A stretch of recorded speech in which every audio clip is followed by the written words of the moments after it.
Wolves in sheep's clothing have pulled the wool over our eyes.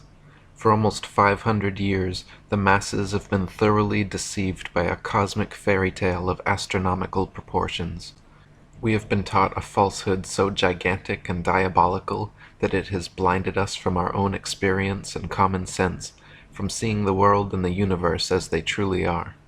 Through pseudoscience books and programs, mass media and public education, universities and government propaganda, the world has been systematically brainwashed, slowly indoctrinated over centuries into the unquestioning belief of the greatest lie of all time.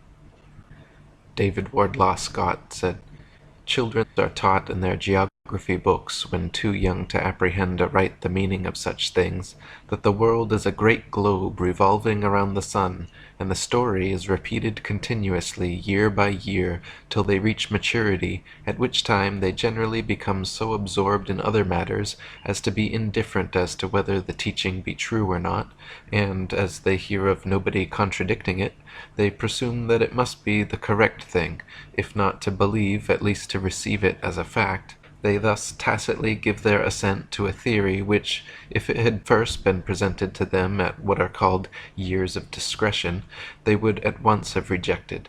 The consequences of evil teaching, whether in religion or in science, are far more disastrous than is generally supposed, especially in a luxurious, laissez-faire age like our own. The intellect becomes weakened, and the conscience seared. For 500 years an elite cabal of sun-worshippers has propagated this nihilistic, atheistic cosmology and cosmogony, unquestioningly believed by the vast majority of the world.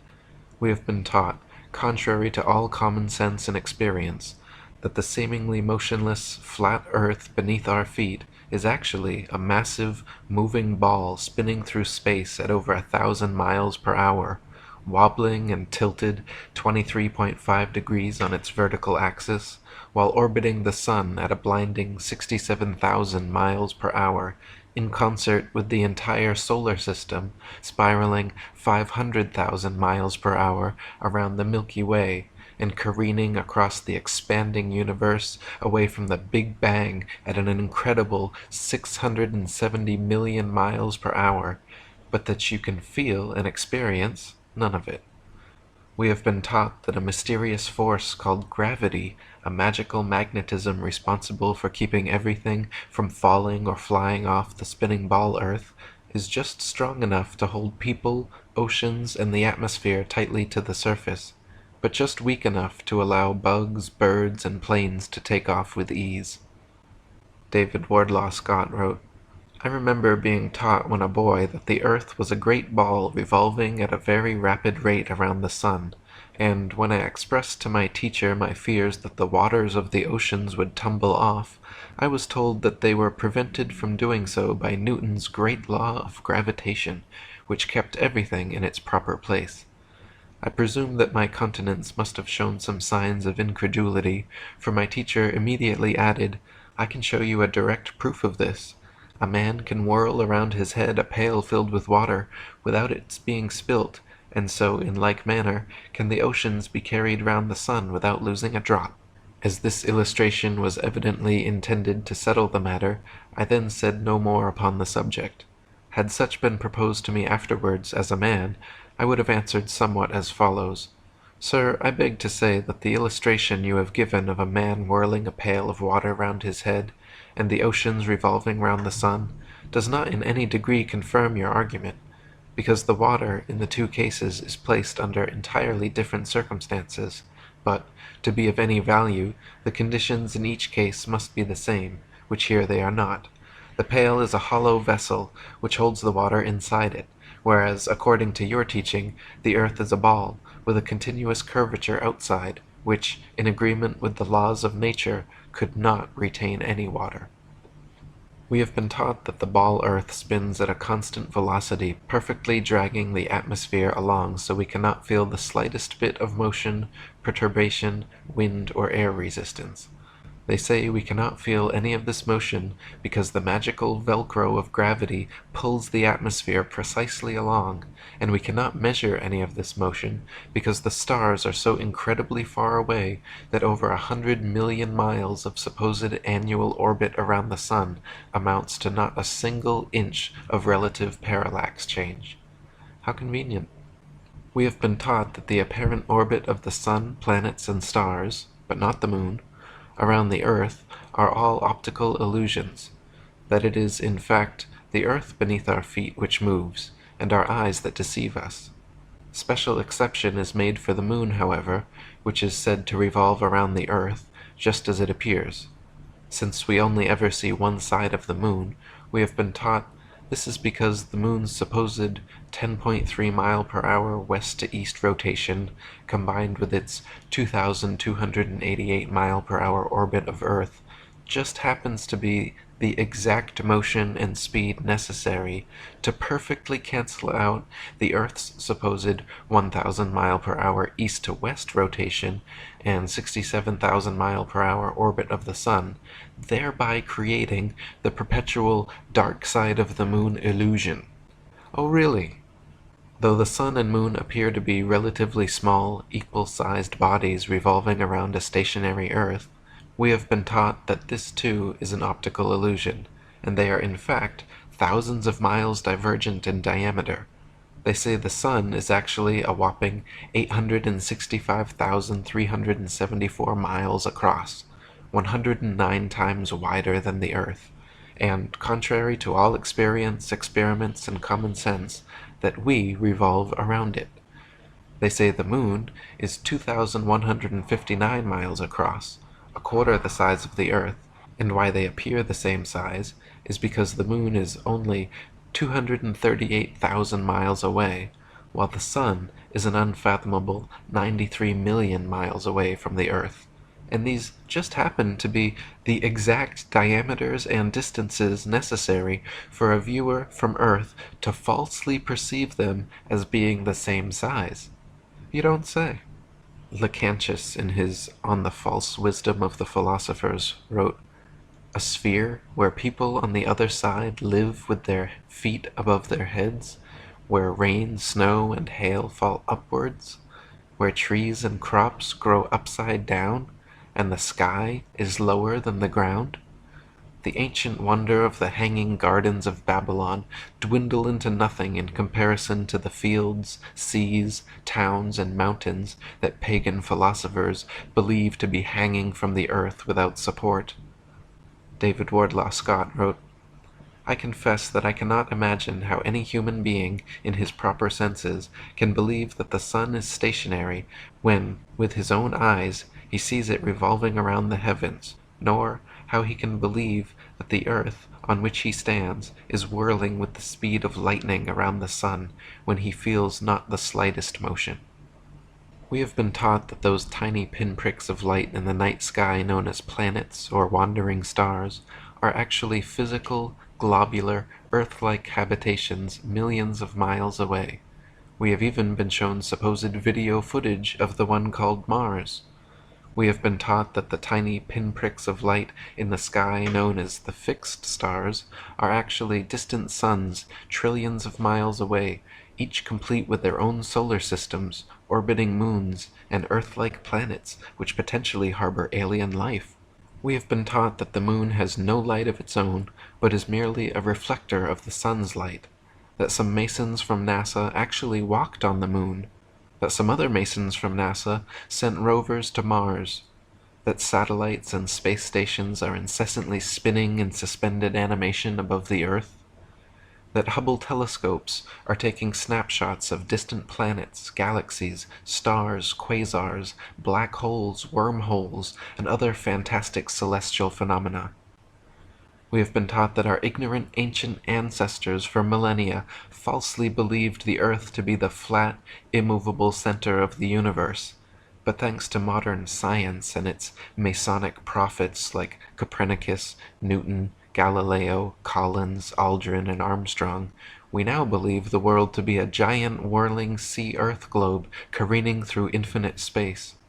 Thomas Winship wrote, Modern astronomical teaching affirms that the world we live on is a globe which rotates, revolves, and spins away in space at brain-reeling rates of speed, that the sun is 1.5 million times the volume of the Earth globe and nearly 100 million miles distant from it, that the moon is about a quarter the size of the Earth, that it receives all its light from the sun, and is thus only a reflector and not a giver of light, that it attracts the body of the Earth and thus causes the tides, that the stars are worlds and suns, some of them equal in importance to our own sun himself, and others vastly his superior, that these worlds inhabited by sentient beings are without numbers and occupy space boundless in extent and illimitable in duration, the whole of these interlaced bodies being subject to and supported by universal gravitation, the foundation and father of the whole fabric. To fanciful minds and theoretical speculators, the so-called science of modern astronomy furnishes a field unsurpassed in any science for the unrestrained license of the imagination, and the building up of a complicated conjuration of absurdities, such as to overawe the simpleton and make him gape with wonder, to deceive even those who truly believe their assumptions to be facts. We have been taught that science books like Newton's Principia Mathematica, which propound the spherical heliocentric myth, are the bearers of truth, while backwater religious books like the Bible, which propound a flat geocentric Earth, are merely outdated myths. We have been taught that the universe was unintelligently designed and randomly created in a cosmic coincidence of nothing inexplicably becoming everything. We have been taught that through millions upon millions of years of accidental evolution and happenstance, the Big Bang universe began manifesting suns, moons, planets, then water, then somehow out of dead, inert elements, single-celled conscious organisms came to life, grew and multiplied and mutated into larger, different organisms, which continued to grow, multiply, and mutate, gaining diversity and complexity, and losing credibility, to the point where amphibians crawled up on land, replaced gills with lungs, started breathing air, maturated into mammals, became bipedal, grew opposable thumbs, evolved into monkeys. Then in one final fluke adaptation, a hybrid monkey man was made, and the rest is human history.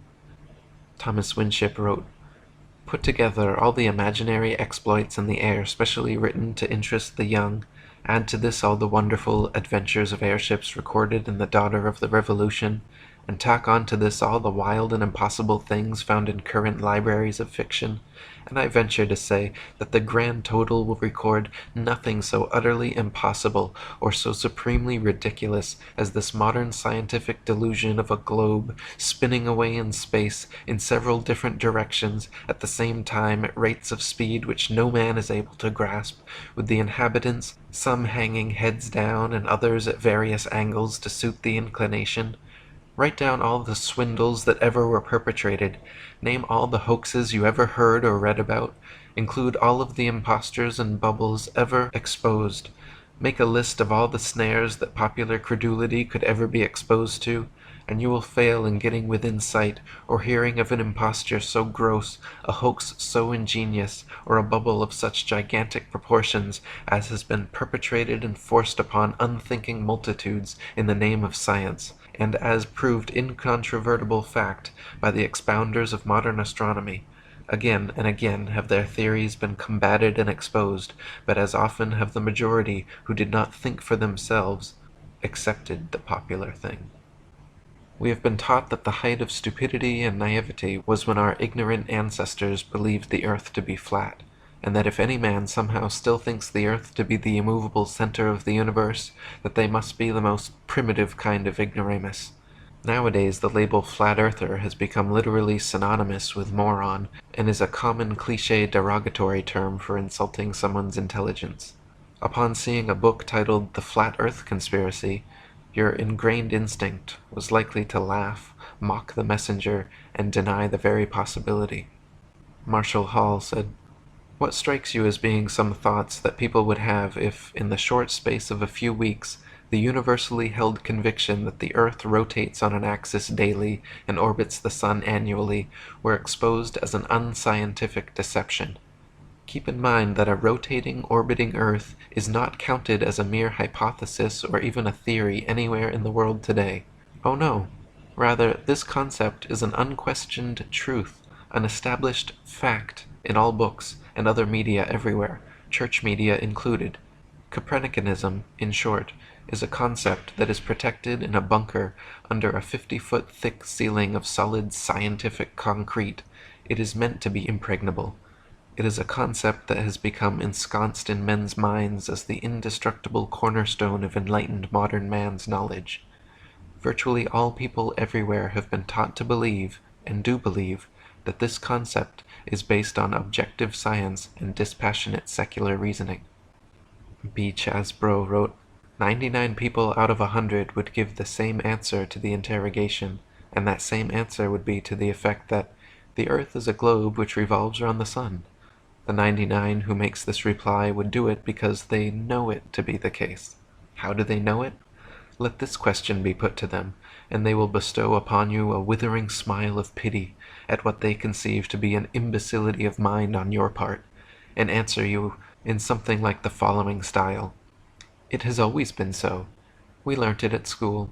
Clever men say so, and look how astronomers can foretell eclipses, and then lose their temper at the very idea of the globular theory being incorrect, and a haughty, there can be no doubt about it, will close all they have to say on the subject.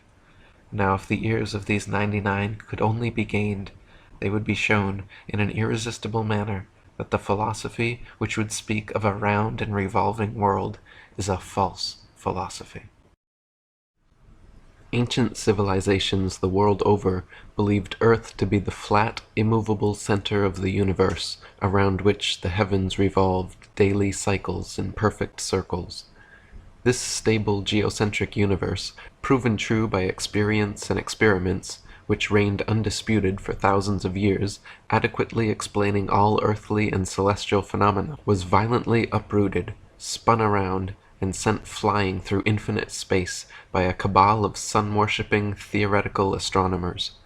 Early Masonic magicians like Copernicus, Kepler, Galileo, and Newton, along with their modern Masonic astronaut counterparts like Armstrong, Aldrin, and Collins, hand in hand with NASA and world Freemasonry, have pulled off the greatest hoax, propagated the most phenomenal lie, and perpetuated the most complete indoctrination in history.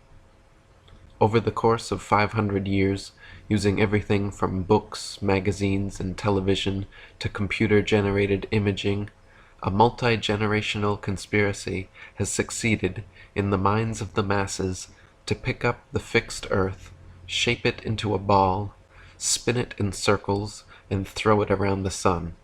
In schools where every professor's desk is adorned with a spinning Earth globe, we are lectured on the heliocentric theory of the universe, shown images of ball planets, and videos of men suspended in space. The illusion created, connivingly convincing, has entranced the world's population into blindly believing a maleficent myth. The greatest cover-up of all time, NASA and Freemasonry's biggest secret, is that we are living on a plane, not a planet, that Earth is the flat, stationary center of the universe. Lady Blunt wrote, "We are told that though the Earth has the appearance of being a vast plain, with the sun moving high above and over the Earth, that what we see is a deception, it is an optical illusion, for it is not the sun that moves, but the Earth, with the sea and all that in them is, in the form of a globe, whizzing with terrific rapidity round the sun, located millions of miles away, its mean distance being assumed to be 91 millions of miles, and that the Earth travels at a rate of 68,000 miles an hour, or 19 miles every second." Alan Daves said, "If the government or NASA had said to you that the Earth is stationary, imagine that. And then imagine we are trying to convince people that no, it's not stationary. It's moving forward at 32 times rifle bullet speed and spinning at 1,000 miles per hour. We would be laughed at. We would have so many people telling us, 'You are crazy. The Earth's not moving.' We would be ridiculed for having no scientific backing for this convoluted moving Earth theory. And not only that, but then people would say, oh, then how do you explain a fixed calm atmosphere and the sun's observable movement? How do you explain that? Imagine saying to people, no, the atmosphere is moving also, but is somehow magically velcroed to the moving Earth. The reason is not simply because the Earth is stationary. So what we are actually doing is what makes sense. We are saying that the moving Earth theory is nonsense. The stationary Earth theory makes sense, and we are being ridiculed. You've got to picture it being the other way around to realize just how ridiculous this situation is. This theory from the government and NASA that the Earth is rotating and orbiting and leaning over and wobbling is absolute nonsense, and yet people are clinging to it tightly, like a teddy bear. They just can't bring themselves to face the possibility that the Earth is stationary, though all the evidence shows it. We feel no movement. The atmosphere hasn't been blown away. We see the sun move from east to west. Everything can be explained by a motionless Earth without bringing in all these assumptions to cover up previous assumptions gone bad. If the Earth were truly a spinning ball orbiting the sun, there are several tests and experiments which could be and have been conducted to prove or disprove the veracity of such a claim. For example, Danish astronomer Tycho Brahe famously argued against the heliocentric theory in his time, positing that if the Earth revolved in an orbit around the Sun, the change in relative position of the stars after 6 months of orbital motion could not fail to be seen. He argued that the stars should seem to separate as we approach and come together as we recede. In actual fact, however, almost 200 million miles of supposed orbit around the Sun, and not a single inch of parallax can be detected in the stars. Thomas Winship wrote, "If the Earth is at a given point in space on, say, January 1st, and according to present-day science at a distance of 190 million miles from that point 6 months afterwards, it follows that the relative position and directions of the stars will have greatly changed, however small the angle of parallax may be. That this great change is nowhere apparent and has never been observed incontestably proves that the Earth is at rest, that it does not move in an orbit round the Sun." Samuel Rowbotham wrote, "Take 2 carefully bored metallic tubes, not less than 6 feet in length, and place them 1 yard asunder on the opposite sides of a wooden frame or a solid block of wood or stone. So adjust them that their centers of axes of vision shall be perfectly parallel to each other. Now direct them to the plane of some notable fixed star a few seconds previous to its meridian time. Let an observer be stationed at each tube, and the moment the star appears in the first tube, let a loud knock or other signal be given, to be repeated by the observer at the second tube when he first sees the same star. A distinct period of time will elapse between the signals given. The signals will follow each other in very rapid succession, but still the time between is sufficient to show that the same star is not visible at the same moment by 2 parallel lines of sight when only 1 yard asunder. A slight inclination of the second tube towards the first tube would be required for the star to be seen through both tubes at the same instant. Let the tubes remain in their position for 6 months, at the end of which time the same observation or experiment will produce the same results. The star will be visible at the same meridian time without the slightest alteration being required in the direction of the tubes, from which it is concluded that if the Earth had moved 1 single yard in an orbit through space, there would at least be observed the slight inclination of the tube which the difference in position of 1 yard had previously required. But as no such difference in the direction of the tube is required, the conclusion is unavoidable, that in 6 months a given meridian upon the Earth's surface does not move a single yard, and therefore that the Earth has not the slightest degree of orbital motion. When Tycho Brahe demonstrated that after 190 million miles of supposed orbit around the Sun, not a single inch of parallax could be detected, desperate heliocentrists, instead of conceding, doubled down, claiming the stars were all actually trillions upon trillions of miles away from us, so distant that no appreciable parallax could ever be detected. This convenient explanation, which heliocentrists have clung to for centuries, has proven satisfactory to silence the uninquisitive minds of the masses, but still fails to adequately address many observable phenomena, such as our wildly implausible synchronization with Polaris. William Carpenter wrote, "The idea that the Earth, if it were a globe, could possibly move in an orbit of hundreds of millions of miles with such exactitude that the crosshairs in a telescope fixed on its surface would appear to glide gently over a star millions of miles away, is simply monstrous, whereas with a fixed telescope it matters not the distance of the stars, though we suppose them to be as far off as the astronomer supposes them to be, for, as Mr. Richard Proctor himself says, the further away they are, the less they will seem to shift." Why, in the name of common sense, should observers have to fix their telescopes on solid stone bases so that they should not move a hair's breadth, if the earth on which they fix them moves at the rate of 19 miles in a second? Indeed, to believe that Mr. Proctor's mass of 6,000 million tons is rolling, surging, flying, darting on through space forever, with a velocity compared with which a shot from a cannon is a very slow coach, with such unerring accuracy that a telescope fixed on granite pillars in an observatory will not enable a lynx-eyed astronomer to detect a variation in its onward motion of the thousandth part of a hair's breadth, is to conceive a miracle compared with which all the miracles on record put together would sink into utter insignificance.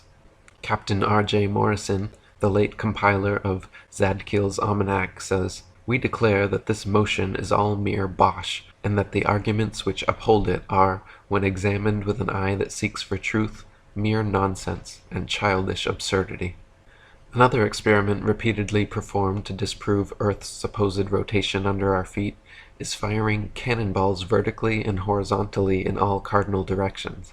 If the Earth were truly spinning eastwards underneath us, as the heliocentric model suggests, then vertically fired cannonballs should fall significantly due west. In actual fact, though, whenever this has been tested, vertically fired cannonballs perfectly aimed with a plumb line, lit with a slow match, shoot upwards an average of 14 seconds ascending, 14 seconds descending, and fall back to the ground no more than 2 feet away from the cannon, sometimes directly back into the muzzle. If the Earth were actually spinning at the supposed rate of 600 to 700 miles per hour at the mid-latitudes of England and America, where the tests have been performed, the cannonballs should fall a full 8,400 feet, or over a mile and a half, behind the cannon. Again, at this point, instead of conceding, desperate heliocentrists triple down, claiming the reason cannonballs fall straight back is because the magical properties of gravity allow Earth to somehow drag the entire lower atmosphere in perfect synchronization with its axial spin, rendering even such breakneck speeds completely unnoticeable to the observer and unmeasurable by experimentation. This highly implausible, though clever and convenient explanation only holds for vertically fired cannons, however. If cannons are instead fired and measured in all cardinal directions, even the heliocentrist's atmospheric Velcro trump card becomes unplayable. North-south firing cannonballs establish a control, then east-firing cannonballs should fall significantly farther than all others, and west-firing cannonballs should fall significantly closer due to the supposed 1,000-mile-per-hour eastward rotation of the Earth. In actual fact, however, regardless of which direction cannons are fired, north, south, east, or west, the distance covered is always the same. Dr. Samuel Robotham wrote, "When sitting in a rapidly moving railway carriage, let a spring gun be fired forward, or in the direction in which the train is moving. Again let the same gun be fired, but in the opposite direction, and it will be found that the ball or other projectile will always go farther in the first case than in the latter. If a person leaps backward from a horse in full gallop, he cannot jump so great a distance as he can by jumping forward.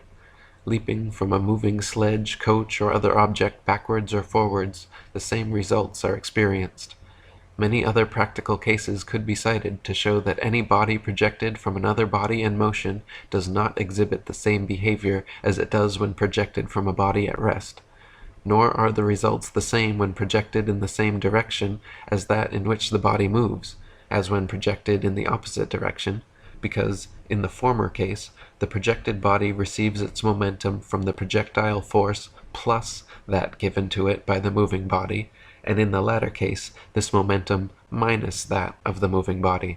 Hence it would be found that if the earth is moving rapidly from west to east, a cannon fired in due easterly direction would send a ball to a greater distance than it would if fired in a due westerly direction. But the most experienced artillerymen, many of whom have had great practice both at home and abroad, in almost every latitude, have declared that no difference whatsoever is observable, that in charging and pointing their guns, no difference in the working is ever required. Gunners in warships have noticed a considerable difference in the results of their firing from guns at the bow when sailing rapidly toward the object fired at, and when firing from guns placed at the stern while sailing away from the object, and in both cases the results are different to those observed when firing from a ship at perfect rest. These details of practical experience are utterly incompatible with the supposition of a revolving earth. William Carpenter wrote, "It is in evidence that if a projectile be fired from a rapidly moving body in an opposite direction to that in which the body is going, it will fall short of the distance at which it would reach the ground if fired in the direction of motion. Now since the earth is said to move at the rate of 19 miles in a second of time from east to west, it would make all the difference imaginable if the gun were fired in an opposite direction. But as, in practice, there is not the slightest difference whichever way the thing may be done, we have a forcible overthrow of all the fancies relative to the motion of the earth." During the Crimean War, the subject of artillery fire in connection with the earth's rotation became a hotly discussed topic among military men, scientists, philosophers, and statesmen. Around this time, on December 20th, 1857, British Prime Minister Lord Palmerston wrote to the Secretary of War, Lord Panmure, stating, "There is an investigation which it would be important, and at the same time easy to make, and that is, whether the rotation of the earth on its axis has any effect on the curve of a cannonball in its flight. One should suppose that it has, and that while the cannonball is flying in the air, impelled by the gunpowder, in a straight line from the cannon's mouth, the ball would not follow the rotation of the earth in the same manner which it would if lying at rest on the earth's surface. If this be so, a ball fired in the meridional direction, that is to say, due south or due north, ought to deviate to the west of the object at which it was aimed, because during the time of flight that object will have gone to the east somewhat faster than the cannonball will have done. The trial might be easily made in any place in which a free circle of a mile or more radius could be obtained, and a cannon placed in the center of that circle, and fired alternately north, south, east, and west, with equal charges, would afford the means of ascertaining whether each shot flew the same distance or not. Several such experiments have since been performed and shown that projectiles fired in various directions on Earth's surface always cover comparable distances with no appreciable difference whatsoever. These results are entirely against the theory of a rotating, revolving world, and serve as direct empirical evidence for the stationary Earth. More evidence, similar to the cannonball experiment, is found in helicopters and airplanes. If the Earth were spinning several hundred miles per hour beneath our feet, helicopter pilots and hot air balloonists should be able to simply ascend straight up, hover, and wait for their lateral destinations to reach them. Since such a thing has never happened in the history of aeronautics, however, haughty heliocentrists must once again rely on Newton's magical atmospheric Velcro, claiming the lower atmosphere, up to an undetermined height, somewhere above the reach of helicopters, hot air balloons, and anything not built by NASA, is pulled perfectly along with the rotating Earth, rendering such experiments moot. Granting heliocentrists their atmospheric glue supposition helps them dismiss the results of vertically fired cannonball experiments, but does not and cannot help them explain away the results of horizontal cardinally fired cannonballs. Similarly, granting them their magic Velcro helps dismiss the results of hovering helicopter and hot air balloon experiments, but does not and cannot explain away the results of airplanes flying in cardinal directions. For instance, if both the Earth and its lower atmosphere are supposedly rotating together eastwards 1,038 miles per hour at the equator, then airplane pilots would need to make an extra 1,038 mile per hour compensation acceleration when flying westwards. North and southbound pilots would by necessity have to set diagonal courses to compensate. Since no such compensations are ever necessary, except in the imaginations of astronomers, it follows that the Earth does not move. Gabrielle Henriette wrote, "If flying had been invented at the time of Copernicus, there is no doubt that he would have soon realized that his contention regarding the rotation of the Earth was wrong, on account of the relation existing between the speed of an aircraft and that of the Earth's rotation. The distance covered by an aircraft would be reduced or increased by the speed of the rotation according to whether such aircraft traveled in the same direction or against it. Thus, if the Earth rotates, as it is said, at 1,000 miles an hour, and a plane flies in the same direction at only 500 miles, it is obvious that its place of destination will be farther removed every minute. On the other hand, if flying took place in the direction opposite to that of the rotation, a distance of 1,500 miles would be covered in 1 hour, instead of 500, since the speed of the rotation is to be added to that of the plane. It could also be pointed out that such a flying speed of 1,000 miles an hour, which is supposed to be that of the Earth's rotation, has recently been achieved, so that an aircraft flying at this rate in the same direction as that of the rotation could not cover any ground at all. It would remain suspended in mid-air over the spot from which it took off. Since both speeds are equal, there would, in addition, be no need to fly from one place to another situated on the same latitude. The aircraft could just rise and wait for the desired country to arrive in the ordinary course of the rotation, and then land. The heliocentric theory, literally flying in the face of direct observation, experimental evidence, and common sense, maintains that the ball Earth is spinning around its axis at 1,000 miles per hour, revolving around the Sun at 67,000 miles per hour, while the entire solar system rotates around the Milky Way galaxy at 500,000 miles per hour, and the Milky Way speeds through the ever-expanding universe at over 670 million miles per hour, yet no one in history has ever felt a thing. We can feel the slightest breeze on a summer's day, but never one iota of air displacement from these incredible speeds. Heliocentrists claim with a straight face that their ball Earth spins at a constant velocity, dragging the atmosphere in such a manner as to perfectly cancel all centrifugal, gravitational, and inertial forces, so we do not feel the tiniest bit of motion, perturbation, wind, or air resistance. Such backpedaling, damage control, reverse-engineered explanations certainly stretch the limits of credibility in the imagination, leaving much to be desired by discerning minds. David Wardlaw Scott wrote, "Dear reader, do you feel the motion? I trow not, for if you did, you would not so quietly be reading my book. I doubt not you have been, like myself, on a railway platform when an express train rushed wildly past at the rate of 65 miles per hour, when the concussion of the air almost knocked you down. But how much more terrible would be the shock of the Earth's calculated motion 1,000 times faster than the speed of the railway express." Thomas Winship wrote, "Let imagination picture to the mind what force air would have which was set in motion by a spherical body of 8,000 miles in diameter, which in 1 hour was spinning round 1,000 miles per hour, rushing through space at 65,000 miles per hour, and gyrating across the heavens. Then let conjecture endeavor to discover whether the inhabitants on such a globe could keep their hair on. If the earth globe rotates on its axis at the terrific rate of 1,000 miles per hour, such an immense mass would of necessity cause a tremendous rush of wind in the space it occupied. The wind would go all one way, and anything like clouds which got within the sphere of influence of the rotating sphere would have to go the same way. The fact that the earth is at rest is proved by kite flying. If the earth and atmosphere are constantly revolving eastwards at 1,000 miles per hour, how is it that clouds, wind, and weather patterns casually and unpredictably go every which way, often traveling in opposing directions simultaneously? Why can we feel the slightest westward breeze, but not the earth's incredible supposed 1,000 mile per hour eastward spin? And how is it that the magic velcro of gravity is strong enough to drag miles of Earth's atmosphere along, but weak enough to allow little bugs, birds, clouds, and planes to travel freely unabated in any direction. David Wardlaw Scott wrote, "What about the lark which at early morn soars aloft, trilling its lays of luscious melody?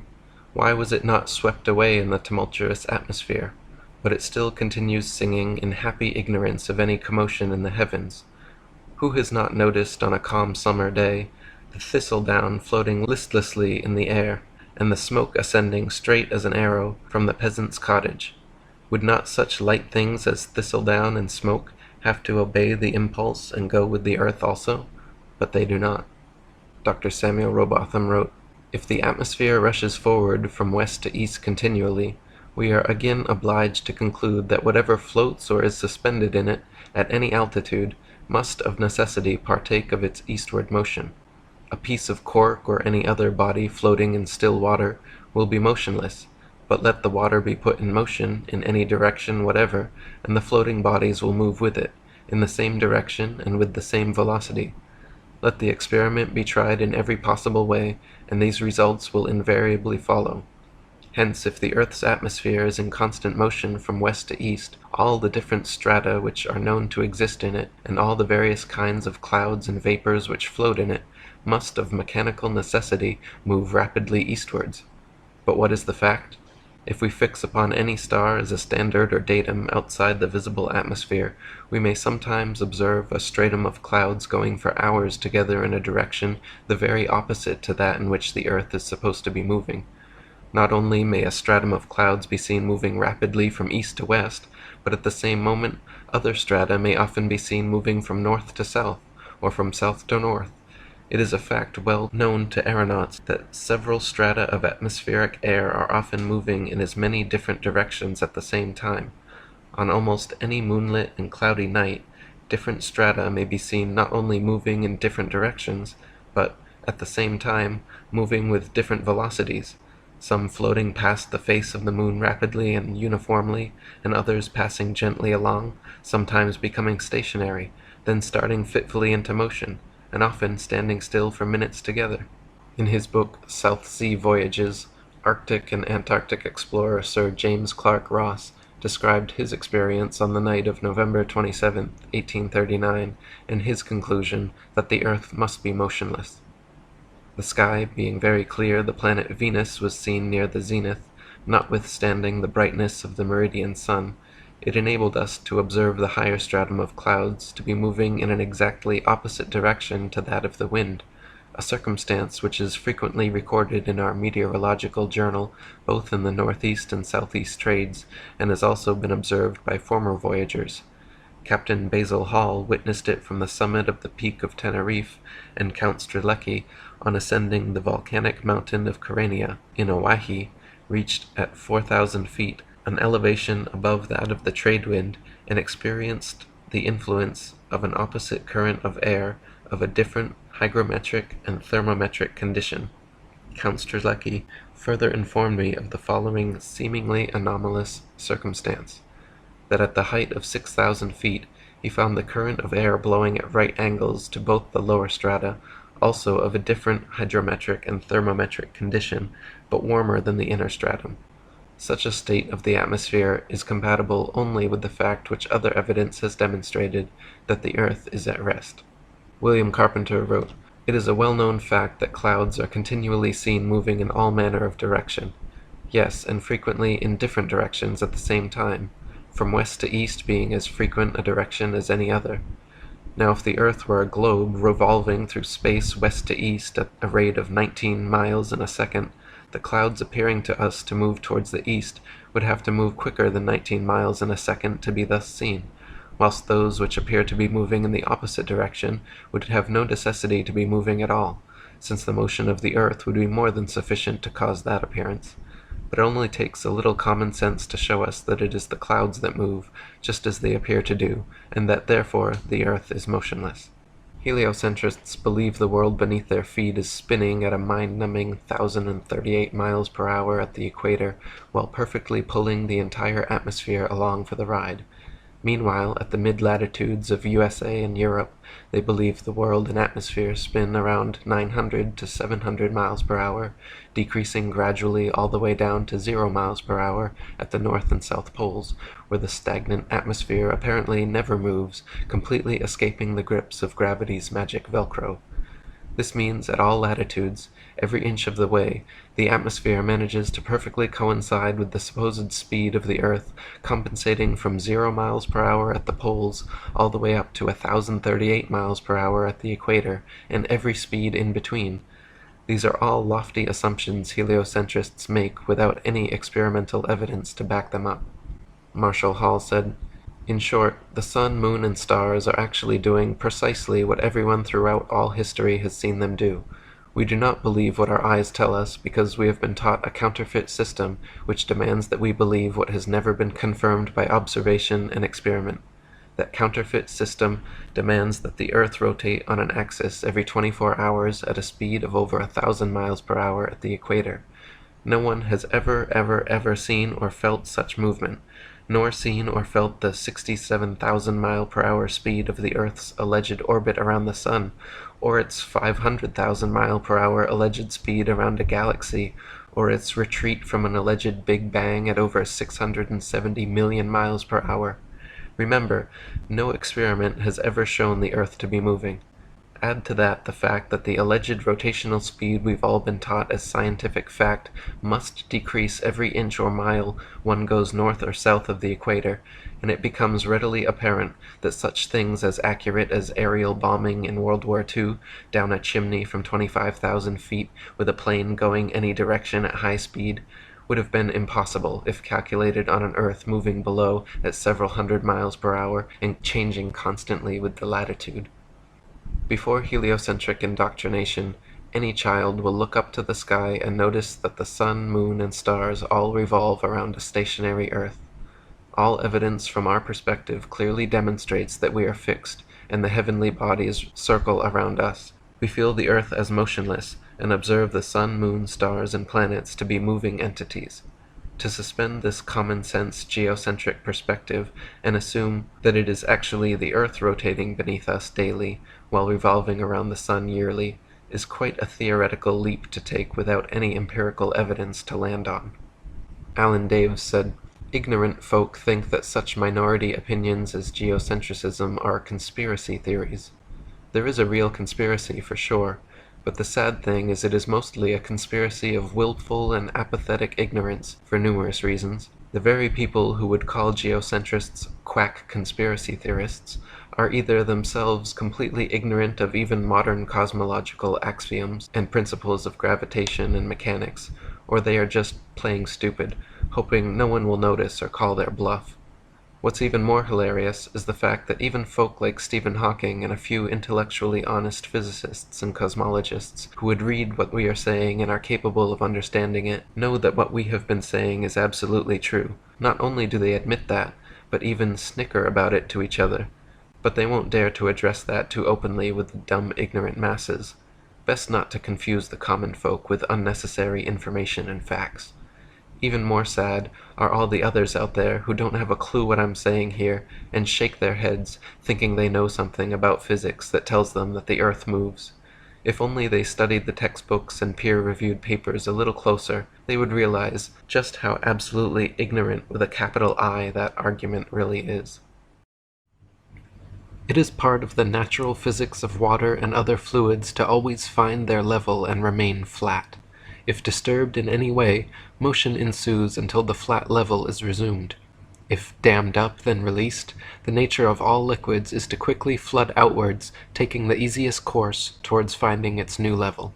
From W. T. Lynn's First Principles of Natural Philosophy, the upper surface of a fluid at rest is a horizontal plane, because if a part of the surface were higher than the rest, those parts of the fluid which were under it would exert a greater pressure upon the surrounding parts than they receive from them, so that motion would take place amongst the particles and continue until there were none at a higher level than the rest, that is, until the upper surface of the whole mass of fluid became a horizontal plane. If the Earth is an extended flat plane, then this fundamental physical property of fluids finding and remaining level is consistent with experience and common sense. If, however, the Earth is a giant sphere tilted on its vertical axis, spinning through never-ending space, then it follows that truly flat, consistently level surfaces do not exist here. Moreover, if the Earth is spherical, then it follows that the surface of all Earth's water, including the massive oceans, must maintain a certain degree of convexity. But this is contrary to the fundamental physical nature of water to always be and remain level. From William Thomas Wiseman's The Earth an Irregular Plane. The surface of all water, when not agitated by natural causes, such as winds, tides, earthquakes, etc., is perfectly level. The sense of sight proves this to every unprejudiced and reasonable mind. Can any so-called scientist, who teaches that the earth is a whirling globe, take a heap of liquid water, whirl it around, and so make rotundity? He cannot. Therefore it is utterly impossible to prove that an ocean is a whirling rotund section of a globular earth, rushing through space at the lying given rate of false philosophers. If we were living on a whirling ball earth, every pond, lake, marsh, canal, and other large body of standing water, each part would have to comprise a slight arc or semicircle curveting downwards from the central summit. For example, if the ball Earth were 25,000 miles in circumference, as NASA and modern astronomers say, then spherical trigonometry dictates the surface of all standing water must curve downwards an easily measurable 8 inches per mile, multiplied by the square of the distance. This means along a 6-mile channel of standing water, the Earth would dip 6 feet on either end from the central peak. To the benefit of true science, and to the detriment of modern astronomy's pseudoscience, such an experiment can and has been tested. In Cambridge, England, there is a 20-mile canal called the Old Bedford, which passes in a straight line through the fenlands known as the Bedford Level. The water has no interruption from locks or water gates of any kind, and remains stationary, making it perfectly suitable for determining whether any amount of convexity or curvature actually exists. In the latter part of the 19th century, Dr. Samuel Rowbotham, a famous flat-earther and author of the fine book, Earth Not a Globe, an experimental inquiry into the true figure of the Earth, proving it a plane without axial or orbital motion and the only material world in the universe, traveled to the Bedford Level and performed a series of experiments to determine whether the surface of standing water is flat or convex. Samuel Rowbotham wrote, "A boat with a flagstaff, the top of the flag 5 feet above the surface of the water, was directed to sail from a place called Welch's Dam, a well-known ferry passage, to another called Welney Bridge. These 2 points are 6 statute miles apart. The author, with a good telescope, went into the water, and with the eye about 8 inches above the surface, observed the receding boat during the whole period required to sail to Welney Bridge. The flag and the boat were distinctly visible throughout the whole distance. There could be no mistake as to the distance passed over, as the man in charge of the boat had instructions to lift one of his oars to the top of the arch the moment he reached the bridge. The experiment commenced about 3 o'clock in the afternoon of a summer's day, and the sun was shining brightly and nearly behind or against the boat during the whole of its passage. Every necessary condition had been fulfilled, and the result was to the last degree definite and satisfactory. The conclusion was unavoidable, that the surface of the water for a length of 6 miles did not to any appreciable extent decline or curvate downwards from the line of sight. But if the Earth is a globe, the surface of the 6 miles length of water would have been 6 feet higher in the center than at the 2 extremities. From this experiment it follows that the surface of standing water is not convex, and therefore that the Earth is not a globe. On the contrary, this simple experiment is all sufficient to prove that the surface of the water is parallel to the line of sight, and is therefore horizontal, and that the Earth cannot be other than a plane.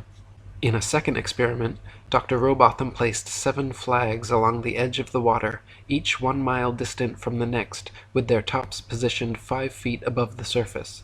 Near the last one he also positioned a longer 8-foot staff bearing a 3-foot flag, so that its bottom aligned precisely with the tops of the other flags. He then mounted a telescope at a height of 5 feet behind the first flag and took his observations. If the Earth was a globe of 25,000 miles, each successive flag would have to decline a definite and determined amount below the last. The first and second flags simply established the line of sight. The third flag should then fall 8 inches below the second, the fourth flag 32 inches below, the fifth 6 feet, the sixth 10 feet 8 inches, and the seventh flag should be a clear 16 feet 8 inches below the line of sight.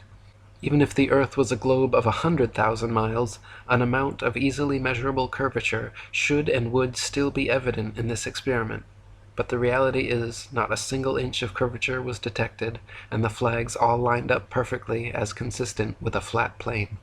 Dr. Robotham wrote, "The rotundity of the Earth would necessitate the above conditions, but as they cannot be found to exist, the doctrine must be pronounced as only a simple theory, having no foundation in fact, a pure invention of misdirected genius, splendid in its comprehensiveness and bearing upon natural phenomena, but nevertheless, mathematical and logical necessities compel its denunciation as an absolute falsehood." Dr. Robotham conducted several other experiments using telescopes, spirit levels, and theodolites, special precision instruments used for measuring angles in horizontal or vertical planes. By positioning them at equal heights, aimed at each other successively, he proved over and over the Earth to be perfectly flat for miles without a single inch of curvature. His findings caused quite a stir in the scientific community, and thanks to 30 years of his efforts, the shape of the Earth became a hot topic of debate around the turn of the 19th century. William Carpenter wrote, "Is water level, or is it not?" was a question once asked of an astronomer. "Practically, yes. Theoretically, no," was the reply. Now, when theory does not harmonize with practice, the best thing to do is to drop the theory. It is getting too late now to say, "so much the worse for the facts." To drop the theory which supposes a curved surface to standing water is to acknowledge the facts. Whenever experiments have been tried on the surface of standing water, the surface has always been found to be level. If the Earth were a globe, the surface of all standing water would be convex. This is an experimental proof that the Earth is not a globe. From the June 26, 1896 edition of the English Mechanic, "Since any given body of water must have a level surface, no one part higher than another, and seeing that all our oceans, a few inland seas excepted, are connected together, it follows that they are all, virtually, of the same level." Astronomers say the magical magnetism of gravity is what keeps all the oceans of the world stuck to the ball Earth. They say that because the Earth is so massive, by virtue of this mass, it creates a magic force able to hold people, oceans, and atmosphere tightly clung to the underside of the spinning ball. Unfortunately, however, they cannot provide any practical example of this on a scale smaller than the planetary. For example, a spinning wet tennis ball has the exact opposite effect of the supposed ball Earth. Any water poured over it simply falls off the sides, and giving it a spin results in water flying off 360 degrees like a dog shaking off after a bath. Astronomers concede the wet tennis ball example displays the opposite effect of their supposed ball Earth, but claim that at some unknown mass, the magic adhesive properties of gravity suddenly kick in, allowing the spinning wet tennis ball Earth to keep every drop of gravitized water stuck to the surface. Again, their theory flies in the face of all practical evidence, but they've been running with it for 500 years, so why stop now? William Carpenter wrote, "If the Earth were a globe, rolling and dashing through space at the rate of 100 miles in 5 seconds of time, the waters of seas and oceans could not, by any known law, be kept on its surface. The assertion that they could be retained under these circumstances being an outrage upon human understanding and credulity. But as the Earth, that is, the habitable world of dry land, is found to be standing out of the water and in the water of the mighty deep, whose circumferential boundary is ice, we may throw the statement back into the teeth of those who made it, and flaunt before their faces the flag of reason and common sense, inscribed with the proof that the Earth is not a globe. In one portion of its long route, the great river Nile flows for 1,000 miles with a fall of only 1 foot. This is a feat which, of course, would be a sheer impossibility if the Earth had spherical curvature. Many other rivers, including the Congo in West Africa, the Amazon in South America, and the Mississippi in North America, all flow for thousands of miles in directions totally incompatible with the supposed globularity of the Earth as well. Thomas Winship wrote, "Rivers run down to the sea because of the inclination of their beds. Rising at an altitude above sea level, in some cases thousands of feet above the sea, they follow the easiest route to their level, the sea. The Parana and the Paraguay in South America are navigable for over 2,000 miles, and their waters run the same way until they find their level of stability where the sea tides begin. But if the world be a globe, the Amazon in South America, that flows always in an easterly direction, would sometimes be running uphill and sometimes down, according to the movement of the globe. Then the Congo in West Africa, that always pursues a westerly course to the sea, would in the same manner be running alternately up and down. When that point of the globe exactly between them was up, they would both be running up, although in opposite directions. And when the globe took half a turn, they would both be running down.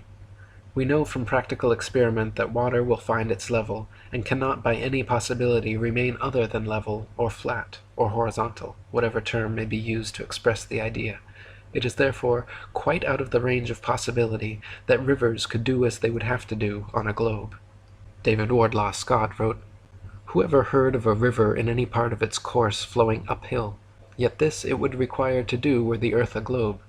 Rivers like the Mississippi, which flow from the north southwards towards the equator, would need, according to modern astronomic theory, to run upwards, as the earth at the equator is said to bulge out considerably more, or, in other words, is higher than at any other part. Thus the Mississippi, in its immense course of over 3,000 miles, would have to ascend 11 miles before it reached the Gulf of Mexico." And William Carpenter wrote, "There are rivers which flow east, west, north, and south. That is, rivers are flowing in all directions over the earth's surface, and at the same time. Now if the earth were a globe, some of these rivers would be flowing uphill and others down, taking it for a fact that there really is an up and down in nature, whatever form she assumes.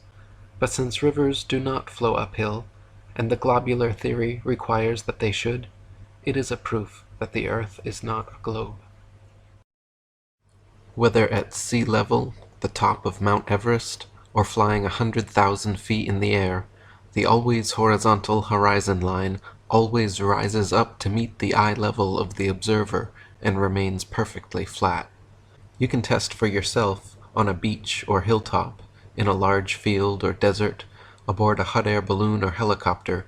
You will see the panoramic horizon ascend with you and remain completely level all around.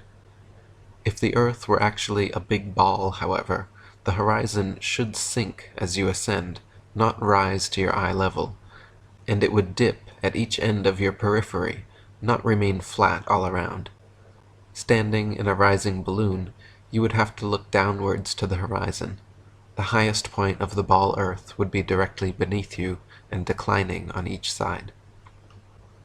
Amateurs have sent balloons to heights of over 121,000 feet, and you can watch video online of the horizon rising with the camera level and remaining perfectly flat 360 degrees around. NASA videos and other official sources, however, such as the recent Red Bull skydive at 128,000 feet, have been caught adding fake curvature to the Earth via wide-angle lenses and post-production work. Panoramic photos atop Mount Everest also often claim to be displaying Earth's curvature, but this is simply the result of distortions and limitations inherent in wide-angle lenses. Samuel Shenton wrote, "The camera-distorted horizons have always been a misleading factor with those who have not freed their minds from the planet or globe Earth indoctrination. 3 or 4 years ago, the USIS booklet Science Horizons carried a note to the effect that the Americans hoped to produce a lens which would not distort level horizons. So far, I am not aware that such aid to truer photography has yet been made available. Flat earthers, however, can prove that due to the known laws of perspective, the horizon optically rises and remains level with the observer's or the camera's eye, no matter what height is achieved. In fact, the Earth immediately beneath balloon, airplane, rocket, or capsule presents a dish-shaped or concave-like appearance, the point of Earth immediately below the vehicle appearing the lowest. It is not the highest point of your globe Earth, with the dip or curvature of the ball sweeping away downward to a horizon far away below the eye level. If the Earth were actually a big ball 25,000 miles in circumference, the horizon would be noticeably curved even at sea level, and everything on or approaching the horizon would appear to tilt backwards slightly from your perspective. Distant buildings along the horizon would all look like leaning towers of Pisa falling away from the observer. A hot air balloon taking off, then drifting steadily away from you on a ball Earth, would slowly and constantly appear to lean back more and more the farther away it flew, the bottom of the basket coming gradually into view as the top of the balloon disappears from sight. In reality, however, buildings, balloons, trees, people, anything and everything at right angles to the ground or horizon remains so regardless the distance of the observer. B. Chasbro wrote, "The marine horizon, from whatever position it is viewed, always appears to be, and is, in fact, a perfectly level line, and since this appearance is the same in all parts of the world, its surface must be level, and therefore the earth is a plane. This may be proved to be the case by erecting at a suitable elevation on the seashore a duly leveled board or a string, at right angles to a plumb line, tightly stretched between two vertical poles. On looking towards the sea, the horizontal line for a distance of 20 miles may be easily observed, and throughout its entire length it will be found to coincide with the straight edge or string. But if the earth were a globe, the horizontal line would form an arc of 20 miles in length, curveting both ways from the center, at the rate of 8 inches multiplied by the square of the distance. Hence the horizontal line at either end of the distance ought to be depressed some 66 feet below the horizon in the center. But as no such appearance is ever presented, it necessarily follows that the earth cannot be a globe, or other than a plane. Anyone can prove the sea horizon perfectly straight and the entire earth perfectly flat, using nothing more than a level, tripods, and a wooden plank.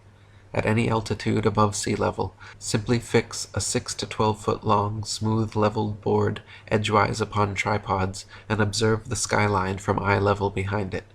The distant horizon will always align perfectly parallel with the upper edge of the board. Furthermore, if you move in a half circle from one end of the board to the other, whilst observing the skyline over the upper edge, you will be able to trace a clear, flat 10 to 20 miles depending on your altitude. This would be impossible if the earth were a globe and the surface of water convex. If the earth were actually a globe 25,000 miles in circumference, the horizon would align over the center of the board, but then gradually, noticeably, decline towards the extremities. Just 10 miles on each side would necessitate an easily visible curvature of 66.6 feet from each end to the center." Dr. Samuel Robotham wrote, "It is known that the horizon at sea, whatever distance it may extend to the right and left of the observer on land, always appears as a straight line. The following experiment has been tried in various parts of the country. At Brighton, on a rising ground near the race course, 2 poles were fixed in the earth, 6 yards apart, and directly opposite the sea. Between these poles a line was tightly stretched parallel to the horizon. From the center of the line, the view embraced not less than 20 miles on each side, making a distance of 40 miles. A vessel was observed sailing directly westwards. The line cut the rigging a little above the bulwarks, which it did for several hours or until the vessel had sailed the whole distance of 40 miles. The ship, coming into view from the east, would have to ascend an inclined plane for 20 miles until it arrived at the center of the arc, whence it would have to descend for the same distance. The square of 20 miles, multiplied by 8 inches, gives 266 feet, as the amount the vessel would be below the line at the beginning and at the end of the 40 miles. From the high land near Portsmouth Harbour in Hampshire, England, looking across Spithead to the Isle of Wight, the entire base of the island, where water and land come together, composes a perfectly straight line 22 statute miles long. According to the ball earth theory, the Isle of Wight should decline 80 feet from the center on each side to account for the necessary curvature. The crosshairs of a good theodolite directed there, however, have repeatedly shown the land and water line to be perfectly level. On a clear day from the high land near Douglas Harbour on the Isle of Man, the whole length of the coast of North Wales is often plainly visible to the naked eye. From the point of Ayr at the mouth of the River Dee to Holyhead comprises a 50-mile stretch, which has also been repeatedly found to be perfectly horizontal.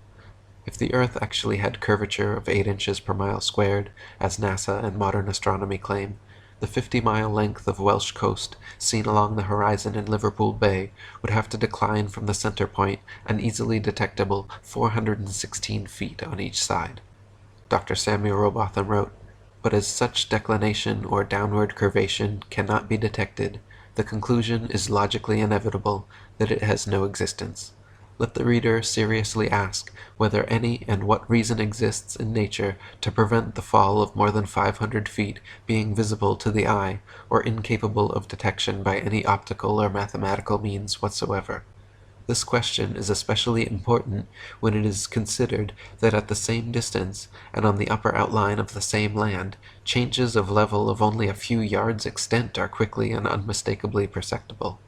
If a man is guided by evidence and reason, and influenced by a love of truth and consistency, he cannot longer maintain that the earth is a globe. He must feel that to do so is to war with the evidence of his senses, to deny that any importance attaches to the fact and experiment, to ignore entirely the value of logical process, and to cease to rely upon practical induction." A copy of the book The Lighthouses of the World and a calculator are enough to prove that the earth is not a globe, but an extended flat plane. The distance from which various lighthouse lights around the world are visible at sea far exceeds what could be found on a globe Earth 25,000 miles in circumference.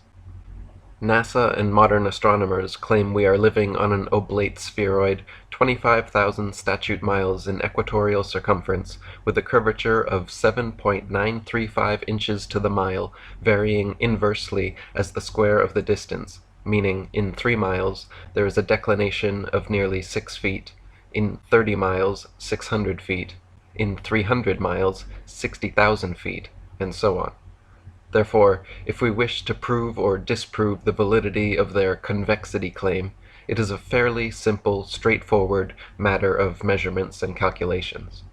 For example, the Dunkirk light in southern France, at an altitude of 194 feet, is visible from 28 miles away.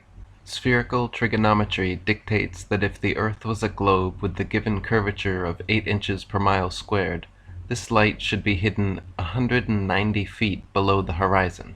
The Port Nicholson light in New Zealand is 420 feet above sea level and visible from 35 miles away, which means it should be 220 feet below the horizon. The Arago light in Norway is 154 feet above high water and visible from 28 statute miles, where it should be 230 feet below the horizon. The light at Madras on the Esplanade is 132 feet high and visible from 28 miles away, where it should be 250 feet below the line of sight.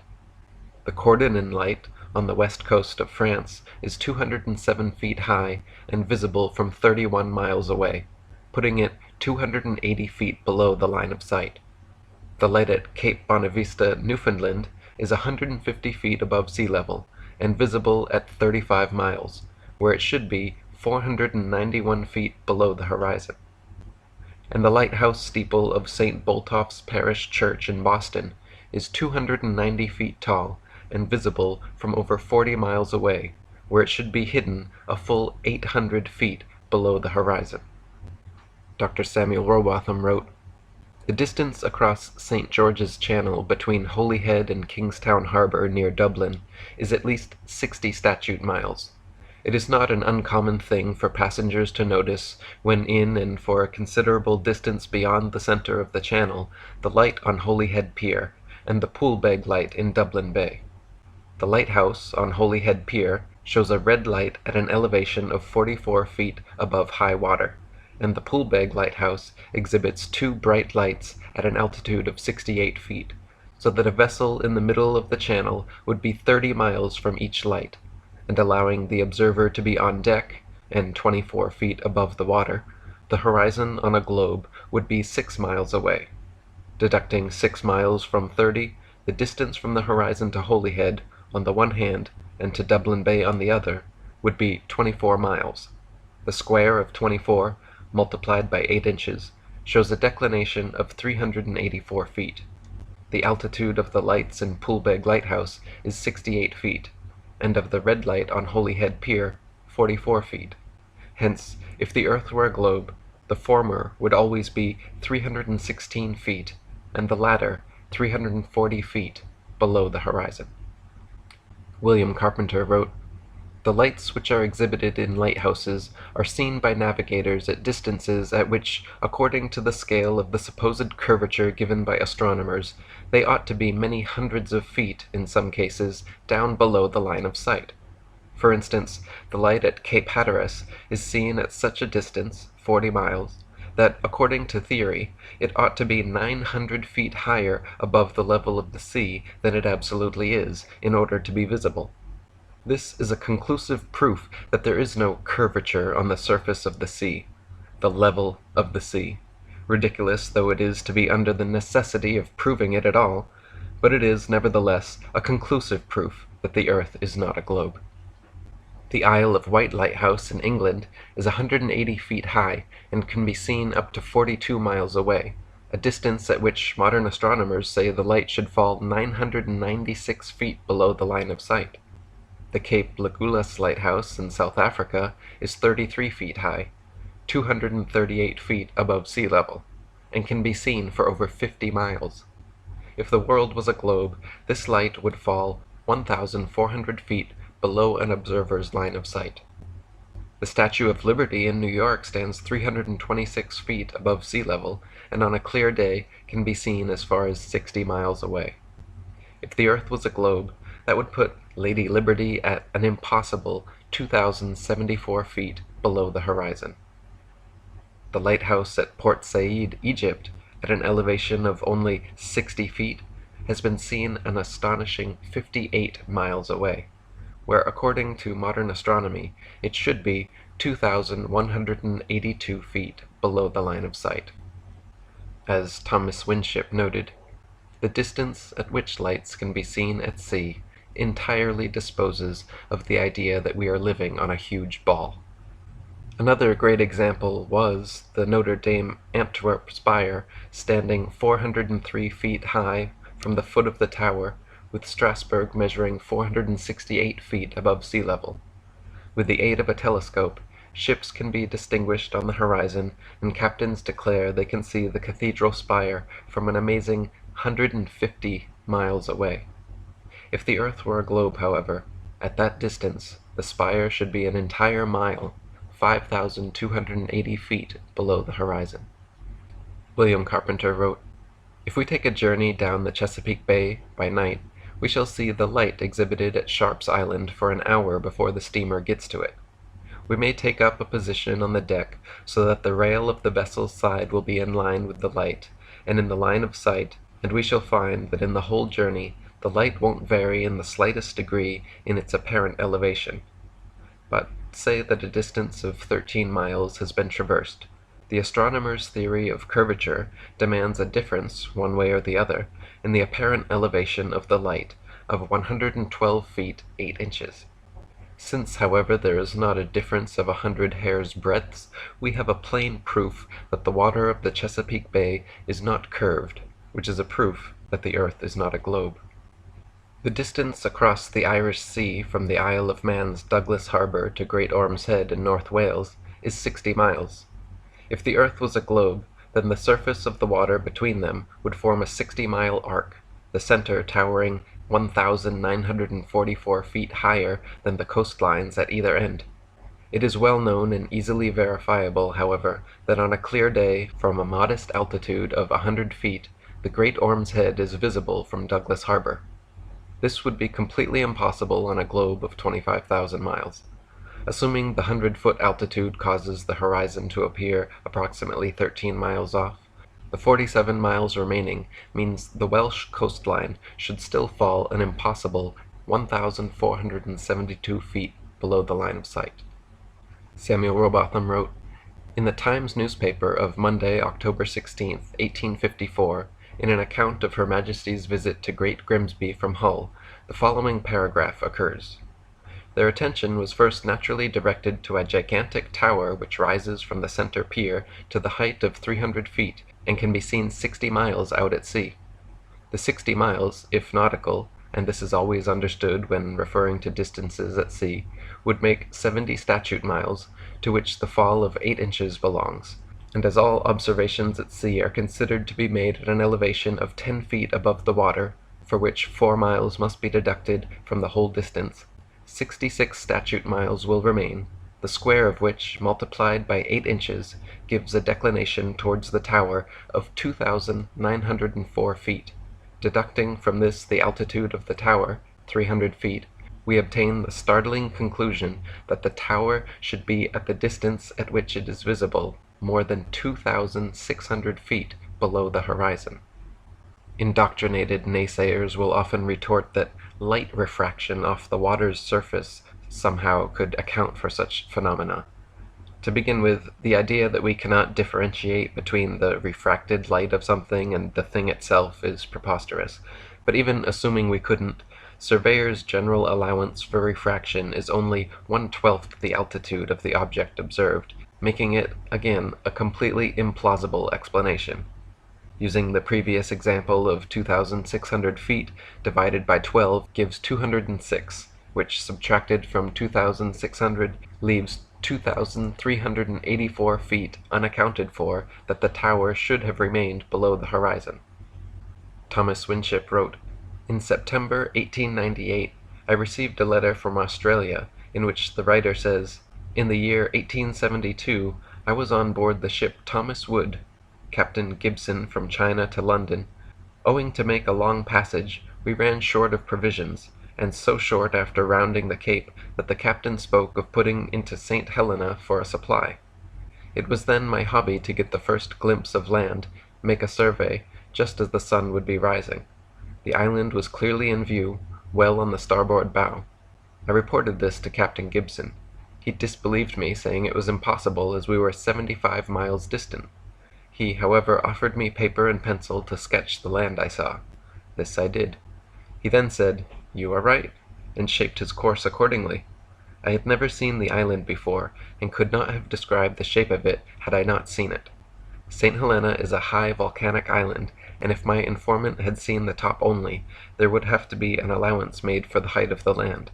But as he sketched the island, he must have seen the whole of it, which should have been 3,650 feet below the line of sight, if the world was a globe." In Chambers' Journal, February 1895, a sailor near Mauritius in the Indian Ocean reported having seen a vessel which turned out to be an incredible 200 miles away.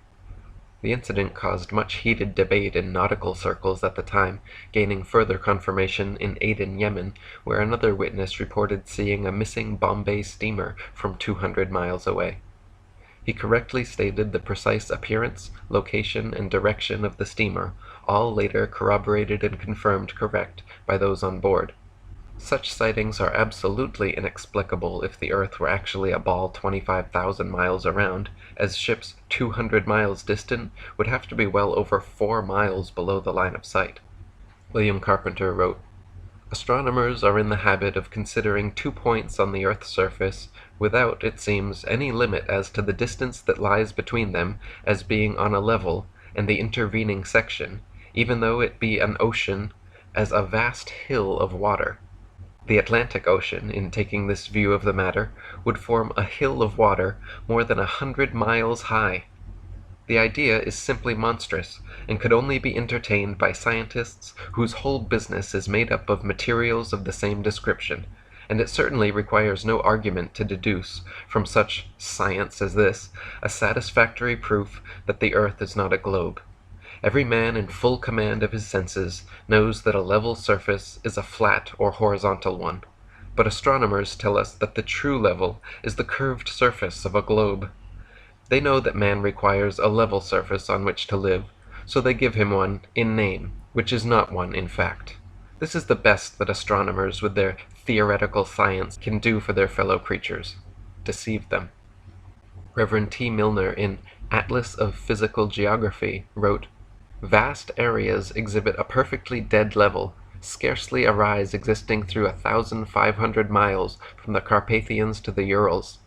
South of the Baltic, the country is so flat that a prevailing north wind will drive the waters of the Statner Half into the mouth of the Oder, and give the river a backward flow 30 or 40 miles.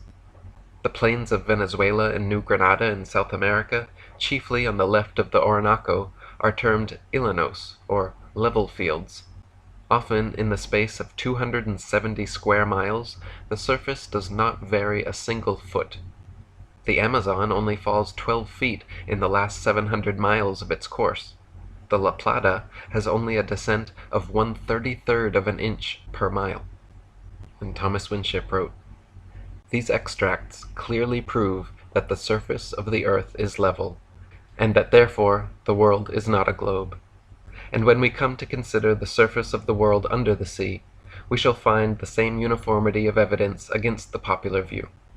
In Nature and Man, by Professor W. B. Carpenter, article "The Deep Sea and its Contents," the writer says, "If the bottom of the mid-ocean were laid dry, an observer standing on any spot of it would find himself surrounded by a plain, only comparable to that of the North American prairies or the South American pampas. The form of the depressed area which lodges the water of the deep ocean is rather, indeed, to be likened to that of a flat waiter, or tea-tray, surrounded by an elevated and deeply sloping rim, than to that of a basin, in which it is commonly compared."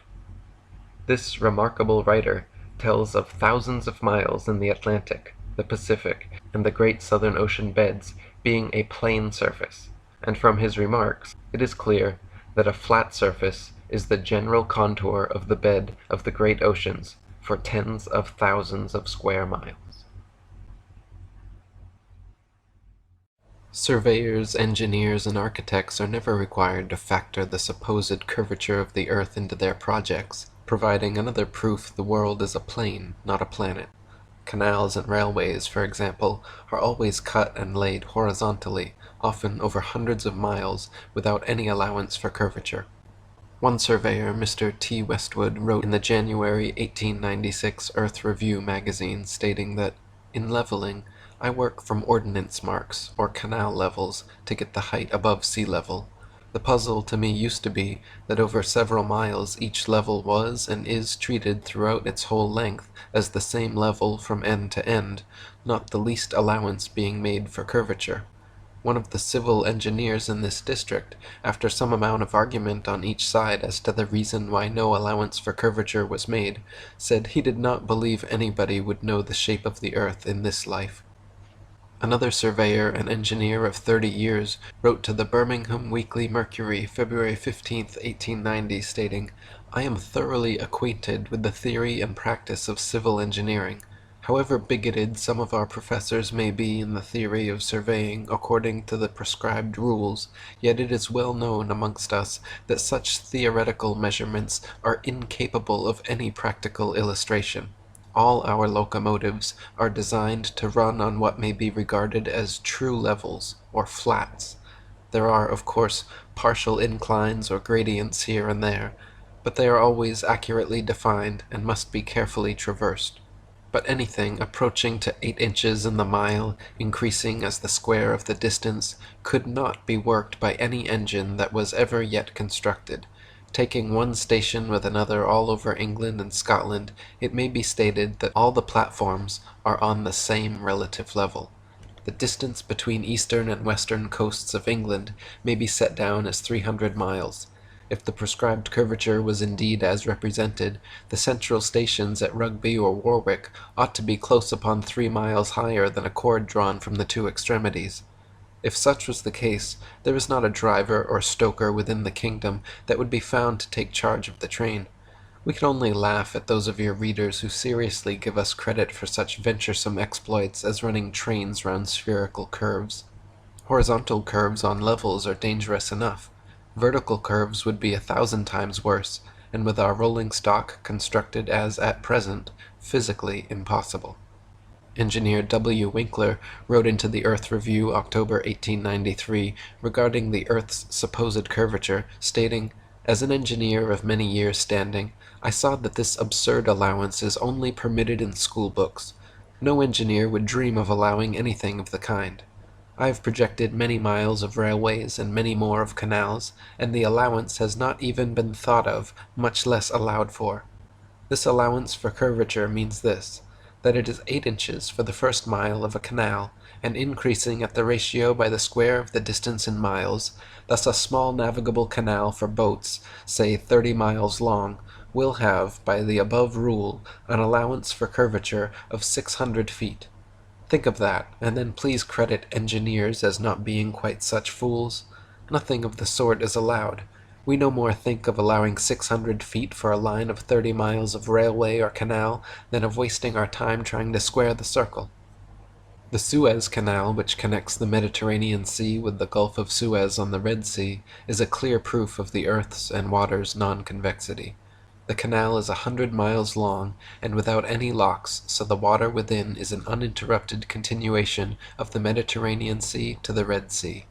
When it was constructed, the earth's supposed curvature was not taken into account. It was dug along a horizontal datum line, 26 feet below sea level, passing through several lakes from one sea to the other, with the datum line and the water's surface running perfectly parallel over the 100 miles.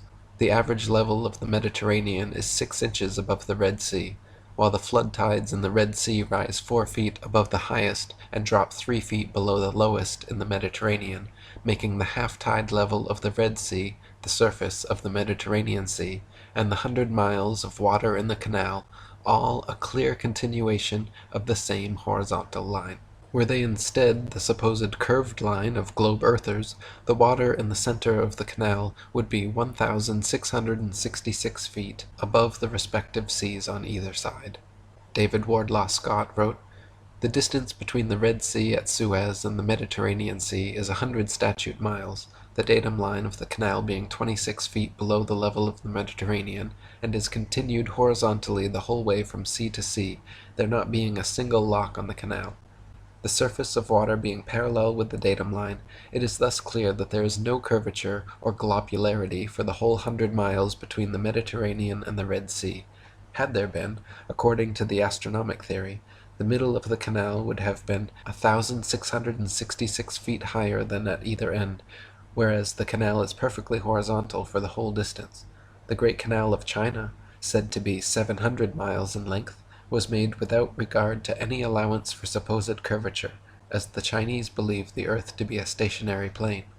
I may also add that no allowance was made for it in the North Sea Canal, or in the Manchester Ship Canal, both recently constructed, thus clearly proving that there is no globularity in earth or sea, so that the world cannot possibly be a planet." Thomas Winship wrote, "If the earth be the globe of popular belief, it is very evident that in cutting a canal an allowance must be made for the curvature of the globe, which allowance would correspond to the square of the distance multiplied by 8 inches. From the Age of 5th August 1892 I extract the following. The German Emperor performed the ceremony of opening the gates of the Baltic and North Sea Canal in the spring of 1891. The canal starts at Holtenau on the south side of Kiel Bay and joins the Elbe 15 miles above its mouth.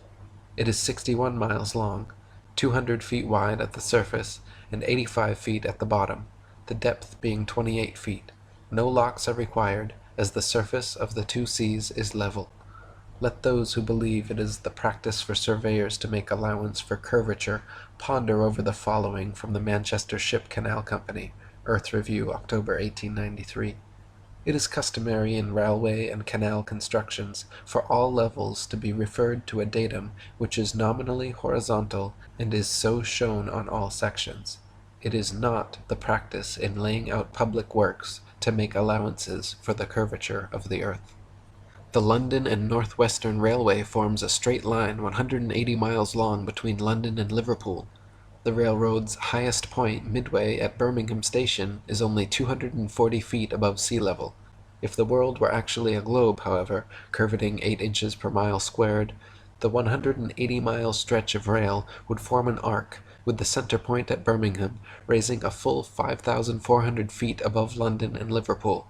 Adding the station's actual height, 240 feet, to its theoretical inclination, 5,400 feet, gives 5,640 feet as the rail's necessary height on a globe Earth, more than 1,000 feet taller than Ben Nevis, the tallest mountain in Great Britain. Thomas Winship wrote, "In projecting railways on a globe, the datum line would be the arc of a circle corresponding to the latitude of the place. That the datum line for the railway projections is always a horizontal line proves that the general configuration of the world is horizontal. To support the globe theory, the gentlemen of the observatories should call upon the surveyor to prove that he allows the necessary amount for curvature. But this is what the learned men dare not do, as it is well known that the allowance for the supposed curvature is never made." David Wardlaw Scott wrote, "In a long line like that of the Great Pacific Railway, extending across North America, the supposed curvature would, of course, be proportionally great, extending to many miles in height, but not 1 inch was allowed by the engineers for curvature during the whole course of the construction of that vast line of railway. And if we think of it, how could it be otherwise? All railway metals must of necessity be straight, for how could any engine or carriage run with safety on a convex surface?" J.C. Bourne, in his book The History of the Great Western Railway, stated that the entire original English railroad, more than 118 miles long, that the whole line with the exception of the inclined planes, may be regarded practically as level. The British Parliament session in 1862 that approved its construction recorded in Order No. 44 for the proposed railway that "the section be drawn to the same horizontal scale as the plan, and to a vertical scale of not less than 1 inch to every 100 feet, and shall show the surface of the ground marked on the plan, the intended level of the proposed work, the height of every embankment, and the depth of every cutting, and a datum horizontal line which shall be the same throughout the whole length of the work." Thomas Winship wrote, 118 miles of level railway, and yet the surface on which it is projected a globe? Impossible. It cannot be. Early in 1898 I met a Mr. Hughes, chief officer of the steamer City of Lincoln. This gentleman told me he had projected thousands of miles of level railway in South America, and never heard of any allowance for curvature being made. On one occasion he surveyed over 1,000 miles of railway, which was a perfect straight line all the way. It is well known that in the Argentine Republic and other parts of South America there are railways thousands of miles long, without curve or gradient. In projecting railways, the world is acknowledged to be a plane, and if it were a globe, the rules of projection have yet to be discovered. Level railways prove a level world, to the utter confusion of the globular school of impractical men with high salaries and little brains. That in all surveys no allowance is made for curvature, which would be a necessity on a globe. That a horizontal line is in every case the datum line, the same line being continuous throughout the whole length of the work, and that the theodolite cuts a line at equal altitudes on either side of it, which altitude is the same as that of the instrument, clearly proves, to those who will accept proof when it is furnished, that the world is a plane and not a globe. If the earth were a sphere, airplane pilots would have to constantly correct their altitudes downwards so as to not fly straight off into outer space.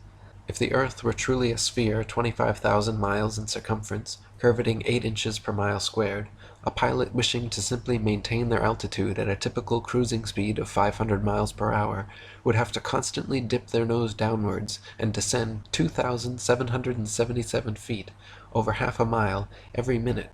Otherwise, without compensation, in 1 hour's time, the pilot would find themselves 166,666 feet, 31.5 miles, higher than expected. A plane flying at a typical 35,000 feet, wishing to maintain that altitude at the upper rim of the so-called troposphere in 1 hour, would find themselves over 200,000 feet high in the mesosphere, with a steadily raising trajectory the longer they go. I have talked to several pilots, and no such compensation for the Earth's supposed curvature is ever made. When pilots set an altitude, their artificial horizon gauge remains level, and so does their course. Nothing like the necessary 2,777 foot per minute declination is ever taken into consideration. Thomas Winship wrote, "It must be obvious to the reader that if the earth be the globe of popular belief, the rules observed for navigating a vessel from one part of this globe to another must be in conformity to its figure.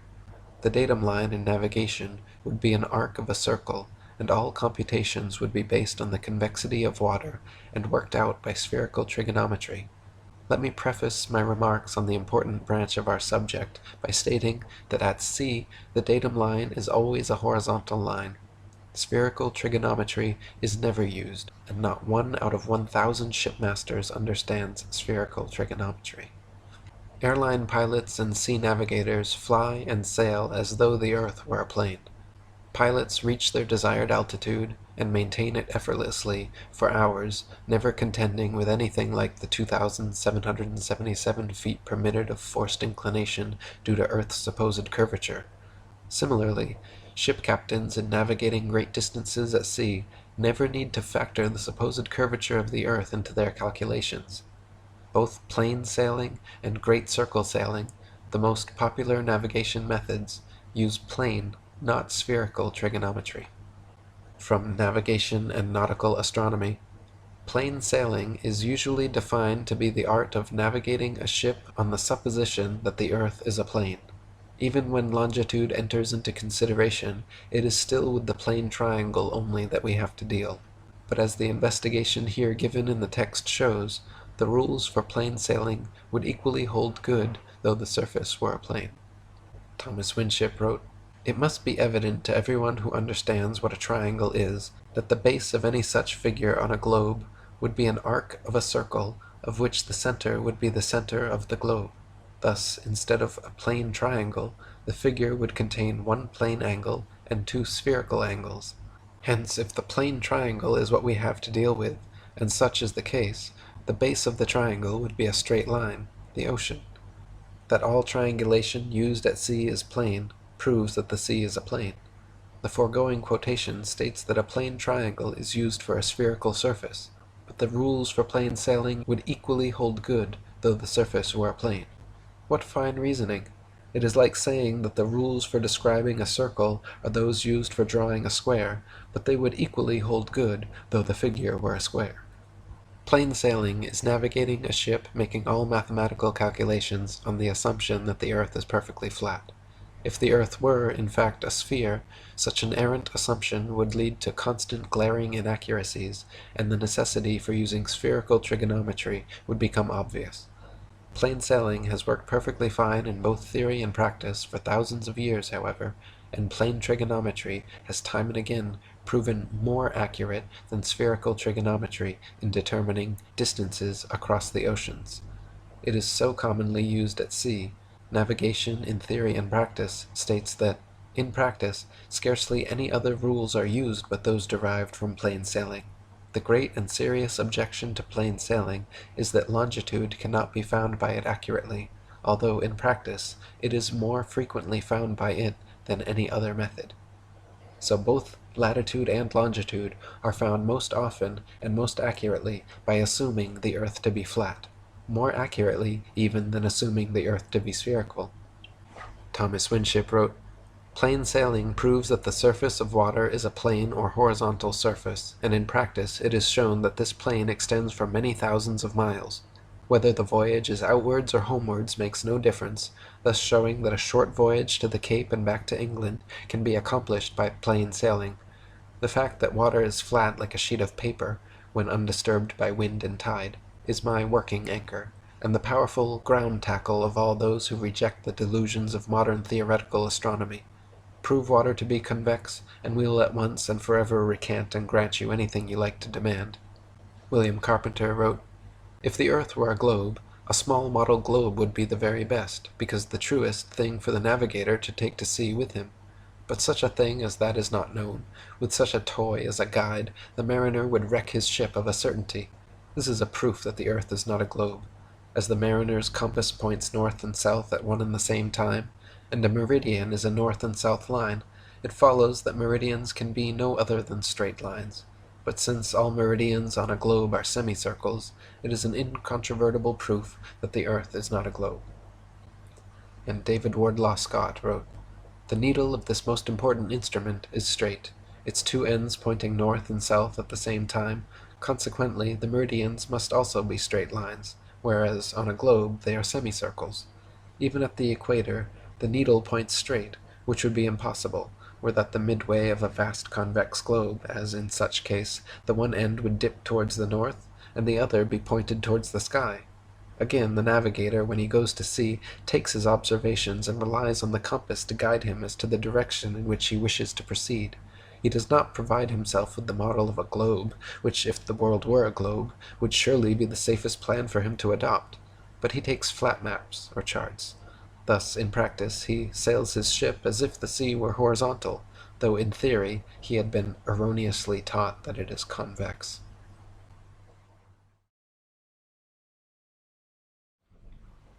In the flat Earth model of the cosmos, the North Pole is the immovable center of the world and the entire universe.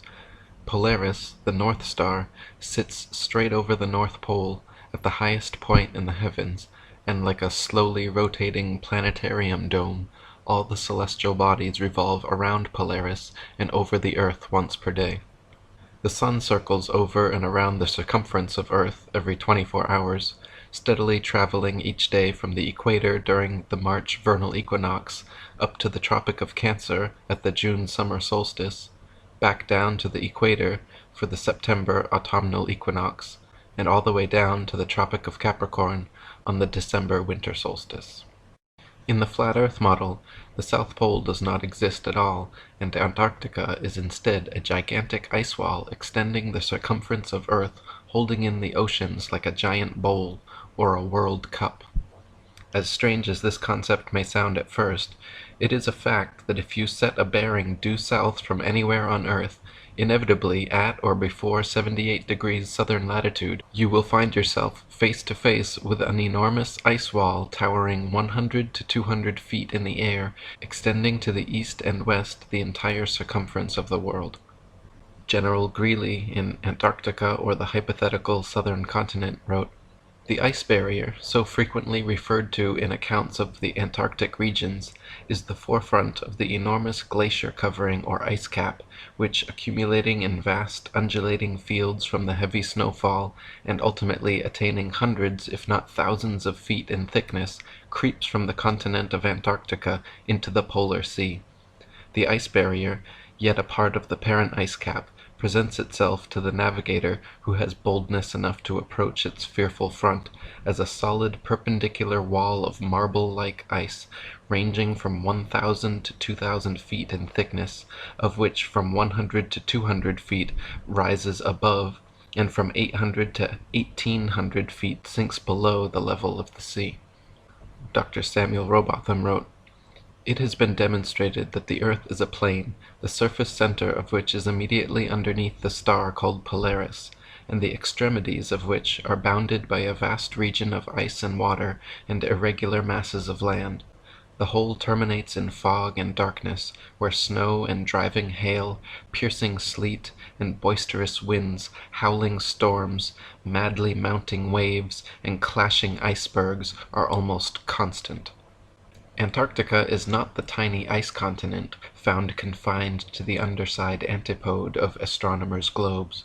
Quite the contrary, Antarctica literally surrounds us 360 degrees, encircles every continent, and acts as a barrier holding in the oceans. The most commonly asked questions, and the greatest mysteries yet to be solved are, how far does the Antarctic ice extend outwards? Is there a limit? What lies beyond, or is it just snow and ice forever? Thanks to UN treaties and constant military surveillance, the North Pole and Antarctica remain cloaked in government secrecy, both purported no-fly and no-sail zones, with several reports of civilian pilots and captains being shooed away and escorted back under threats of violence. Dr. Samuel Robotham wrote, "How far the ice extends, how it terminates, and what exists beyond it, are questions to which no present human experience can reply. All we at present know is, that snow and hail, howling winds, and indescribable storms and hurricanes prevail, and that in every direction human ingress is barred by unsealed escarpments of perpetual ice, extending farther than the eye or telescope can penetrate, and becoming lost in gloom and darkness.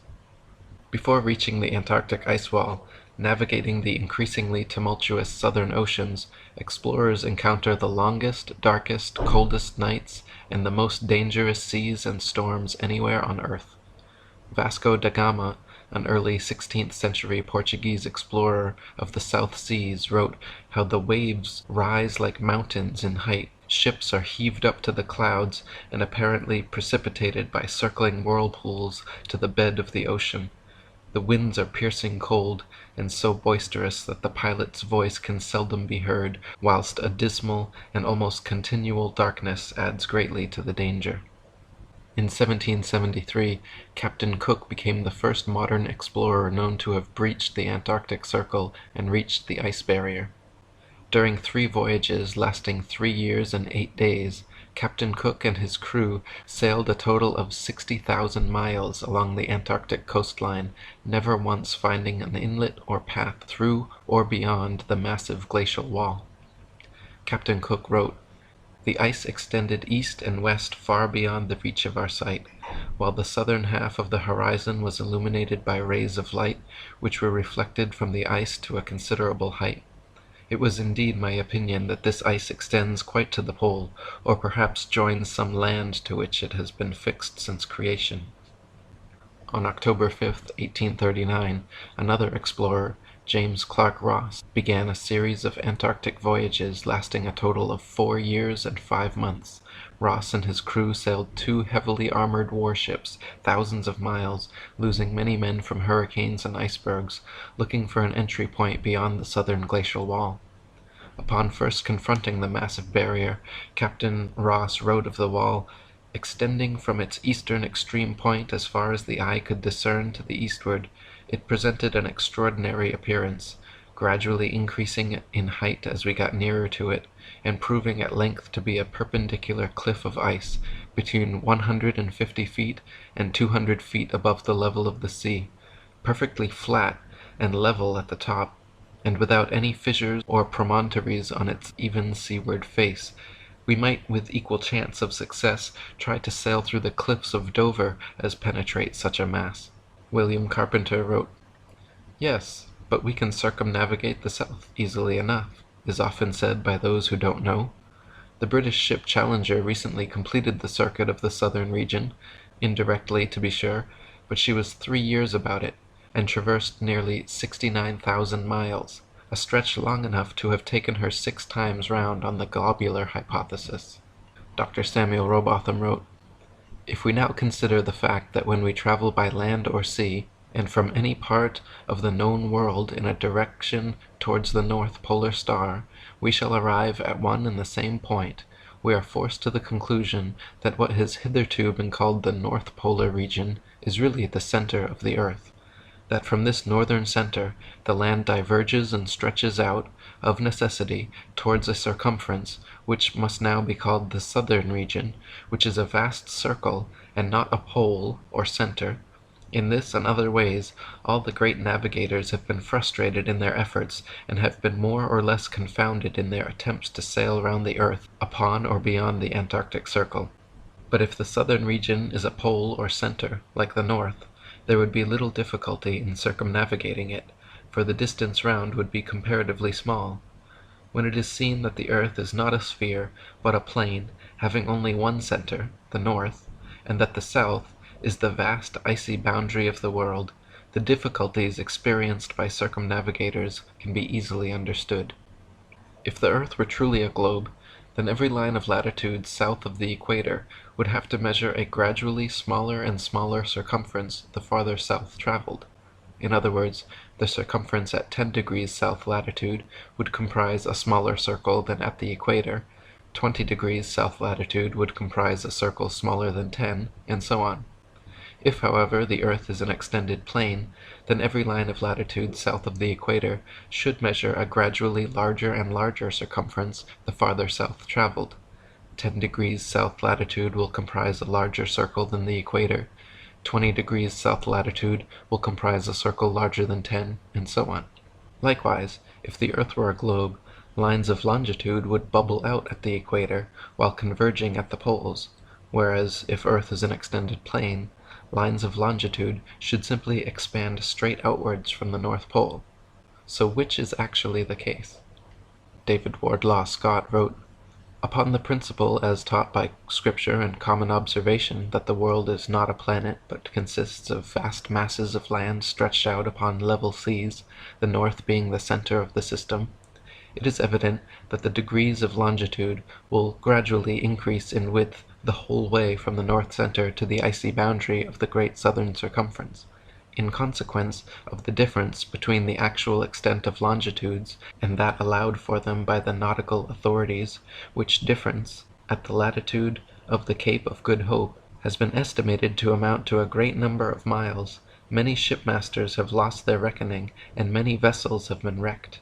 Ship captains, who have been educated in the globular theory, know not how to account for their getting so much out of their course in southern latitudes, and generally put it down to currents. But this reason is futile, for although currents may exist, they do not usually run in opposite directions, and vessels are frequently wrecked whether sailing east or west." During Captain James Clark Ross's voyages around the Antarctic circumference, he often wrote in his journal, perplexed at how they routinely found themselves out of accordance with their charts, stating that they found themselves an average of 12 to 16 miles outside their reckoning every day, some days as much as 29 miles. Lieutenant Charles Wilkes commanded a United States Navy exploration expedition to the Antarctic from August 18, 1838 to June 10, 1842.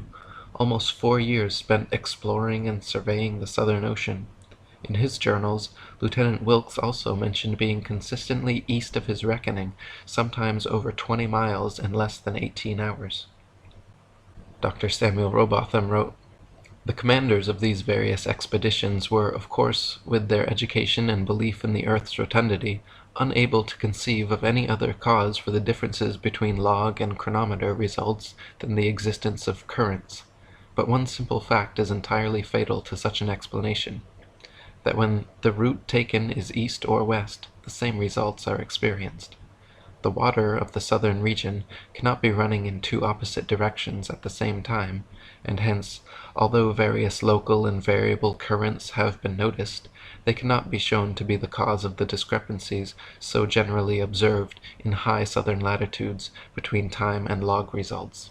The conclusion is one of necessity, forced upon us by the sum of the evidence collected that the degrees of longitude in any given southern latitude are larger than the degrees in any latitude nearer to the northern center, thus proving the already more than sufficiently demonstrated fact that the earth is a plane, having a northern center, in relation to which degrees of latitude are concentric, and from which degrees of longitude are diverging lines, continually increasing in their distance from each other as they are prolonged towards the great glacial southern circumference."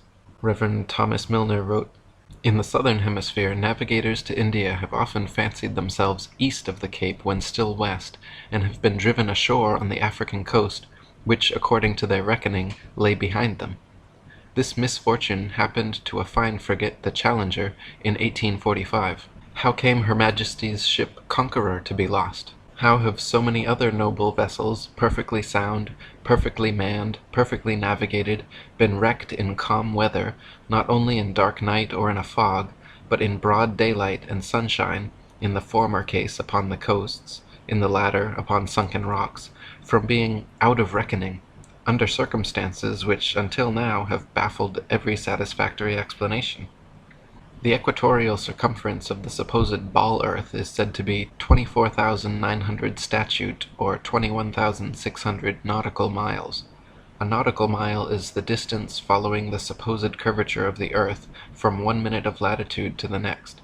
A statute mile is the straight line distance between the two, not taking into account Earth's alleged curvature. The Australian Handbook Almanac Shippers and Importers Directory states that the distance between Sydney and Nelson is 1,400 nautical, or 1,633 statute miles. allowing a more than sufficient 83 miles as the distance for rounding Cape Farewell and sailing up Tasman Bay to Nelson, leaves 1,550 statute miles as the straight-line distance from the meridian of Sydney to the meridian of Nelson. Their given difference in longitude is 22 degrees 2 minutes 14 seconds. Therefore, if 22 degrees 2 minutes 14 seconds out of 360 is 1,550 miles, the entirety measures 25,182 miles. This is larger than the Earth is said to be at the equator, and 4,262 miles greater than it would be at Sydney's southern latitude on a globe of said proportions. 1/360th part of 25,182 gives 70 miles as the distance between each degree of longitude at Sydney's 34° southern latitude. On a globe 25,000 miles in equatorial circumference, however, degrees of longitude at 34° latitude would be only 58 miles, a full 12 miles per degree less than reality. This perfectly explains why Ross and other navigators in the deep south experienced 12-plus-mile daily discrepancies between their reckoning and reality. The farther south traveled, the farther the divide. Dr. Samuel Robotham wrote, "From near Cape Horn, Chile, to Port Phillip in Melbourne, Australia, the distance is 9,000 miles. These two places are 143 degrees of longitude from each other. Therefore the whole extent of the Earth's circumference is a mere arithmetical question. If 143 degrees make 9,000 miles, what will be the distance made by the whole 360 degrees into which the surface is divided? The answer is 22,657 miles, or 8,357 miles more than the theory of rotundity would permit. It must be borne in mind, however, that the above distances are nautical measure, which, reduced to statute miles, gives the actual distance round the southern region at a given latitude as 26,433 statute miles, or nearly 1,500 miles more than the largest circumference ever assigned to the Earth at the equator. Similar calculations made from the Cape of Good Hope, South Africa, to Melbourne, Australia, at an average latitude of 35.5 degrees south, have given an approximate figure of over 25,000 miles, which is again equal to or greater than the Earth's supposed greatest circumference at the equator. Calculations from Sydney, Australia, to Wellington, New Zealand, at an average of 37.5 degrees south, have given an approximate circumference of 25,500 miles, greater still.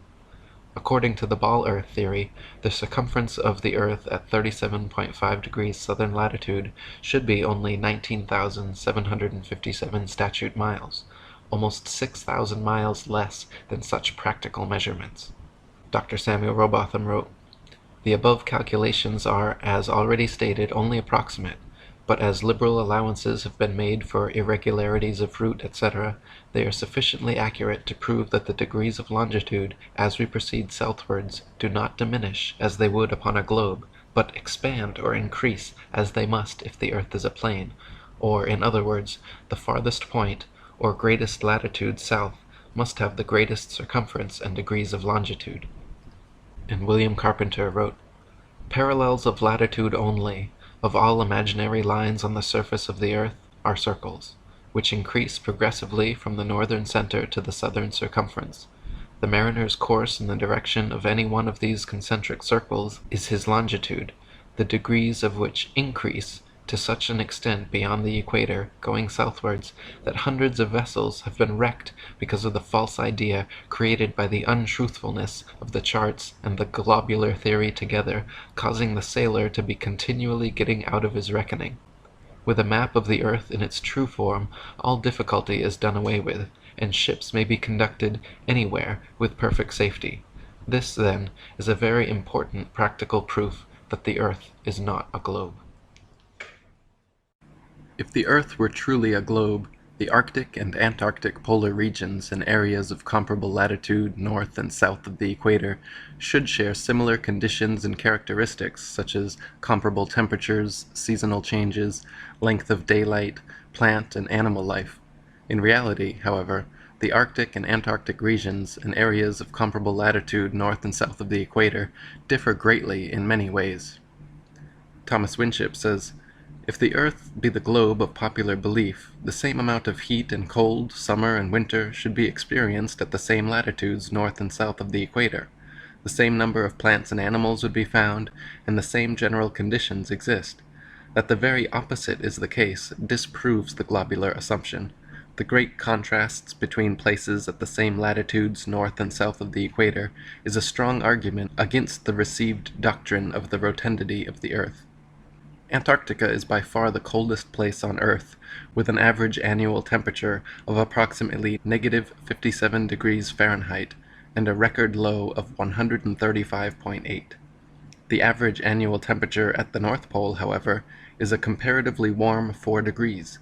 Throughout the year, temperatures in the Antarctic vary less than half the amount at comparable Arctic latitudes. The northern Arctic region enjoys moderately warm summers and manageable winters, whereas the southern Antarctic region never even warms enough to melt the perpetual snow and ice." Thomas Winship wrote, "This uniformity of temperature partly accounts for the great accumulation of ice which is formed, not on account of the great severity of the winter, but because there is practically no summer to melt it. In the Antarctic there is eternal winter, and snow never melts. As far north as a man has traveled, he has found reindeer and hare basking in the sun, and country brilliant with rich flora. Within the Antarctic Circle, no plant is to be found. The island of Kerguelen at 49 degrees southern latitude has only 18 species of native plants that can survive its hostile climate. Compare this with the island of Iceland at 65 degrees northern latitude, 16 degrees further north of the equator than Kerguelen is south, yet Iceland is home to 870 species of native plants. On the Isle of Georgia, just 54 degrees southern latitude, the same latitude as Canada or England in the north, where dense forests of various tall trees abound, the infamous Captain Cook wrote that he was unable to find a single shrub large enough to make a toothpick. Cook wrote, "Not a tree was to be seen. The lands which lie to the south are doomed by nature to perpetual frigidness, never to feel the warmth of the sun's rays, whose horrible and savage aspect I have not words to describe. Even marine life is sparse in certain tracts of vast extent, and the sea-bird is seldom observed flying over such lonely wastes. The contrasts between the limits of organic life in Arctic and Antarctic zones is very remarkable and significant. Vegetables and land animals are found at nearly 80 degrees in the north, while from the parallel of 58 degrees in the south, the lichen and such-like plants only clothe the rocks, and sea-birds and the cetaceous tribes alone are seen upon the desolate beaches." In the Arctic there are 4 clearly distinguished seasons, warm summers, and an abundance of plant and animal life, none of which can be said of the Antarctic. The Eskimo live as far north as the 79th parallel, whereas in the south no native man is found higher than the 56th. Admiral Ferdinand von Wrangel, the 19th century Russian Arctic explorer, wrote how in the north countless herds of reindeer, elks, black bears, foxes, sable, and gray squirrels fill the upland forests. Stone foxes and wolves roam over the low ground. Enormous flights of swans, geese, and ducks arrive in spring, and seek deserts where they may molt and build their nests in safety. Eagles, gulls, and owls pursue their prey along the sea coast. Ptarmigan run in troops among the bushes. Little snipes are busy among the brooks and in the morasses. The social crows seek the neighborhood of man's habitations, and when the sun shines in spring, one may sometimes even hear the cheerful note of the finch, and in autumn that of the thrush. W.N.R. Chambers, in Arctic Explorations, wrote, "Beyond the 70th degree of southern latitude, not a tree meets the eye. Wearied with the white waste of snow, forests, woods, even shrubs have disappeared, and given place to a few lichens and creeping woody plants, which scantily clothe the indurated soil. Still, in the farthest north, nature claims her birthright of beauty, and in the brief and rapid summer she brings forth numerous flowers and grasses to bloom for a few days, to be again blasted by the swiftly recurring winter.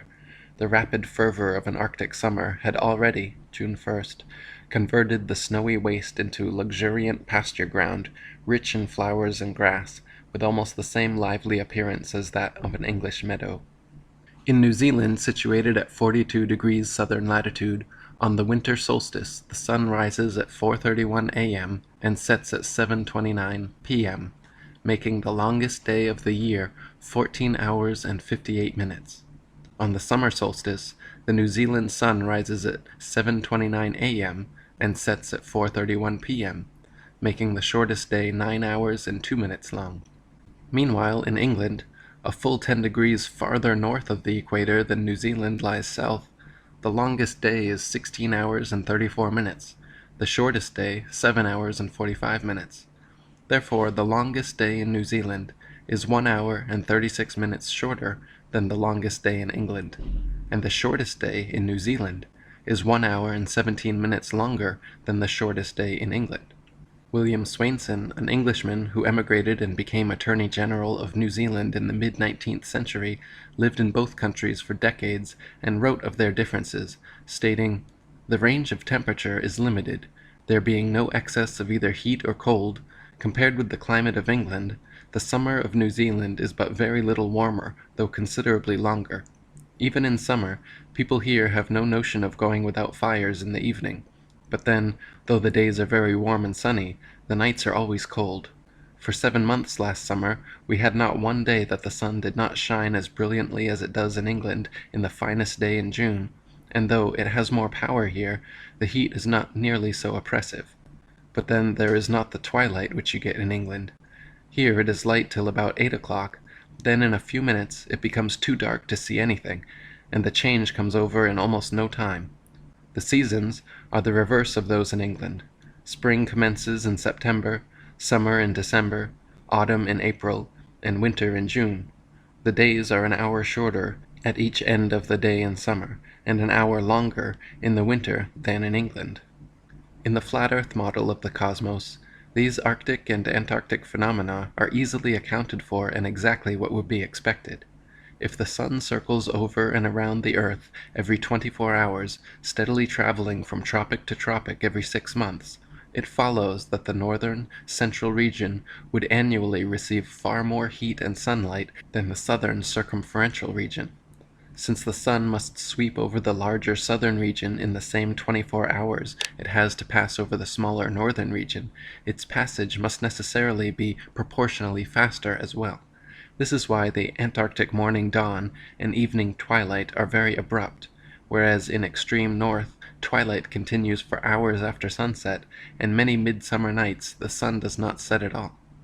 Dr. Samuel Robotham said, "If the sun is fixed and the earth revolves underneath it, the same phenomena would exist at the same distance on each side of the equator. But such is not the case. What can operate to cause the twilight in New Zealand to be so much more sudden, or the nights so much colder than in England? The southern hemisphere cannot revolve more rapidly than the northern. The latitudes are about the same, and the distance round a globe would be the same at 50 degrees south as at 50 degrees north, and as the whole would revolve once in 24 hours, the surface at the two places would pass underneath the sun with the same velocity, and the light would approach in the morning and recede in the evening in exactly the same manner. Yet the very contrary is the fact. The constant sunlight of the north develops, with the utmost rapidity, numerous forms of vegetable life, and furnishes subsistence for millions of living creatures. But in the south, where the sunlight never dwells, or lingers about a central region, but rapidly sweeps over sea and land, to complete in 24 hours the great circle of the southern circumference, it has not time to excite and stimulate the surface, and therefore, even in comparatively low southern latitudes, everything wears an aspect of desolation.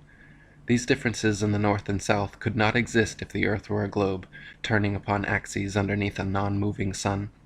The two hemispheres would at the same latitudes have the same degree of light and heat, and the same general phenomena, both in kind and degree. The peculiarities which are found in the south as compared with the north are only such as could exist upon a stationary plane, having a northern center, concentric with which is the path of the moving sun." And William Carpenter wrote, "Every year the sun is as long south of the equator as he is north, and if the earth were not stretched out as it is, in fact, but turned under, as the Newtonian theory suggests, it would certainly get as intensive a share of the sun's rays south as north, but the southern region being, in consequence of the fact stated, far more extensive than the region north, The sun, having to complete his journey round every 24 hours, travels quicker as he goes further south, from September to December, and his influence has less time in which to accumulate at any given point. Since, then, the facts could not be as they are if the earth were a globe, it is a proof that the earth is not a globe. During Arctic summer, from approximately the 22nd to the 25th of June, at a high enough latitude and altitude, you can watch a phenomenon known as the midnight sun, where the sun stays continuously visible in the sky for 3 days straight.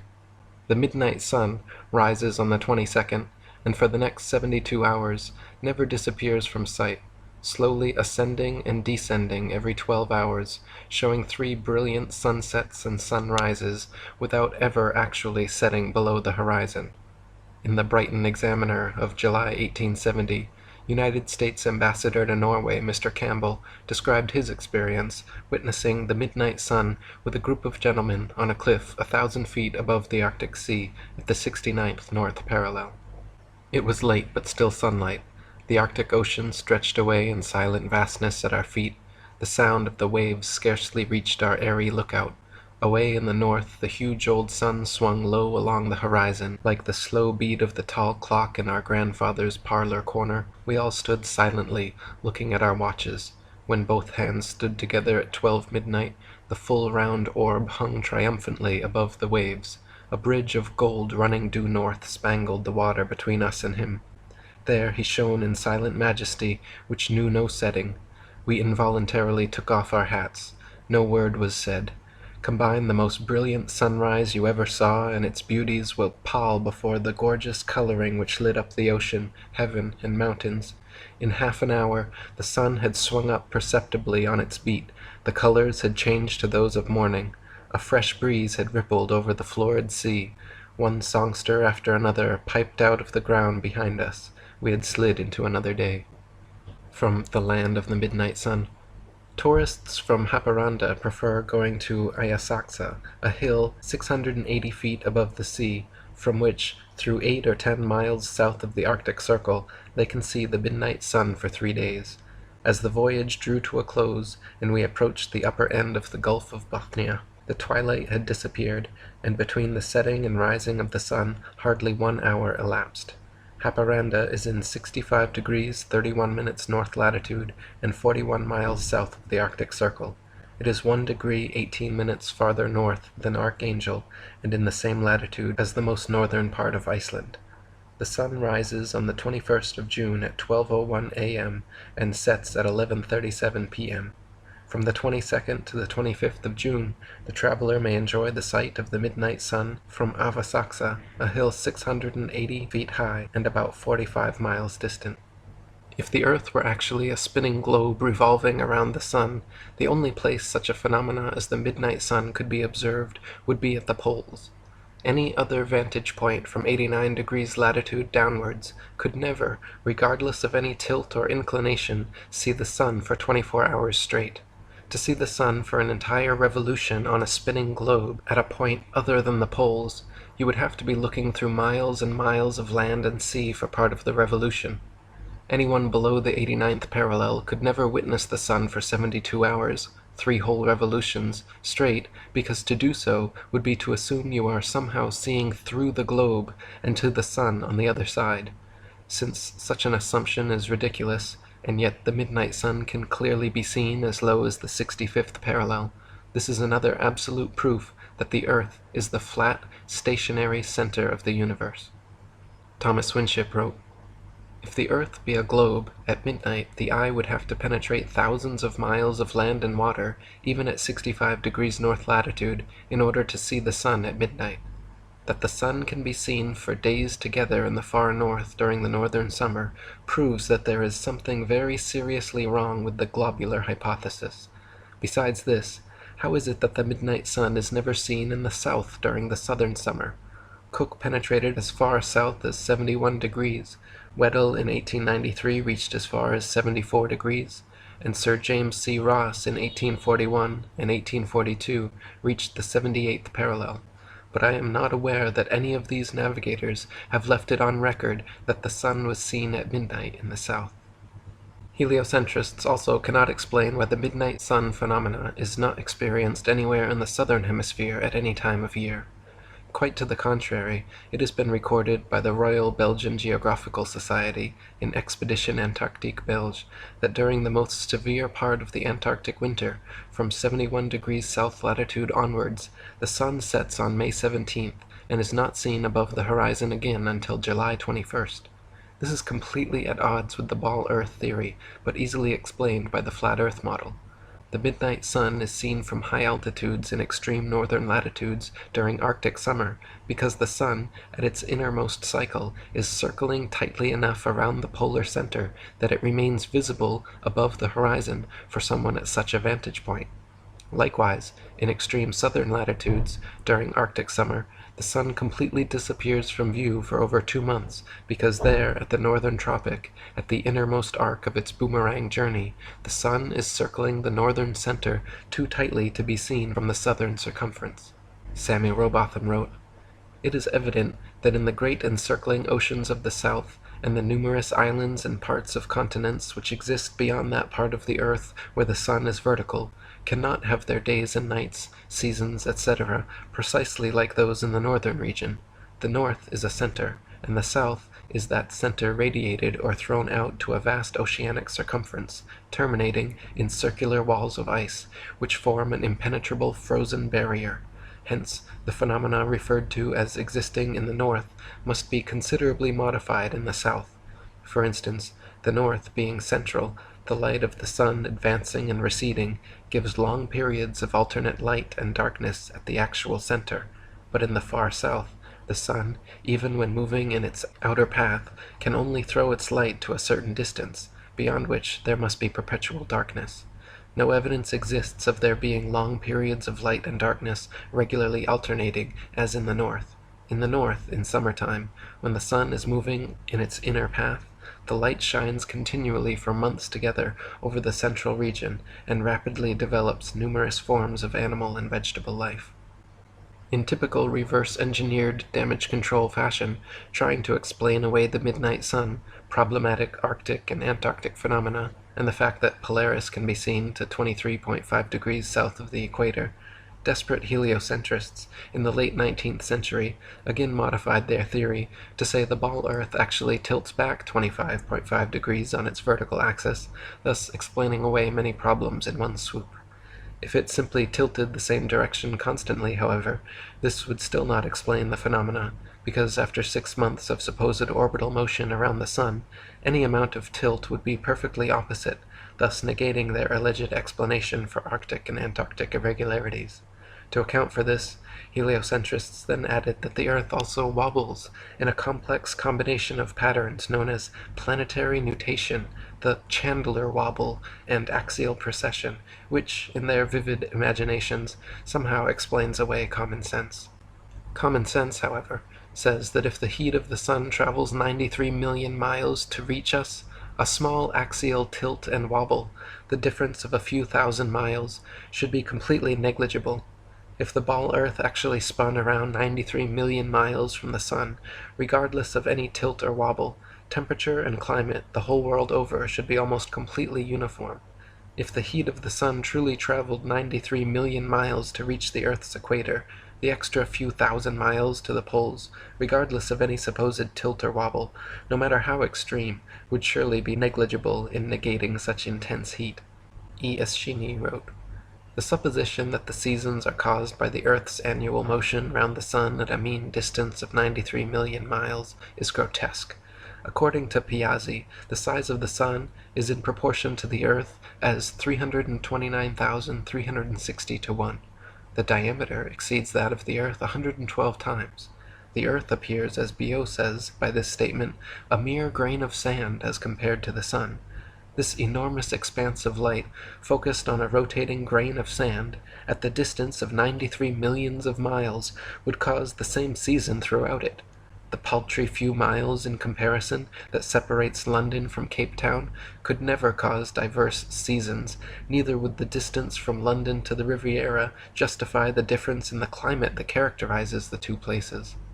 Common sense also says if the Earth were actually a ball spinning daily with uniform speed around the sun, There should be exactly 12-hour days and 12-hour nights everywhere, all year round, regardless of any alleged tilt or inclination. Half the sphere would always be lit, and the other half not. The great variety and length of days and nights throughout the year all over Earth testifies to the fact we do not live on a spinning ball planet. There cannot exist phenomena such as this on a globe, nor the midnight sun, nor anything like Antarctic winter, where the sun is nowhere to be found for over 2 months per year. NASA and modern astronomy say the Earth is a giant globe spinning 1,000 miles per hour around its central axis, traveling 67,000 mile per hour circles around the Sun, spiraling 500,000 miles per hour around the Milky Way, while the entire galaxy rockets a ridiculous 670 million miles per hour through the universe, with all of these motions originating from an alleged Big Bang cosmogenic explosion 14 billion years ago. That's a grand total of 670,568,000 miles per hour in several different directions we're all supposedly speeding along at simultaneously. No one has ever seen, felt, heard, measured, or proven such motion, yet the vast majority of people unquestioningly accept that the clearly motionless earth beneath their feet is actually moving over 600 million miles per hour. NASA and modern astronomy say Polaris, the North Pole star, is somewhere between 323 and 434 light years, or about 2 quadrillion miles away from us. Firstly, note that is between 1.9 quadrillion to 2.6 quadrillion miles, making a difference of over 600 trillion miles. If modern astronomy cannot even agree on the distance to stars within hundreds of trillions of miles, perhaps their science is flawed and their theory needs re-examining. However, even granting them their obscurely distant stars, heliocentric astronomers cannot adequately explain how Polaris manages to always remain perfectly aligned straight above the North Pole. If the globe Earth was really spinning west to east 1,000 miles per hour, orbiting the sun counterclockwise at 67,000 miles per hour, spiraling around the outer arms of the Milky Way at 500,000 miles per hour, while shooting through the universe at 670 million miles per hour, how is it even conceptually possible that Polaris, 2 quadrillion miles away, day after day, year after year, always maintains its alignment straight above the North Pole? That would mean from 2 quadrillion miles away, Polaris would have to be perfectly mirroring Earth's several simultaneous wobbling, spinning, spiraling, and shooting motions. Polaris would have to be shooting the same direction through the universe at exactly 670 million miles per hour. It would have to be following the same 500,000 mile per hour, 225 million year spiral around the Milky Way, and mirroring the same 67,000 mile per hour, 365-day orbit around our sun.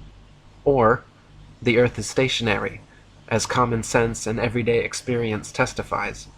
William Carpenter wrote, "It is supposed in the regular course of the Newtonian theory that the Earth is in June about 190 million miles away from its position in December. Now since we can in middle north latitudes see the North Star on looking out of a window that faces it, and out of the very same corner of the very same pane of glass in the very same window all the year round, it is proof enough for any man in his senses that we have made no motion at all." Not only this, but viewed from a ball Earth, Polaris, situated almost straight over the North Pole, should not be visible anywhere in the southern hemisphere. For Polaris to be seen from the southern hemisphere of a globular Earth, the observer would have to be somehow looking through the globe, and miles of land and sea would have to be transparent. Polaris can be seen, however, up to approximately 23.5 degrees south latitude. Dr. Robotham wrote, "If the Earth is a sphere and the pole star hangs over the northern axis, it would be impossible to see it for a single degree beyond the equator, or 90 degrees from the pole.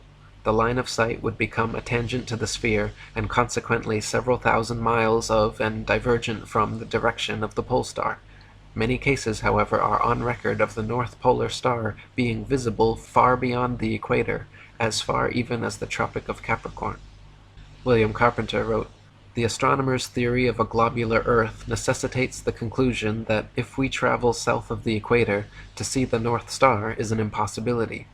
Yet it is well known that this star has been seen by navigators when they have been more than 20 degrees south of the equator. This fact, like hundreds of other facts, puts the theory to shame and gives us a proof that the Earth is not a globe." To account for this glaring problem in their model, desperate heliocentrists since the late 19th century have claimed the ball Earth actually tilts a convenient 23.5 degrees back on its vertical axis. Even this brilliant revision to their theory cannot account for the visibility of many other constellations, though. For instance, Ursa Major, very close to Polaris, can be seen from 90 degrees north latitude, the North Pole, all the way down to 30 degrees south latitude. The constellation Vulpecula can be seen from 90 degrees north latitude all the way to 55 degrees south latitude. Taurus, Pisces, and Leo can be seen from 90 degrees north all the way to 65 degrees south. Aquarius and Libra can be seen from 65 degrees north to 90 degrees south. The constellation Virgo is visible from 80 degrees north down to 80 degrees south, and Orion can be seen from 85 degrees north all the way to 75 degrees south latitude.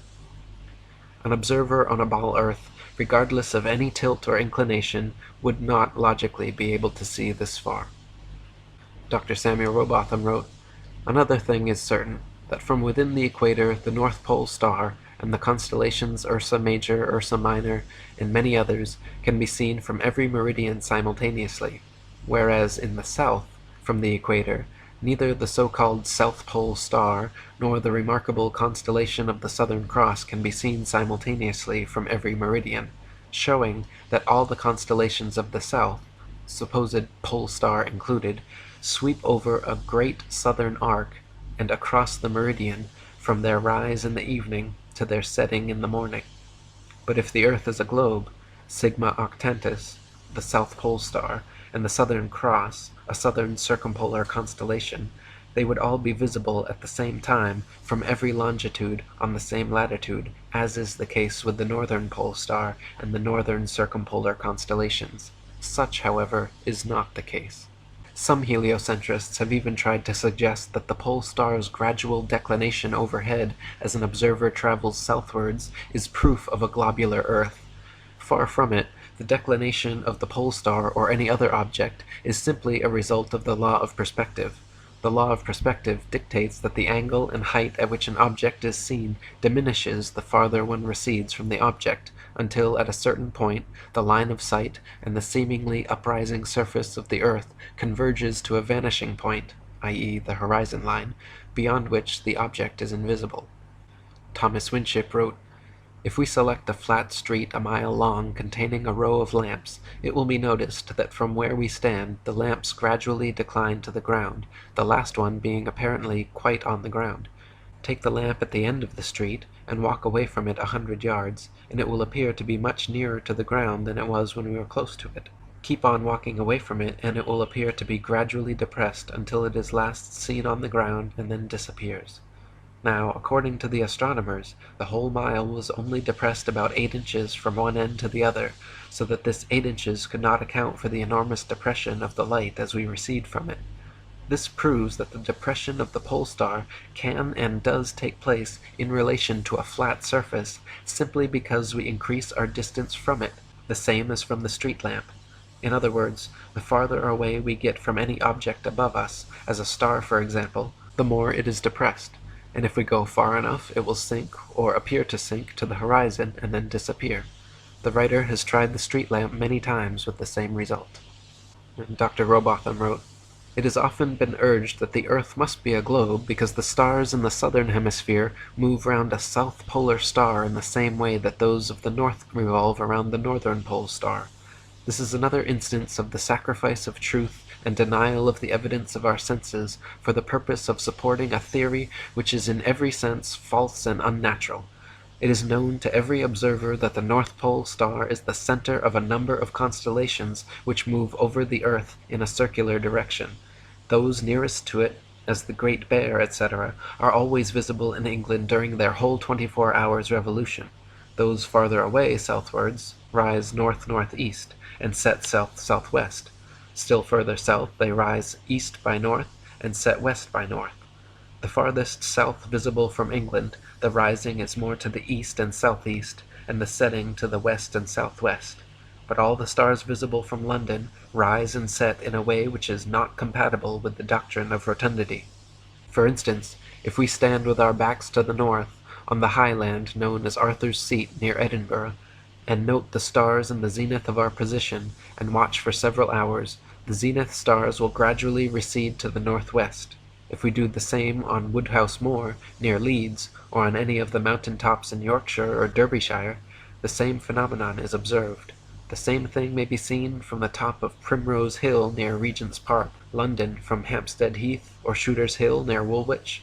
If we remain all night, we shall observe the same stars rising toward our position from the northeast, showing that the path of all the stars between ourselves and the northern center move round the North Pole star as a common center of rotation, just as they must do over a plane such as the earth is proved to be. It is undeniable that upon a globe zenith stars would rise, pass overhead, and set in the plane of the observer's position. If now we carefully watch in the same way the zenith stars from the Rock of Gibraltar, the very same phenomenon is observed. The same is also the case from the Cape of Good Hope, Sydney, and Melbourne in Australia, in New Zealand, in Rio de Janeiro, Montevideo, Valparaiso, and other places in the south.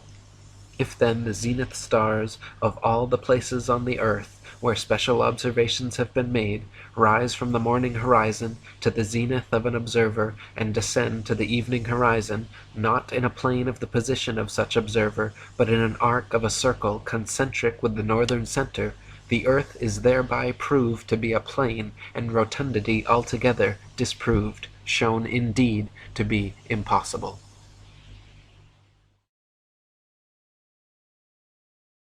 NASA and modern astronomy maintain that the moon is a solid, spherical, Earth-like habitation which man has actually flown to and set foot on. They claim the moon is a non-luminescent planetoid which receives and reflects all its light from the sun. The reality is, however, that the moon is not a solid body. It is clearly circular, but not spherical, and not in any way an Earth-like planetoid which humans could set foot on. In fact, the moon is largely transparent and completely self-luminescent, shining with its own unique light. The sun's light is golden, warm, drying, preservative, and antiseptic, while the moon's light is silver, cool, damp, putrefying, and septic. The sun's rays decrease the combustion of a bonfire, while the moon's rays increase combustion. Plant and animal substances exposed to sunlight quickly dry, shrink, coagulate, and lose the tendency to decompose and putrefy. Grapes and other fruits become solid, partially candied and preserved, like raisins, dates, and prunes. Animal flesh coagulates, loses its volatile gaseous constituents, becomes firm, dry, and slow to decay. When exposed to moonlight, however, plant and animal substances tend to show symptoms of putrefaction and decay. In direct sunlight, a thermometer will read higher than another thermometer placed in the shade, but in full, direct moonlight, a thermometer will read lower than another placed in the shade. If the sun's light is collected in a large lens and thrown to a focus point, it can create significant heat, while the moon's light, collected similarly, creates no heat. In the Lancet Medical Journal from March 14, 1856, particulars are given of several experiments which proved the moon's rays, when concentrated, can actually reduce the temperature upon a thermometer more than 8 degrees. Dr. Samuel Robotham wrote, "The sun's light, when concentrated by a number of plane or concave mirrors, throwing the light to the same point, or by a large burning lens, produces a black or non-luminous focus, in which the heat is so intense that metallic and alkaline substances are quickly fused, earthy and mineral compounds almost immediately vitrified, and all animal and vegetable structures in a few seconds decomposed, burned up, and destroyed. The moon's light, concentrated in the above manner, produces a focus so brilliant and luminous that it is difficult to look upon it, yet there is no increase of temperature. In the focus of sunlight there is great heat, but no light. In that of the moon's light there is great light, but no heat. David Wardlaw Scott wrote, "Light which is reflected must necessarily be of the same character as that which causes the reflection. But the light of the moon is altogether different from the light of the sun. Therefore the light of the moon is not reflected from the sun.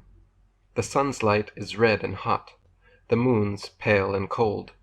The sun's dries and preserves certain kinds of fish and fruit, such as cod and grapes, for the table, but the moon's turns such to putrefaction. The sun's will often put out a coal fire, while the moon's will cause it to burn more brightly. The rays of the sun focused through a burning glass will set wood on fire, and even fuse metals, while the rays of the moon, concentrated to the strongest power, do not exhibit the very slightest signs of heat. I have myself long thought that the light of the moon is electric, but, be that as it may, even a board-school child can perceive that its light is totally unlike that of the sun. So sunlight and moonlight clearly have altogether different properties, and furthermore, the moon itself cannot physically be both a spherical body and a reflector of the sun's light. Reflectors must be flat or concave for the light rays to have any angle of incidence.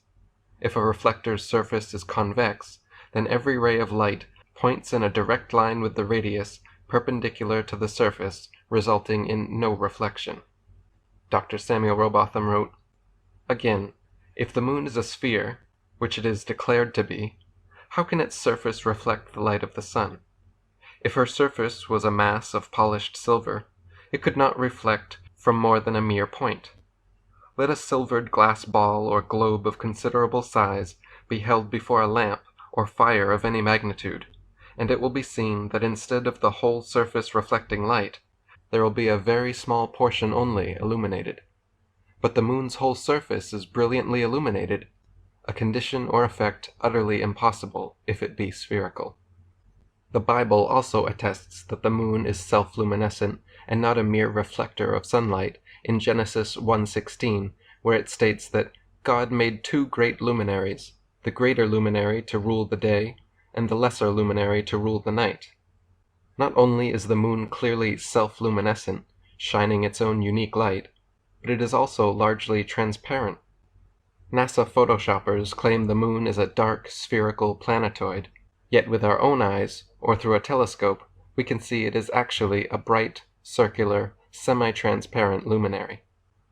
On a clear night, during a waxing or waning cycle, it is even possible to occasionally see stars and planets directly through the surface of the moon.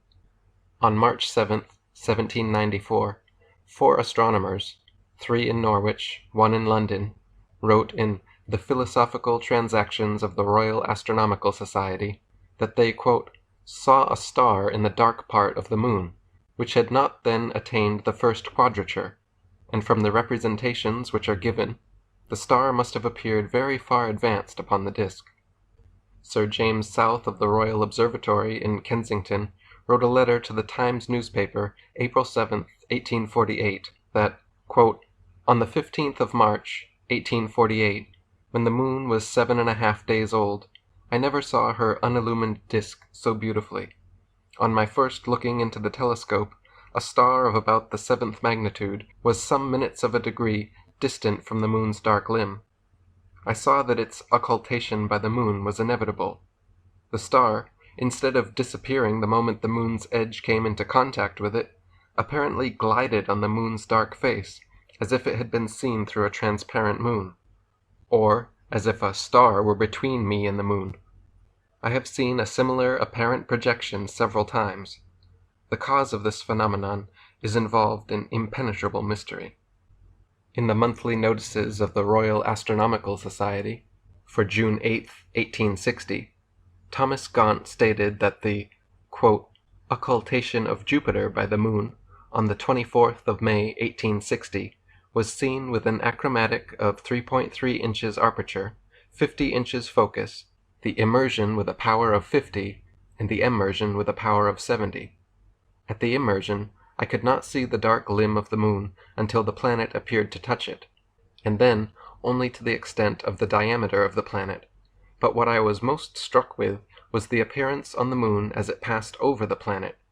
It appeared as though the planet was a dark object, and glided onto the moon instead of behind it. And the appearance continued until the planet was hid, when I suddenly lost the dark limb of the moon altogether. I have personally also seen stars through the edge of the waxing and waning moon. It actually happens fairly often.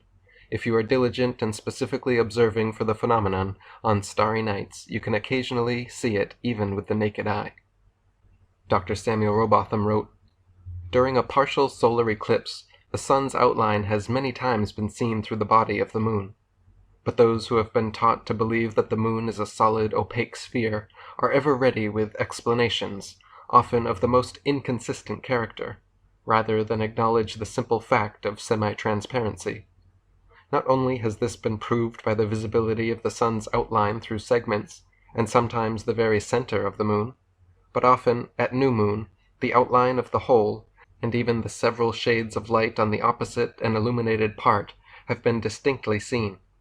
In other words, we are often able to see through the dark side of the moon's body to light on the other side."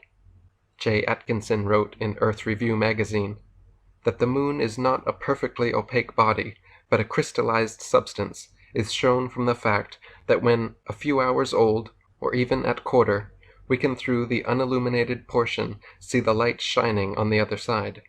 Stars have also been observed through her surface.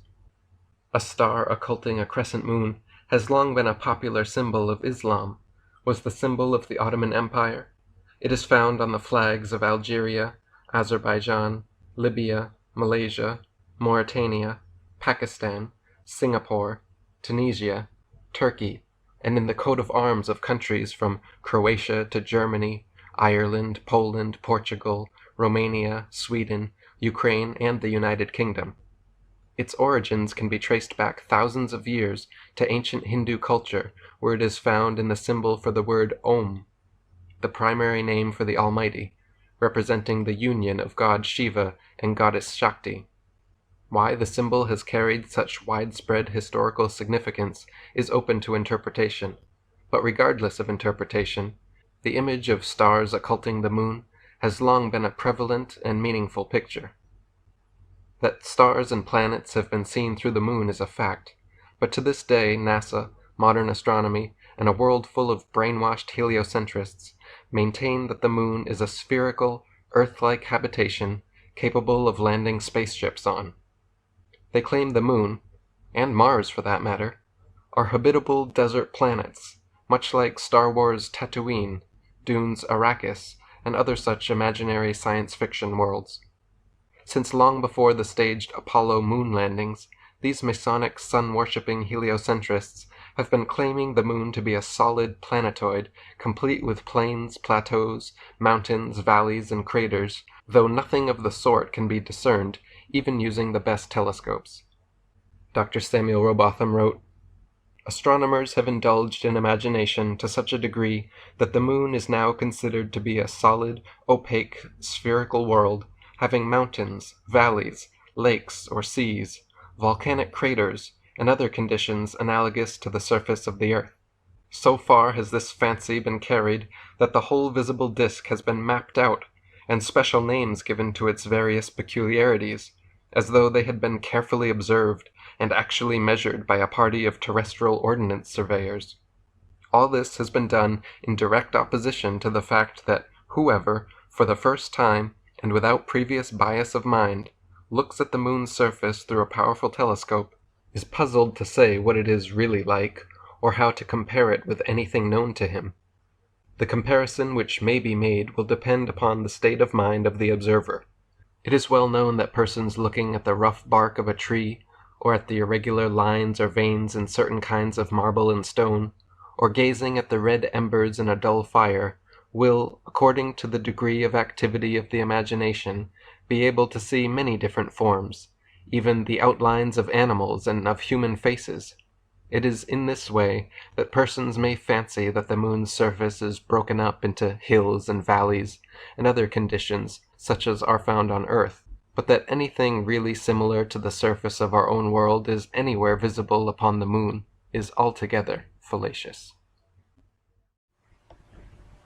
When you look up at the sun and moon, you see two equally sized, equidistant circles tracing similar paths at similar speeds around a flat, stationary Earth.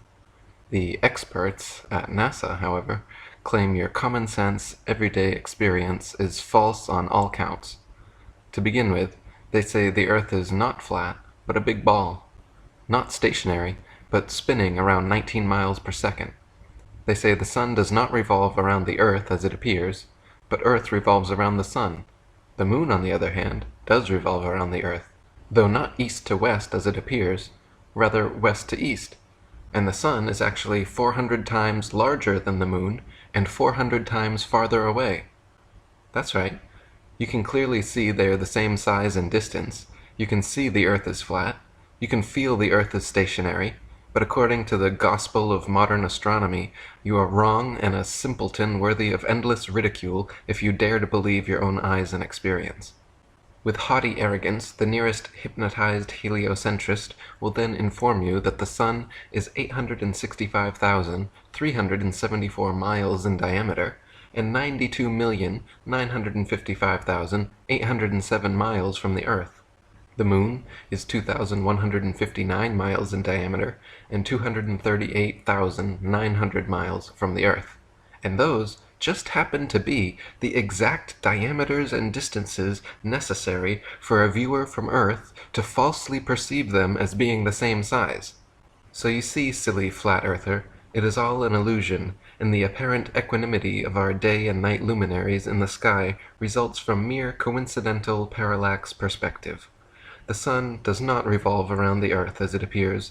Rather, the Earth spins 1,038 miles per hour under your feet and revolves 67,108 miles per hour around the sun. The moon does indeed revolve around the Earth, but not as it appears. Though it seems to move east to west, just like the sun and everything else in the heavens, the moon actually spins west to east at 10.3 miles per hour, while orbiting Earth at 2,288 miles per hour, which, combined with Earth's 1,038 mile per hour spin and 67,108 mile per hour orbit around the sun, coincidentally results in all motions perfectly canceling out, making the moon seem to move across the heavens with similar path and similar speed as the sun, while always only showing us one side of its surface and perpetually hiding its dark side. Bernard Brewer said, "The moon presented a special math problem for the construction of the heliocentric model. The only way to make the moon fit in with the other assumptions was to reverse its direction from that of what everyone who has ever lived has seen it go. The math model couldn't just stop the moon like it did the sun, that wouldn't work. And it couldn't let it continue to go east to west as we see it go either, at the same speed or at a different speed. The only option was to reverse its observed east to west direction and change its speed from about 64,000 miles an hour to about 2,200 miles an hour. This reversal, along with the change in speed, were unavoidable assumptions that needed to be adopted if the model was to have any chance of mimicking reality." And Marshall Hall said, "They want you to believe that the moon's rotation is perfectly synchronized with its orbit, so that's why we only ever see one side of the moon, rather than conclude the obvious, that the moon is simply not rotating. Moreover, they had to slow down the moon's speed by 58,870 miles per hour and reverse its direction to west to east to successfully sell their phony heliocentricity system to a gullible public. I don't think there is one person in many, many thousands, regardless of education, who knows that the Copernican model had to turn the moon's observable direction around and give it a new speed to accommodate the phases and eclipses." William Carpenter said, "Astronomers tell us that the moon goes round the Earth in about 28 days. Well, we may see her making her journey round every day if we make use of our eyes, and these are about the best things we have to use.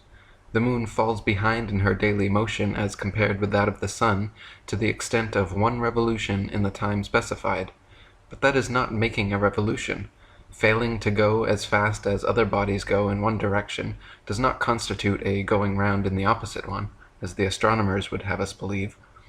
And since all this absurdity has been rendered necessary for no other purpose than to help other absurdities along, it is clear that the astronomers are on the wrong track. There are several theories about the relative size and distance of the sun and moon, all with their points of evidence and points of contention. Flat earthers throughout the ages have used sextants and plane trigonometry attempting to make such calculations, usually concluding the sun and moon both to be only about 32 miles in diameter and less than a few thousand miles from Earth.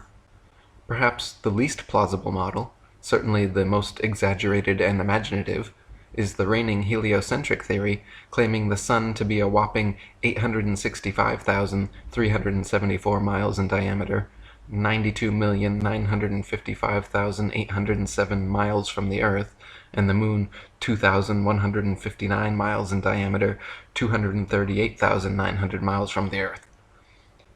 Heliocentrists' astronomical figures always sound perfectly precise, but they have historically been notorious for regularly and drastically changing them to suit their various models. For instance, in his time, Copernicus calculated the sun's distance from Earth to be 3,391,200 miles. The next century, Johannes Kepler decided it was actually 12,376,800 miles away. Isaac Newton once said, "It matters not whether we reckon it 28 or 54 million miles distant, for either would do just as well." How scientific! Benjamin Martin calculated between 81 and 82 million miles. Thomas Dilworth claimed 93,726,900 miles. John Hind stated positively 95,298,260 miles. Benjamin Gould said more than 96 million miles, and Christian Mayer thought it was more than 104 million. Thomas Winship says, "As the sun, according to science, may be anything from 3 to 104 million miles away, there is plenty of space to choose from. It is like the showman and the child. You pay your money for various astronomical works, and you take your choice as to what distance you wish the sun to be. If you are a modest person, go in for a few millions, but if you wish to be very scientific and to be mathematically certain of your figures, then I advise you to make your choice somewhere about 100 millions. You will at least have plenty of space to retreat into should the next calculation be against the figures of your choice. You can always add a few millions to keep up with the times, or take off as many as may be required to adjust the distance to the very latest accurate column of figures. Talk about ridicule! The whole of modern astronomy is like a farcical comedy, full of surprises. One never knows what monstrous or ludicrous absurdity may come forth next. You must not apply the ordinary rules of common sense to astronomical guesswork. No, the thing would fall to pieces if you did. Regiments of figures are paraded with all the learned jargon for which science is famous, but one might as well look at the changing clouds in the sky and seek for certainty there, as to expect to get it from the propounders of modern astronomy. But there is no means of testing these ever-changing, never-stable speculations and bringing them to the scrutiny of hard logic and fact. Indeed there is. The distance of the sun can be measured with much precision, the same way as a tree or a house or a church steeple is measured, by plain triangulation. It is the principle on which a house is built, a table made, or a man-of-war constructed. The sun is always somewhere between the tropics of Cancer and Capricorn, a distance admitted to be less than 3,000 miles. How, then, can the sun, if it be so many thousands miles in diameter, squeeze itself into a space of about 3,000 miles only? "But look at the distance," say the professors. We have already done that, and not one of the wise men we have so often challenged has ever attempted to refute the principle on which we measure the sun's distance. If the navigator neglects to apply the sun's semi-diameter to his observation at sea, he is 16 nautical miles out in calculating the position his ship is in. A minute of arc on the sextant represents a nautical mile, and if the semi-diameter be 16 miles, The diameter is of course 32 miles, and as measured by the sextant, the sun's diameter is 32 minutes of arc, that is 32 nautical miles in diameter. Let him disprove this who can. If ever disproof is attempted, it will be a literary curiosity well worth framing.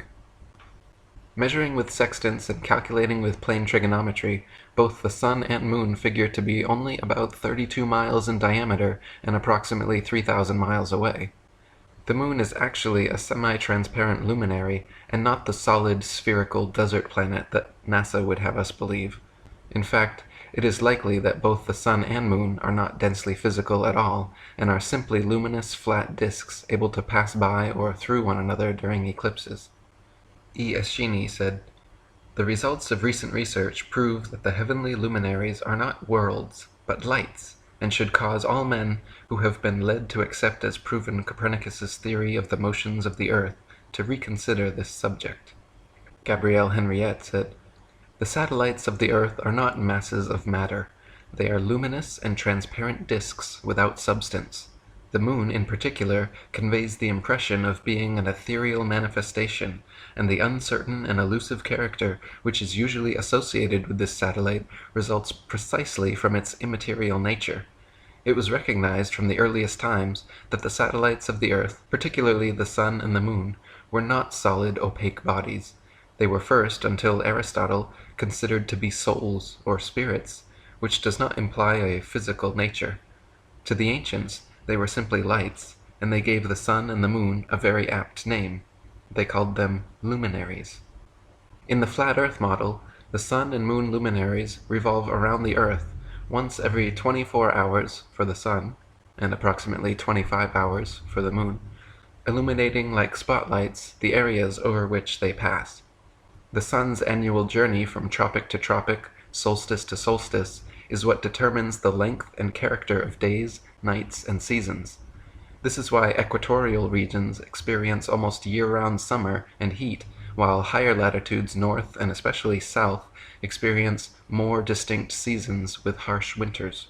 The heliocentric model claims seasons change based on the ball Earth's alleged axial tilt and elliptical orbit around the sun.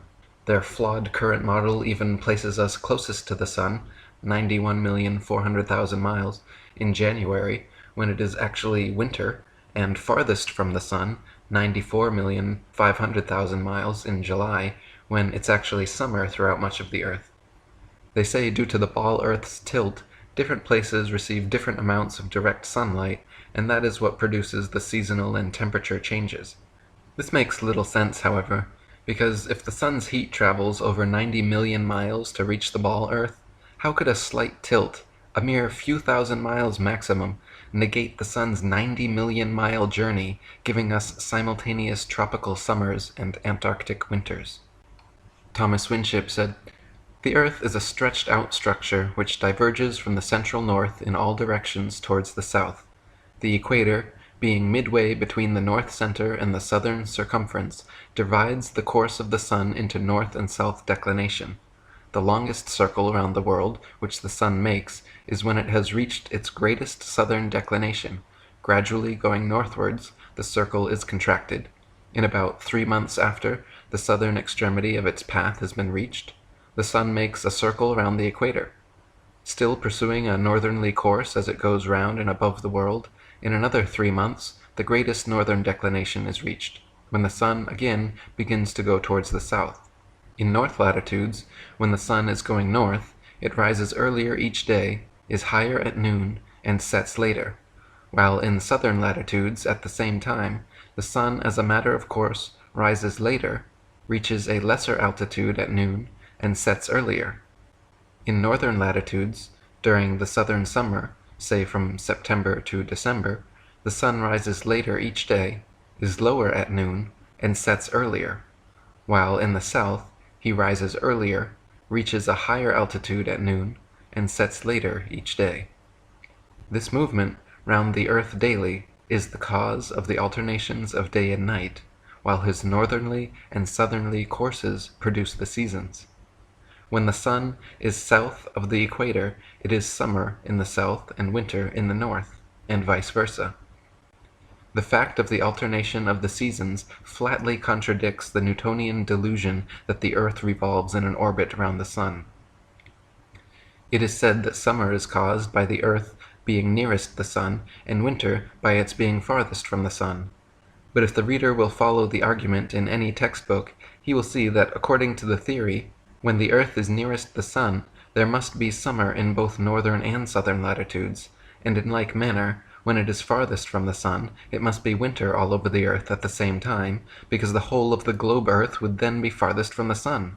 In short, it is impossible to account for the recurrence of seasons on the assumption that the earth is globular and that it revolves in an orbit around the sun. Gabrielle Henriette said, "The essential feature of the year is its division into 2 equal periods of 6 months, based first on the predominating length of the days over that of the nights, and vice versa, conditions which are governed by the varying hours of sunrise and sunset, and secondly, by the either high or low height reached by the sun in the heavens at midday. The first cycle, during which the days are longer than the nights, and the sun reaches its culminating point of the year, extends from the spring equinox to the autumn equinox, i.e. March 21st to September 22nd, and the second cycle, during which, inversely, the duration of the nights exceeds that of the days, and the sun descends to its lowest point of the year, extends from the autumn equinox to the spring equinox, i.e. September 23rd to March 20th. These 2 6-month periods are also characterized by an opposition of temperature. During the first cycle, which corresponds to spring and summer, the heat gradually rises and falls, while during the second cycle, which comprises autumn and winter, it is the intensity of the cold which progressively increases and decreases. In the flat Earth model, the sun and moon spotlights are perpetually hovering over and parallel to the surface of the Earth. From our vantage point, due to the law of perspective, the day and night luminaries appear to rise up the eastern horizon, curve peaking high overhead, and then sink below the western horizon. They do not escape to the underside of the flat Earth, as one might imagine, but rather rotate concentric clockwise circles around the circumference from tropic to tropic. The appearance of rising, peaking, and setting is due to the common law of perspective, where tall objects appear high overhead when nearby, but at a distance gradually lower towards the vanishing point. Samuel Rowbotham said, "Although the sun is at all times above and parallel to the earth's surface, he appears to ascend the firmament from morning until noon, and to descend and sink below the horizon at evening.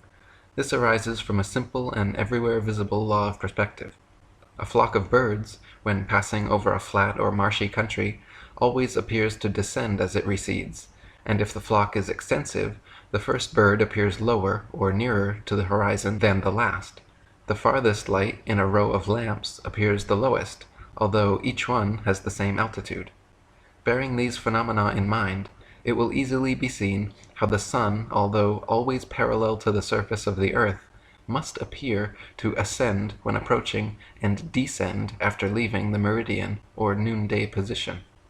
What can be more common than the observation that, standing at one end of a long row of lamp-posts, those nearest to us seem to be the highest, and those farthest away the lowest, whilst, as we move along towards the opposite end of the series, those which we approach seem to get higher, and those we are leaving behind appear to gradually become lower.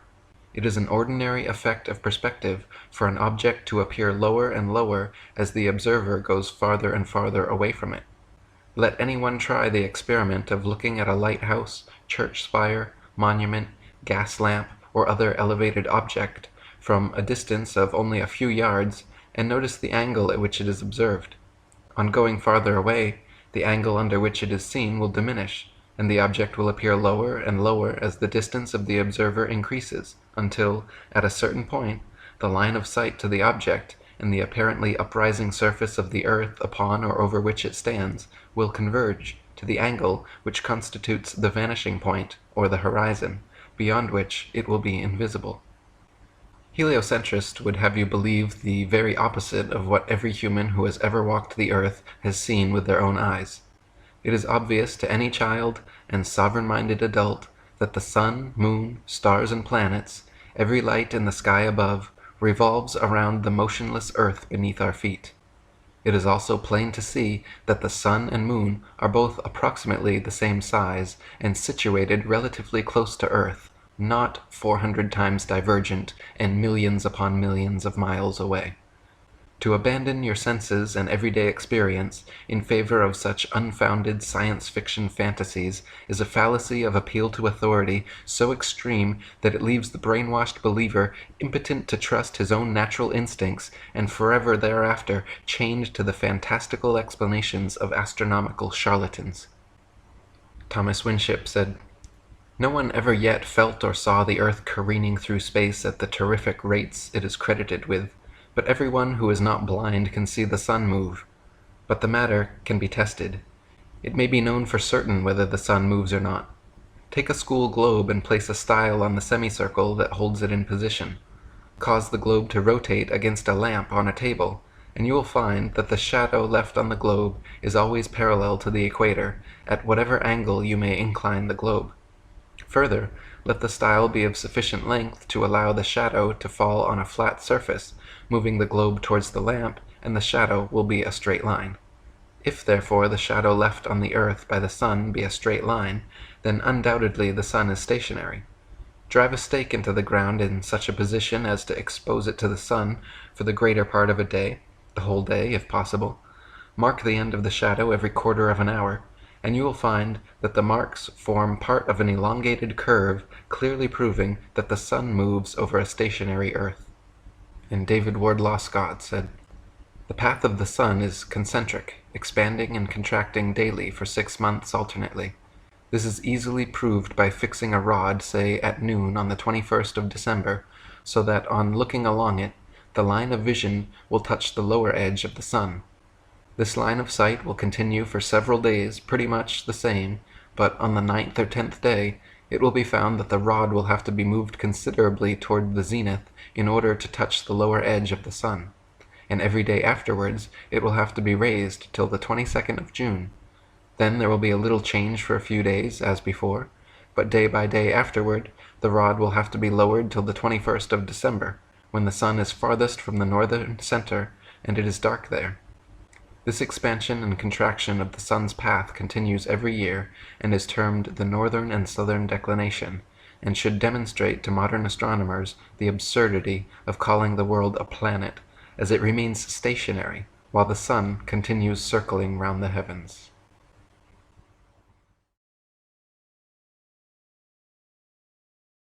In the heliocentric model, Earth is just one of 8 planets in our solar system, all of which are said to be huge spherical Earth-like habitations or globular gas giants millions of miles away.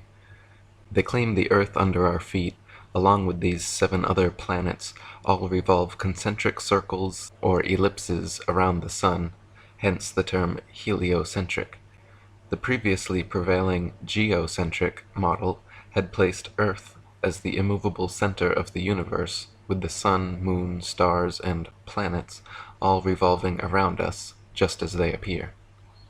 In the heliocentric model, however, which would be more appropriately titled the acentric model, the sun is only the center of our solar system, while itself, supposedly, simultaneously, revolving 500,000 mile-per-hour spirals around the Milky Way galaxy, which itself is constantly shooting 670 million miles per hour away from an alleged Big Bang creationary explosion at the beginning of time.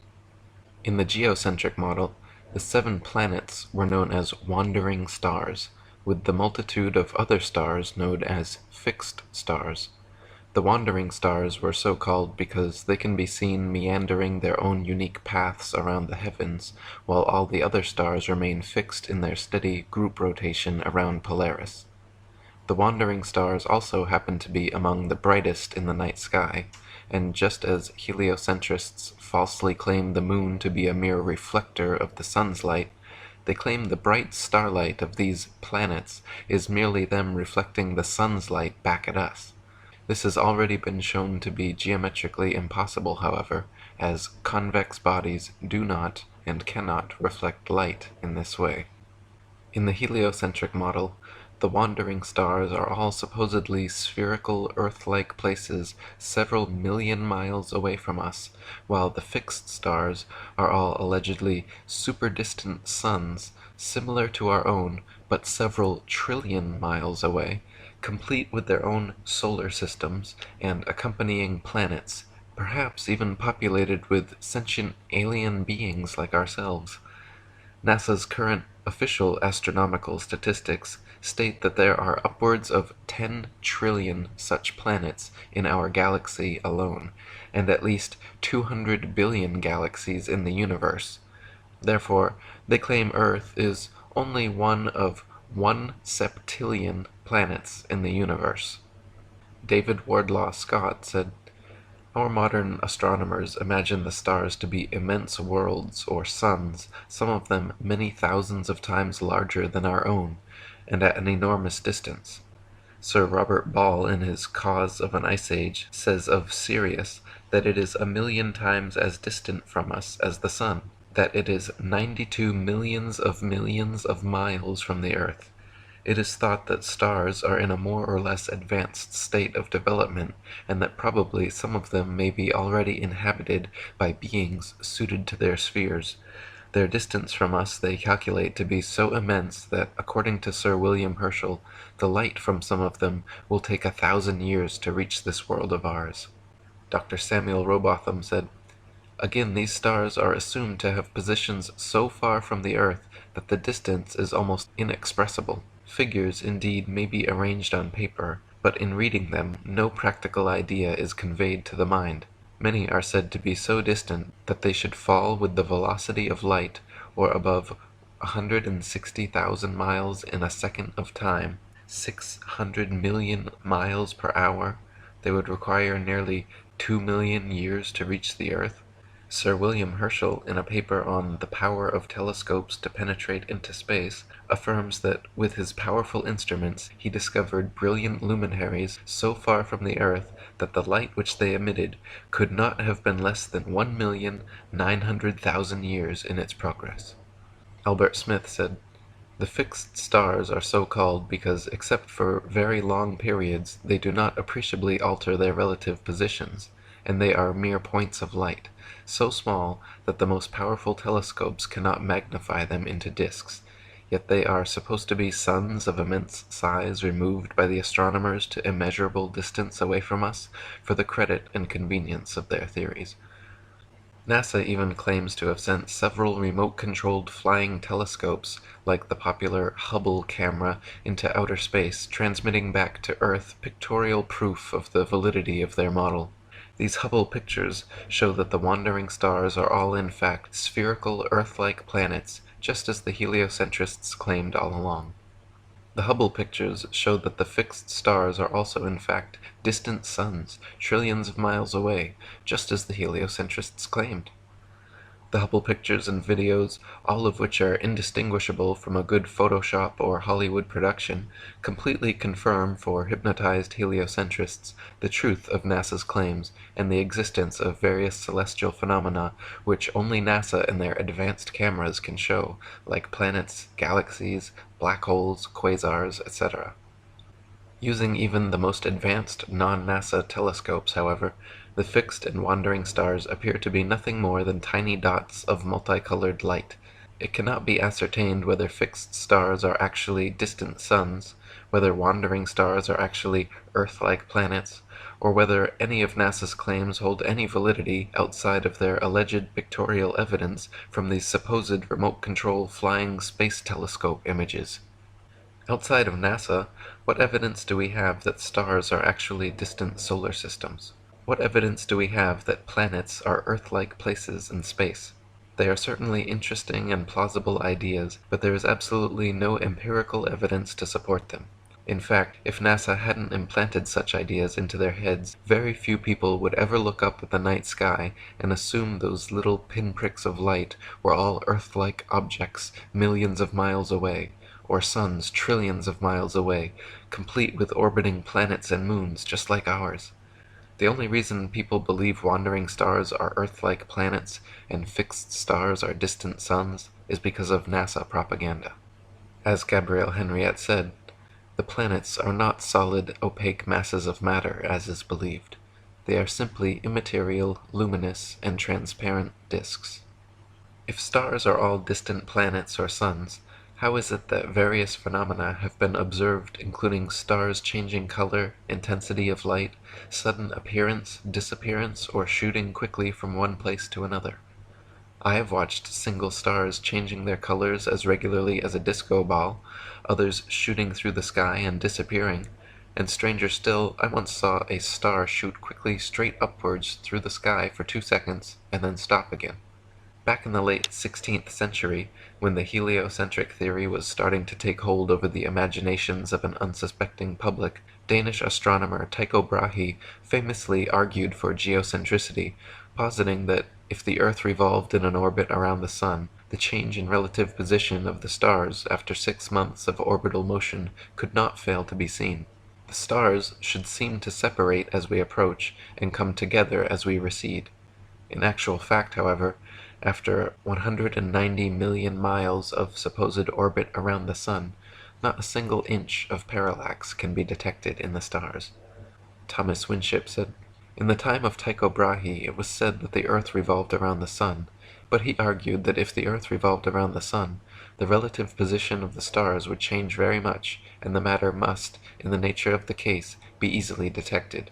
Accordingly, experiments were tried at intervals of 6 months, and the result showed that the stars were in exactly the same position as they had occupied 6 months before, thus proving that the Earth does not move at all.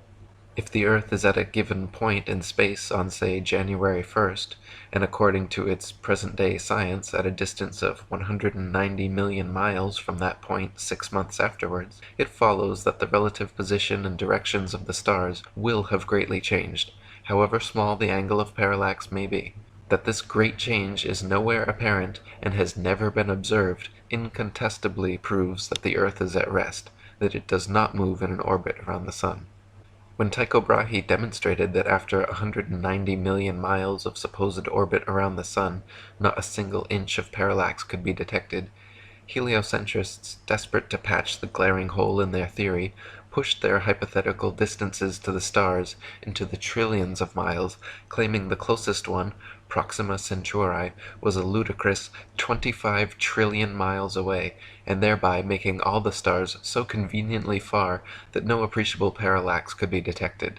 This expedient explanation, which heliocentrists have clung to ever since, has proven satisfactory to silence the manipulated minds of the masses, but still fails to adequately account for several issues.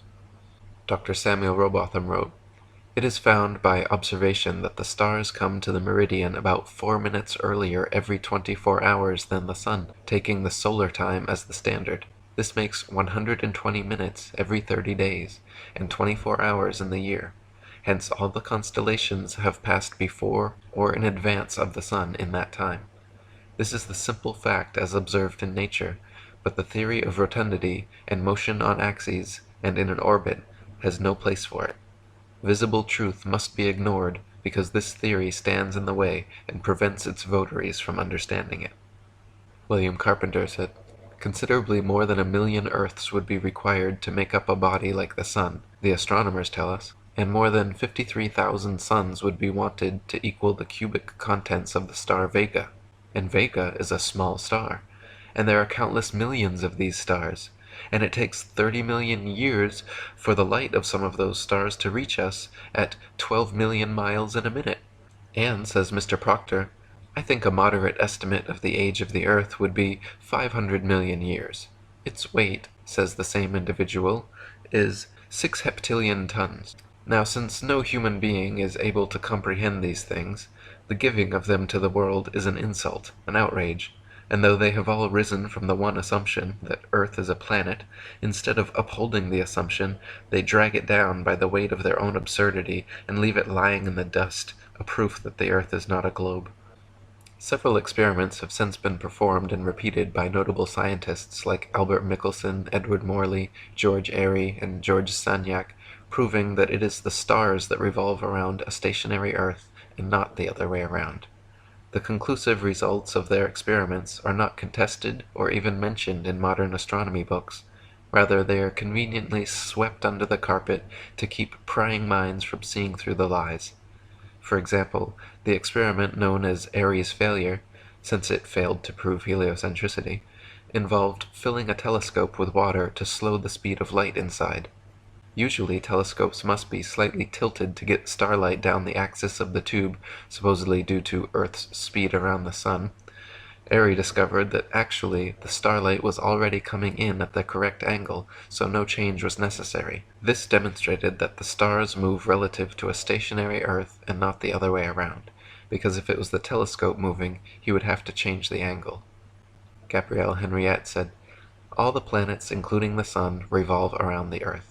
These circumstances cannot be denied since they are plainly visible, either in the ordinary way with the naked eye or with the help of the telescope. It can be said in this connection that in the case of a science which should be based exclusively on observation and not on speculation, such as astronomy, the evidence of the senses is the only factor upon which conclusions can and must be based. If the planets can be seen revolving around the Earth, it is for the decisive factor that they do revolve in such a way.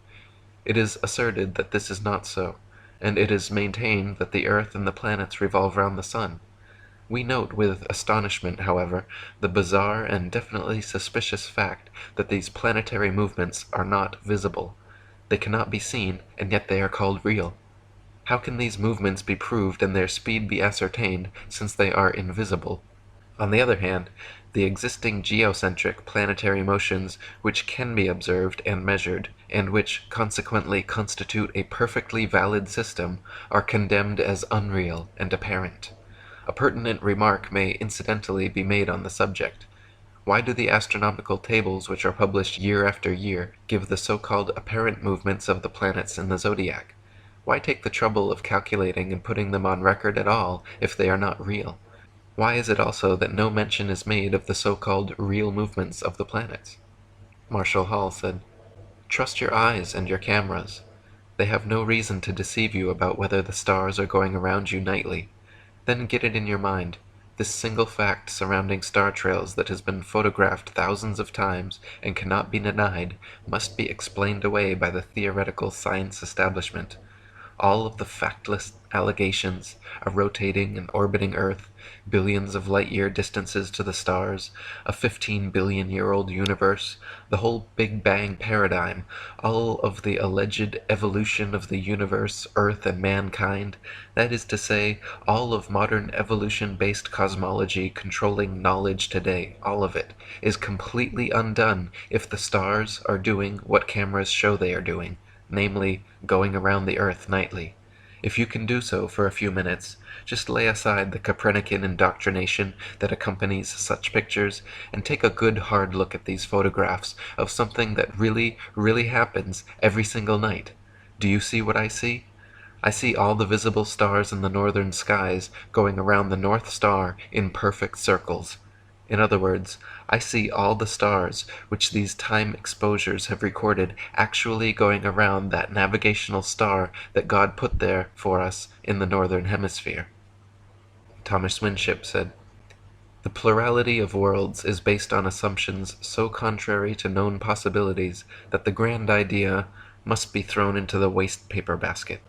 The supposed great distance of the Sun from the Earth is the main cause of the delusions of the learned as to the so-called worlds above us being inhabited.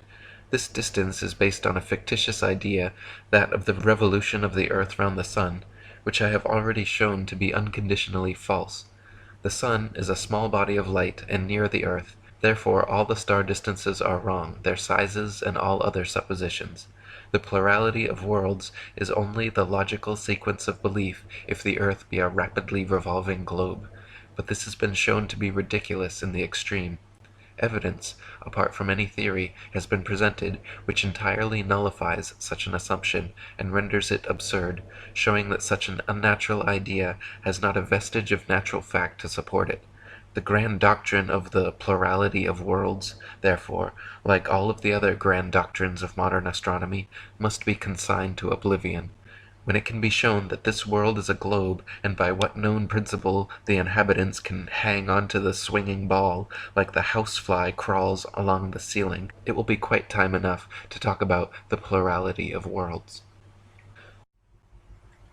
Around the turn of the 20th century, in order to save the dying heliocentric model from the conclusive experiments of Airy, Michelson, Morley, Gale, Sagnac, Cantor, Nordmeyer, and others, Albert Einstein created his special theory of relativity, a brilliant revision of heliocentrism which in one philosophical swoop banished the universal ether from scientific study, replacing it with a form of relativism which allowed for heliocentrism and geocentrism to hold equal merit. If there is no absolute etheric medium within which all things exist, then hypothetically one can postulate complete relativism with regard to the movement of two objects, such as the Earth and Sun. At the time, the Michelson-Morley and Michelson-Gale experiments had already long measured and proven the existence of the ether, but the Church of Heliocentrism was not to be deterred. Einstein never tried to refute the experiments scientifically, choosing instead to object philosophically with his notion of absolute relativity, claiming that all uniform motion is relative, and there exists no absolute state of rest anywhere in the universe. Nowadays, just like the theory of heliocentrism, Einstein's theory of relativity is accepted worldwide as gospel truth, even though he himself admitted geocentrism is equally justifiable. Albert Einstein said, "The struggle so violent in the early days of science between the views of Ptolemy and Copernicus would be quite meaningless. Either coordinate system could be used with equal justification. The two sentences, 'the sun is at rest and the earth moves,' or 'the sun moves and the earth is at rest,' would simply mean two different conventions concerning two different coordinate systems." George Ellis said, "People need to be aware that there is a range of models that could explain the observations. For instance, I can construct you a spherically symmetrical universe with Earth at its center, and you cannot disprove it based on observations. You can only exclude it on philosophical grounds. In my view, there is absolutely nothing wrong in that. What I want to bring into the open is the fact that we are using philosophical criteria in choosing our models. A lot of cosmology tries to hide that." Einstein's necessary modification to the heliocentric theory ultimately resulted in transforming it into the acentric theory of the universe, because the sun was no longer the center of anything, and all motion was only relative. Acentrists soon began postulating that not only is the Earth spinning 1,000 miles per hour and revolving 67,000 miles per hour around the sun, but the Earth, Sun, and entire solar system as a whole are simultaneously rotating around the Milky Way galaxy at 500,000 miles per hour.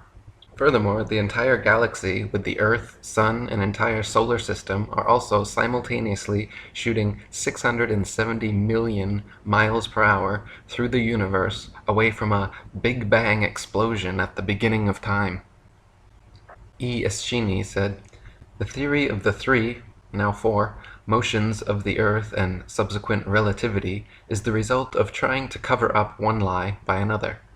They say that as we whirl in London at the rate of nearly 11 miles a minute, we are shooting into space around the sun at nearly 20 miles a second, and the sun itself moves around a point in space at the immense speed of 150 million miles in a year, pulling our poor Earth with him at the added speed, the distance that separates us from the sun, and in this maddening whirlwind of motions, they try to apply Euclid's spherical trigonometry to locate distances, which data was intended by Euclid to determine fixed points only, with the result that they have brought out wild calculations which have been fostered dogmatically on a gullible world, but are about as infallible as the utterances of Borgia."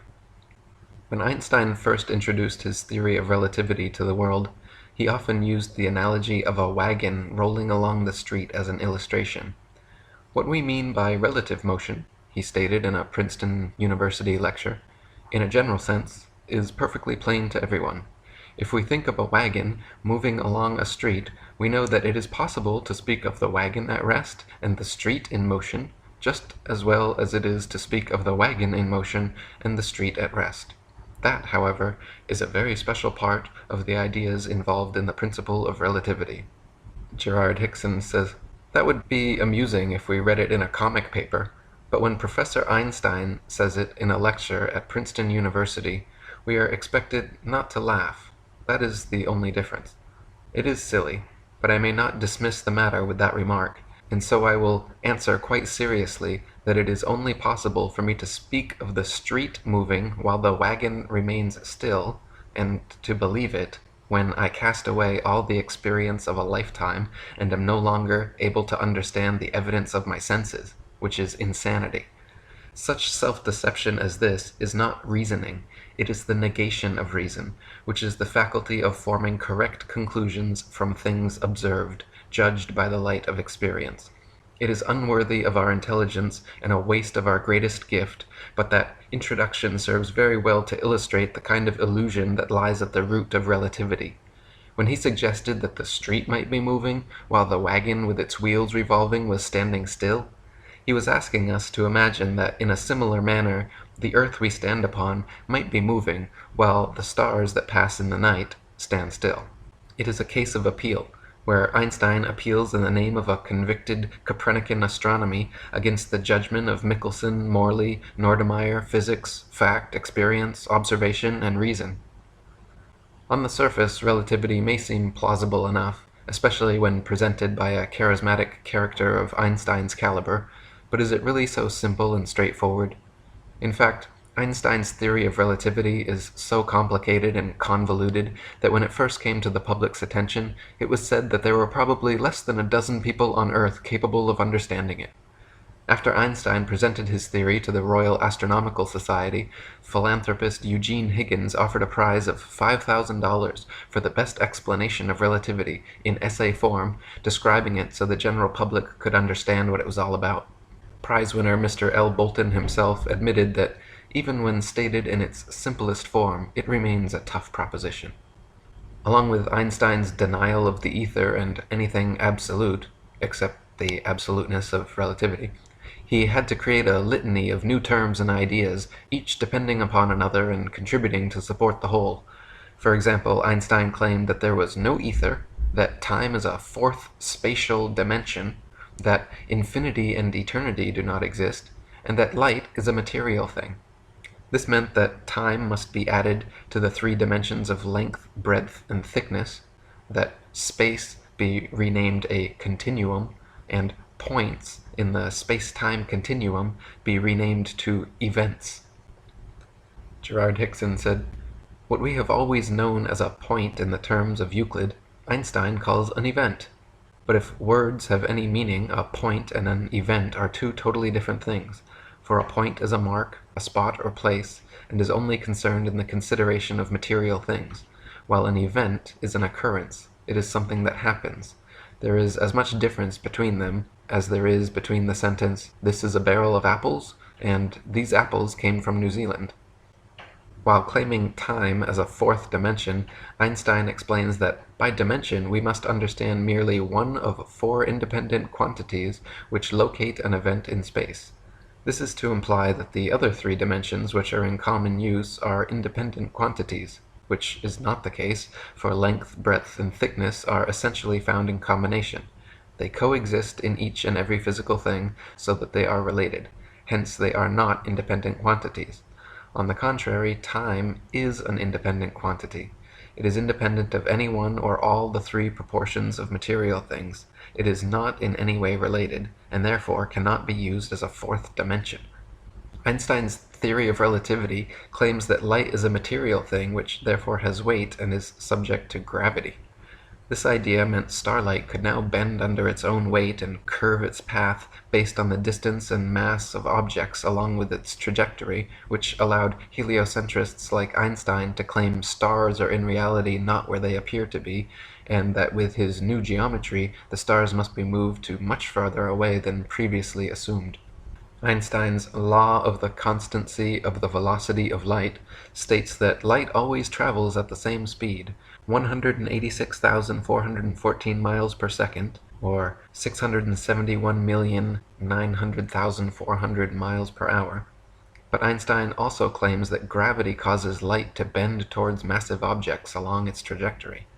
If a ray of light can be said to bend, curve, or deviate from its course due to the gravitational pull of masses in its path, it must by necessity accelerate when approaching and decelerate when receding from these things.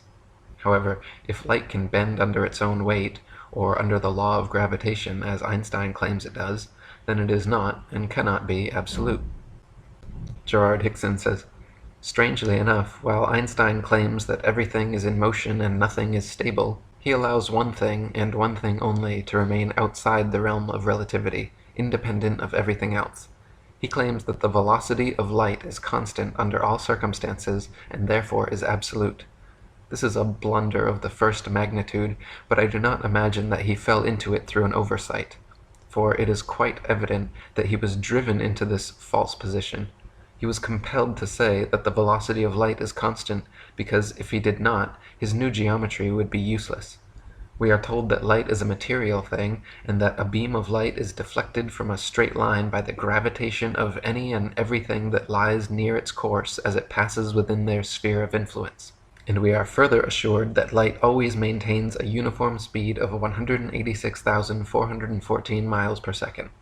We have, however, to remind Professor Einstein that this was determined as the result of experiments by the physicists Fizeau, Foucault, Cornu, Michelson, and Newcomb, all of which experiments were conducted within the Earth's atmosphere, on terra firma.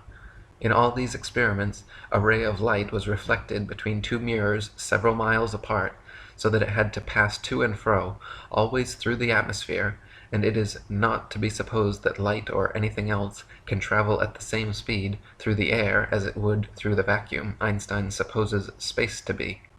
Let us reverse this in order to realize it better.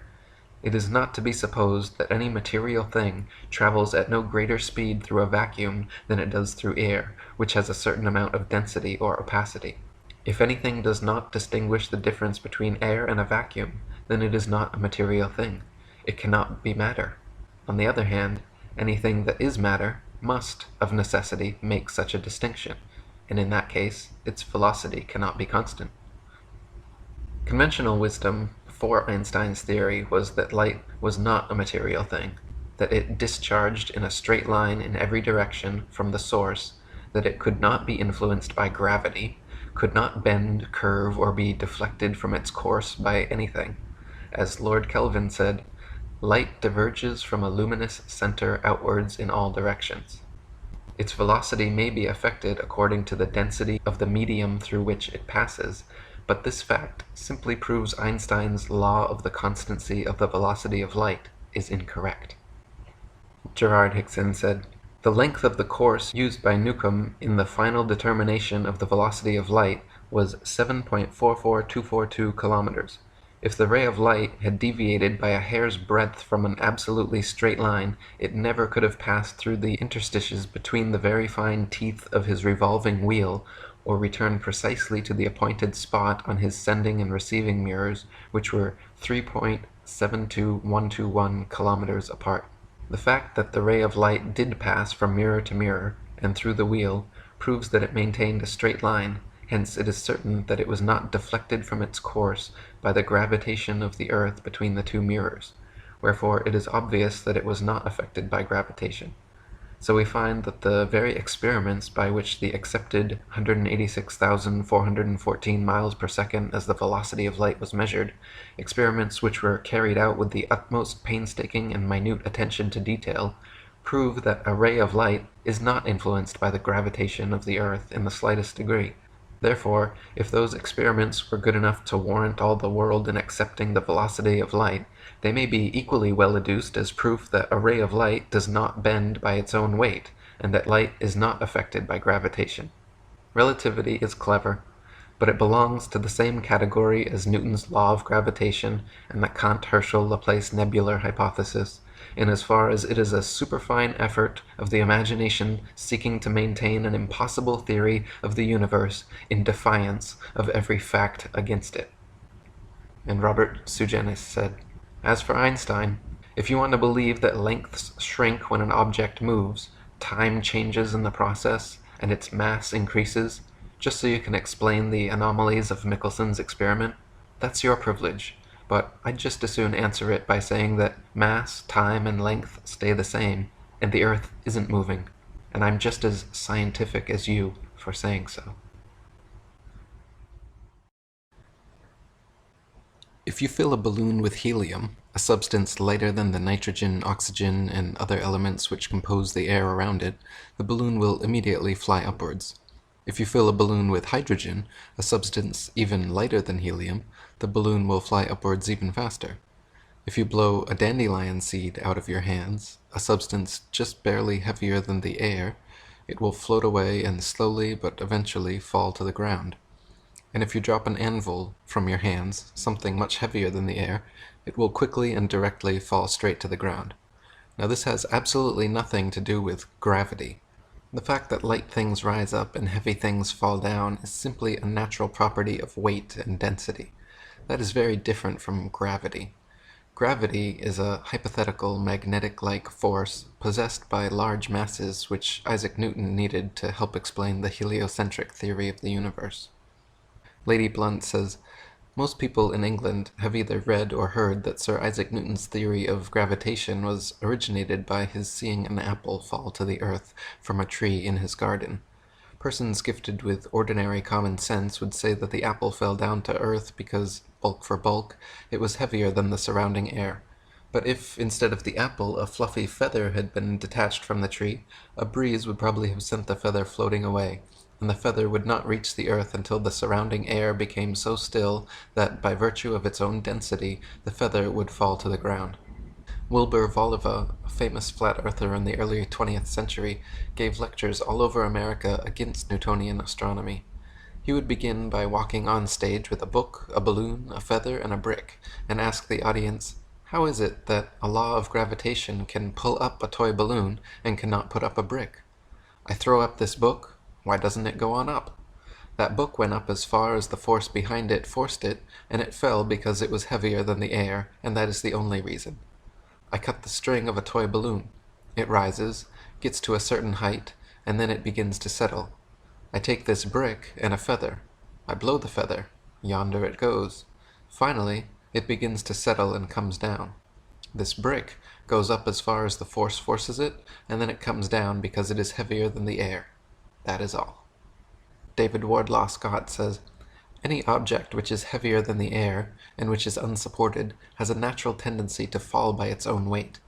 Newton's famous apple at Woolsthorpe, or any other apple when ripe, loses hold of its stalk, and being heavier than the air, drops as a matter of necessity to the ground, totally irrespective of any attraction of the earth. For if such attraction existed, why does not the earth attract the rising smoke, which is not nearly so heavy as the apple? The answer is simple. Because the smoke is lighter than the air, and therefore does not fall but ascends.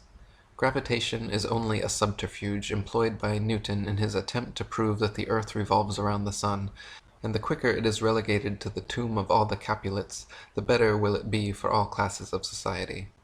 Thomas Winship says, the law of gravitation is said by the advocates of the Newtonian system of astronomy to be the greatest discovery of science, and the foundation of the whole of modern astronomy.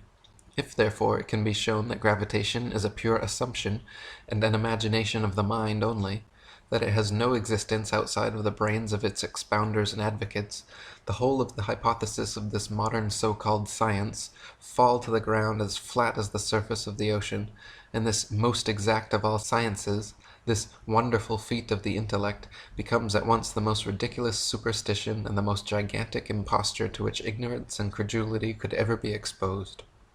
Einstein's theory of relativity and the entire heliocentric model of the universe hinge upon Newton's law of gravitation. Heliocentrists claim that the sun is the most massive object in the heavens, more massive even than the earth, and therefore the earth and other planets, by law, are caught up in the sun's gravity and forced to orbit perpetual circles and ellipses around it.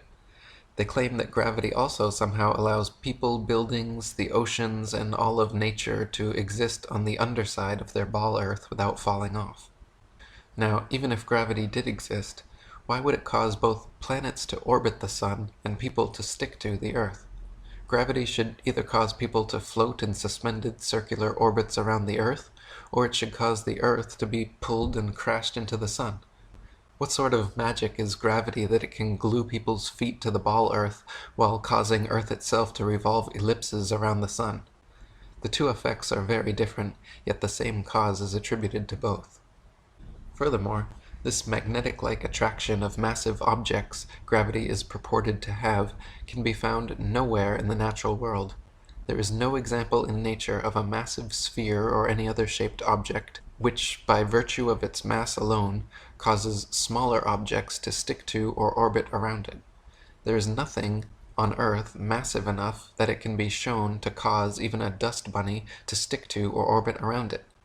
Try spinning a wet tennis ball or any other spherical object with smaller things placed on its surface, and you will find that everything falls or flies off, and nothing sticks to or orbits around it. To claim the existence of a physical law without a single practical evidential example is hearsay, not science. Lady Blunt and Albert Smith wrote, "That bodies in some instances are seen to approach each other is a fact, but that their mutual approach is due to an attraction or pulling process on the part of these bodies is, after all, a mere theory. Hypotheses may sometimes be admissible, but when they are invented to support other hypotheses, they are not only to be doubted, but discredited and discarded. The hypothesis of a universal force called gravitation is based upon, and was indeed invented with a view to support another hypothesis, namely that the earth and sea together make up a vast globe whirling away through space, and therefore needing some force or forces to guide it in its mad career, and so control it as to make it conform to what is called its annual orbit round the sun.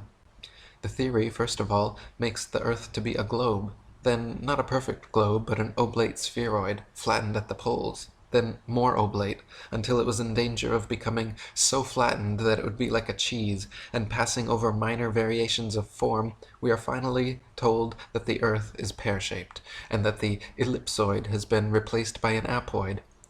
What shape it may assume next, we cannot tell. It will depend upon the whim or fancy of some astute and speculating scientist. How is it that gravity is so strong that it can hold all the oceans, buildings, and people stuck to the underside of the ball Earth, but so weak that it allows birds, bugs, smoke, and balloons to casually evade its grips completely? How is it that gravity holds our bodies clung to the underside of a ball Earth, but yet we can easily raise our legs and arms, walk or jump, and feel no such constant downward pulling force? How is it that gravity can cause planets to revolve elliptical orbits around a single center of attraction? Ellipses by nature require two foci, and the force of gravitation would have to regularly increase and decrease to keep planets in constant orbit and prevent pulling them into direct collision courses.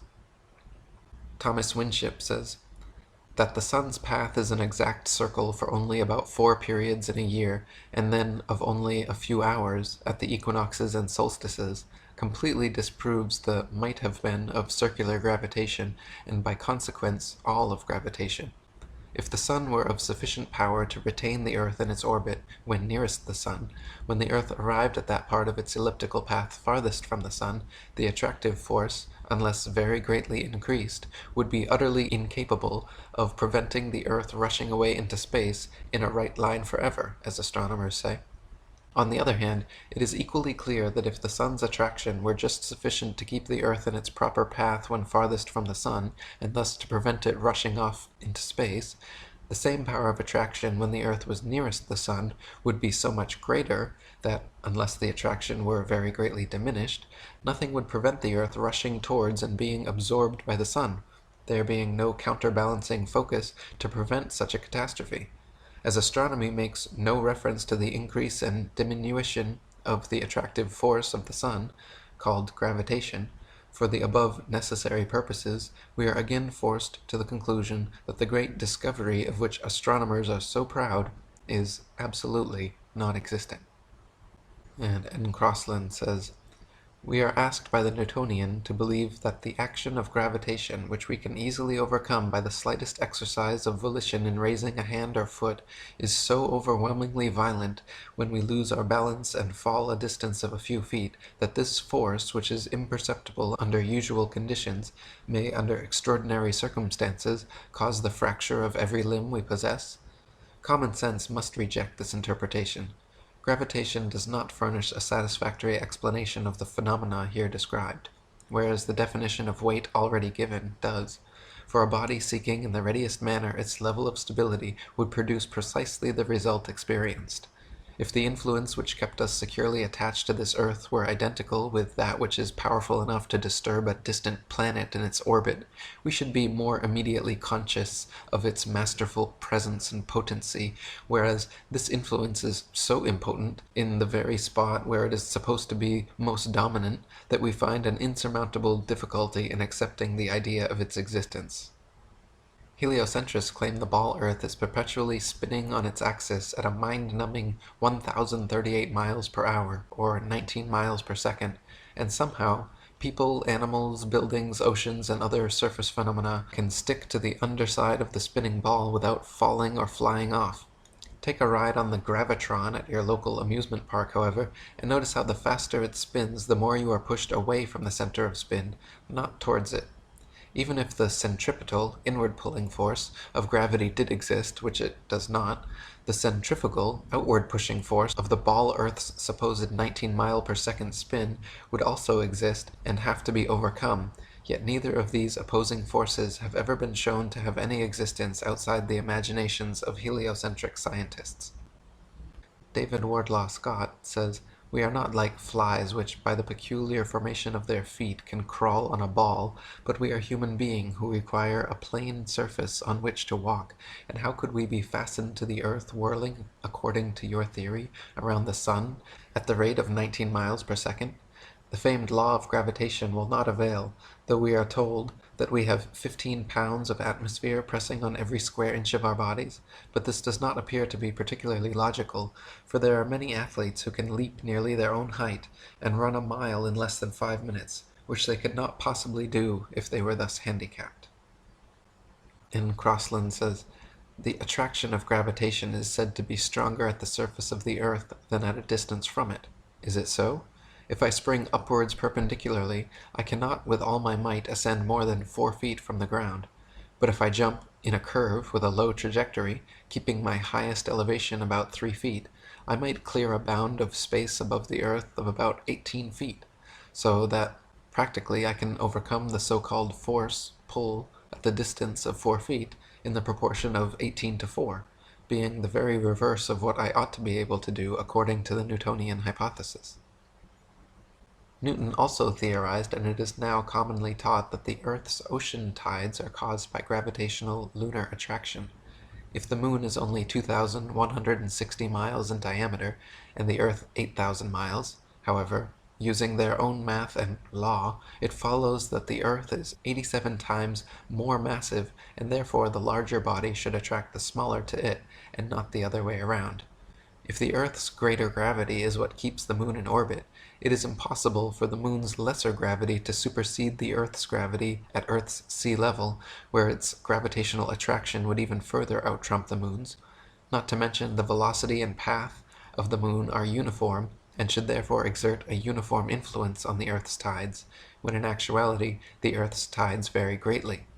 Furthermore, if ocean tides are caused by moon's gravitation, how is it that lakes, ponds, and other smaller bodies of standing water remain outside the moon's grasp, while the gigantic oceans are so affected?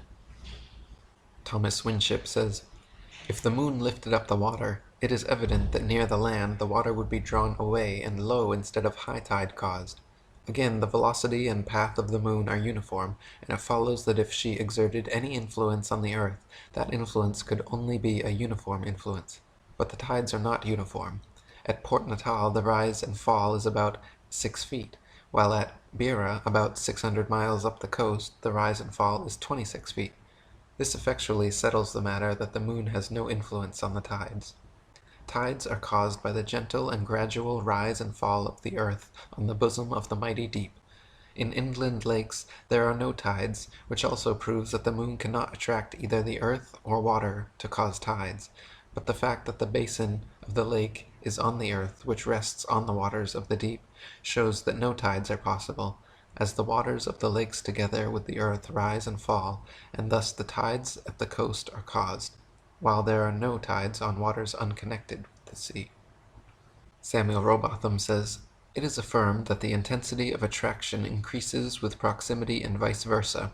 How then, when the waters are drawn up by the moon from their bed and away from the earth's attraction, which at that greater distance from the center is considerably diminished, while that of the moon is proportionally increased, how is it possible that all the waters acted on should be prevented leaving the earth and flying away to the moon? If the moon has power of attraction sufficient to lift the waters of earth at all, even a single inch from their deepest receptacles, where the earth's attraction is much greater, there is nothing in the theory of attraction of gravitation to prevent her taking to herself all the waters which came within her influence. Let the smaller body once overcome the power of the larger, and the power of the smaller becomes greater than when it first operated, because the matter acted on is nearer to it. Proximity is greater, and therefore power is greater. How then can the waters of the ocean immediately underneath the moon flow towards the shores, and so cause a flood tide? Water flows, it is said, through the law of gravity or attraction of the earth's center. Is it possible then for the moon, having once overcome the power of the earth, to let go her hold upon the waters through the influence of a power which she has conquered, and which therefore is less than her own?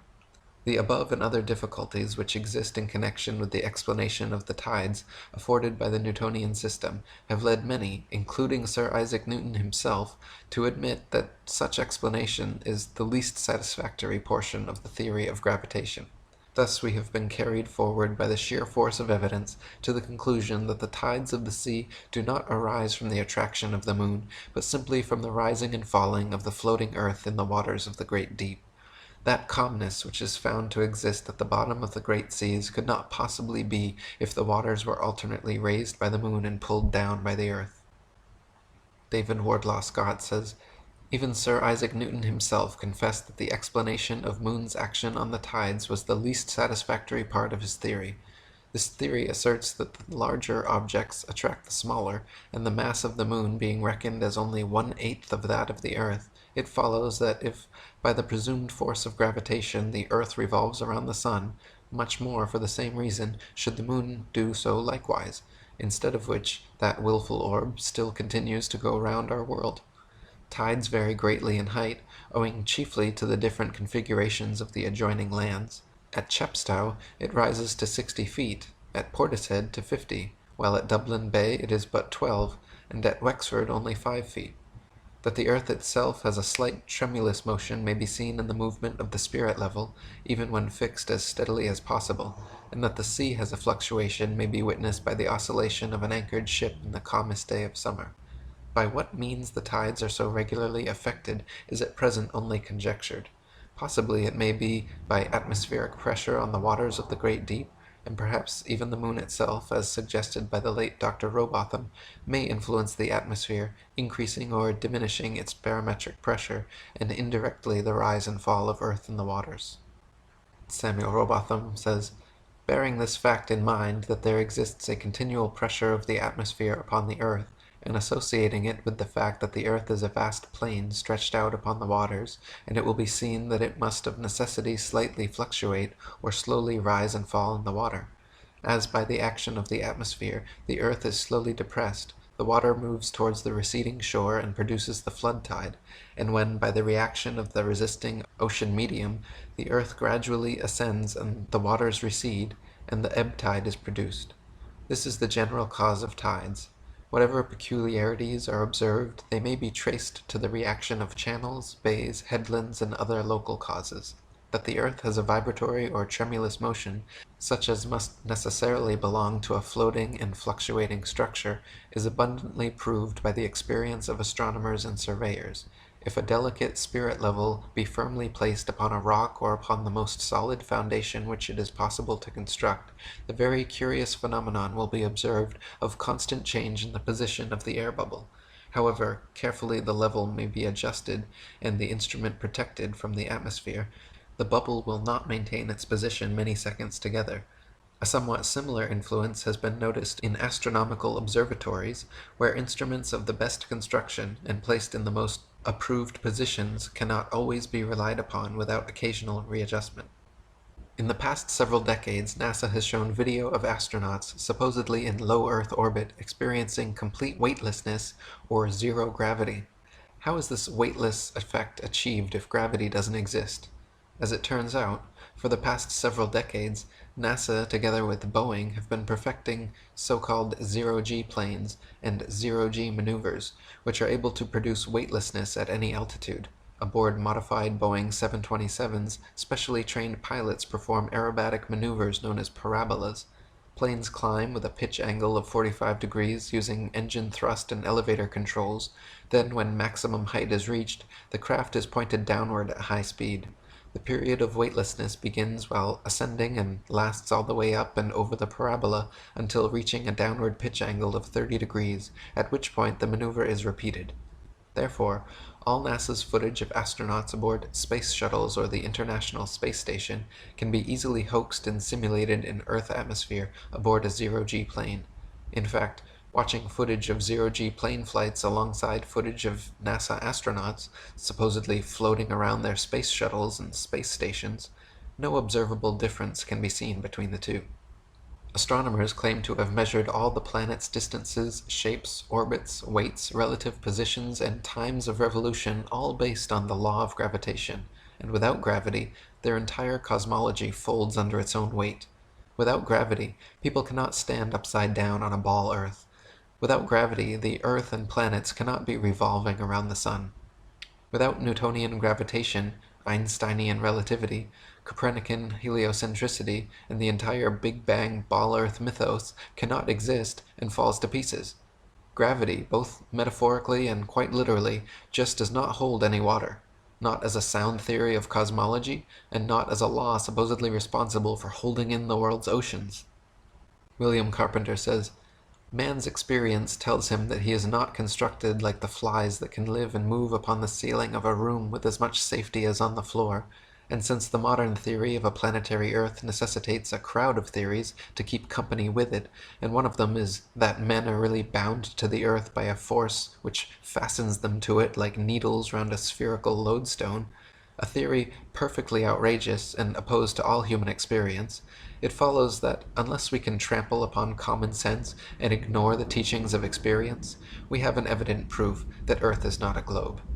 If we could, after our minds had once been opened to the light of truth, conceive of a globular body on the surface of which human beings could exist, the power, no matter by what name it be called, that would hold them on would then necessarily have to be so constraining and cogent that they could not live. The waters of the oceans would have to be a solid mass, for motion would be impossible. But we not only exist, but live and move, and the water of the oceans skips and dances like a thing of life and beauty. This is a proof that the Earth is not a globe." Gerard Hickson said, "Nearly 100 years ago Kepler suggested that some kind of unknown force must hold the Earth and the heavenly bodies in their places, and now Sir Isaac Newton, the greatest mathematician of his age, took up the idea and built the law of gravitation. The name is derived from the Latin word gravis, which means heavy, having weight, while the law of gravitation is defined as that mutual action between masses of matter by virtue of which every such mass tends toward every other with a force varying directly as the product of the masses and inversely as the square of their distances apart. Reduced to simplicity, gravitation is said to be that which attracts everything towards every other thing. That does not tell us much, and yet the little it does tell us is not true, for a thoughtful observer knows very well that every thing is not attracted towards every other thing. The definition implies that it is a force, but it does not say so, for that phrase mutual action is ambiguous and not at all convincing. Gabrielle Henriette says, "The system of gravitation which makes the sun the moving center of the universe, the awkward principles of which are anything but certain since they apply to invisible circumstances so that they cannot be checked, is here replaced by the old geocentric system universally accepted until the 17th century, in view, of course, of its undisputable obviousness, and in which the Earth, in a state of immobility and surrounded by the planets visibly moving round it, including the Sun, is at the center of our universe. These two facts, which explain almost everything, are firstly the positive existence above the Earth of a solid dome constituting the sky, and secondly the non-material nature of the planets and constellations, which are not physical masses, but merely luminous manifestations without substance. These are the two circumstances which lead today to the fundamental transformation of astronomy. And Professor Bernstein, in his Letters to the British Association, writes, "The theory that motions are produced through material attraction is absurd. Attributing such a power to mere matter, which is passive by nature, is a supreme illusion. It is a lovely and easy theory to satisfy any man's mind, but when the practical test comes, it falls all to pieces and becomes one of the most ridiculous theories to common sense and judgment ever conceived." Many people think that modern astronomy's ability to accurately predict lunar and solar eclipses is a result and proof positive of the heliocentric theory of the universe. The fact of the matter, however, is that eclipses have been accurately predicted by cultures worldwide for thousands of years before the heliocentric ball Earth was even a glimmer in Copernicus's imagination. Ptolemy, in the 1st century AD, accurately predicted eclipses for 600 years on the basis of a flat, stationary Earth with equal precision as anyone living today. All the way back in 600 BC, Thales accurately predicted an eclipse which ended the war between the Medes and the Lydians. Eclipses happen regularly with precision in 18-year cycles, so regardless of geocentric or heliocentric, flat or globe Earth cosmologies, eclipses can be accurately calculated independent of such factors. Samuel Rowbotham said, "Those who are unacquainted with the methods of calculating eclipses and other phenomena are prone to look upon the correctness of such calculations as powerful arguments in favor of the doctrine of the Earth's rotundity and the Newtonian philosophy generally. One of the most pitiful manifestations of ignorance of the true nature of theoretical astronomy is the ardent inquiry so often made, 'How is it possible for that system to be false which enables its professors to calculate to a second of time both solar and lunar eclipses for hundreds of years to come?' The supposition that such calculations are an essential part of the Newtonian or any other theory is entirely gratuitous and exceedingly fallacious and misleading. Whatever theory is adopted, or if all theories are discarded, the same calculations can be made." Gerard Hickson said, "The Chaldeans used to predict the eclipses 3,000 years ago with a degree of accuracy that is only surpassed by seconds in these days, because we have wonderful clocks which they had not. Yet they had an entirely different theory of the universe than we have. The fact is that eclipses occur with a certain exact regularity, just as Christmas and birthdays do, every so many years, days, and minutes, so that anyone who has the records of the eclipses of thousands of years can predict them as well as the best astronomers without any knowledge of their cause." Samuel Rowbotham said, "The simplest method of ascertaining any future eclipse is to take the tables which have been formed during hundreds of years of careful observation, or each observer may form his own tables by collecting a number of old almanacs, one for each of the last 40 years, separate the times of the eclipses in each year, and arrange them in a tabular form. On looking over the various items, he will soon discover parallel cases, or cycles of eclipses, that is, taking the eclipses in the first year of his table, and examining those of each succeeding year, he will notice peculiarities in each year's phenomena, but on arriving to the items of the 19th and 20th years, he will perceive that some of the eclipses in the earlier part of the table will have been now repeated, that is to say, the times and characters will be alike. Tables of the places of the sun and moon, of eclipses, and of kindred phenomena have existed for thousands of years, and were formed independently of each other by the Chaldean, Babylonian, Egyptian, Hindu, Chinese, and other ancient astronomers. Modern science has had nothing to do with these."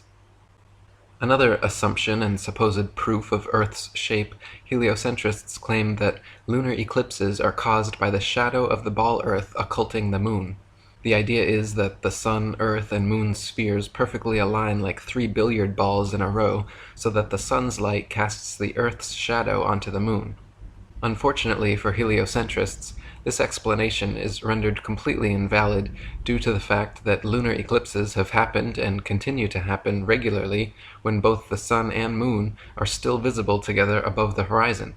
For the sun's light to be casting Earth's shadow onto the moon, the three bodies must be aligned in a straight 180-degree syzygy. William Carpenter says, the Newtonian hypothesis involves the necessity of the sun, in the case of a lunar eclipse, being on the opposite side of a globular Earth to cast its shadow on the moon.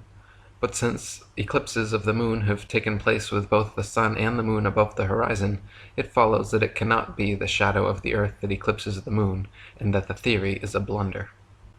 Samuel Rowbotham said, that the eclipser of the moon is a shadow at all is assumption. No proof whatever is offered.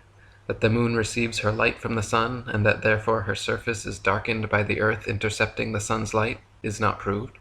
It is not proved that the earth moves in an orbit round the sun, and therefore by being in different positions, conjunction of sun, earth, and moon, day sometimes occur.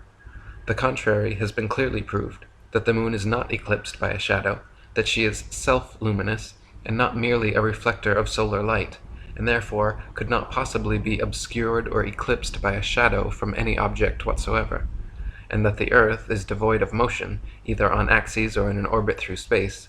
Hence, to call that an argument for the earth's rotundity, where every necessary proposition is only assumed, and in relation to which direct and practical evidence to the contrary is abundant, is to stultify the judgment and every other reasoning faculty. And F.H. Cook wrote, according to the globular theory, a lunar eclipse occurs when the sun, earth, and moon are in a direct line, but it is on record that since about the 15th century, over 50 eclipses have occurred while both the sun and moon have been visible above the horizon. As early as the time of Pliny, there are records of lunar eclipses happening while both the sun and moon are visible in the sky. The Greenwich Royal Observatory recorded that during the lunar eclipses of July 17, 1590, November 3, 1648, June 16, 1666, and May 26, 1668, the moon rose eclipsed while the sun was still above the horizon. McCullough's Geography recorded that on September 20th, 1717, and April 20th, 1837, the moon appeared to rise eclipsed before the sun had set. Sir Henry Holland also noted in his Recollections of Past Life the April 20th, 1837 phenomena where the moon rose eclipsed before the sun set. The Daily Telegraph recorded it happening again on January 17, 1870, then again in July of the same year, and it continues to happen during lunar eclipses to this very day. Thomas Winship wrote, it is alleged by the learned that at a lunar eclipse the earth casts a shadow on the moon by intercepting the light of the sun. The shadow, it is alleged, is circular, and as only a globe can cast a circular shadow, and as that shadow is cast by the earth, of course the earth is a globe. In fact, what better proof could any reasonable person require? Powerful reasoning, says the dupe. Let us see. I have already cited a case where sun and moon have been seen with the moon eclipsed, and as the earth was not between, or they both could not have been seen, the shadow said to be on the moon could not possibly have been cast by the earth. But as refraction is charged with raising the moon above the horizon, when it is said to be really beneath, and the amount of refraction made to tally with what would be required to square the matter, let us see how refraction would act in regard to a shadow. Refraction can only exist where the object and the observer are in different densities. If a shilling be put in the bottom of a glass and observed, there is no refraction. Refraction casts the image of the shilling upwards, but a shadow always downwards. If a basin be taken and put near a light, so that the shadow will shorten inwards and downwards, but if the rod is allowed to rest in the basin and water poured in, the rod will appear to be bent upwards. This places the matter beyond dispute, and proves that it is out of the range of possibility that the shadow said to be on the moon could be that of the earth. In an attempt to explain away the inconsistencies in their theory, heliocentrists usually claim light refraction must be happening on a scale large enough to account for the phenomena. George G. Carey, in his Astronomy and Astronomical Instruments, claims that this is the reason the full moon has sometimes been seen eclipsed above the horizon before the sunset, due to a horizontal refraction of 36 or 37 minutes, generally about 33 minutes, which is equal to the diameter of the sun or moon. Even if this highly implausible, reverse-engineered damage control explanation is accepted, it cannot explain how Earth-bound observers are supposedly able to see 12,000 miles, 180 degrees, around the globe. Thomas Winship wrote, "Even if we admit refraction, and that to the extent seemingly required to prove that when the eclipsed moon is seen above the horizon, we are still confronted with a fact which entirely annihilates every theory propounded to account for the phenomena.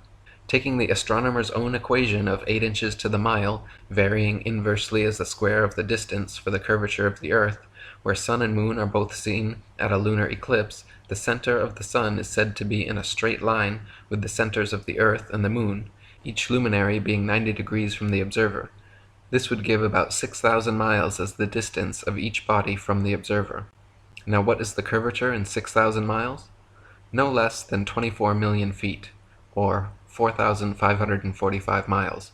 Therefore, according to the astronomer's own showing, an observer would have to get up into space 4,545 miles before he could see both the sun and moon above his horizon at a lunar eclipse. As lunar eclipses have been seen from the surface of the earth, with sun and moon both above the horizon at the same time, it is conclusively proved that there is no curvature of the earth, and therefore that the world is a plane and cannot by any possibility be globular. This one proof alone demolishes forever the fabric of astronomical imagination and popular credulity." One of heliocentrists' favorite supposed proofs of their ball Earth theory is the ability for ships and planes to circumnavigate, to sail or fly at right angles to the North Pole, and eventually return to their original location. Since the North Pole and Antarctica are covered in ice and guarded no-fly zones, however, no ships or planes have ever been known to circumnavigate the Earth in north-south directions, only east-west. And herein lies the rub. East or westbound circumnavigation can just as easily be performed on a flat plane as it can on a globular sphere. Just as a compass can place its center point on a flat piece of paper and trace a circle either way around the pole, so can a ship or plane circumnavigate a flat Earth. The only kind of circumnavigation which could not happen on a flat Earth is north-south bound, which is likely the very reason for the heavily enforced flight restrictions. Flight restrictions originating from none other than the United Nations, the same United Nations which haughtily uses the flat Earth map as its official logo and flag. David Wardlaw Scott says, "Circular sailing no more proves the world to be a globe than an equilateral triangle. The sailing round the world would of course take very much longer, but in principle it is exactly the same as that of the yachtsman circumnavigating the Isle of Wight. Let me give a simple illustration. A boy wants to sail his iron toy boat by a magnet, so he gets a basin, in the middle of which he places a soap dish or anything else which he may think suitable to represent the earth, and then fills the basin with water to display the sea. He puts his boat and draws it by the magnet round his little world, but the boat never passes over the rim to sail under the basin, as if that were globular, instead of being simply circular. So is it in this world of ours. From the extreme south we can sail from east to west or from west to east around it, but we cannot sail from north to south or from south to north, for we cannot break through intervening lands, nor pass the impenetrable ramparts of ice and rocks which enclose the great southern circumference." Samuel Rowbotham says, "A very good illustration of the circumnavigation of a plane will be seen by taking a round table and fixing a pin in the center to represent the magnetic pole. To this central pin attach a string drawn out to any distance towards the edge of the table. This string may represent the meridian of Greenwich, extending due north and south. If now a pencil or other object is placed across or at right angles to the string, at any distance between the center and the circumference of the table, it will represent a vessel standing due east and west.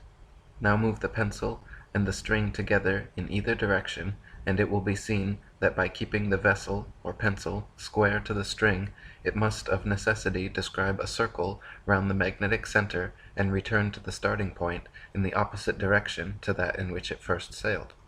So the ball earther's logical argument is that only a globe can be circumnavigated, the earth has been circumnavigated, and therefore the earth is a globe.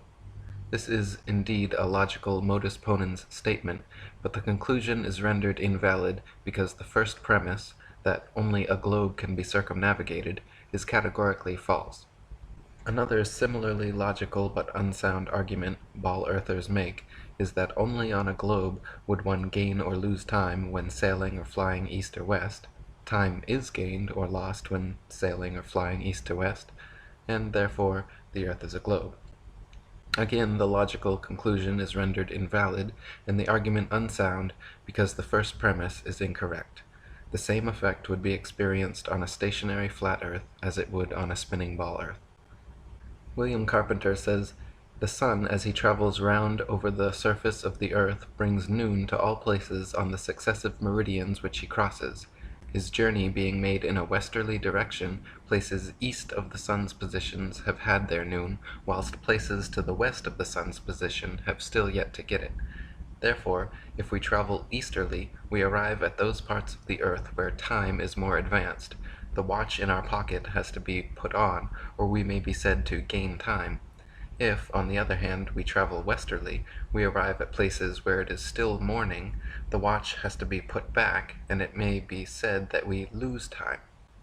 But if we travel easterly so as to cross the 180th meridian, there is a loss there of a day, which will neutralize the gain of a whole circumnavigation. And if we travel westerly and cross the same meridian, we experience the gain of a day, which will compensate for the loss during a complete circumnavigation in that direction. The fact of losing or gaining time in sailing round the world, then instead of being evidence of the earth's rotundity as it is imagined to be, is in its practical exemplification an everlasting proof that the earth is not a globe." Another favorite supposed proof of ball earthers is the appearance from an observer on shore of ships' hulls being obfuscated by the water and disappearing from view when sailing away towards the horizon. Their claim is that ships' hulls disappear before their mastheads because the ship is beginning its declination around the convex curvature of the ball earth. Once again, however, their hasty conclusion is drawn from a faulty premise, namely that only on a ball earth can this phenomenon occur. The fact of the matter is that the law of perspective on plane surfaces dictates and necessitates the exact same occurrence. For example, a girl wearing a dress walking away towards the horizon will appear to sink into the earth the farther away she walks. Her feet will disappear from view first, and the distance between the ground and the bottom of her dress will gradually diminish until, after about a half a mile, it seems like her dress is touching the ground as she walks on invisible legs. The same happens with cars speeding away, the axles gradually getting lower and the wheels vanish until it appears as if the car is gliding along its body. Such is the case on plane surfaces. The lowest parts of objects receding from a given point of observation necessarily disappear before the highest. David Wardlaw Scott says, "This law of perspective meets us on every hand, and cannot be gainsaid. If, in a straight line, we look at a frozen lake from a certain distance, we shall observe people who appear to be skating on their knees, but if we approach sufficiently near, we shall see them performing graceful motions on their feet. Farther, if we look through a straight tunnel, we shall notice that the roof and the roadway below converge to a point of light at the end. It is the same law which makes the hills sink to the horizon as the observer recedes, which explains how the ship's hull disappears in the offing. I would also remark that when the sea is undisturbed by waves, the hull can be restored to sight by the aid of a good telescope long after it has disappeared from the naked eye, thus proving that the ship had not gone down behind the watery hill of a convex globe, but is still sailing on the level of a plain sea." Not only is the disappearance of ships' hulls explained by the law of perspective, it is proven undeniably true with the aid of a good telescope. If you watch a ship sailing away into the horizon, with the naked eye until its hull has completely disappeared from view under the supposed curvature of the earth, then look through a telescope, you will notice the entire ship quickly zooms back into view, hull and all, proving that the disappearance was caused by the law of perspective and not by a wall of curved water. Samuel Rowbotham says, "On any frozen lake or canal, notably on the Bedford Canal, in the county of Cambridge, in winter and on a clear day, skaters may be observed several miles away, seeming to glide upon limbs without feet, skates and boots quite invisible to the unaided eye, but distinctly visible through a good telescope. But even on the sea, when the water is very calm, if a vessel is observed until it is just hull down, a powerful telescope turned upon it will restore the hull to sight, from which it must be concluded that the lower part of a receding ship disappears through the influence of perspective, and not from sinking behind the summit of a convex surface." Ball earthers will often also quip that if the earth were flat, then we could see all over it. But this is of course ignorant and inaccurate. If you stand on the beach, a plain or prairie, you will find the horizon extends about 3 to 6 miles around you, depending on the weather and your eyesight. The range of the human eye, our field of vision, is from 110 to 1 degree, and the smallest angle under which an object can still be seen is 1/60th of 1 degree, so that when an object is 3,000 times its own diameter away from an observer, it will cease to be visible. So, for example, the farthest distance at which one can see a 1-inch diameter penny is 3,000 inches, or 250 feet. Therefore, if a ship's hull is 10 feet above the water, it will disappear from the unaided eye at 3,000 times 10 feet, or 6 miles. This has nothing to do with the supposed convexity or curvature of the earth, and everything to do with the common law of perspective. Thomas Winship says, "The horizon of an observer is distant or near according to the greatness or otherwise of his elevation above the surface of the supposed globe. If he stands 24 feet above sea level, he is said to be in the center of a circle which bounds his vision, the radius of which in any direction on a clear day is 6 miles. A local gentleman tells me that he has watched a boat race in New Zealand, seeing the boats all the way out and home, the distance being 9 miles from where he was standing on the beach. I have seen the hull of a steamer with the naked eye at an elevation of not more than 24 feet, at a distance of 12 miles, and in taking observations along the South African coast, have sometimes had an horizon of at least 20 miles at an elevation of 20 feet only. The distance of the horizon, or vanishing point, where the sky appears to touch the earth and sea, is determined largely by the weather, and, when that is clear, by the power of our vision. This is proved by the fact that the telescope will increase the distance of the horizon very greatly, and bring objects into view which are entirely beyond the range of vision of the unaided eye. But as no telescope can pierce a segment of water, the legitimate conclusion we are forced to arrive at is that the surface of water is level, and that therefore the shape of the world cannot be globular, and on such a flat or level surface, the greater the elevation of the observer, the longer will his range of vision be, and thus the farther he can see."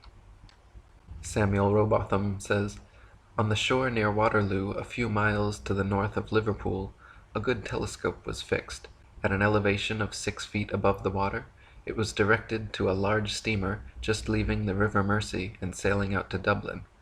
Gradually the masthead of the receding vessel came nearer to the horizon, until at length, after more than 4 hours had elapsed, it disappeared. The ordinary rate of sailing of the Dublin steamers was fully 8 miles an hour, so that the vessel would be at least 32 miles distant when the masthead came to the horizon. The 6 feet of elevation of the telescope would require 3 miles to be deducted for convexity, which would leave 29 miles, the square of which, multiplied by 8 inches, gives 560 feet, deducting 80 feet for the height of the main mast, and we find that, according to the doctrine of rotundity, the masthead of the outward bound steamer should have been 480 feet below the horizon. Many other experiments of this kind have been made upon sea-going steamers, and always with results entirely incompatible with the theory that the earth is a globe." In the mid-19th century, a Frenchman named Léon Foucault became famous for swinging pendulums and claiming their consequent motions were proof of the Earth's diurnal rotation. Since then, Foucault pendulums have regularly been swinging at museums and exposition halls worldwide, purporting to provide everlasting perpetual proof of the heliocentric spinning ball Earth theory. The truth is, however, unbeknownst to most of the duped public, that Foucault's pendulum is a failed experiment which proves nothing but how easy it is for pseudoscience to deceive the malleable masses. Lady Blunt says, "This pendulum, modern scientists tell us, affords a visible proof that we are living on a whirling globe, which, according to a work on science, now before me, is spinning upon its so-called axis at the rate of over 1,000 miles an hour at the equator, and in addition to other motions is rushing on an everlasting tour around the sun, the diameter of which is said to be 813,000 miles, and its weight 354,936 times greater than the Earth, from which it is said to be about 93 million miles distant, at the rate of over 1,000 miles per minute. Now, to prove that the Earth really has these motions, a pendulum is suspended at the show. The showman sets motion, and bids the gaping world of thoughtless men and women to behold a proof that we are living on a whirling globe which is rushing away through space." William Carpenter says, "Astronomers have made experiments with pendulums which have been suspended from the interior of high buildings, and have exulted over the idea of being able to prove the rotation of the Earth on its axis by the varying direction taken by the pendulum over a prepared table underneath, asserting that the table moved round under the pendulum, instead of the pendulum shifting and oscillating in different directions over the table. But, since it has been found that, as often as not, the pendulum went round the wrong way for the rotation theory, chagrin has taken place of exultation, and we have a proof of the failure of astronomers in their efforts to substantiate their theory." So to begin with, Foucault's pendulums do not uniformly swing in any one direction. Sometimes they rotate clockwise, and sometimes counterclockwise. Sometimes they fail to rotate, and sometimes they rotate far too much. Scientists who have repeated variations of the experiment have conceded time and again that, quote, "it was difficult to avoid giving the pendulum some slight lateral bias at starting. The behavior of the pendulum actually depends on 1. The initial force beginning its swing, and 2. The ball and socket joint used, which most readily facilitates circular motion over any other. The supposed rotation of the Earth is completely inconsequential and irrelevant to the pendulum's swing. If the alleged constant rotation of the Earth affected pendulums in any way, then there should be no need to manually start pendulums in motion. If Earth's diurnal rotation caused the 360-degree uniform diurnal rotation of pendulums, then there should not exist a stationary pendulum anywhere on Earth." Samuel Rowbotham says, "First, when a pendulum constructed according to the plan of Mr. Foucault is allowed to vibrate, its plane of vibration is often variable, not always. The variation, when it does occur, is not uniform, is not always the same in the same place, nor always the same either in its rate or velocity, or in its direction. It cannot therefore be taken as evidence, for that which is inconstant cannot be used in favor of or against any given proposition. It therefore is not evidence and proves nothing. Secondly, if the plane of vibration is observed to change, where is the connection between such change and the supposed motion of the Earth? What principle of reasoning guides the experimenter to the conclusion that it is the Earth which moves underneath the pendulum, and not the pendulum which moves over the Earth? What logical right or necessity forces one conclusion in preference to the other? Thirdly, why was not the peculiar arrangement of the point of suspension of the pendulum specially considered in regards to its possible influence upon the plane of oscillation? Was it not known, or was it overlooked, or was it in the climax of theoretical revelry ignored that a ball and socket joint is one which facilitates circular motion more readily than any other?" Lady Blunt says, "We believe, with all due deference to the pendulum and its proprietor, that it proves nothing but the craftiness of the inventor, and we can only describe the show and showman as deceptions. A thing so childish as this pendulum proof that it can only be described as one of the most simple and ridiculous attempts to gull the public that has ever been conceived.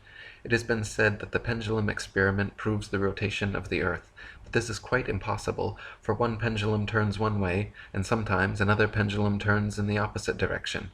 Now we ask, does the Earth rotate in opposite directions at different places at one and the same time? We should like to know. Perhaps the experimenters will kindly enlighten us on this point.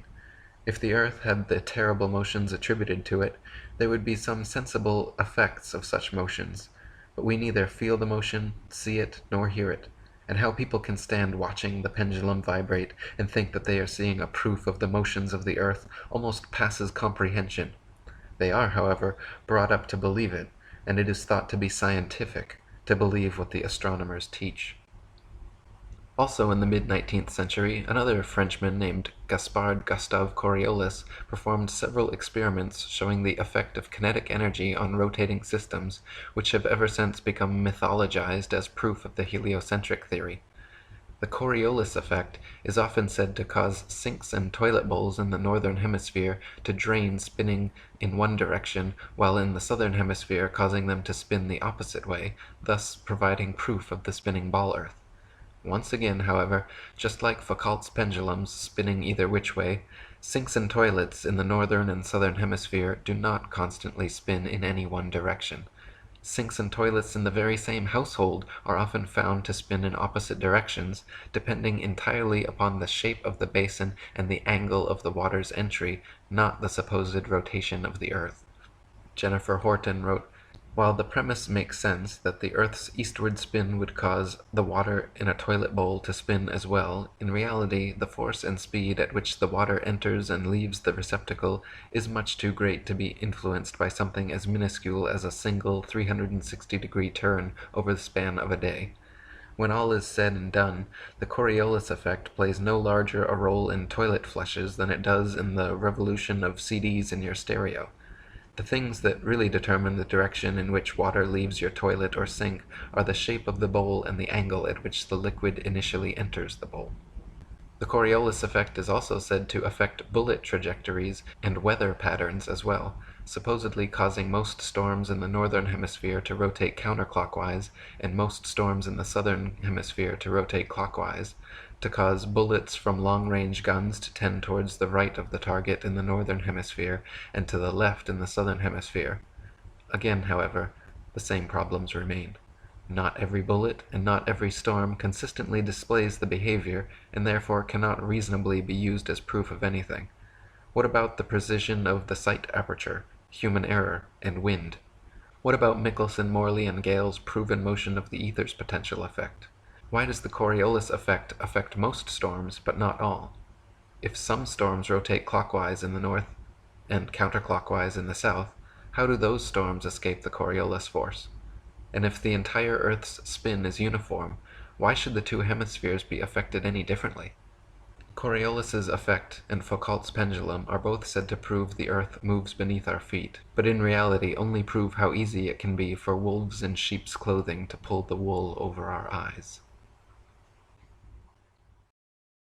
In my book, Famous Freemasons Exposed, I showed how Nicholas Copernicus, Johannes Kepler, Galileo Galilei, and Isaac Newton, the four forefathers of the globalist heliocentric doctrine, all posed for Masonic portraits, highlighting various symbols and hand signs denoting their affiliation with the Brotherhood.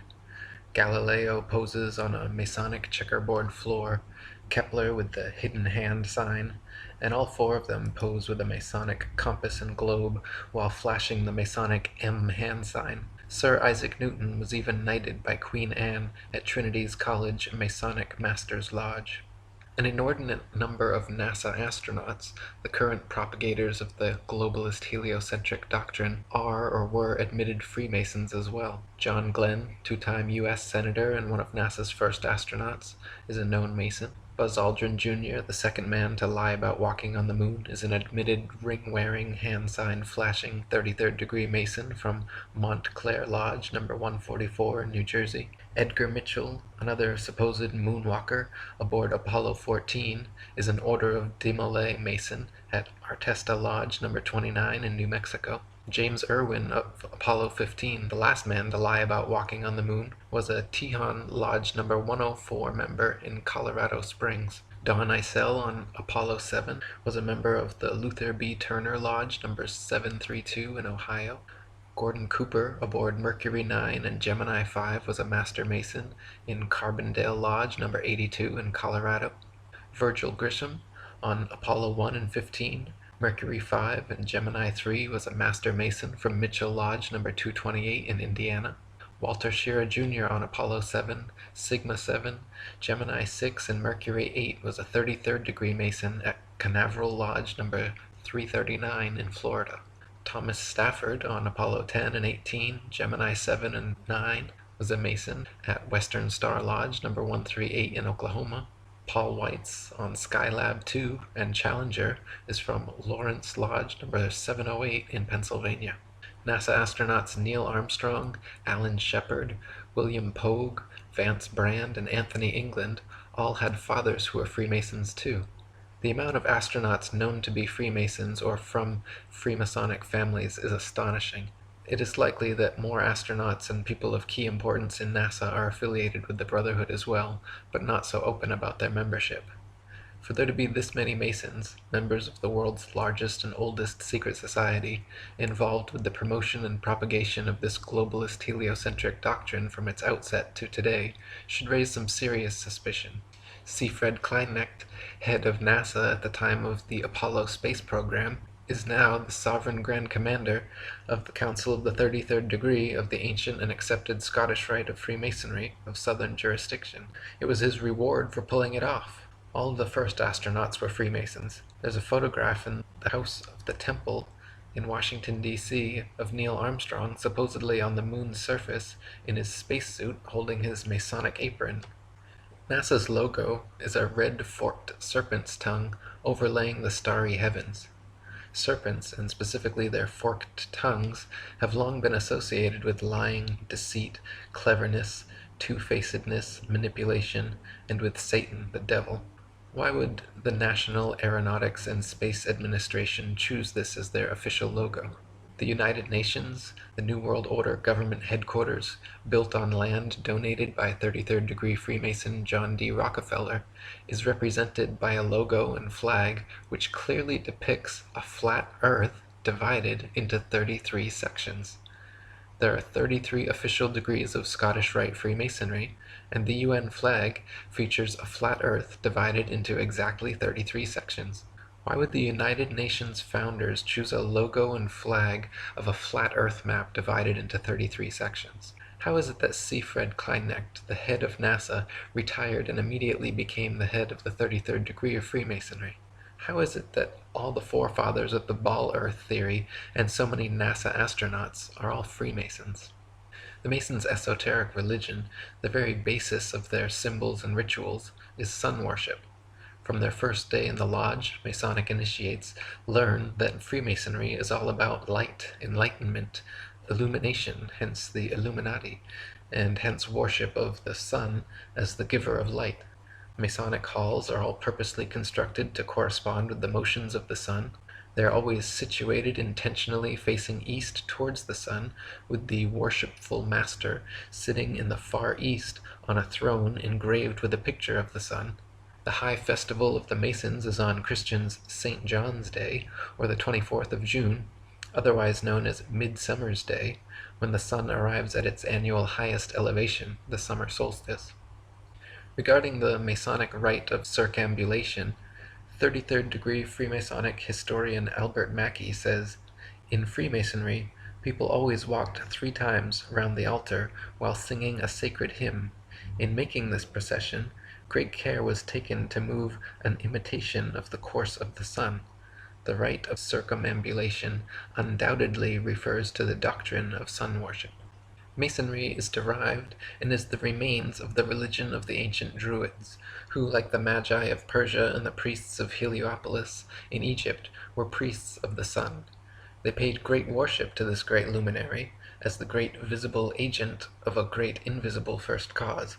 The Christian religion and Masonry have one and the same common origin. Both are derived from the worship of the sun.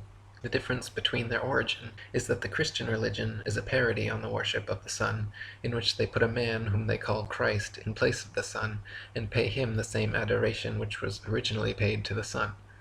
In Masonry, many of the ceremonies of the Druids are preserved in their original state, at least without any parody.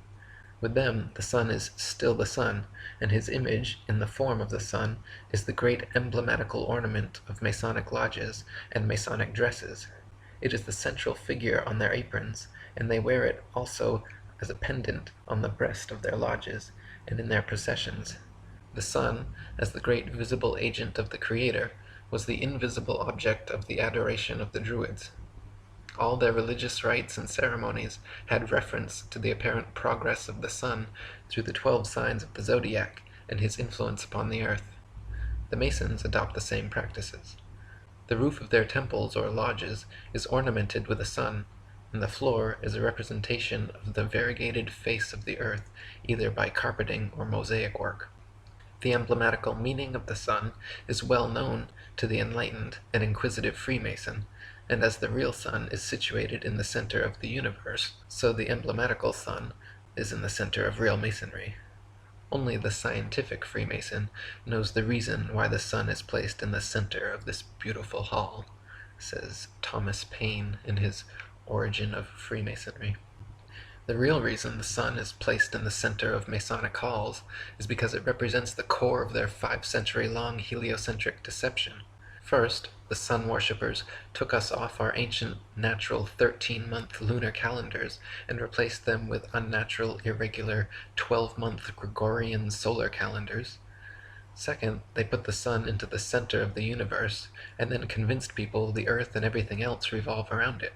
Third, they made the sun the biggest object in the heavens, supposedly 119 times bigger than the moon, even though we can clearly see they are of equal size. Fourth, they demoted the moon to being a mere reflector of the sun's magnificent light, claiming the moon to have no light of its own. And finally, in 1969, the sun worshippers, aboard a craft named Apollo after the Greek sun god, claimed to land on and thereby spiritually and physically conquer the moon. Tex Mars in Codex Magica says, "The sun has ever been at the center of false religion. The ancient mystery religions venerated the sun, the solar disk, as deity. The Greeks honored Apollo as the child of the sun. The Romans paid homage to Mithra, the sun god. These pagan philosophies form the basis for the worship of the Illuminati and indicate the importance of the sun as a symbol of satanic deity. Now today, the Masons, as did the apostate Jewish elders and priests in the days of Ezekiel, continue to worship Satan the sun god, also called Lucifer or Baal, by other names. The name of their great god Jabulon, which is revealed to the Masons in the higher degrees, is a synonym for the solar deity. 2 of the 3 syllable in the name, Ba and Lan, mean Baal and On, both of which represent sun and fire gods. The winged disc symbol, displayed prominently over the doorway of Masonic lodges, shows a solar disc with eagle's wings and 2 serpents. This ancient symbol was found in Egyptian, Sumerian, Mesopotamian, Hittite, Anatolian, Persian, Native American, Mexican, and Australian tribal cultures, always representative of the sun.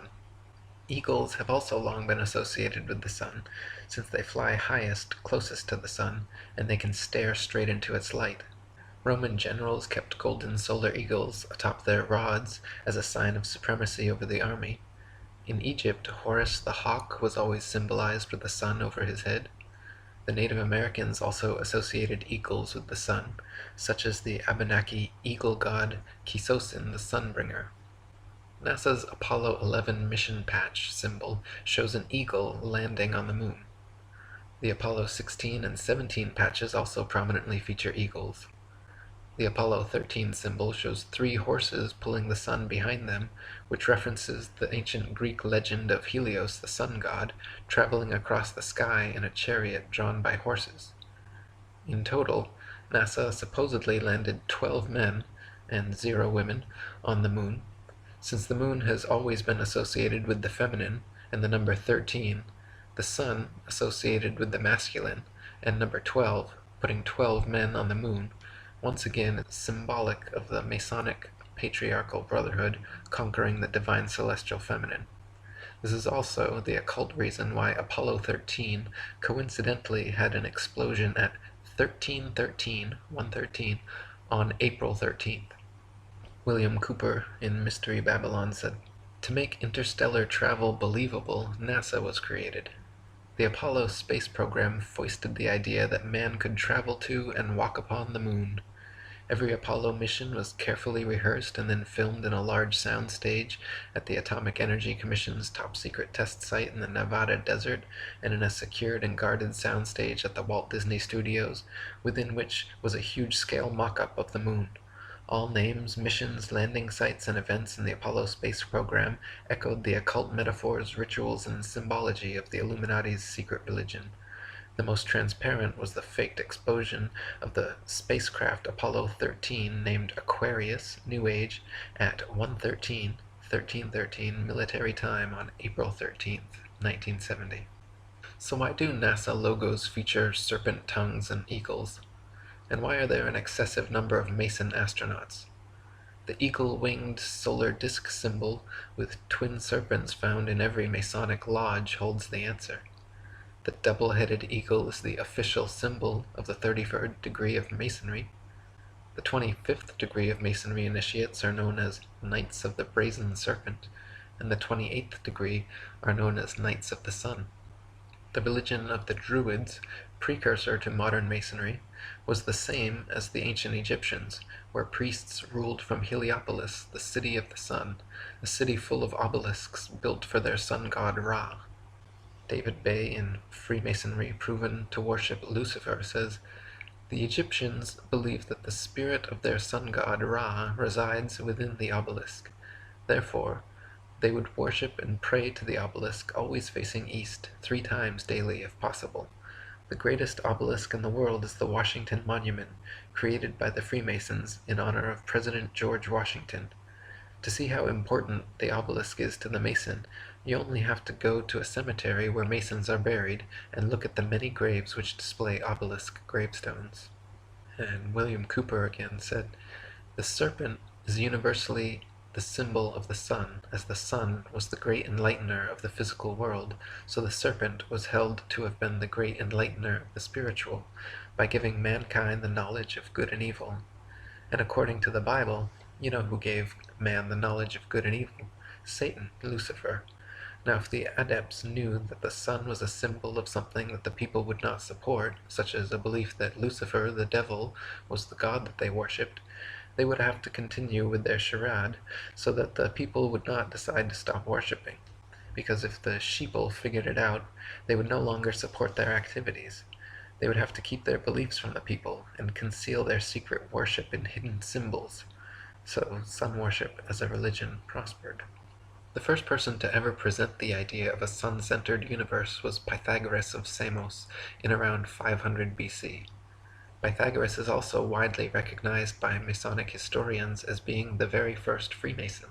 Master Mason Dr. James Anderson said in his defense of Masonry that, "I am fully convinced that Freemasonry is very nearly allied to the old Pythagorean discipline, from whence I am persuaded it may in some circumstances very justly claim a descent." Master Mason William Hutchinson wrote in his Spirit of Masonry that the ancient Masonic record brings us positive evidence of the Pythagorean doctrine as Basilidian principles making the foundation of our religious and moral duties. Master Mason William Preston wrote that Pythagoras was among the first Masons, but contends in his Illustrations of Masonry that the records of the fraternity inform us that Pythagoras was regularly initiated into Masonry, and being properly instructed in the mysteries of the art, he was much improved and propagated the principles of the order in other countries into which he afterwards traveled.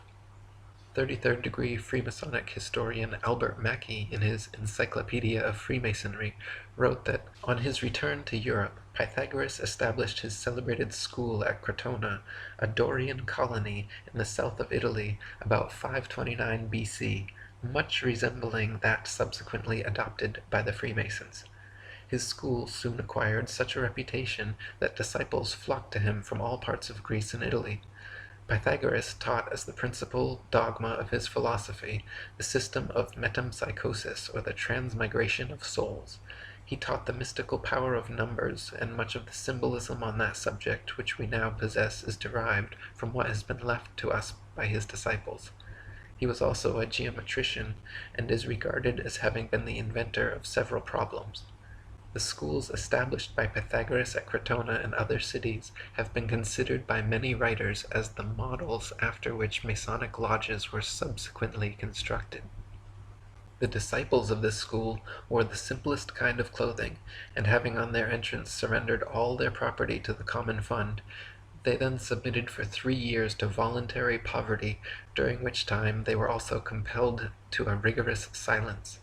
The doctrines of Pythagoras were always delivered as infallible propositions which admitted of no argument. Before admission to the privileges of this school, the previous life and character of the candidate were rigidly scrutinized, and in the preparatory initiation secrecy was enjoined by an oath, and he was made to submit to the severest trials of his fortitude and self-command.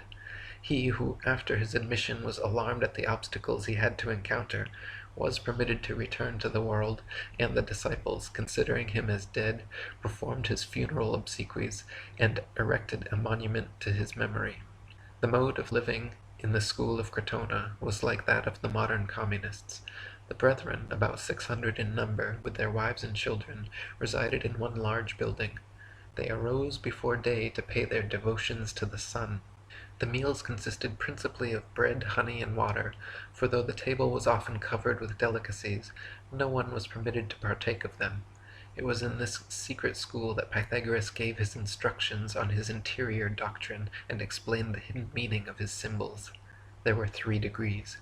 The first, or mathematic, being engaged in the study of the exact sciences, and the second, or theoretic, in the knowledge of God and the future state of man, but the third or highest degree was communicated only to a few whose intellects were capable of grasping the full fruition of the Pythagorean philosophy.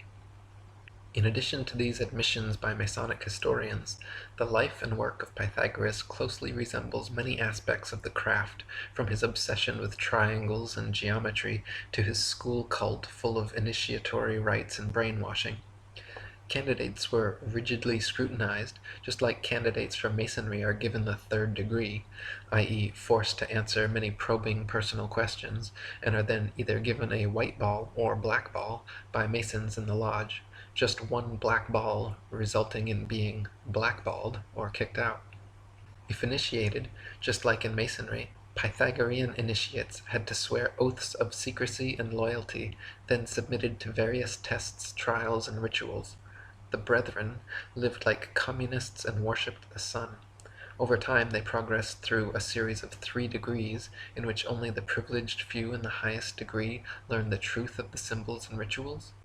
The many parallels of the Pythagorean school and modern Freemasonry are far too similar to ignore. Luckily for the world, Pythagoras' heliocentric model of the universe made little headway for almost 2,000 years, until another suspected Mason, Nicholas Copernicus, labored 27 years of his life to create his updated model called the solar system, which also featured a globe Earth revolving around the sun.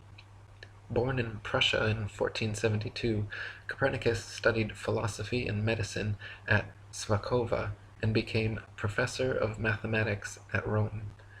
The last decades of his life he became obsessed with the ideas of Pythagoras, and when he first presented his heliocentric doctrine to the world, it was condemned as being so heretical that he was imprisoned and released only upon making a recantation of his opinions.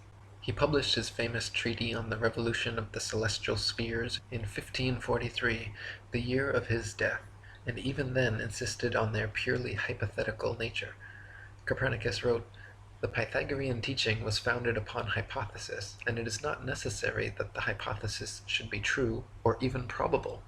The hypothesis of the movement of the earth is only one which is useful to explain phenomena, but it should not be considered as an absolute truth." David Wardlaw Scott in Terra Firma says, The system of the universe as taught by modern astronomers being founded entirely on theory, for the truth of which they are unable to advance one single real proof, they have entrenched themselves in a conspiracy of silence, and decline to answer any objections which may be made to their hypothesis. Copernicus himself, who revived the theory of heathen philosopher Pythagoras, and his great exponent Sir Isaac Newton, confessed that their system of a revolving earth was only a possibility and could not be proved by facts. It is only their followers who have decorated it with the name of an exact science, yea, according to them the most exact of all the sciences. Yet one astronomer royal for England once said, speaking of the motion of the whole solar system, "The matter is left in a most delightful state of uncertainty, and I shall be very glad if anyone can help me out of it."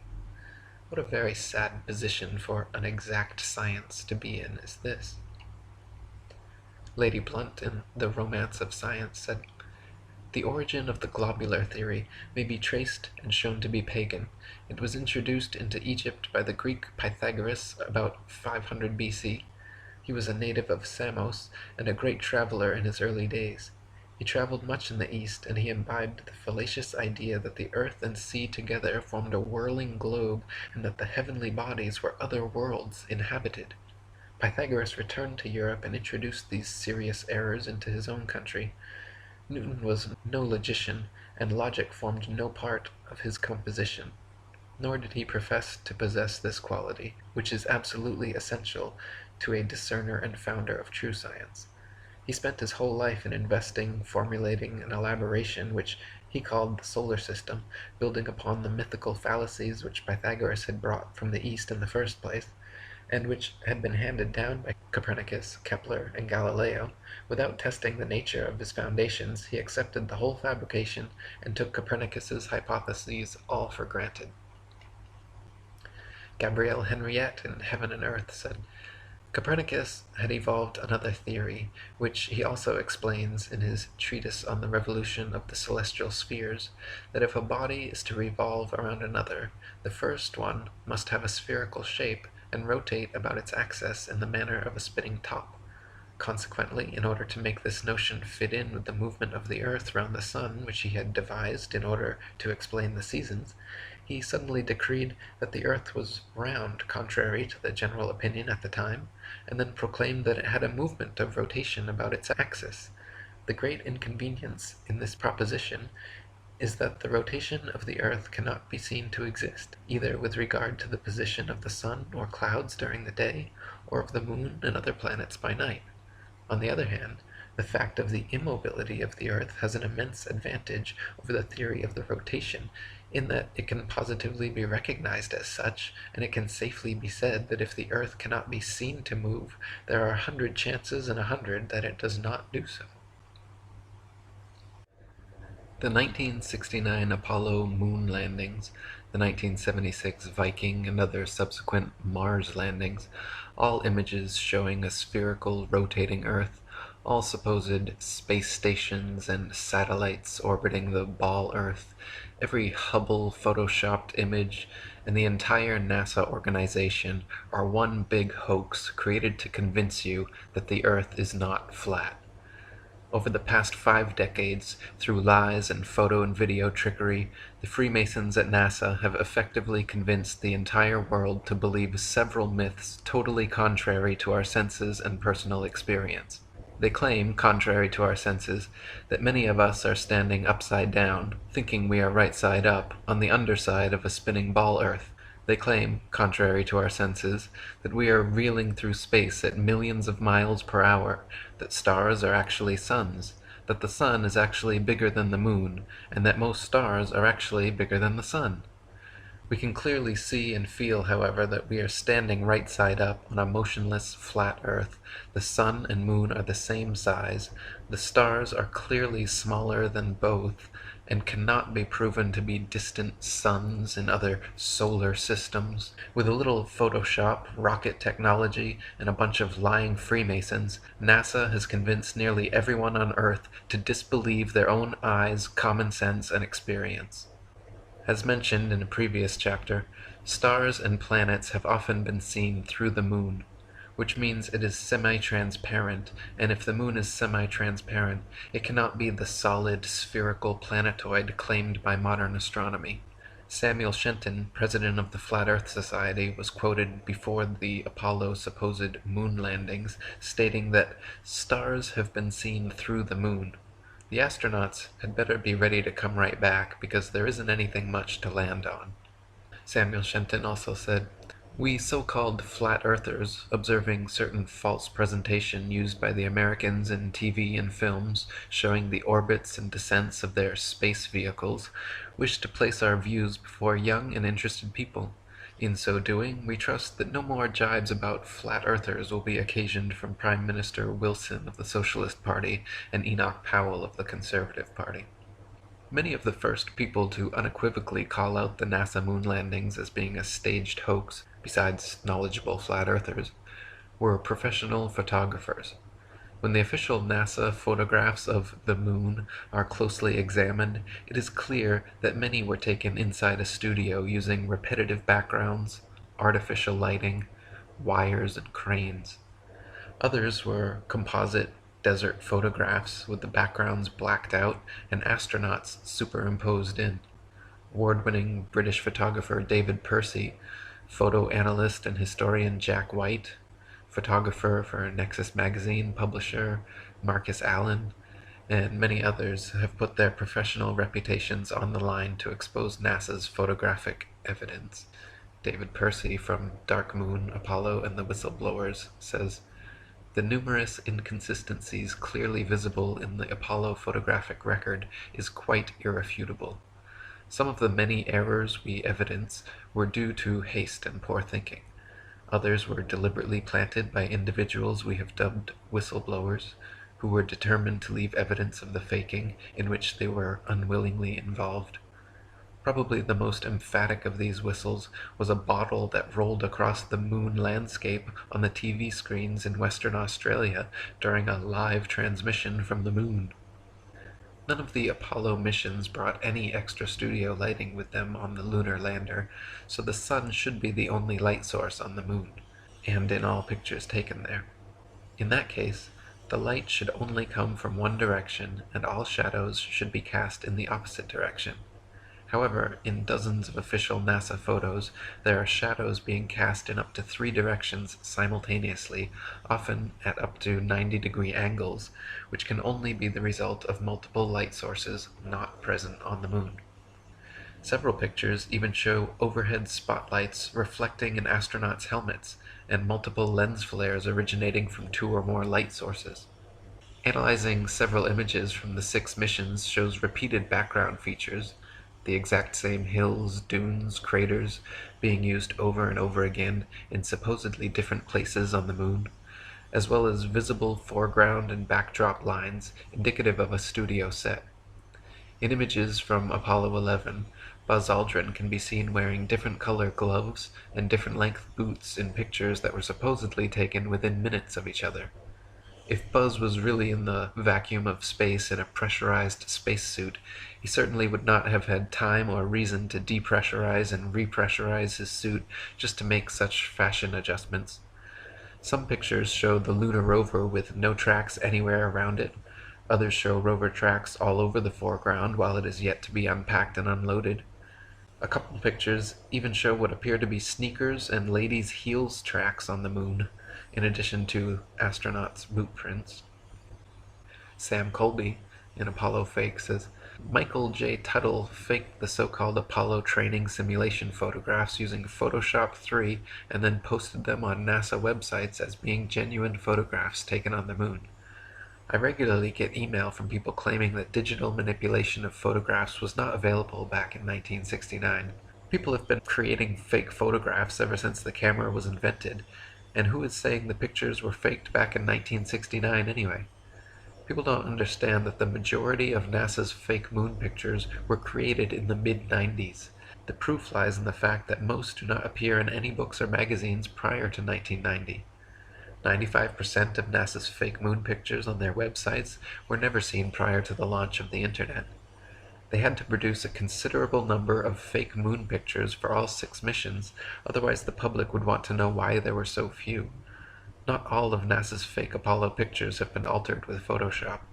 The main Apollo 11 picture of Buzz Aldrin, as well as press-released pictures from Apollo 12 and Apollo 14 showing astronauts holding the flag. All of these press release pictures were taken in the fake moonscape at Langley Research Center and did not require any alteration to pass off as a moon photograph. Another glaring mistake is that none of NASA's images or videos show stars in the background as they should, just complete blackness, likely because exact star maps as they should appear from the moon would be quite difficult to fake. The testimony of different astronauts on different missions in their autobiographies and interviews just muddies the waters even more, some of them bragging about the astonishingly brilliant light of the stars, and others saying they don't remember seeing a single star while on the moon. Such inconsistencies and the fact that none of NASA's moon pictures feature stars or planets in their appropriate positions should raise a red flag that these astronauts were not on the moon. Many pictures of the sun on the moon are clearly spotlights and not the sun, including AS 1466-9306, AS 1246-6765, and AS 1140-5935. NASA image AS 1249-7278 clearly shows several studio lighting lens flares caused by multiple overhead lights. Image AS 1469-9089 shows studio lighting reflecting off a black background. Image AS 17-151-23201 shows a shadow on the ceiling of space as the lunar lander lifts off. Images AS 16-118-18894, AS 17-134-20471, AS 1144-6581, and AS 1144-6642 show crude computer retouching to hide cables and background problems and add the round Earth, but NASA claims they're original photographs. AS 1466-9306 shows shadows of reticule crosshairs suspended in air over a print underneath, proving it to be doctored and not an original, as claimed. Image AS 1140-5922 of the lunar lander supposedly on the moon shows a pathetic 1969 attempt at creating high-tech looking equipment using what appears to be construction paper, gold foil, scotch tape, and metal shower rods. The idea that the piece of junk shown in this official NASA photograph flew to the moon and back is so ludicrous it's laughable. AS 17-148-22-756 also clearly shows, when enlarged, that the Apollo 17 command module was almost completely held together by scotch tape. In AS 16-113-18339, there is a rock with the letter C clearly engraved into it, as well as another C drawn into the dirt next to it. This is characteristic of fake stage rocks on a stage setup, where the set designer demarcates prop positions, and not something we should see on the moon.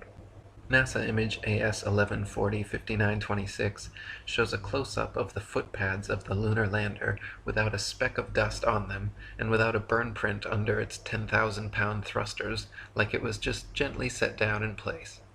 NASA scientists in their own documents were worried about the LEM falling into its own massive burn radius, yet there it sits with no burn print and spotless clean pads. Even the astronauts' boot prints made deep impressions in the moon dust, yet the lander's 10,000-pound thrusters left not a trace, no blast hole, and no dust on the pads. Eugene Cernan of Apollo 10 and 17 said in an interview that as they descended in the lander that the engine was very loud. Yet when Alan Bean of Apollo 12 was asked the same question, he answered that you couldn't hear the engine at all in the vacuum of space. I tend to believe Alan, because watching the Apollo 17 liftoff sequence from the moon, it is clear that the LEM is being hoisted by a crane from above and not propelled by thrusters from below. When the video evidence is examined, even more anomalies are found. In certain frames, light pings can be seen reflecting off overhead stage wires attached to astronauts' backpacks. In one, Apollo 16 clip, an astronaut falls to his knees and is quickly jerked back up to his feet by what can only be an unseen wire hoisting him straight upwards. One of the more obvious video anomalies is how several Apollo missions show American flags flapping around in the non-existent space wind. The moon is supposed to have no atmosphere, and so the flags should remain perfectly still, but can often be seen moving about quite boisterously. NASA claims the astronauts brushing up against them could cause this, but it's clearly not the case, as the flags stay waving for long periods of time with no astronauts touching or even near them. Another interesting video anomaly is discovered by playing NASA's moon footage at 2 times speed, then watching the astronauts walking, running, jumping, or cruising around on their little buggy. Without the speed adjustment, there is a low-gravity type illusion as the astronauts seem to float, drift, and glide slowly and smoothly along. But once they are seen at 2 times speed, it becomes clear that they are in normal gravity, walking, running, jumping, and cruising at normal speeds. They simply reduce the play speed by 50% in post-production, and voila, instant moon motion. William Cooper said, "Most, if not all, of the photos, films, and videotape of the Apollo moon missions are easily proven to be fake. Anyone with the slightest knowledge of photography, lighting, and physics can easily prove that NASA faked the visual records of the Apollo space program. They are so obviously fake that when the discrepancies are pointed out to unsuspecting viewers, an audible gasp has been heard. Some have actually gone into a mild state of shock. Some people break down and cry. I have even seen others become so angry that they have ripped the offending photos to shreds while screaming incoherently." Not only is the video record fraught with fraud, but NASA claims the original Apollo 11 videos have conveniently disappeared from their records, so no one can analyze them for authenticity. That's right. They spent over $30 billion of American taxpayer money traveling to the moon and then lost the video evidence. Those blurry, ghostly, black and white images shown on TV were purposely lousy because NASA insisted at the time that all TV networks must broadcast directly from a big screen display in their operations room, a mandate which all the major networks accepted, and so what the public saw was just a video of a poorly magnified video, and now it is impossible to watch the original. Not only has the Apollo 11 original disappeared, but NASA claims to have lost all original audio tapes from the Apollo missions, and that their contractors have lost all prints and plans for the lunar rover, LEM lander, and Apollo ship engines. What are the chances that these are actually lost? And what are the chances that NASA simply cannot have the public scrutinizing their records because of what might be exposed? William Cooper said, "Exploration of the moon stopped because it was impossible to continue the hoax without being ultimately discovered, and of course they ran out of pre-filmed episodes.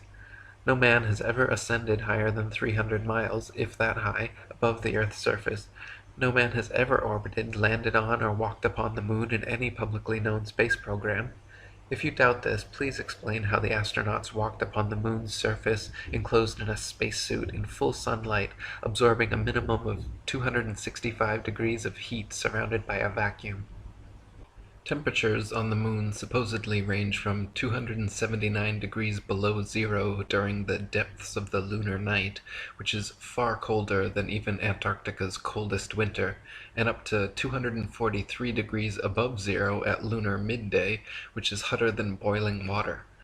NASA claims their special suits are fitted with both heating and cooling systems, but nothing which could withstand these incredible temperatures. These suits are also supposedly pressurized to keep the vacuum non-pressure of space from bursting their blood vessels, but they clearly have deep creases and wrinkles all over. Astronauts in true pressurized suits would look like the Michelin Man bubbling out. Also, the amount of radiation in space, especially through the Van Allen belt, is far too intense for them to be spacewalking in such flimsy suits. One Russian study found that the amount of radiation present on the moon would require astronauts to be clothed in 4 feet of lead in order to avoid instant death. John Malden, a NASA physicist, said they would need at least 2 meters of thick shielding around them at all times, yet there they are, bouncing around the moon in their 2-inch thin suits. Another solid proof of NASA living up to its forked serpent tongue logo are the many supposed moon rocks given to museums the world over by Neil Armstrong and Buzz Aldrin. Shortly after Apollo 11, private investigator Paul Jacobs reported asking the U.S. Department of Geology head whether he had examined the moon rocks and if he could verify their authenticity, to which the geologist simply laughed and insinuated that people high in the U.S. government knew all about the cover-up. More recently, in 2009, curators at Amsterdam's Rijksmuseum investigated their moon rock, personally given to them by Armstrong and Aldrin in 1969, only to find that it was actually a worthless piece of petrified wood. Bill Kaysing, another moon hoax researcher, worked at Rocketdyne, where NASA Saturn V rocket engines were built, and became exposed to documents pertaining to the Mercury, Gemini, Atlas, and Apollo NASA programs, which proved trickery was afoot. Kaysing said of the documents that one does not need an engineering or science degree to determine that a hoax was being perpetrated. He wrote a book about his findings called "We Never Went to the Moon: America's $30 billion Swindle." In it, he exposes how NASA staged both the Apollo 1 fire and Challenger accident, deliberately murdering the astronauts on board to silence them. Before the first Apollo mission ever even cleared the launch pad, 11 NASA astronauts died in highly suspicious accidents. Gus Grissom, Roger Chaffee, and Ed White were all cremated together in an Apollo capsule fire during a completely unnecessary and dangerous test where they were strapped down and locked into a 100% oxygen chamber which incinerated the 3 of them to death in seconds. 7 other astronauts, Ted Freeman, Charles Bassett, Elliot See., Russell Rogers, Clifton Williams, Michael Adams, and Robert Lawrence, died in 6 separate airplane crashes, and Ed Givens in a car crash. 8 of these deaths were in 1967 alone. So many astronauts coincidentally dying under such circumstances is highly unlikely and lends credence to the idea that these were intentional hits by the Masons trying to find the right people to sell their hoax. One of the most outspoken of the fallen astronauts was Gus Grissom. By 1967, Grissom had become increasingly irritated and vocally negative about NASA's chances of ever landing on the moon. He stated the odds were pretty slim and famously hung a lemon on the Apollo capsule after it repeatedly failed safety testing procedures. Grissom threatened to go public with his complaints about the LEM and even told his wife Betty, "If there ever is a serious accident in the space program, it's likely to be me." Right after his murder, government agents raided Grissom's house before anyone had been informed about the fire or his death. They removed all his personal papers and his diary, never to be returned. In 2001, investigative journalist and award-winning filmmaker Bart Sibrel produced the excellent documentary A Funny Thing Happened on the Way to the Moon. When requesting footage for his movie, Sibrel was sent, either by mistake or by a well-meaning whistleblower, an official raw-slated NASA clip from the Apollo 11 mission showing a young Buzz Aldrin, Neil Armstrong, and Michael Collins for almost an hour using transparencies and camera tricks to fake shots of a round Earth. They communicate over audio with control in Houston about how to accurately stage the shot, and someone keeps prompting them on how to effectively manipulate the camera to achieve the desired effect. First, they blacked out all the windows, except for a downward-facing circular one, which they aimed the camera towards from several feet away. This created the illusion of a ball-shaped Earth surrounded by the blackness of space, when in fact it was simply a round window in their dark cabin. Neil Armstrong claimed at this point to be 130,000 miles from Earth, halfway to the moon, but when camera tricks were finished, the viewer could see for themselves the astronauts were not more than 100 miles above the Earth's surface, likely flying in a high-altitude plane. Sam Colby writes in NASA, numerous anomalies and scams abound. Many gullible people still accept NASA's claim of sending men to the moon without bothering to carry out any research or investigation to see if NASA are indeed telling the truth.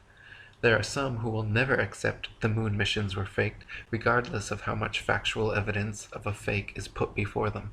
In 2004, Bart Sibrel completed a second documentary entitled Astronauts Gone Wild, where he set out to film interviews with Apollo astronauts and ask them to swear on the Bible that they walked on the moon. In reaction to Sibrel's accusations, many of the astronauts indeed went wild. John Young of Apollo 10 and 16 threatened to knock him in the head, then ran away into a nearby closing elevator. Ed Mitchell of Apollo 14 literally kicked him out the door and threatened to shoot him. Buzz Aldrin punched him square in the face. The documentary is a fascinating psychological study, watching the astronauts repeatedly squirm and quickly escalate to threats and violence. They behave more like pathological liars than honorable cosmonauts. Many of them have battled depression and alcoholism since returning from the moon as well. Buzz Aldrin was once asked at a NASA banquet what it felt like to first step onto the lunar surface. He staggered to his feet speechless, then left crying uncontrollably. On the 25th anniversary event for the Apollo 11 landing, one of the few interview appearances Armstrong ever made, he gave a cryptic speech basically telling the young people in attendance that there were many truths about Apollo that they could uncover if they dug deep enough. He said, holding tears back, "Today we have with us a group of young students, America's best. To you we say, we have only completed a beginning. We leave you much that is undone. There are great ideas undiscovered, breakthroughs available to those who can remove one of truth's protective layers." In the past 45 years, the Masons in Hollywood and NASA have only gotten more adept at Photoshop, CGI, and faking shots of Earth from space.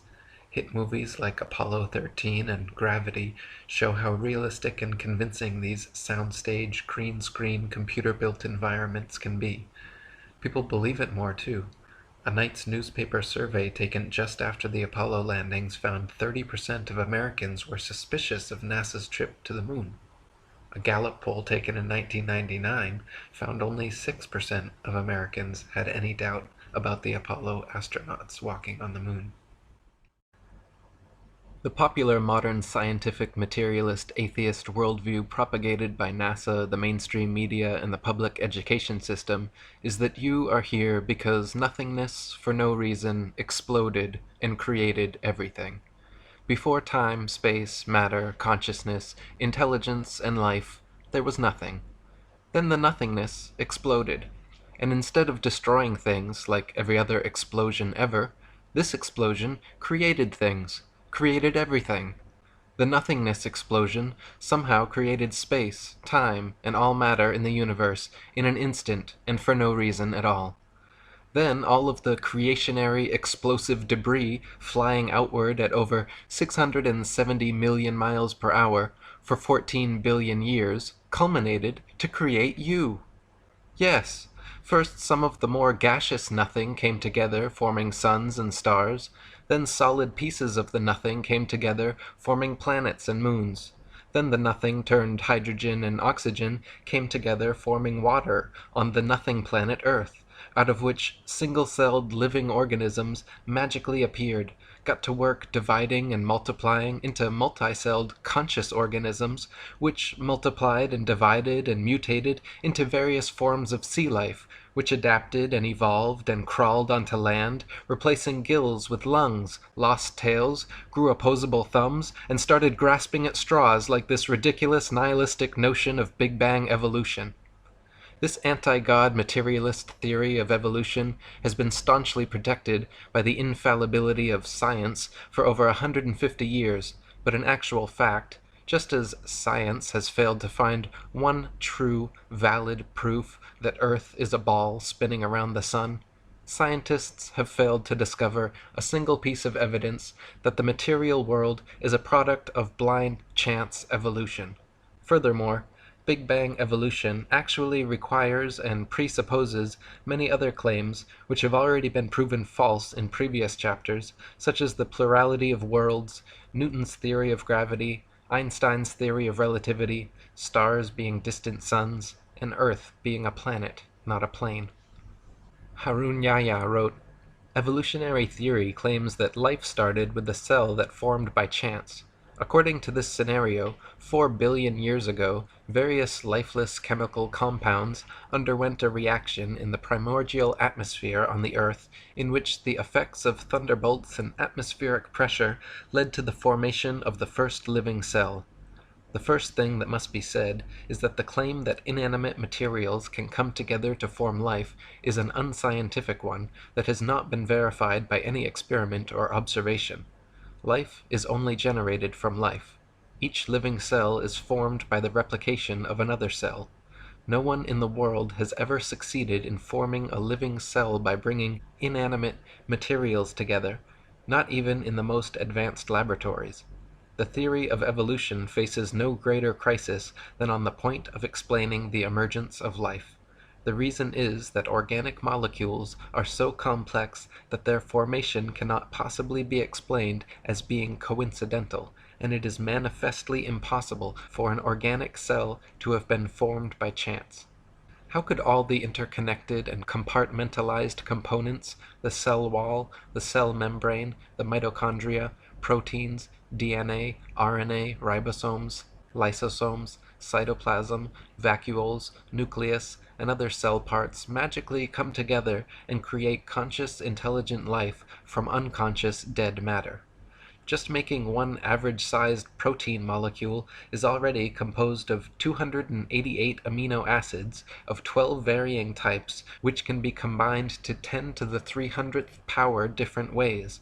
Of all those possibilities, only one forms the desired protein molecule, and there are over 600 types of proteins combined in the smallest bacterias ever discovered.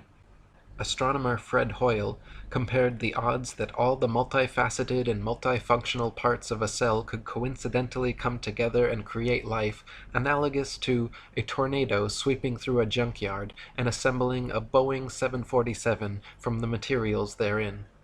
Hoyle wrote that if there were a basic principle of matter which somehow drove organic systems toward life, its existence should easily be demonstrable in the laboratory. One could, for instance, take a swimming bath to represent the primordial soup, fill it with any chemicals of a non-biological nature you please, pump any gases over it or through it you please, and shine any kind of radiation on it that takes your fancy. Let the experiment proceed for a year, and see how many of those 2,000 enzymes, protein produced by living cells, have appeared in the bath. I will give the answer, and so save all the time and trouble and expense of actually doing the experiment. You will find nothing at all, except possibly for a tarry sludge composed of amino acids and other simple organic chemicals. Even if scientists placed all the chemical substances necessary for life in a tank, applied to them any processes of their choice, and waited for billions of years, not a single living cell could or would ever form. Astrobiologist Chandra Wickraman Singh wrote, "The likelihood of the spontaneous formation of life from inanimate matter is 1 to a number with 40,000 zeros after it. It is big enough to bury Darwin and the whole theory of evolution. The beginnings of life were not random. They must have been the product of purposeful intelligence. From my earliest training as a scientist, I was very strongly brainwashed to believe that science cannot be consistent with any kind of deliberate creation. That notion has had to be painfully shed. At the moment, I can't find any rational argument to knock down the view which argues for conversion to God. We used to have an open mind. Now we realize that the only logical answer to life is creation, and not accidental random shuffling." Harun Yahya wrote, "Scientific proofs from such branches of science as paleontology, microbiology, and anatomy reveal evolution to be a bankrupt theory. It has been stressed that evolution is incompatible with scientific discoveries, reason, and logic. Those who believe in the theory of evolution think that a few atoms and molecules thrown into a huge vat could produce thinking, reasoning professors, university students, scientists, artists, antelopes, lemon trees, and carnations. Moreover, the scientists and professors who believe in this nonsense are educated people. That is why it is quite justifiable to speak of the theory of evolution as the most potent spell in history. Never before has any other belief or idea so taken away people's powers of reason, refused to allow them to think intelligently and logically, and hidden the truth from them as if they had been blindfolded. Consciousness, life, the beautiful diversity, complexity, and interconnectedness of nature and the universe simply could not be the result of some random coincidental physical phenomenon. If the likelihood of life forming from inanimate matter is 1 to the 10 to the 40,000th power, then those are precisely the magnificent odds against which the universe could be unintelligently designed. Even the simple formation of DNA and RNA molecules are similarly beyond the reach of chance to come together, equivalent to 1 times 10 to the 600th power, or 10 with 600 zeros afterwards. Such a mathematical improbability actually so closely borders the impossible that the word improbable becomes misleading. Mathematicians who regularly work with these infinitesimally small numbers say anything beyond 10 to the 50th power should be considered, for all intents and purposes, impossible. Dr. Leslie Orgel, an associate of Francis Crick, the discoverer of DNA, wrote, "It is extremely improbable that proteins and nucleic acids, both of which are structurally complex, arose spontaneously in the same place at the same time. Yet it also seems impossible to have one without the other. And so, at first glance, one might have to conclude that life could never in fact have originated by chemical means." Or as Turkish evolutionist Professor Ali Demirsoy stated, "The probability of the coincidental formation of cytochrome C, just one of the essential proteins for life, is as unlikely as the possibility of a monkey writing the history of humanity on a typewriter without making any mistakes. Some metaphysical powers beyond our definition must have acted in its formation." Harun Yahya wrote, "Let us suppose that millions of years ago a cell was formed which had acquired everything necessary for life, and that it duly came to life. The theory of evolution again collapses at this point, for even if this cell had existed for a while, it would eventually have died, and after its death, nothing would have remained, and everything would have been reverted to where it had started. This is because the first living cell, lacking any genetic information, would not have been able to reproduce and start a new generation. Life would have ended with its death. The genetic system does not only consist of DNA.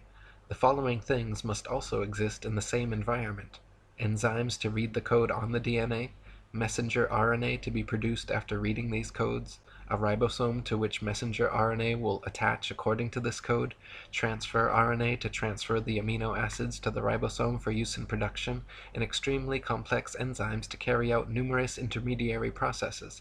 Such an environment cannot exist anywhere apart from a totally isolated and completely controlled environment, such as the cell, where all the essential raw materials and energy resources exist." The Big Bang theory is easily proven false, as the nature of explosions is to destroy, to break things down into their constituent parts, increasing chaos and decreasing order. Explosions simply do not and cannot create things, causing disparate parts to combine into more ordered wholes, as the Big Bang theory contends. Similarly, the theory of evolution is proven false by entropy, the second law of thermodynamics. It is a fact that systems left to their own devices tend to become corrupted, disordered, and dispersed over time. All things, living or not, wear out, deteriorate, and decay. They do not spontaneously come together over time in incredibly implausible combinations, creating diverse, complex, and beautiful living forms. Thus, the theory of evolution is in direct opposition to the law of entropy. Evolution supposes things become more ordered, more structured, and more complex over time. But from rust to mold to rotting corpses, nature is everywhere at odds with such a notion. Furthermore, according to the Le Chatelier principle in chemistry, Life could not have been formed in the sea as evolutionists allege anyway, since the peptide bond created by amino acid chains produces water molecules. It is not possible for such a reaction to take place in a hydrous environment. Harun Yahya wrote, "Organic matter can self-reproduce only if it exists as a fully developed cell with all its organelles in an appropriate environment where it can survive, exchange materials, and get energy from its surroundings. This means that the first cell on Earth was formed all of a sudden, together with its amazingly complex structure. What would you think if you went out hiking in the depth of a thick forest and ran across a brand new car among the trees? Would you imagine that various elements in the forest had come together by chance over millions of years and produced such a vehicle? All the parts in the car are made of products such as iron, copper, and rubber, the raw ingredients for which are all found on the Earth. But would this fact lead you to think that these materials had synthesized by chance and then come together and manufactured such a car? There is no doubt that anyone with a sound mind would realize that the car was a product of an intelligent design, in other words, a factory, and wonder what it was doing there in the middle of the forest. The sudden emergence of a complex structure in a complete form, quite out of the blue, shows that this is the work of an intelligent agent. An extraordinarily complex system like the cell is no doubt created by a superior will and wisdom. In other words, it came into existence as a creation of God. Many facets of nature are far too complex, specialized, and perfect to have arisen simply due to blind chance changes over time. For example, the eye, with its various parts and mechanisms, all working together with the brain producing the sharpest, clearest 3D color images imaginable. Even the most advanced cameras and plasma screens ever produced by humans cannot provide an image as perfect in detail and clarity as our own eyes. Charles Darwin, the originator of the theory of evolution, himself admitted that the thought of the eye made him cold all over, as he knew what an impassable obstacle the eye presented for his theory. And it is the same with ears and audio equipment. For over a century, many thousands of researchers, scientists, and engineers have been working in factories across the world trying to produce sharper, clearer audio and video playing and recording devices, never coming close to the capabilities and perfection of the human ear and eye. Harun Yahya wrote, "Look at the book you read, your hands with which you hold it, then lift your head and look around you. Have you ever seen such a sharp and distinct image as this one at any other place?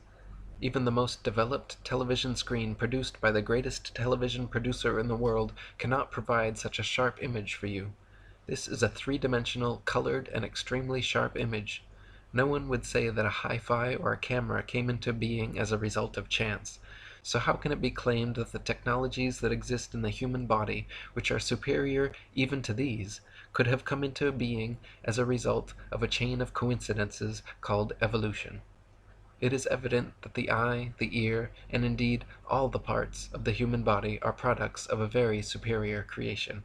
Charles Darwin, in his Origin of Species, the veritable Bible of atheist materialists, stated that, "If my theory be true, numberless intermediate varieties, linking most closely all of the species of the same group together, must assuredly have existed. Consequently, evidence of their former existence could be found only amongst fossil remains." Darwin himself knew no such transitional forms had been discovered, and hoped that they would be found in the future. He even admitted in his "Difficulties on Theory" chapter that these missing intermediate forms were the biggest stumbling block for his theory.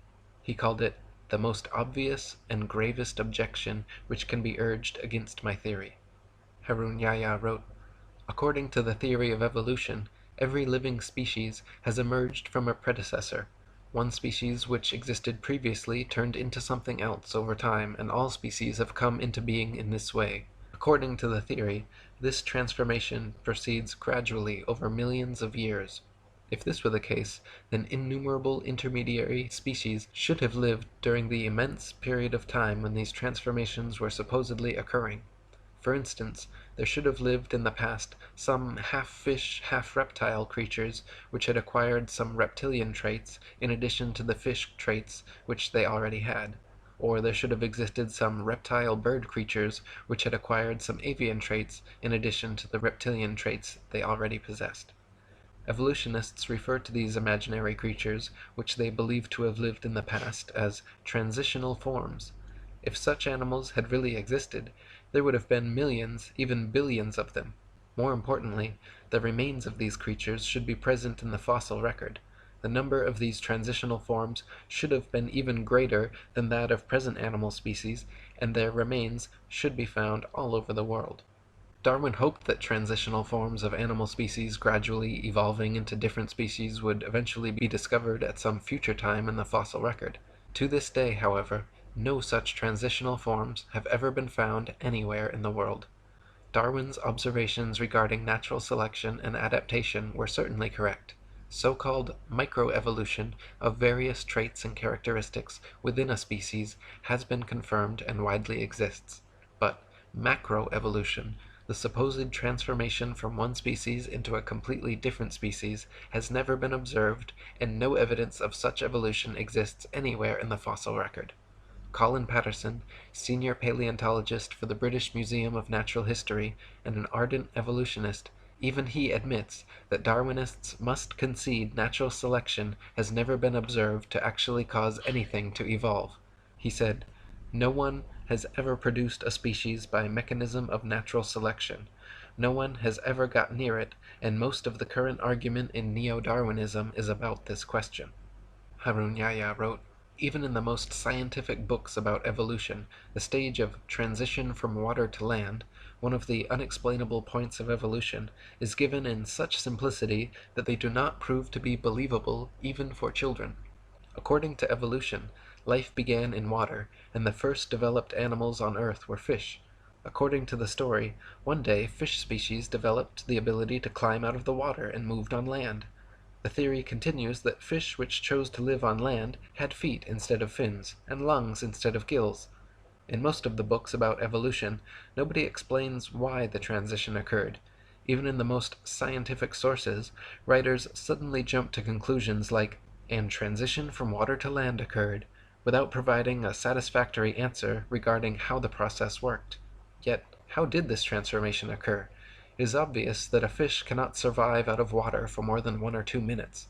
If we assume that a drought really existed, as claimed by evolutionists, and fish were for some reason drawn to lands, then what would happen to fish even if this process lasts for 10 millions of years? The answer is straight. Fish leaving the water would inevitably die in a few moments. Even if this process lasted for 10 million years, the answer would still be the same. All fish would die one by one. Nobody would dare say, 'Maybe after 4 million years some of the fish suddenly acquired lungs while they were trying to survive.' This would no doubt be an illogical assertion. However, that is exactly what evolutionists claim. The theory of evolution supposes that life somehow originated and evolved in the sea until somehow something that had theretofore lived only underwater grew lungs and feet and started living on land. Darwinists claim fish, creatures living only underwater, turned into amphibians, creatures living on both land and water, and then amphibians evolved into reptiles, creatures living only on land. Then they propose some reptiles evolved wings and became birds, while other reptiles evolved and became mammals. None of these transitional forms have ever been found, however, nor could they realistically exist either. For example, amphibian eggs develop only in water, whereas amniotic eggs develop only on land, so some sort of gradual step-by-step evolution scenario is impossible, since without perfect, complete eggs, a species cannot survive. Reptiles, allegedly evolving into mammals, is another example of evolutionist wishful thinking. Reptiles are cold-blooded, lay eggs, do not suckle their young, have 1 middle ear bone, 3 mandible bones, and bodies covered in scales, whereas mammals are warm-blooded, have live births, suckle their young, have 3 middle ear bones, 1 mandible, and are covered in fur or hair. Far too many distinct differences for gradual evolution. Reptiles evolving wings is another sheer impossibility, as the structure of land-dwelling reptiles and air-dwelling birds are far too different. Engin Qurer, a Turkish evolutionist, admits the problem wings present to Darwin's theory. The common trait of the eyes and the wings is that they can only function if they are fully developed. In other words, a halfway developed eye cannot see. A bird with half-formed wings cannot fly. How these organs came into being has remained one of the mysteries of nature that needs to be enlightened. Harun Yahya wrote, "Although it is cloaked in the guise of science, the theory of evolution is nothing but a deceit defended only for the benefit of materialistic philosophy, a deceit based not on science but on brainwashing propaganda and fraud. The theory of evolution is a theory that fails from the very first step. The reason is that evolutionists are unable to explain even the formation of a single protein. Neither the laws of probability nor the laws of physics and chemistry offer any chance for the fortuitous formation of life. Does it sound logical or reasonable, when not even a single chance-formed protein can exist, that millions of such proteins combined in order to produce the cell of a living thing, and that billions of cells manage to form and then come together by chance to produce living things, and that from them generated fish, and that those that passed to land turned into reptiles, birds, and that this is how all the millions of different species on earth were formed? They have never found a single transitional form such as a half-fish, half-reptile, or half-reptile, half-bird, nor have they been able to prove that a protein, or even a single amino acid molecule composing a protein, could have formed under what they call primordial earth conditions. Not even in their elaborately equipped laboratories have they succeeded in doing that. Darwin's theory is a concept that concerns not only biology, chemistry, astronomy, and metaphysics, but actually formed the basis for a new political outlook as well. Within a very short time, this new progressive political attitude was redefined as social Darwinism, and as many historians have suggested, social Darwinism became the ideological basis of fascism, communism, and eugenics. Darwin's idea of natural selection and survival of the fittest were central to the insane ideologies of many of the 20th century's worst mass murderers, including Mao, Stalin, Lenin, Trotsky, Marx, and Pol Pot. Charles Darwin himself was a blatant racist who elucidated in his book The Descent of Man how blacks and aborigines, due to their inferiority to Caucasians, would be done away with by the civilized races in time. Freemasonic records state that Charles Darwin's grandfather, Erasmus Darwin, was a philosopher, scientist, and physician who advanced ideas on evolution back in the 18th century. Before coming to Derby in 1788, Dr. Darwin had been made a Mason in the famous time immemorial lodge of Canongate Kilwinning No. 2 of Scotland. He also maintained close connections to the Jacobin Masons in France and Adam Weishaupt's Illuminati. Sir Francis Darwin and Reginald Darwin, two of his sons, were also made Masons in Tyrian Lodge No. 253 at Derby. Charles Darwin does not appear on the rolls of the lodge, but it is most likely that he, like his grandfather, his sons, and his bulldog, T.H. Huxley, was a Mason. Charles wrote that he used to listen to his grandfather's ideas of evolution and was greatly influenced by them. Erasmus was the first man to put forward the notion of evolution in England. He was known as a respected person, but he had a very dark private life, and at least 2 illegitimate children. Charles himself would go on to marry his first cousin, and have 3 children die due to complications from inbreeding. Harun Yahya wrote, "Masons, thinking that Darwinism could serve their goals, played a great role in its dissemination among the masses. As soon as Darwin's theory was published, a group of volunteer propagandists formed around it, the most famous of whom was Thomas Huxley, who was called Darwin's bulldog. Huxley, whose ardent advocacy of Darwinism was the single factor most responsible for its rapid acceptance, brought the world's attention to the theory of evolution in the debate at the Oxford University Museum, in which he entered into on June 30th, 1860, with the Bishop of Oxford, Samuel Wilberforce. Huxley's great dedication to spreading the idea of evolution, together with his establishment connections, is brought into further light according to the following fact. Huxley was a member of the Royal Society, one of England's most prestigious scientific institutions, and, like nearly all the other members of this institution, was a senior Mason. Other members of the Royal Society lent Darwin significant support. In short, Darwin wasn't acting alone. From the moment his theory was proposed, he received the support that came from the social classes and groups whose nucleus was made up of Masons. An important example which proves the fact that Darwinism is one of the biggest deceptions of atheistic Freemasonry is a resolution carried in a Mason meeting. The 33rd Degree Supreme Council of Mizraim Freemasonry at Paris reveals in its minutes its promotion of evolution as science, while they themselves scoffed at the theory. The minutes read as follows: "It is with this object in view (the scientific theory of evolution) that we are constantly, by means of our press, arousing a blind confidence in these theories. The intellectuals will puff themselves up with their knowledge, and without any logical verification of them will put into effect all the information available from science, which our agentur specialists have cunningly pieced together for the purpose of educating their minds in the direction we want. Do not suppose for a moment that these statements are empty words. Think carefully of the successes we arranged for Darwinism." Atheistic Freemasonry in the United States has picked up the resolution of Mizraim before long. New Age magazine in its March 1922 issue stated that the kingdom of atheistic Freemasonry will be established by evolution and the development of man himself.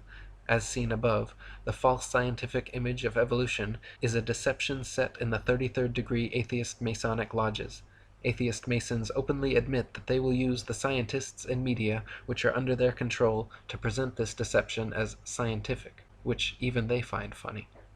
The Mimar Sinan Journal, published by the Turkish Great Freemasonry Lodge, has openly discussed their mission to use Darwinism to overthrow religion and belief in God. One article mentioned, "Today, the only valid scientific theory accepted both by most civilized countries and underdeveloped ones remains to be Darwinism.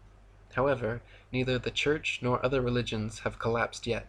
The legend of Adam and Eve is still being taught as religious teaching in holy books." In other words, it seems that one of the main goals of modern Masons, besides convincing people of the Ball Earth and Big Bang, is to abolish creationism and replace it with their godless myth of blind chance evolution. Just like Copernicus never claimed to have any new or special evidence for his heliocentric theory, Darwin never claimed to have any verifiable scientific evidence proving his evolution theory. Yet here we are 150 years later, no closer to a proof of either, but with the vast majority of indoctrinated sheeple convinced they are monkey men hanging from a spinning ball. Harun Yahya wrote, "When we look at the Western media carefully, we frequently come across news dwelling on the theory of evolution. Leading media organizations and well-known and respectable magazines periodically bring this subject up. When their approach is examined, one gets the impression that this theory is an absolutely proven fact, leaving no room for discussion.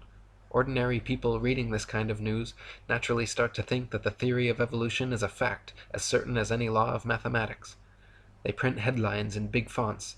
'According to Time magazine, a new fossil that completes the gap in the fossil chain has been found.' Or, 'Nature indicates that scientists have shed light on the final issues of evolutionary theory.' The finding of 'the last missing link of the evolution chain' means nothing because there is not a single thing proven about evolution. In short, both the media and academic circles, which are at the disposal of anti-religionist power centers, maintain an entirely evolutionist view, and they impose this on society. This imposition is so effective that it has in time turned evolution into an idea that is never to be rejected. Denying evolution is seen as being contradictory to science and fundamental realities." The information we have considered throughout this book has shown us that the theory of evolution has no scientific basis, and that, on the contrary, evolutionist claims conflict with scientific facts. In other words, the force that keeps evolution alive is not science. The theory of evolution is maintained by some scientists, but behind it there is another influence at work. This other influence is materialist philosophy. Materialist philosophy is one of the oldest beliefs in the world, and assumes the existence of matter as its basic principle. According to this view, matter has always existed, and everything that exists consists of matter. This makes belief in a creator impossible, of course, because if matter has always existed, and if everything consists of matter, then there can be no supermaterial creator who created it. The fact of the matter is, evolution is, was, and always has been a foregone conclusion by people looking for any answer other than God. When you metaphysically exclude the existence of an intelligent, creative consciousness behind the creation of the material world, the only answer left is random happenstance. Everything must be the result of coincidence, chance, and circumstance, once you have excluded the possibility of a supreme intelligent creator. But no matter how diligently it is denied, the truth remains. You simply are not some cosmic accident, not the result of random happenstance, chance, or coincidence. Your eyes, your ears, your feelings, your life and consciousness are all the result of the most supremely intelligent design. My previous book, Spiritual Science, is a 284-page refutation of materialist science and philosophy, which proves far beyond any reasonable doubt that atheistic materialism is an invalid, untenable, destructive philosophy, and that consciousness and intelligence existed before and beyond all space, time, and matter. Malcolm Muggeridge, an atheist philosopher and supporter of evolution for 60 years, finally admitted before his death that I myself am convinced that the theory of evolution, especially the extent to which it's been applied, will be one of the great jokes in the history books in the future. Posterity will marvel that so very flimsy and dubious an hypothesis could be accepted with the incredible credulity that it has. Harun Yahya wrote, according to these professors, a number of simple chemical substances first came together and formed a protein, which is no more possible than a randomly scattered collection of letters coming together to form a poem. Then, other coincidences led to the emergence of other proteins. These then also combined by chance in an organized manner, not just proteins, but DNA, RNA, enzymes, hormones, and cell organelles, all of which are very complex structures within the cell, coincidentally happen to emerge and come together. As a result of these billions of coincidences, the first cell came into being. If you put a carved stone or wooden idol in front of these people and told them, look, this idol created this room and everything in it, they would say that was utterly stupid and refuse to believe it. Yet, despite that, they declare the nonsense that the unconscious process known as chance gradually brought this world and all the billions of wonderful living things in it into being, to be the greatest scientific explanation. In short, these people regard chance as a god and claim that it is intelligent, conscious, and powerful enough to create living things and all the sensitive balances in the universe. One of the first frauds in the history of Darwinism, known as recapitulation theory and heralded as undeniable proof of evolution, was an idea proposed and propagated by a racist eugenicist professor named Ernest Haeckel in the late 19th century. A contemporary and friend of Charles Darwin, and Thomas Bulldog Huxley, Haeckel postulated that human and other animal embryos experience a miniature form of the entire evolutionary impulse during their development in the womb, displaying first characteristics of fish, then reptile, and lastly mammalian or human. It has long been eliminated from scientific literature, but many people and popular sources still unknowingly quote and believe in Haeckel's fraudulent work. Several popular magazines and school textbooks, as recently as the 1990s, over a century after being exposed, were still publishing Haeckel's hoaxed pictures and recapitulation theory as science fact. Harun Yahya wrote, it has since been proven that this theory is completely bogus. It is now known that the gills that supposedly appear in the early stages of the human embryo are in fact the initial phases of the middle ear canal, parathyroid, and thymus. The part of the embryo which was likened to the egg yolk pouch turns out to be a pouch that produces blood for the infant. The part that had been identified as a tail by Haeckel and his followers is in fact the backbone, which resembles a tail only because it takes shape before the legs do. Another interesting aspect of recapitulation was Ernest Haeckel himself, a faker who falsified his drawings in order to support the theory he advanced. Haeckel's forgeries purported to show that fish and human embryos resembled one another. When he was caught out, the only defense he offered was that other evolutionists had also committed similar offenses. Haeckel was charged with fraud by 5 professors and convicted by a university court at Jena, where he admitted that several of his drawings were forgeries, that he was merely filling in missing links where evidence was thin, and that hundreds of his contemporaries were guilty of the same charge. During the trial, he said, after this compromising confession of forgery, I should be obliged to consider myself condemned and annihilated if I had not the consolation of seeing side by side with me in the prisoner's dock hundreds of fellow culprits, among them many of the most trusted observers and most esteemed biologists. The great majority of all the diagrams in the best biological textbooks, treatises, and journals would incur in the same degree the charge of forgery, for all of them are inexact and are more or less doctored, schematized, and constructed. What an admission! Not only did Haeckel confess his own forgeries, but he admitted that there were hundreds of other scientific fraudsters similarly doctoring findings in the best biological textbooks, treatises, and journals, several of which will be examined in this chapter.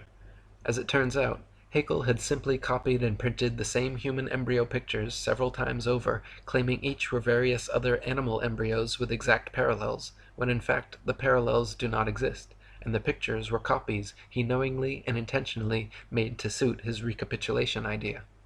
Malcolm Bowden wrote, "To support his theory, Haeckel, whose knowledge of embryology was self-taught, faked some of his evidence. He not only altered his illustrations of embryos, but also printed the same plate of an embryo 3 times, and labeled one a human, the second a dog, and the third a rabbit, to show their similarity." Dr. Michael Richardson wrote, "This is one of the worst cases of scientific fraud. It's shocking to find that somebody one thought was a great scientist was deliberately misleading. It makes me angry. What Haeckel did was to take a human embryo and copy it, pretending that the salamander and the pig and all the others look the same at the same stage of development. They don't. These are fakes." For the past 150 years, evolutionist scientists have been working diligently to propagandize the public into believing that modern humans are descended from ancient apes. The final and most difficult theoretical leap for the theory of evolution is this supposed million-year transition from ape to human. The utter impossibility of evolving abilities like bipedality, erect spinal columns, and complex linguistic skills has been debated since the theory was first presented, but such obstacles will never stop die-hard evolutionists set on discovering, or inventing, a believable monkey-man transitional species. The first of these convenient evolutionary discoveries was the Neanderthal man, found in the Neander Valley of Germany in 1856. Just in time for the release of Darwin's Origin of Species. To this day, reconstructed drawings of hairy ape-like Neanderthal men are depicted in scholarly journals and school textbooks, and claim to be a missing evolutionary link. The fact is, however, that all so-called Neanderthal remains have never been shown to be any more different from modern humans than an Asian from a Caucasian, or an Inuit from an Aborigine. Also, the skull size shows its brain was actually 13% larger than the average brain of modern man, making it impossible to be an intermediary between man and ape. Even Time magazine in 1971 proclaimed the primitiveness of Neanderthal to be unwarranted, that he could walk the street today unrecognized.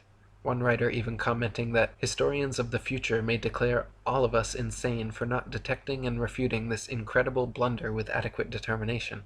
One of the main proponents pushing Neanderthal man as an authentic species nowadays is Rainer Prosch, a German professor who dated the fossils at 36,000 years old, allowing them to fit perfectly in the evolutionist timeline. In 2005, however, Prosch was forced to retire in disgrace by a panel of Frankfurt University heads who determined he had fabricated data and plagiarized the work of his colleagues over the past 30 years. The once renowned carbon dating expert has presently been completely ostracized from the scientific community. It has since been determined that all Neanderthal skeletal remains are no more than a few thousand years old, some only a few hundred. They have also found modern human DNA in the bones, that their brain capacity was 13% larger than the modern average, their height 5'9", comparable to our average, and they had advanced tools, buried their dead, and enjoyed art.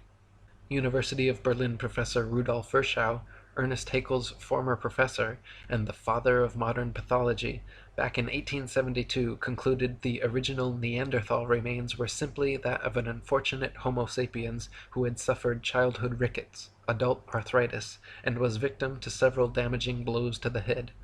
Eric Trinkaus, a paleoanthropologist from New Mexico University, concluded his examination stating, "Detailed comparisons of Neanderthal skeletal remains with those of modern human have shown that there is nothing in Neanderthal anatomy that conclusively indicates locomotor, manipulative, intellectual, or linguistic abilities inferior to those of modern humans. In 1891, the next ape-man discovery was found in Java, Indonesia, by Eugene Dubois, who coincidentally happened to be a student and apprentice of evolutionist hoaxer Ernest Haeckel. Dubois found a skull cap, a leg bone, a jaw fragment, and 3 teeth, from which he reconstructed the ape-like Java man. Within 10 years of its discovery, Java Man was the main subject of over 80 evolution books and articles. It was given the scientific name of Anthropopithecus erectus, and later changed to Pithecanthropus erectus, and finally Homo erectus, undoubtedly for super-official pseudoscientific reasons. Hank Hanegraaff wrote, Java Man was discovered by a Dutchman. I'm a little embarrassed by that because I'm a Dutchman myself. His name was Eugene Dubois. The bones were found in 1891 on an Indonesian island of Java in Southeast Asia along the banks of the Solo River. And there was an interesting assortment. He found a leg bone, a skull cap, a jaw fragment, and 3 teeth. And that's what he concocted Java Man from. Interestingly, some of the teeth were old and some young. The bones belonged to ape, female and male.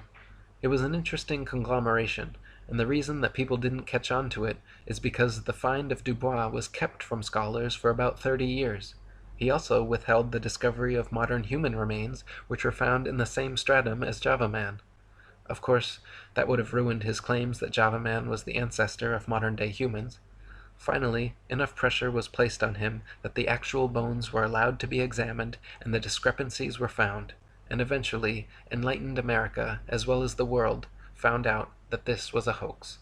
Unfortunately, hoaxes die hard. Recently, Time magazine ran a cover story entitled How Man Became Man, and starts off ridiculing Christians and creationists, then goes on to present Java Man as though it were a fact. Java Man's teeth were found to be of different ages, and the bones a mixture of human and ape, with a giant gibbon skull. Rudolf Virchow, Haeckel's own professor and the foremost pathology expert of his time, stated, In my opinion, this creature was an animal, a giant gibbon in fact, and the thigh bone has not the slightest connection with the skull. He and many others have concluded the thigh bone is quite clearly human, while the skull cap and teeth belong to a primate. In 1912, a doctor and paleoanthropologist named Charles Dawson claimed to have found a jawbone and cranial fragment of an ape-man transitional form in a pit in Piltdown, England. It was alleged to be 500,000 years old, and was displayed as absolute proof of human evolution in museums across the world. For the next 40 years, scores of scientific articles, artist reconstructions, and over 500 doctoral theses were written about Piltdown Man.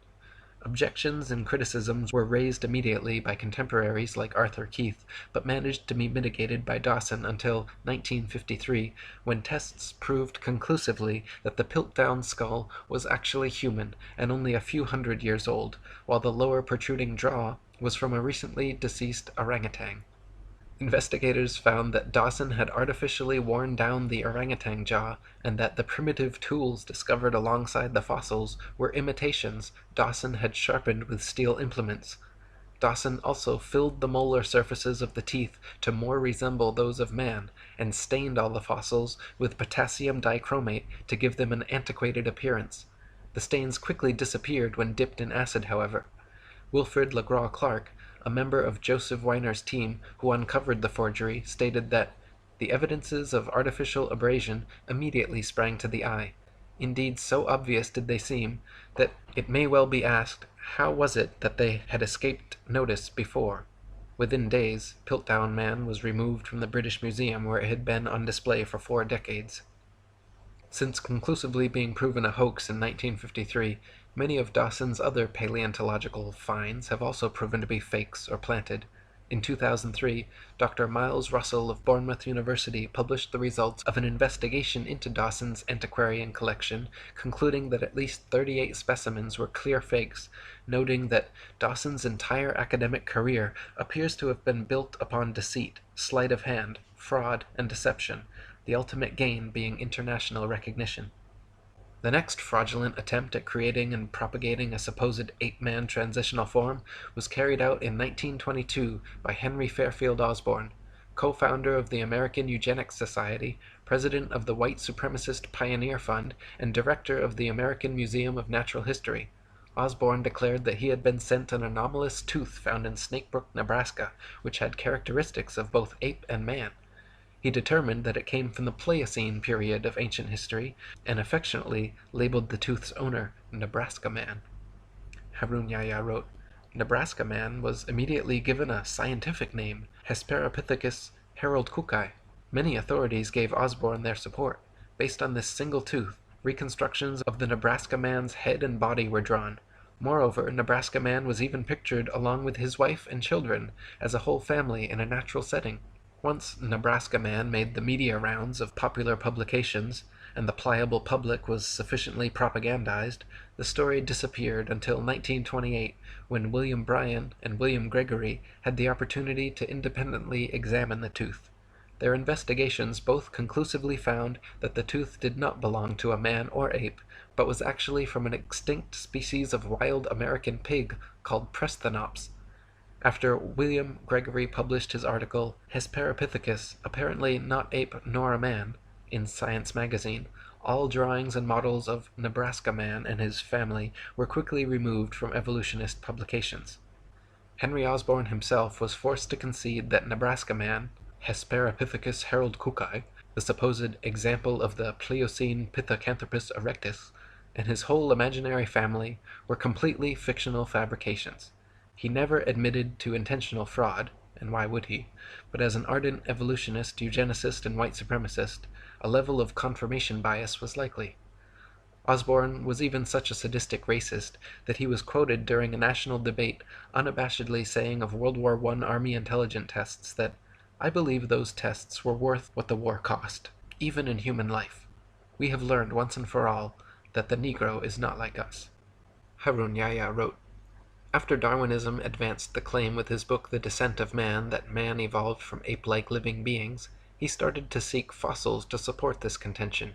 However, some evolutionists believed that half-man, half-ape creatures were to be found not only in the fossil record, but also alive in various parts of the world. In the early 20th century, these pursuits for living transitional links led to unfortunate incidents, one of the cruelest of which is the story of a pygmy by the name of Oda Benga. Oda Benga was captured in 1904 by an evolutionist researcher in the Congo. In his own tongue, his name meant friend. He had a wife and 2 children.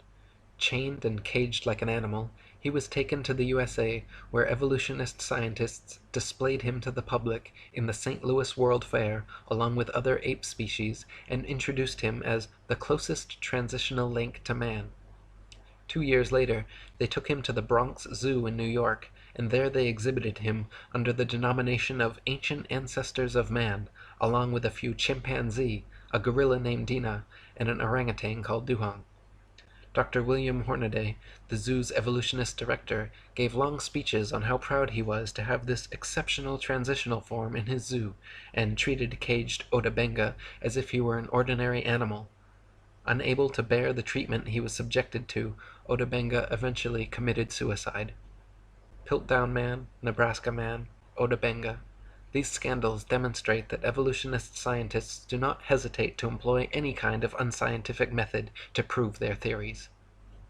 In 1927, Davidson Black declared he had discovered 5 crushed skulls and several teeth near Beijing belonging to an ancient ape-man species now widely known as Peking Man, or Peking Man. Somewhere between 1941 and 1945, all the original bones were mysteriously lost, however, leaving only a few plaster casts left to examine. At the same site where this supposed missing link was found, there were also found the remains of 10 fully human skeletons who quarried nearby limestone, built fires, and left behind a variety of tools. Many scientists now believe the tools were used on Peking Man rather than by them.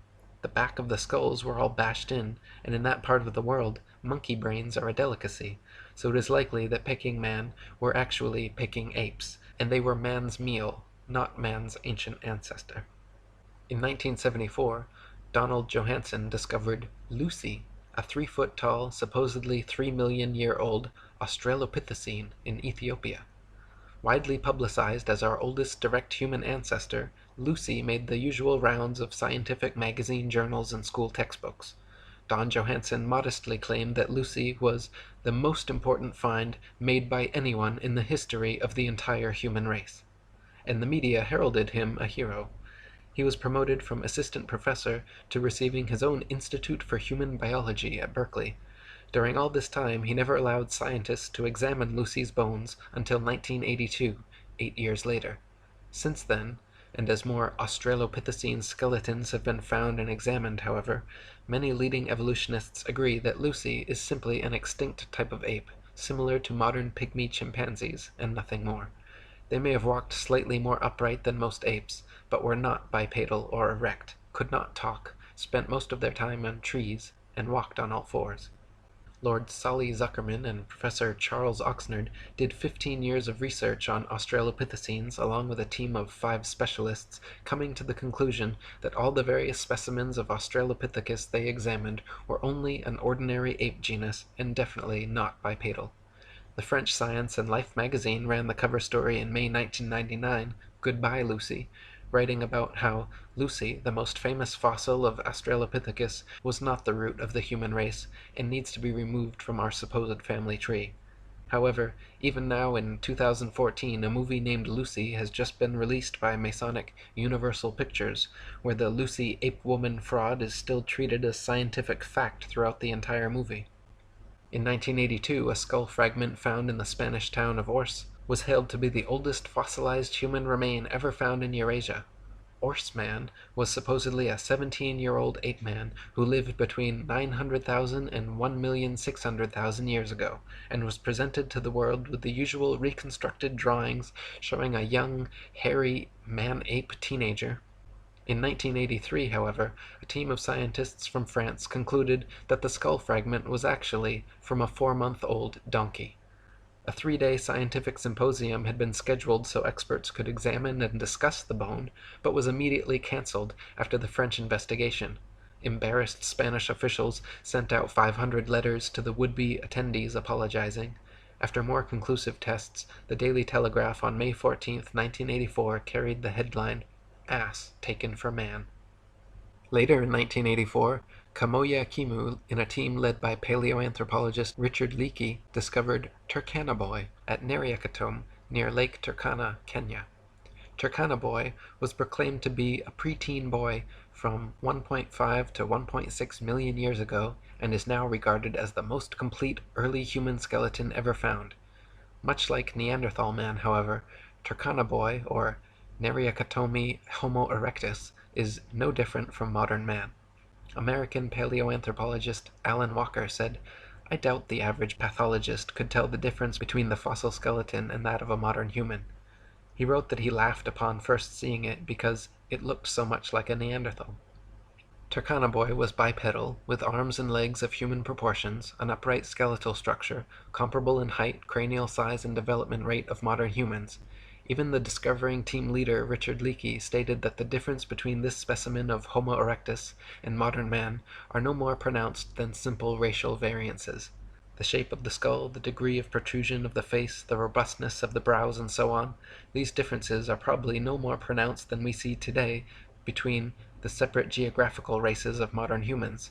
Such biological variation arises when populations are geographically separated from each other for significant lengths of time. So when seen for what they really are, all the supposed ape-men discoveries and reconstructions are nothing but frauds and fantasies. Neanderthal man was just an ordinary man. Java man and Piltdown man were composed of human and ape bones. Nebraska man was actually a pig. Peking man was actually man's meal. Lucy was just a monkey. Ors man was a donkey. And Turkana Boy was just a boy.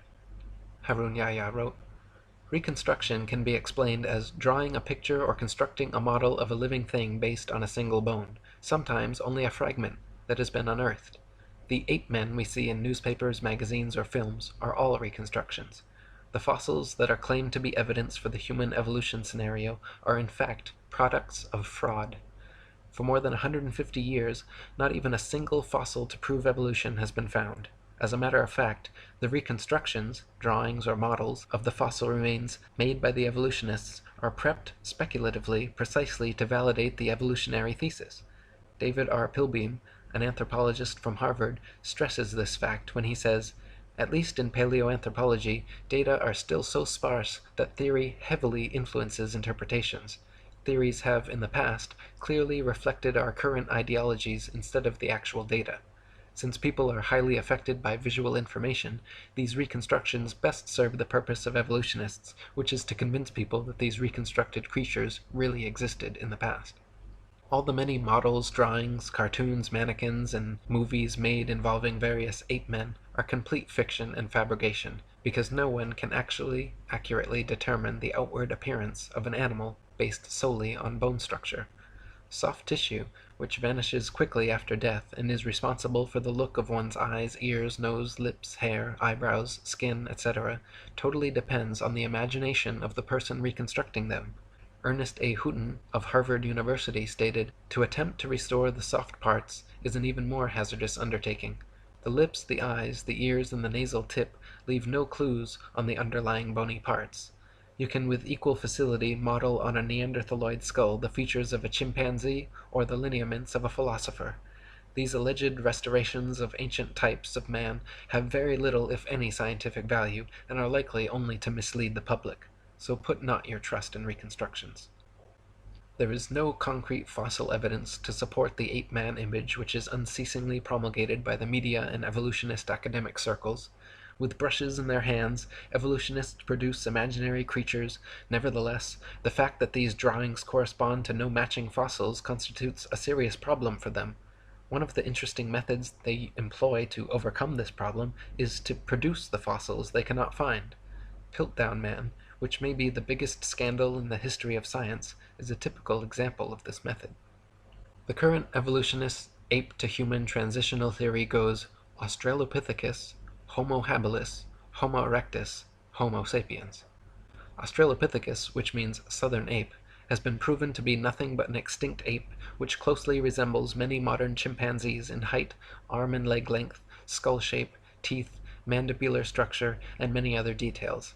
Homo habilis, a hypothetical classification created in the 1960s by Turkana boy team leader Richard Leakey, was what evolutionists deemed necessary to exist between Australopithecus and Homo erectus because the jump was far too drastic. There needed to be a species of ape-man with a larger cranial capacity that could walk upright and use tools. Serendipitously for his career, fossils unearthed in the late 1980s were deemed Homo habilis, and Leakey was regarded a scientific genius.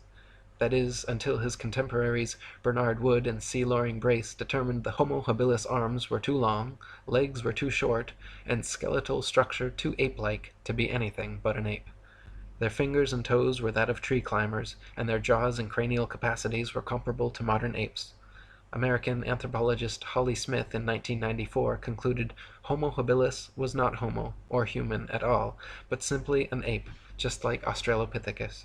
She stated that restricting analysis of fossils to specimens satisfying these criteria, patterns of dental development of Australopithecines and Homo habilis remain classified with African apes. Those of Homo erectus and Neanderthals are classified with humans. So Australopithecus and Homo habilis, the first two classifications, are both actually fully ape, while Homo erectus and Homo sapiens, the second two classifications, are in fact fully human and comparable to modern man, with variances no greater than the natural variances of race and genetics. So even after 150 years of discoveries, evolutionists are no closer to finding a true transitional species existing between ape and man, and no closer to proving their theory. Nor can they answer how apes could develop bipedality, human arm and leg length ratios, erect spinal columns, and complex linguistic skills. If humans evolved from apes, why do apes still exist? Why don't any of these supposed transitional forms still exist now, and where are true examples in the fossil record? The class Dinosauria was originally defined by Sir Richard Owen of the Royal Society and Superintendent of the British Museum Natural History Department in 1842. Or, in other words, the existence of dinosaurs was first speculatively hypothesized by a knighted museum head coincidentally in the mid-19th century during the heyday of evolutionism, before a single dinosaur fossil had ever been found. The Masonic media and mainstream press worldwide got to work hyping stories of these supposed long-lost animals, and then, lo and behold, 12 years later, in 1854, Ferdinand Vanderveer Hayden, during his exploration of the upper Missouri River, found proof of Owen's theory. A few unidentified teeth he mailed to leading paleontologist Joseph Leidy, who several years later declared them to be from an ancient, extinct Trachodon dinosaur, which, beyond ironically, means rough tooth. Firstly, it should be needless to say that it is impossible to reconstruct an entire hypothetical ancient animal based on a few teeth. But even more importantly, it is dubious that a myriad of ancient reptile, bird, and reptile mammal transitional forms necessary for the blossoming theory of evolution would be hypothesized and then conveniently discovered by teams of evolutionist archaeologists purposely out looking to find such fossils. And it is even more dubious that such fossils have supposedly existed for millions of years, but were never found by or known to any civilization in the history of humanity until evolutionism's Masonic renaissance in the mid-19th century. David Wozni wrote, "Why are there no discoveries by Native Americans in all the years previous when they roamed the American continents? There is no belief of dinosaurs in the Native American religion or tradition. For that matter, why were there no discoveries prior to the 19th century in any part of the world? According to the World Book Encyclopedia, before the 1800s, no one ever knew that dinosaurs existed. During the late 1800s and early 1900s, large deposits of dinosaur remains were discovered. Why has man suddenly made all these discoveries? No tribes, cultures, or countries in the world ever discovered a dinosaur bone before the mid-1800s, and then they were suddenly found all over the world in North America, South America, Europe, Asia, Africa, Argentina, Belgium, Mongolia, Tanzania, West Germany, and many other places apparently had large deposits of dinosaur fossils never before seen. All these places were inhabited and well explored for thousands of years before this time. Why had no one ever found a dinosaur fossil before?" According to the book The Dinosaur Project, paleontological journalist Wayne Grady claims the period following this, from around 1870 to 1880, became a period in North America where some of the most underhanded shenanigans in the history of science were conducted. In what was known as the Great Dinosaur Rush, or the Bone Wars, Edward Drinker Cope of the Academy of Natural Sciences and Othniel Marsh of the Peabody Museum of Natural History began a lifelong rivalry and passion for dinosaur hunting. They started out as friends, but became bitter enemies during a legendary feud involving double-crossing, slander, bribery, theft, spying, and destruction of bones by both parties.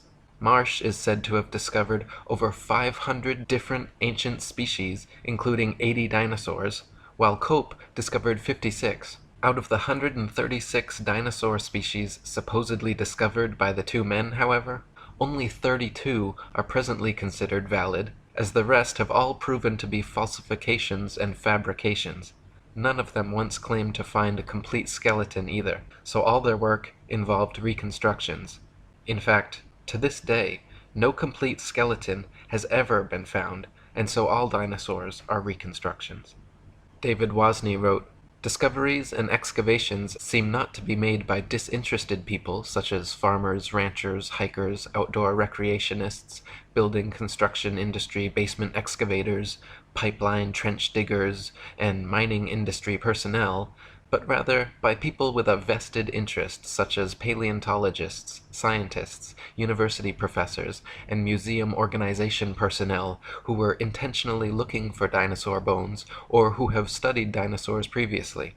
Finds are often made during special dinosaur bone hunting trips and expeditions by these people to faraway regions already inhabited and explored. This seems highly implausible. More believable is the case of the discovery of the first original Dead Sea Scrolls in 1947, which were unintentionally discovered by a child and which were all published by 1955.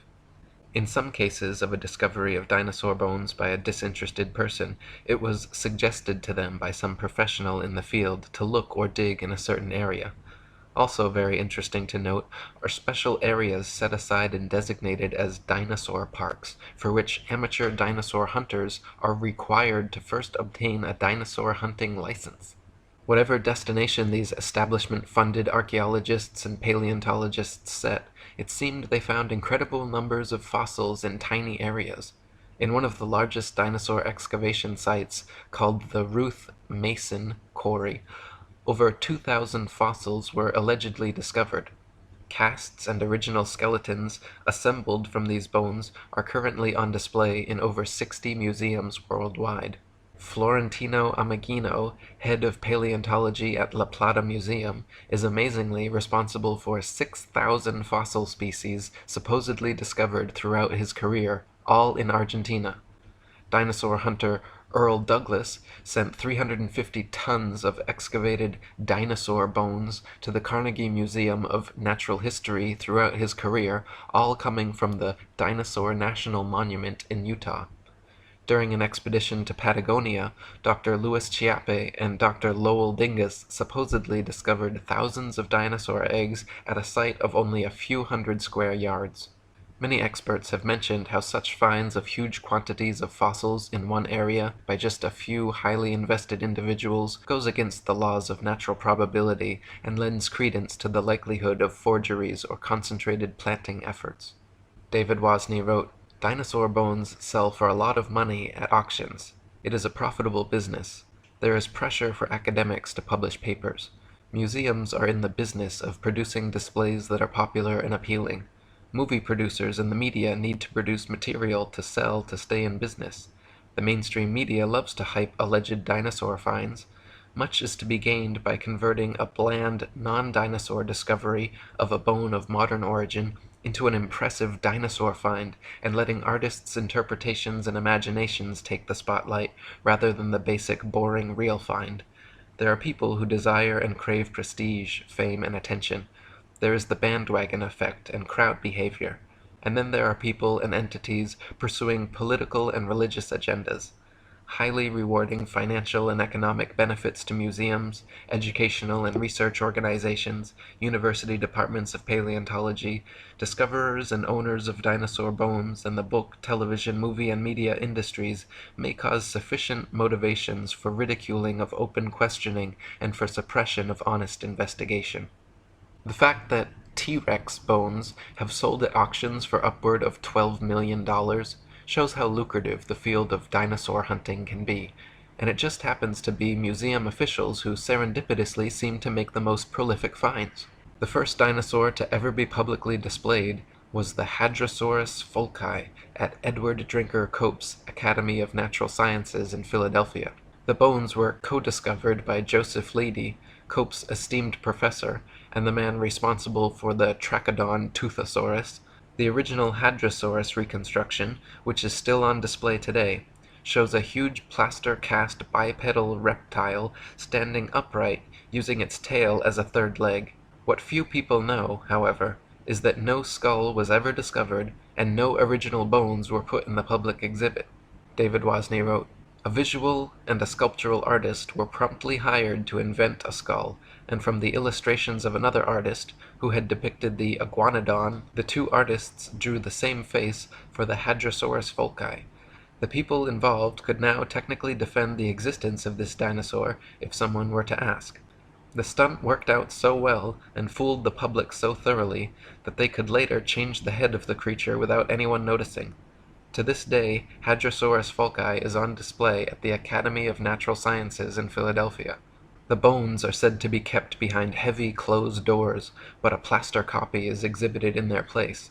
So we learn of an iguana skull being substituted for the skull of a dinosaur on display. What was the public told at the time? What are we not being told today? What we are not being told is that this is the rule and not the exception.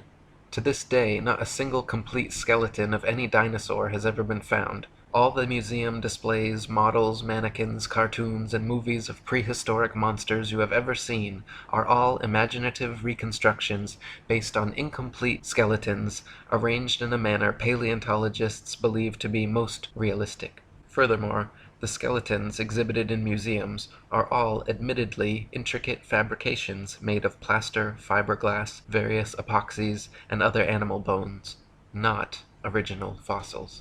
When dinosaur bones are transported and prepared, they use strips of burlap soaked in plaster to jacket over the fossils. Then, after applying a tissue separator to keep the plaster from direct contact with the bone, the soaked burlap strips are laid on until it is totally encased in a protective, mummy-like coating ready for safe transport.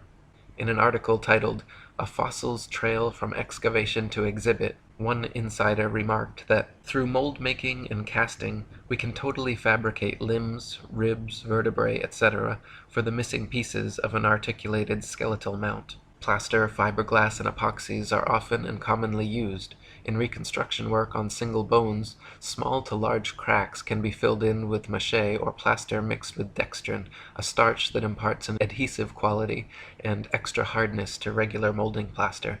We've also had success using epoxy putties. Large missing fragments can be sculpted directly in place with these same materials. In other words, museum personnel work with plaster and other materials to transport and fabricate skeletons and missing or incomplete bones all the time. In fact, the huge dinosaur bone displays found in museums across the world are admittedly carefully prepared fakes. No independent researcher has ever examined a real dinosaur. They claim all the actual fossils are kept in high-security storage, but only a select few paleontologists are ever allowed to examine them, so the ability to ascertain their authenticity is kept from the general public. Robin Kofod wrote, "Most people believe that dinosaur skeletons displayed in museums consist of real dinosaur bones. This is not the case. The real bones are incarcerated in thick vaults to which only a select few highly placed researchers hold a key, which means that no independent researcher has ever handled a Tyrannosaurus rex bone. When people unaffiliated with the paleontological establishment attempt to gain access in order to study these dinosaur bones, they are met with refusal upon refusal. Only around 2,100 dinosaur bone sets have been discovered worldwide, and out of these, only 15 incomplete Tyrannosaurus rex bone sets have been found. These dinosaur bone sets have never formed a complete skeleton, but from these incomplete bone sets, paleontologists have constructed a hypothesis about the appearance of the whole skeleton which they have modeled in plastic. If thousands of long necks and large carnivorous reptiles had really roamed the earth, we wouldn't only have found 2,100 dinosaur bone sets, but millions of bones, with ordinary people tripping over them when digging in their vegetable patches." David Wozni wrote, "When children go to a dinosaur museum, are the displays they see displays of science, or displays of art and science fiction? Are we being deceived and brainwashed at an early age into believing a dinosaur myth? Deep, probing questions need to be asked of the entire dinosaur business. There may have been an ongoing effort since the earliest dinosaur discoveries to plant, mix, and match bones of various animals, such as crocodiles, alligators, iguanas, giraffes, elephants, cattle, kangaroos, ostriches, emus, dolphins, whales, rhinoceroses, etc., to construct and create a new man-made concept, prehistoric animal called the dinosaur. Where bones from existing animals are not satisfactory for deception purposes, plaster substitutes may be manufactured and used. Some materials similar or superior to plasticine clay or plaster of Paris would be suitable. Molds may also be employed. What would be the motivation for such a deceptive endeavor? Obvious motivations include trying to prove evolution, trying to disprove or cast doubt on the Bible and the existence of a God, and trying to disprove the young Earth theory. The dinosaur concept implies that if God exists, he tinkered with his idea of dinosaurs for a while, then probably discarded or became tired of this creation, and then went on to create man. The presented dinosaur historical timeline suggests an imperfect God who came up with the idea of man as an afterthought, thus demoting the biblical idea that God created man in his own image. Type dinosaur skulls into a search engine, and you will find a variety of replicas, tailor-made dinosaurs, and museum-quality skeletons.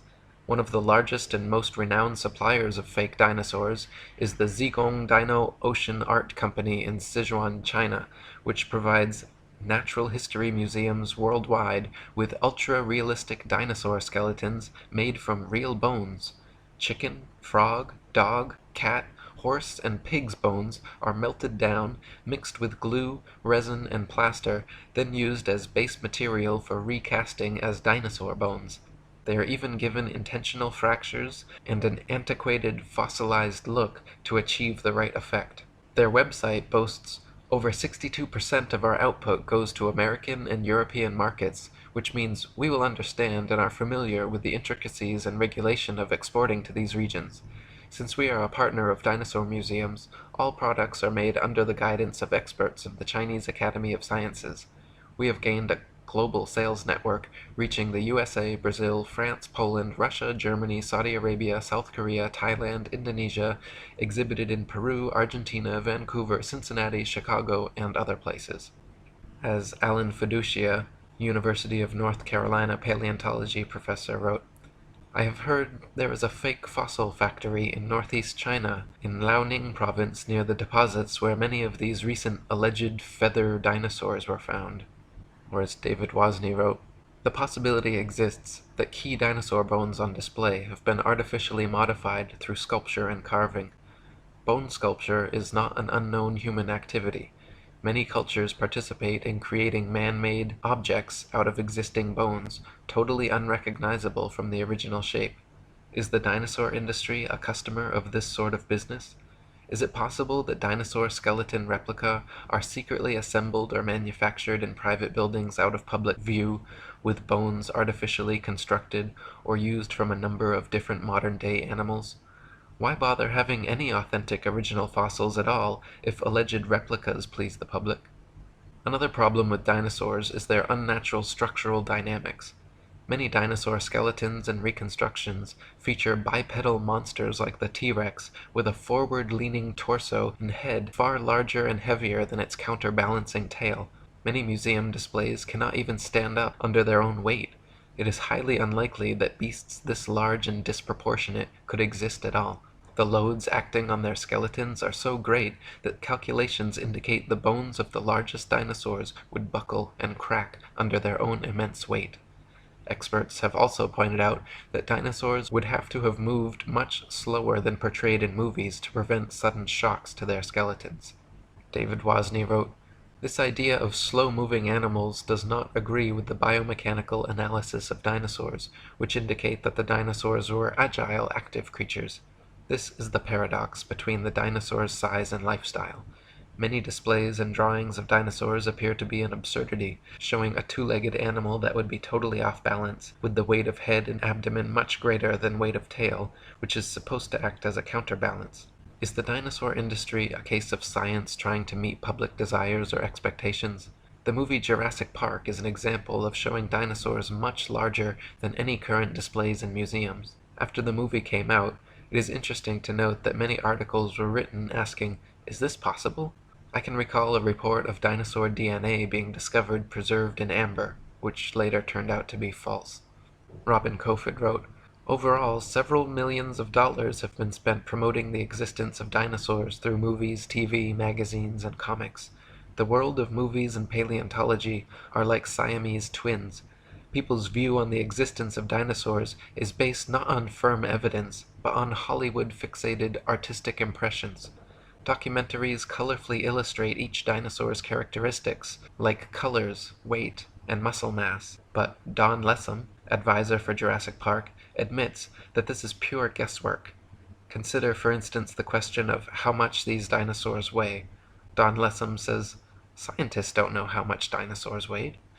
Dinosaurs are presented to the public with colorful artistic reconstructions, drawings, models, mannequins, gigantic skeletons in museums, cartoons and movies showing these beasts in explicit detail, but the fact is, from the assigning and arrangement of bones in each species, to the impossible to discern soft tissue, skin, eyes, noses, color, hairiness, texture, etc., just like the many supposed ape-man species, all dinosaur reconstructions are 100% fictional fabrications created by invested and inventive evolutionists.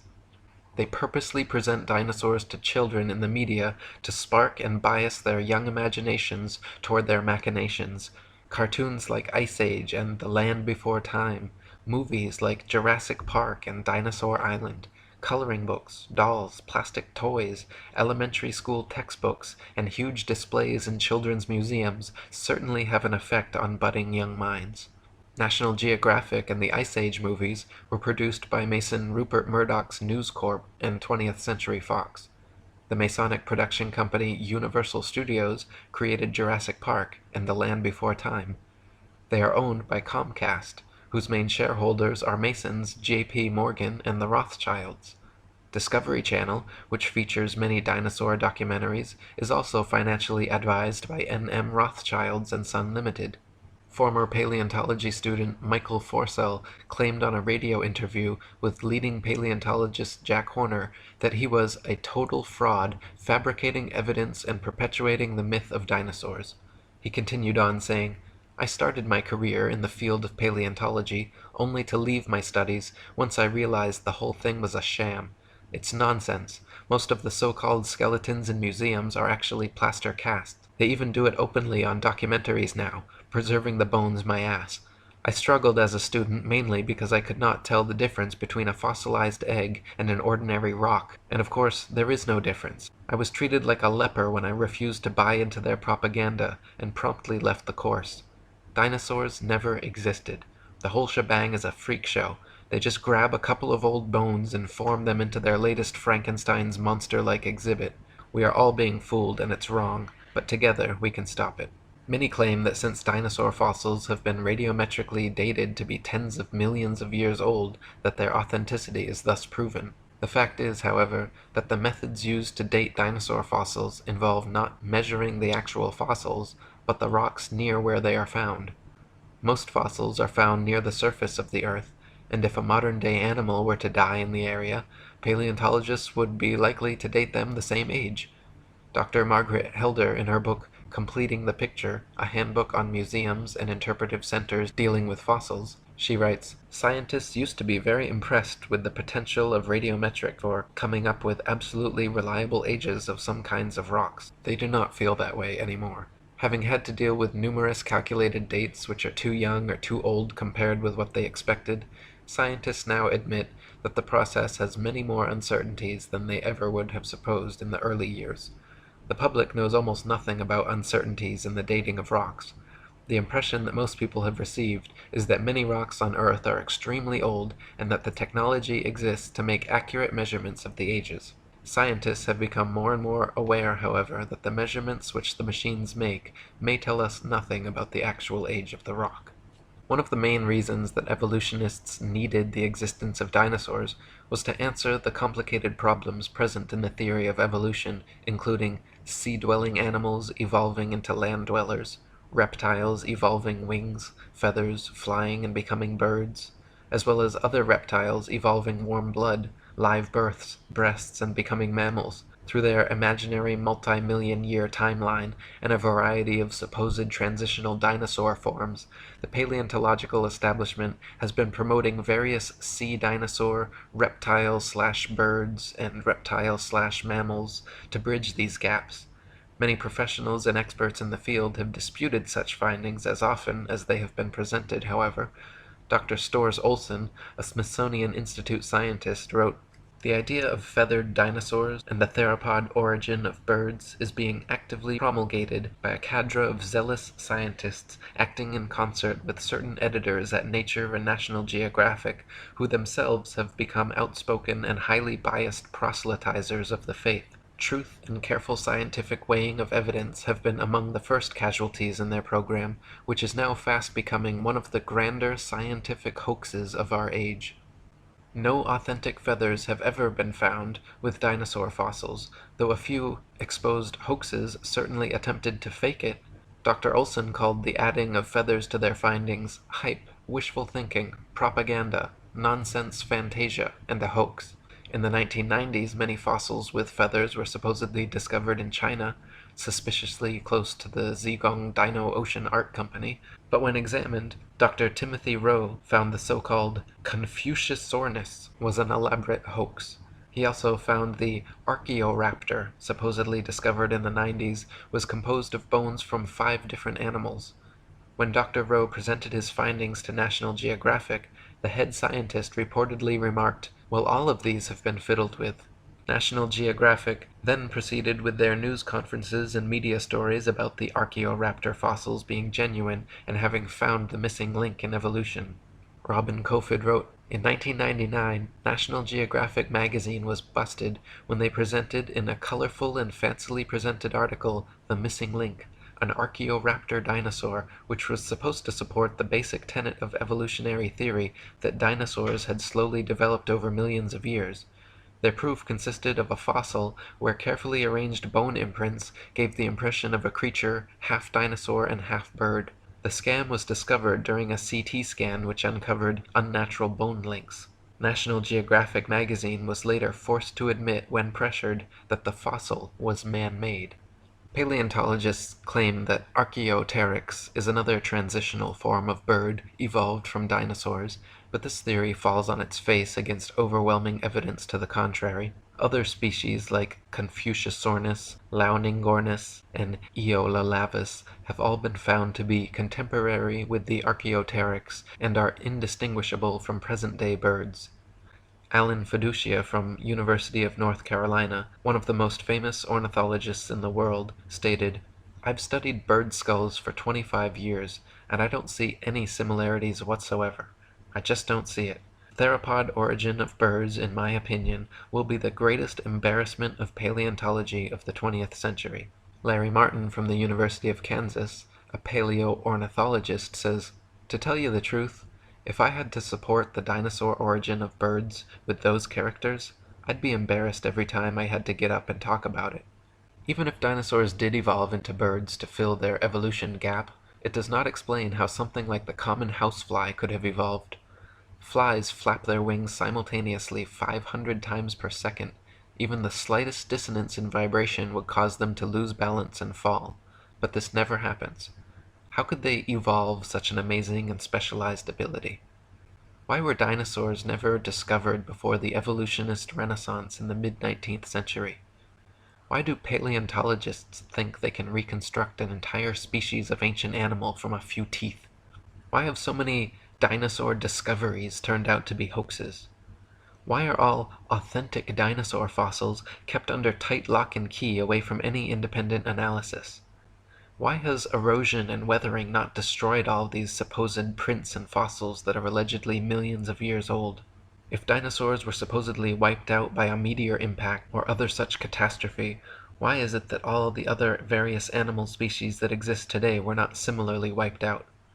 There are many more questions which need to be answered before anyone in their right mind should consider the existence of dinosaurs anything but a convenient evolutionist myth.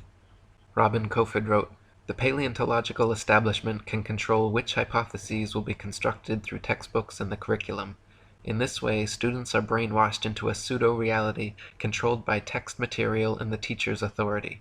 A short practical example. A random dental bone is found at an excavation site, and from this dental bone, the rest of the skeleton is guessed at. We are not kidding about this. The entire dinosaurian field of the paleontological program is a sham." The Titans, Cyclops, Paul Bunyan, Pecos Bill, the Jolly Green Giant, or Jack's Beanstalk Giant, all these characters bring to mind fictional, mythological imaginings. But what about in actual, literal Earth history? Many people assume these so-called tall tales have no basis in fact. But is that true? From the Bible to Greek mythology, Native American legends to conquistador diaries, nursery rhymes to newspapers, from Josephus and Homer to modern-day historical accounts and archaeological finds, evidence of giant human beings living on Earth is abundant. The execration texts of 12th dynasty Egypt, 1900 BC, now on display at the Berlin Museum, mention by name the Anakim giants and Ashdod, the city of the giants. One of the most incredible accounts of ancient giants was by Hellenistic geographer Eutychus, who told of 2 separate 36-foot human skeletons which were allegedly uncovered by Carthaginians somewhere around 300 BC. The historian Josephus, who lived in Hebron, home of biblical giants, wrote that he had on multiple occasions dug up human bones of enormous size. He also wrote about the people of Judah facing the giants of Hebron, saying, "There were till then left a race of giants, who had bodies so large, and countenances so entirely different from other men, that they were surprising to the sight, and terrible to the hearing. The bones of these men are still shown to this very day, unlike to any credible relations of other men." Josephus also wrote of Eleazar, a Jewish giant that stood over 10 feet tall, being one of the hostages the king of Persia sent to Rome to ensure peace. Roman Emperor Aulus Vitellius also mentioned this, writing that Darius, son of Artabanes, was sent as a hostage to Rome. He took with him, with diverse presents, a man 7 cubits high, a Jew named Eleazar, who was called a giant by reason of his greatness. Roman author Pliny the Elder wrote that during the reign of Claudius, a 9-foot, 9-inch giant named Gabarus was brought from Arabia to Rome and placed head of the Adutrix legions. The area today called Baca, near the valley of Hinnom, was long known as the Valley of the Rephaim, or Valley of the Giants. The Ras Shamra texts, discovered in 1928 in Syria, are historical documents mentioning the economy, history, and religion of Ras Shamra, ancient Ugarit, as well as the giant Rephaim, which then inhabited the area. In 135 AD, soon after the Bar Kochba War, Buber's Tanhuma describes Roman Emperor Hadrian's encounter with Rabbi Jonanin ben Zakkai, in which he was shown the skeletons of fallen Amorites measuring 18 cubits, or 30 feet tall. According to Jacques de Voragine, Saint Christopher, the Christian martyr, was of gigantic stature, had a terrifying mane, and was 12 kudis tall, a kudi being slightly longer than a modern foot.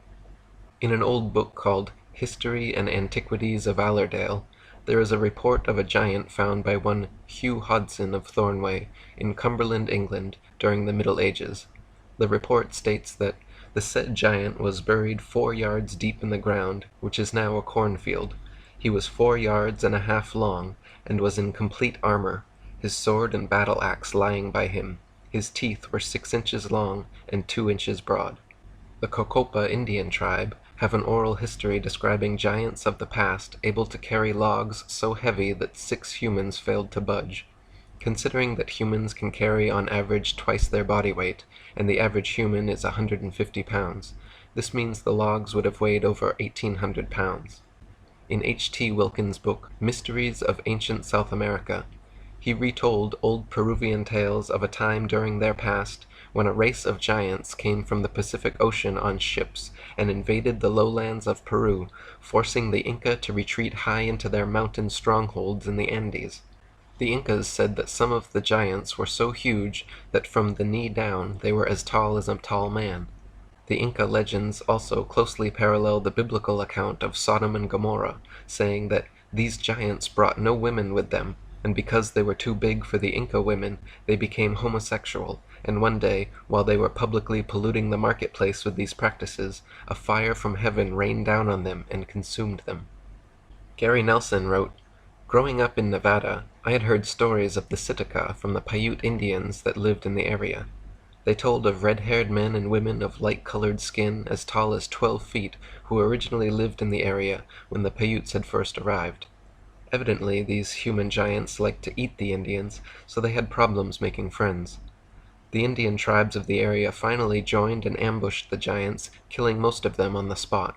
The remaining giants took refuge in a cave. The Indians demanded they come out and fight, but the giants refused, so the Indians piled brush into the cave and set it on fire. Any giants that did run out were shot with arrows. The remaining giants were asphyxiated." Many early explorers, including Vespucci, Drake, Coronada, De Soto, and Narvaez, all mention encountering giant human beings in their journeys. The first Europeans to sail along the Patagonian coast were Ferdinand Magellan and his crew in 1520. Their first meeting with the Tehuelches was recorded by Antonio Pigafetta. "One day, when no one was expecting it, we saw a giant, completely naked by the sea. He danced and jumped and singing, spread sand and dust over his head. He was truly well built. The captain named these kind of people Patagoni. They have no houses, but huts, like the Egyptians. They live on raw meat, and eat a kind of sweet root, which they call kapak. The two giants we had on board ship ate their way through a large basket of biscuits, and ate rats without skinning them. They drank a half bucket of water at once.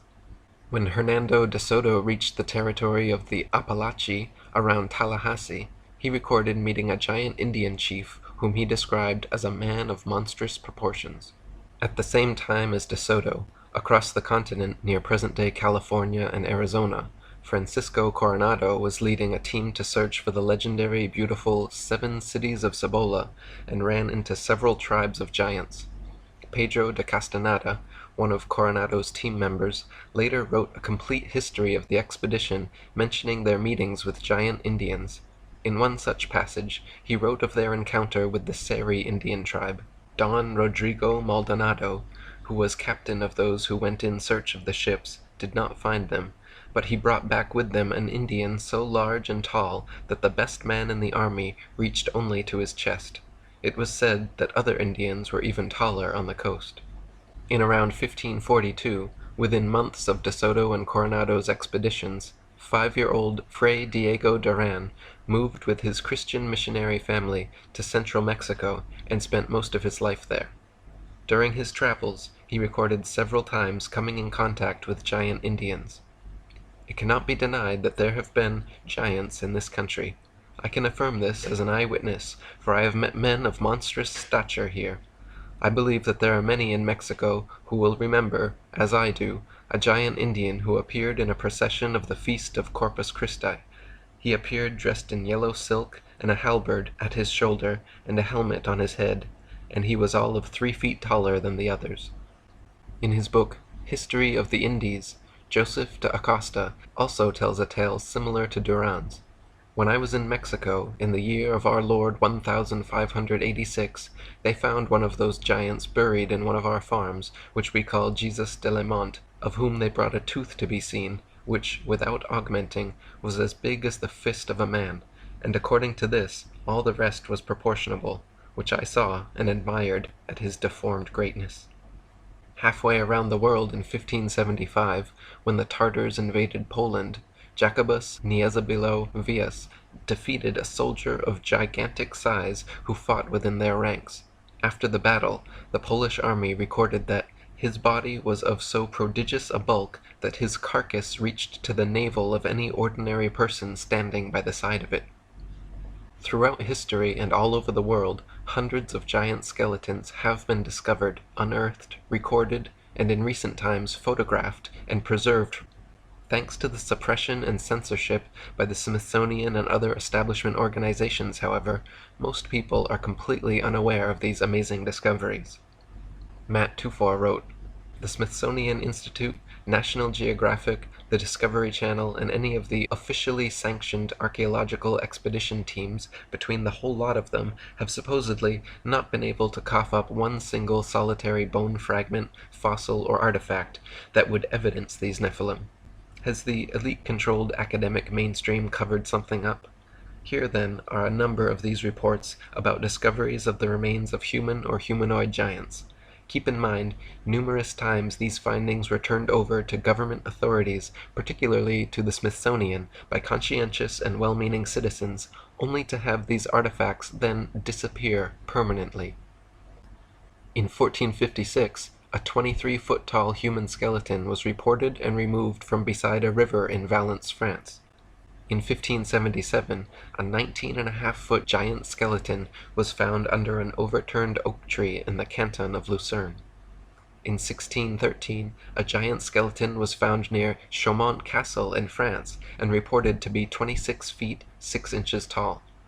In 1829, the Burlington News reported on workers digging into a mound being used to furnish building material for a new hotel in Chesterville, Ohio, when they dug up a giant human skeleton. In 1833, soldiers digging at Lompoc Rancho, California, discovered a giant male skeleton 12 feet tall with double rows of teeth surrounded by giant weapons.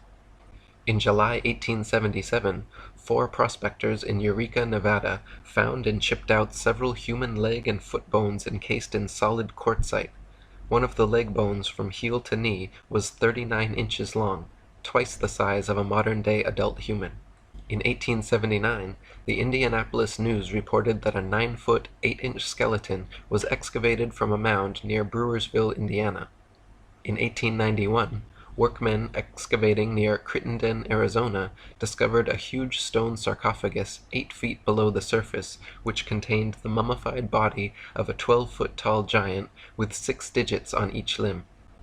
The Chicago Record reported on October 24, 1895, that a mound near Toledo, Ohio, was found to hold 20 skeletons, seated and facing east, with jaws and teeth twice as large as those of present-day people, and beside each sat large bowls with curiously wrought hieroglyphic figures.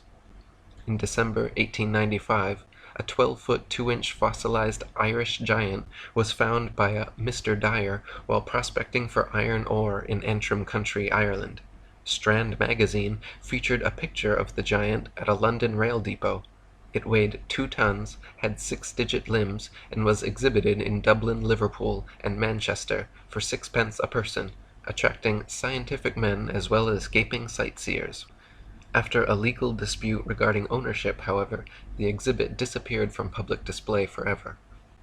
18 giant human skeletons were found in mounds next to Lake Delavan, Wisconsin, in May of 1912. Belvoir College professors and students excavated the site, uncovering giants from 7.6 feet up to 10 feet tall, with double rows of teeth and 24 digits. The Washington Post, on June 22, 1925, and the New York Herald Tribune, June 21, 1925, reported that a mining party found skeletons measuring 10 to 12 feet, with feet 18 to 20 inches long, near Sissaquiche, Mexico. The Los Angeles Times, on October 2, 1927, reported, "Explorers in Mexico located large human bones near Tapextla, indicating a race of gigantic size." The Review-Minter of June 19, 1931, reported on 2 giant skeletons found in Lovelock Cave, Nevada. Both were wrapped in a gum-treated fabric, one 8.5 feet tall, and the other just under 10 feet tall. A giant skull and jawbone from the discovery are still on display at the Humboldt Museum in Nevada. In the late 1950s, during road construction in southeast Turkey, many tombs containing the remains of giants upward of 16 feet tall were uncovered.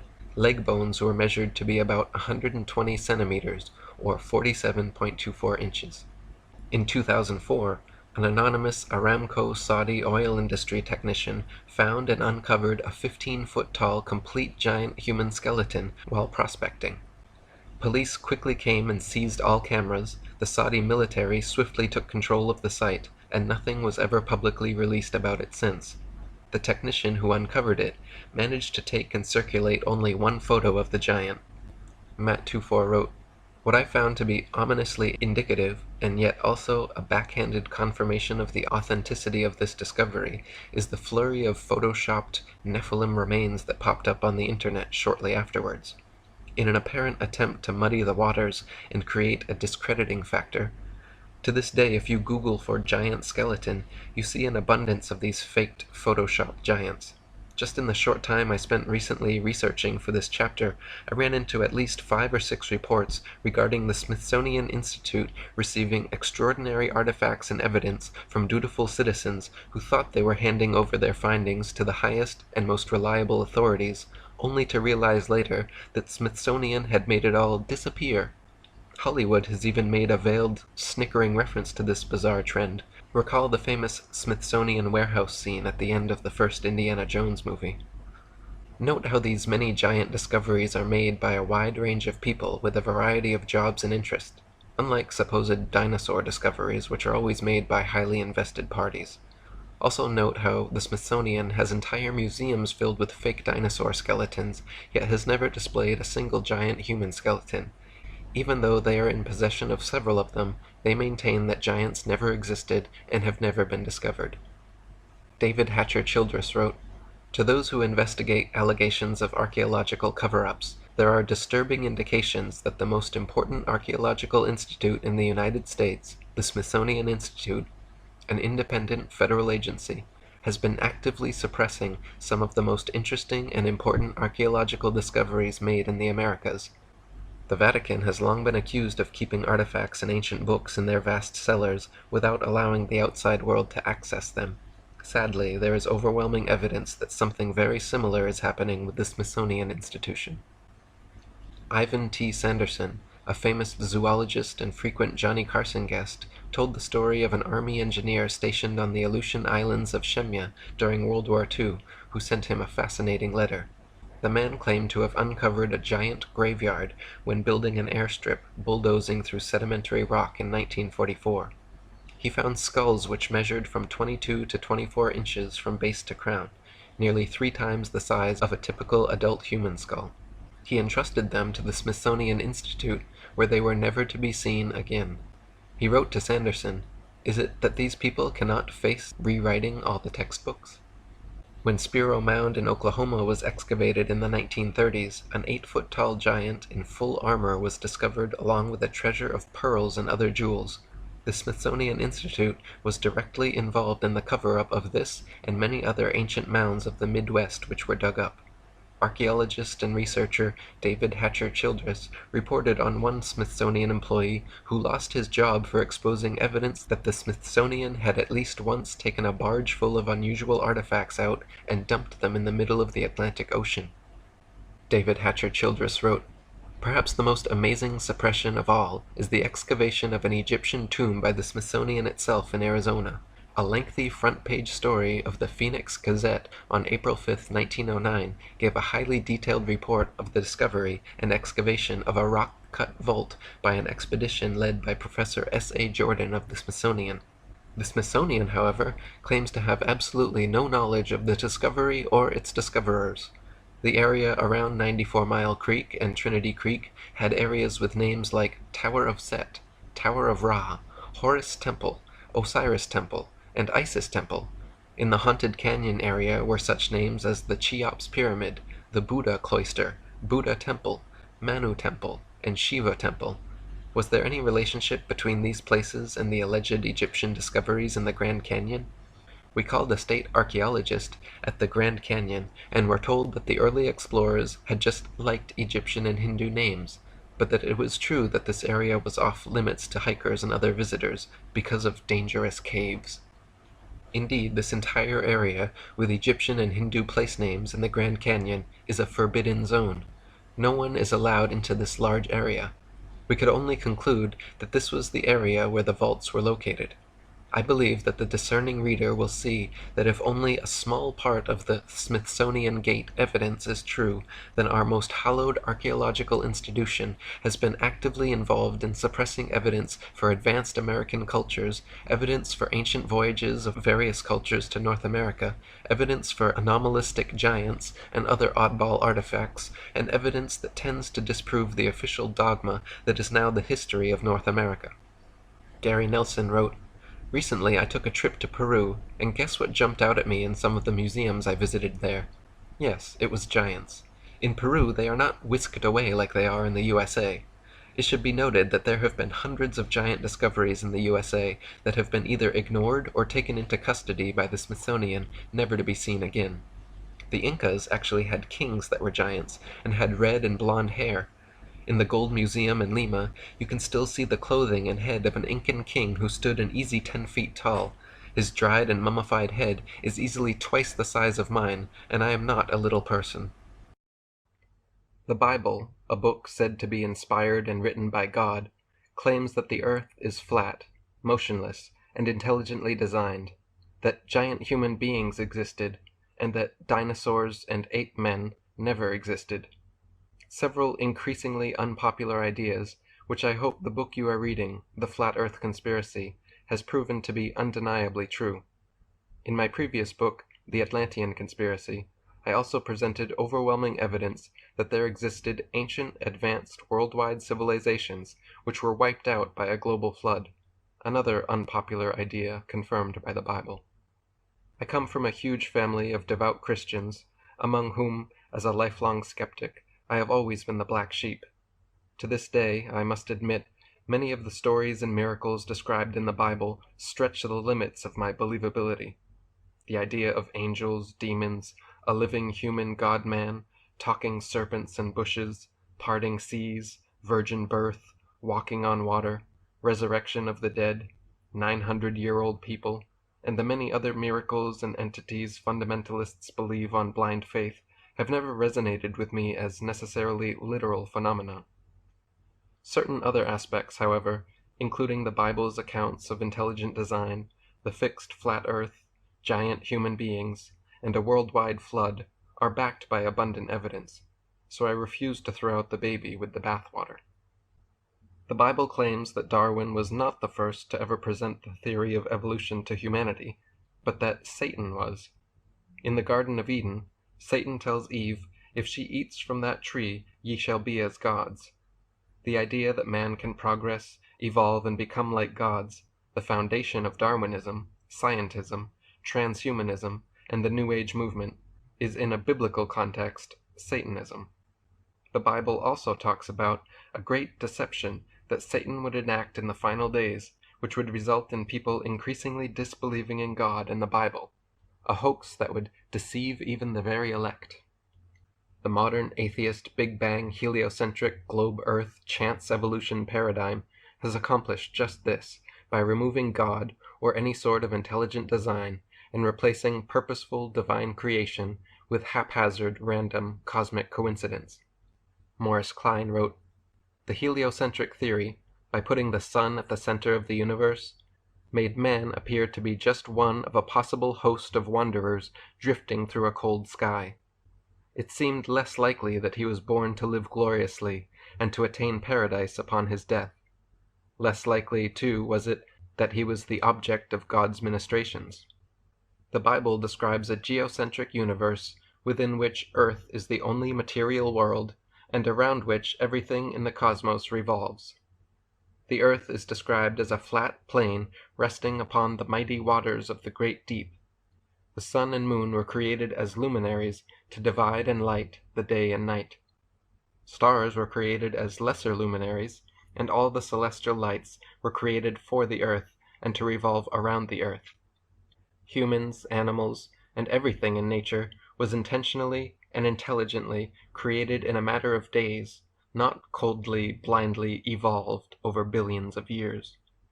Robert Shadowald wrote, "The Genesis creation story provides the first key to the Hebrew cosmology. The order of creation makes no sense from a conventional perspective, but is perfectly logical from a flat earth viewpoint. The earth was created on the first day, and it was without form and void, Genesis 1:2. On the second day, a vault, the firmament of the King James Version, was created to divide the waters, some being above and some below the vault. Only on the fourth day were the sun, moon, and stars created, and they were placed in, not above, the vault."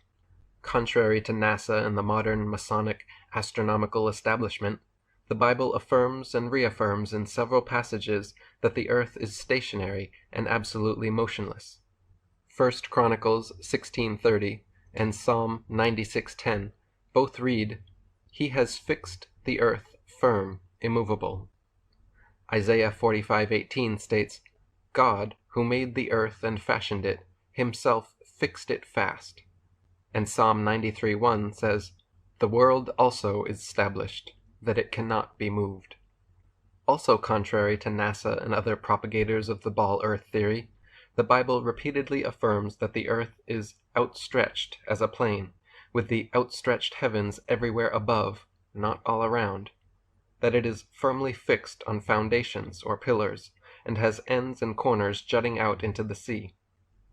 Exodus 20:1-4 declares that the heavens are above the earth, not all around it, and that the waters of the mighty deep are under the earth. In Luke 4:5, Satan takes Jesus to a mountain high enough to see, quote, "all the kingdoms of the world in a moment of time."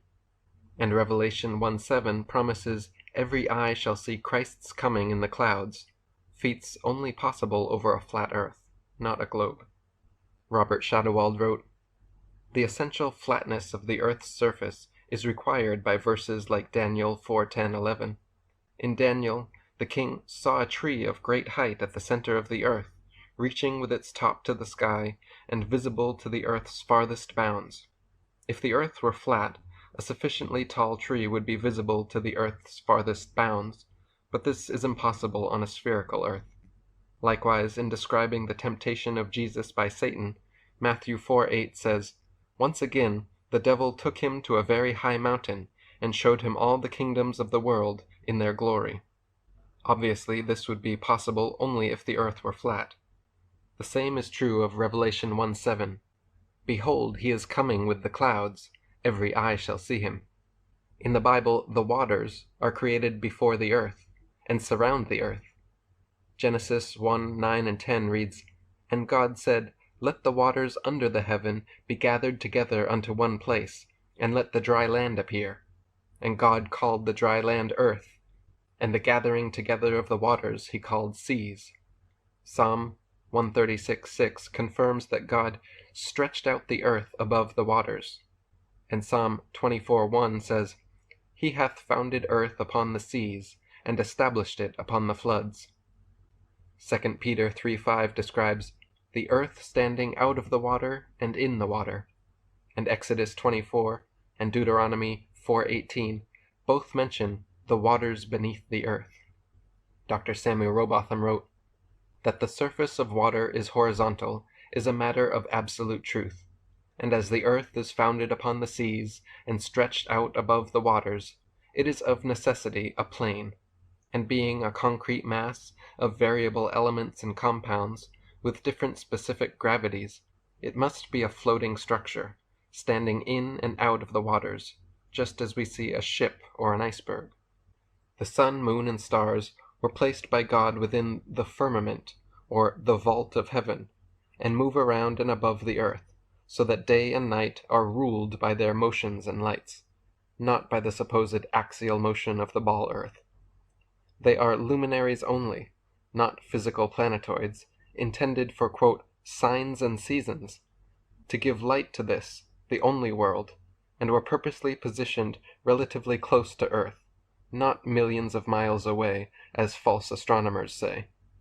Genesis 1:16-18 reads, "And God made two great lights, the greater light to rule the day, and the lesser light to rule the night. He made the stars also. And God set them in the firmament of the heaven to give light upon the earth, and to rule over the day and over the night, and to divide the light from the darkness." Psalm 19:4-6 also affirms that it is the sun which rotates over and around the earth, and not the opposite, as contended by the heliocentric establishment. Robert Shadowald wrote, "Further, the Bible frequently presents celestial bodies as exotic living beings.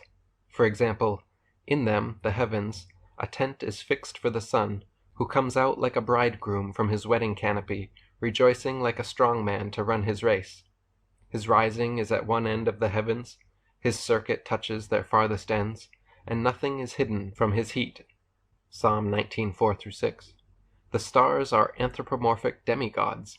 When the earth's cornerstone was laid, the morning stars sang together, and all the sons of God shouted aloud. Job 38:7. The morning star is censored for trying to set his throne above that of the other stars. You thought in your own mind, "I will scale the heavens. I will set my throne high above the stars of God. I will sit on the mountain where the gods meet in the far recesses of the north. I will rise high above the cloud banks and make myself like the Most High." Isaiah 14:13-14. Deuteronomy 4:15-19 recognizes the godlike status of stars, noting that they were created for other peoples to worship. Stars can fall from the skies according to Daniel 8:10 and Matthew 24:29. The same idea is found in the following extracts from Revelation 6:13-16. The stars in the sky fell to the earth, like figs shaken down by a gale. The sky vanished, as a scroll is rolled up. They called out to the mountains and the crags, "Fall on us and hide us from the face of the one who sits on the throne." This is consistent with the Hebrew cosmology previously described, but it is ludicrous in the light of modern astronomy. If one star, let alone all the stars in the sky, fell on the earth, no one would be hollering from any mountain or crag. The writer considered the stars small objects, all of which could fall to the earth without eradicating human life. He also viewed the sky as a physical object. The stars are inside the sky, and they fall before the sky opens. When it is whisked away, it reveals the one throned above. See Isaiah 40:22. Wilbur Voliva wrote, "They tell you that the sun is 92 million miles away. I laugh at that, not only as a mathematician, but as a student of God Almighty's Word. Did God Almighty create the earth, and then create a light to light it up, and put it 92 million miles distant, and make it 1,000,000 times larger than the earth? What kind of fool would build a house up in Kenosha, and erect a light 100 miles from it to light up the parlor?" Thomas Winship wrote, "The most casual and superficial reader of the Bible must see that it claims to be of divine origin. He must further see that the author of the Bible claims to be the builder of the universe. And he must still further see that the world is described in this book, which claims to be from God, as being built upon the waters of the mighty deep, which foundations are not to be discovered by man, that the sun, moon, and stars are inferior to the world we live on, and that they move above the earth, which is at rest. So according to godless men, you are the result of an accidental explosion of random matter which somehow evolved over billions of years to become the stars, sun, moon, earth, and you. Your life is meaningless, your death is permanent, and your birth was just some cosmic accident, like nature's pull-out method, gone wrong, causing nothingness to ejaculate the universe, and you, an unplanned, unwanted child. According to God, however, the stars, sun, moon, earth, and you are the result of divine creation. Your life has a plan and a purpose. Your physical death is a spiritual rebirth, and heaven awaits those who follow God's path." William Carpenter wrote, "We read in the inspired book, or collection of books called the Bible, nothing at all about the earth being a globe or a planet from beginning to end, but hundreds of allusions there are in its pages which could not be made if the earth were a globe, and which are, therefore, said by the astronomer to be absurd and contrary to what he knows to be true. This is the groundwork of modern infidelity. But, since every one of many, many allusions to the earth and the heavenly bodies in the Scriptures can be demonstrated to be absolutely true to nature, and we read of the earth being stretched out above the waters, as standing in the water and out of the water, of its being established that it cannot be moved, we have a store from which to take all the proofs we need, but we will just put down one proof, the scriptural proof, that earth is not a globe." Elizabeth Blunt wrote, "The Bible meaning of the earth is sensible and right, and all who fail to see its worth are far from truth and right. To teach a child the sea and earth are rushing in the sky, distorts his reason from his birth, and makes his Bible lie." George Bernard Shaw wrote, "In the Middle Ages, people believed that the earth was flat, for which they had at least the evidence of their senses. We believe it to be round, not because as many as 1% of us could give the physical reasons for so quaint a belief, but because modern science has convinced us that nothing that is obvious is true, and that everything that is magical, improbable, extraordinary, gigantic, microscopic, heartless, or outrageous is scientific. Modern astronomy has absolutely convinced the world, as George Bernard Shaw stated, that nothing that is obvious is true. It is obvious that the earth is flat, yet they say it is curved. It is obvious that the world is motionless, yet they say that it moves. It is obvious that the heavens revolve around us, yet they say it is us that revolves. It is obvious that the stars are stars, yet they say the stars are suns. It is obvious that the sun is bigger than the stars, yet they say the stars are bigger than the sun. It is obvious that the sun and moon are the same size, yet they say the sun is 400 times larger.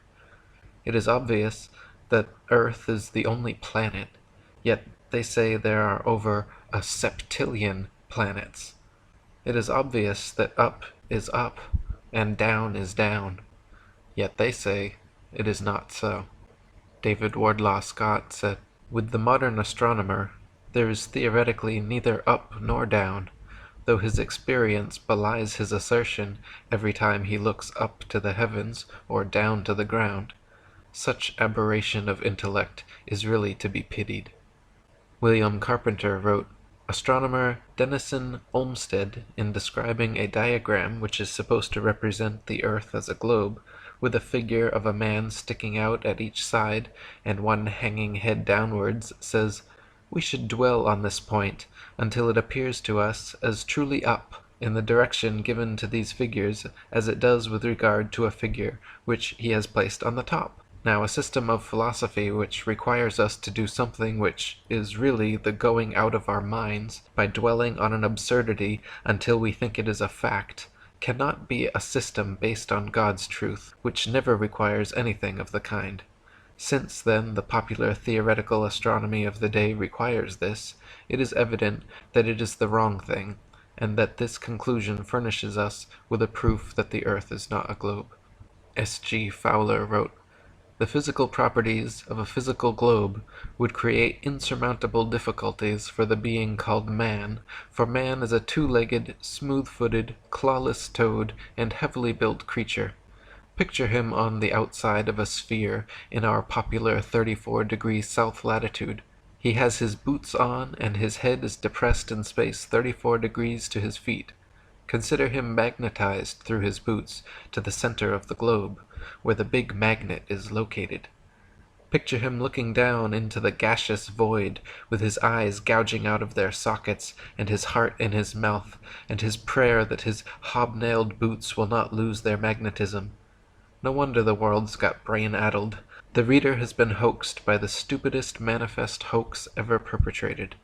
It should be obvious that up truly is up, and down truly is down, that flat truly is flat, and still truly is still. It should be obvious the universe was intelligently designed by an intelligent designer, purposefully created by a purposeful creator. Yet modern science and astronomy, through centuries of deception and manipulation, have obfuscated the obvious and left people blinded to the simple truth. E. Eschini wrote, "The one thing the fable of the revolving earth has done, it has shown the terrible power of a lie. A lie has the power to make a man a mental slave, so that he dares not back the evidence of his own senses, to deny the plain and obvious movement of the sun he sees before him. When he feels himself standing on an earth utterly devoid of motion, at the suggestion of someone else, he is prepared to accept that he is spinning furiously around.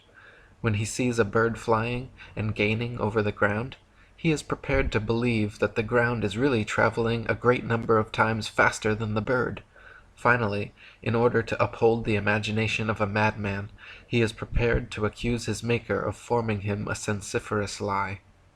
The truth is that the earth is not a planet. It is a plane. Other than the heights and depths of mountains and valleys, the earth has no curvature or convexity, and is for all intents and purposes flat. Just as it appears, the sun, moon, and stars, fixed and wandering, all revolve around the flat earth, which is the stationary, immovable center of the universe. The magnetic North Pole is the center of the earth and the universe. Polaris, the North Pole star, remains always significantly situated atop the dome of the heavens, while the sun, moon, and stars revolve in circular cycles around us. The truth is that all standing water is always flat, the horizon is always flat, and all canals, tunnels, and railways are built without regard for the supposed curvature or convexity of the earth.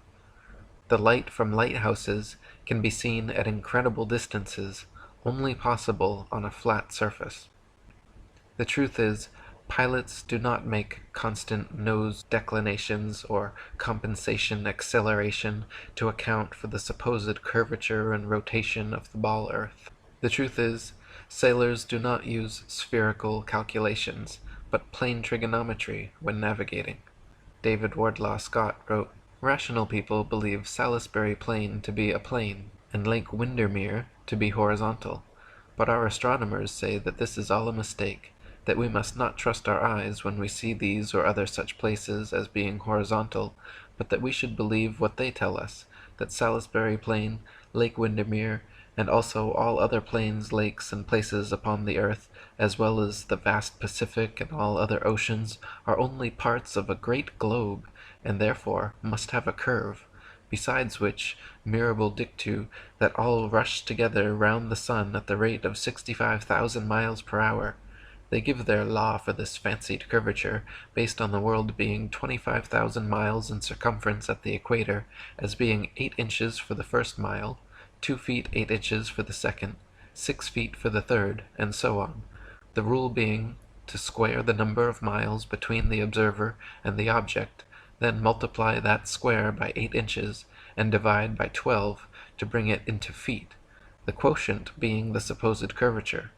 Unfortunately, however, for astronomers, this theory does not agree with fact, for this rule of curvature has been found to be utterly fallacious both on land and water. All houses have to be built on level ground, but no allowance whatever is made for the curvature of the earth, and all compasses point north and south at the same time, even at the equator, which incontestably proves that the sea is horizontal, and therefore that the world is not globular, for if it were, one end of the magnet would then dip towards the North Pole, and the other point to the heavens. The truth is that Antarctica is a giant ice wall holding in the oceans, and the South Pole does not exist. Various anomalies and differences between the Arctic and Antarctic prove the Earth is not a ball. The Arctic midnight sun proves the universe is geocentric.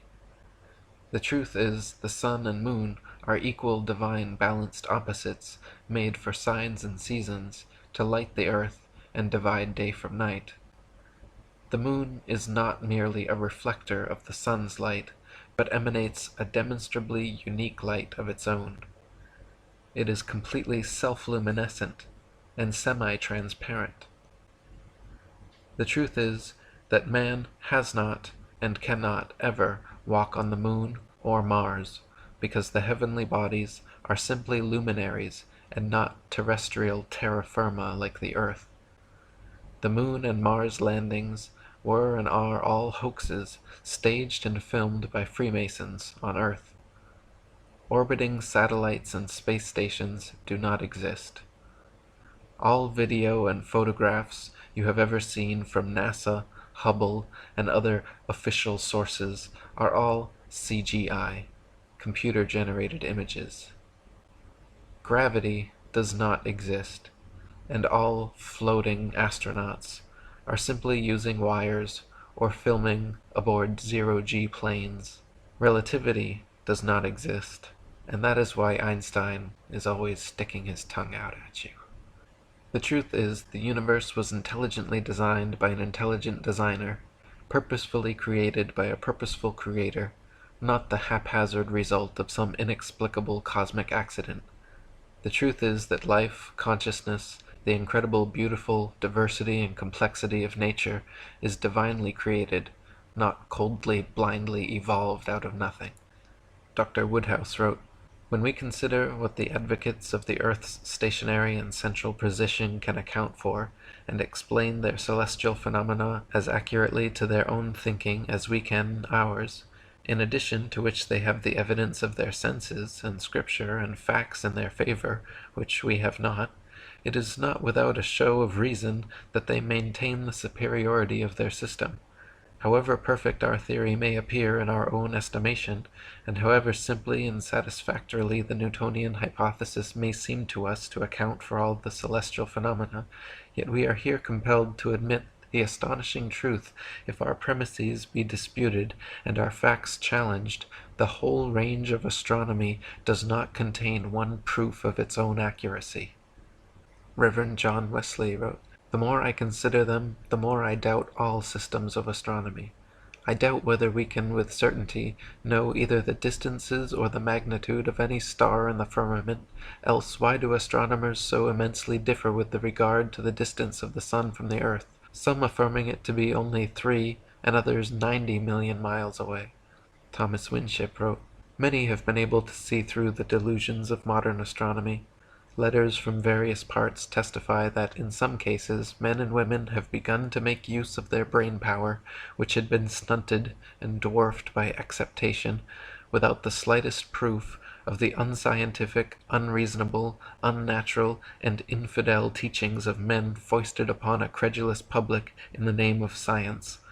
Others, again, tell that the writers have thrown to the moles and to the bats the worldwide and almost universally believed hoax that we are living on a whirling sea-earth globe, revolving faster than a cannonball travels, rushing through space at a rate beyond human power to conceive, and flying, with the whole of the so-called solar system, in another direction 20 times the speed of its own rotation."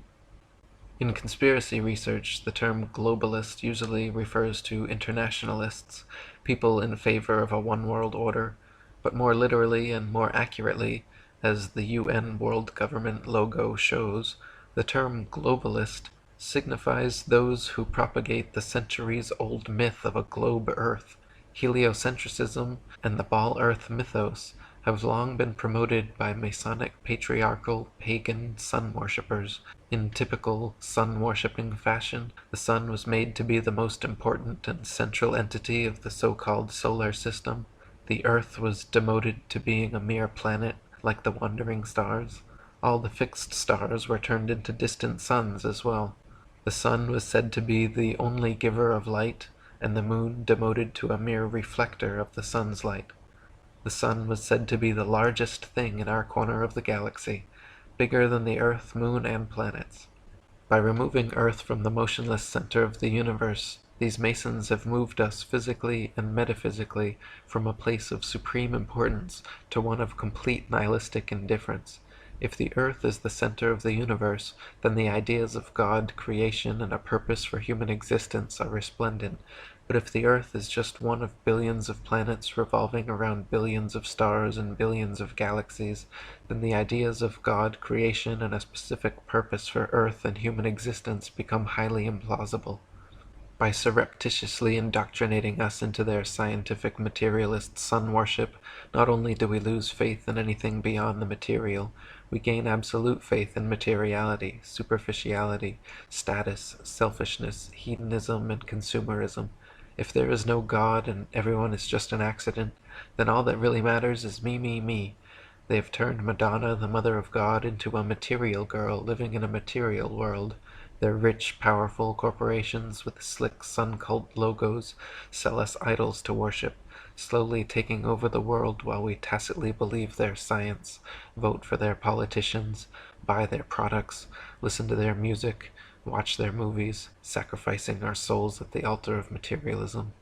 David Wardlaw Scott wrote, "Such discrepancies remind me of the confusion which attended those who in olden days attempted to build the Tower of Babel, when their language was confounded and their labor brought to naught. But no wonder is it that their calculations are all wrong, seeing they proceeded from a wrong basis. They assumed the world to be a planet with a circumference of 25,000 miles, and took their measurements from its supposed center, and from supposed spherical angles of measurement on the surface. Again, how could such measurements possibly be correct while, as we are told, the earth was whirling around the sun faster than a cannonball, at the rate of 18 miles per second, a force more than sufficient to kill every man, woman, and child on its surface in less than a minute? Then the earth is supposed to have various other motions, into the discussion of which I need not enter here, and will only notice that of its supposed rotation round its imaginary axis at the rate at the equator of 1,000 miles per hour, with an inclination of 23.5 degrees. E. Eschini wrote, "Ptolemy had made it appear that the sun and stars revolved around a stationary earth, but Copernicus advanced the theory that it was the earth which revolved around a stationary sun, while the stars were fixed, and either of these entirely opposite theories gives an equally satisfactory explanation of the appearance of the sun by day and the stars by night. Copernicus did not produce any newly discovered fact to prove that Ptolemy was wrong, neither did he offer any proof that he himself was right, but worked out his system to show that he could account for all the appearances of the heavens quite as well as the Egyptians had done, though working on an entirely different hypothesis, and offered his new heliocentric theory as an alternative. Ptolemy shows very ingeniously that the earth must be at the center of the celestial sphere. He proves that unless this were the case, each star would not move with the absolute uniformity which does characterize it. He shows also that the earth could not be animated by any movement of transition. The earth, argued Ptolemy, lies at the center of the celestial sphere. If the earth were to be endowed with movement, it would not lie always at this point. It must therefore shift to some other part of the sphere. The movements of the stars, however, preclude this, and therefore the earth must be as devoid of any movement of translation as it is of rotation. The Ptolemaic geocentric system prevailed for over 1400 years, and even thousands of years before Ptolemy, flat earth geocentrism was the widely accepted truth. The modern ball-earth heliocentrism, popularized by the likes of Copernicus, Kepler, Galileo, Newton, Einstein, and NASA, however, is a comparatively recent belief system that has been foisted upon an unsuspecting world for 500 years.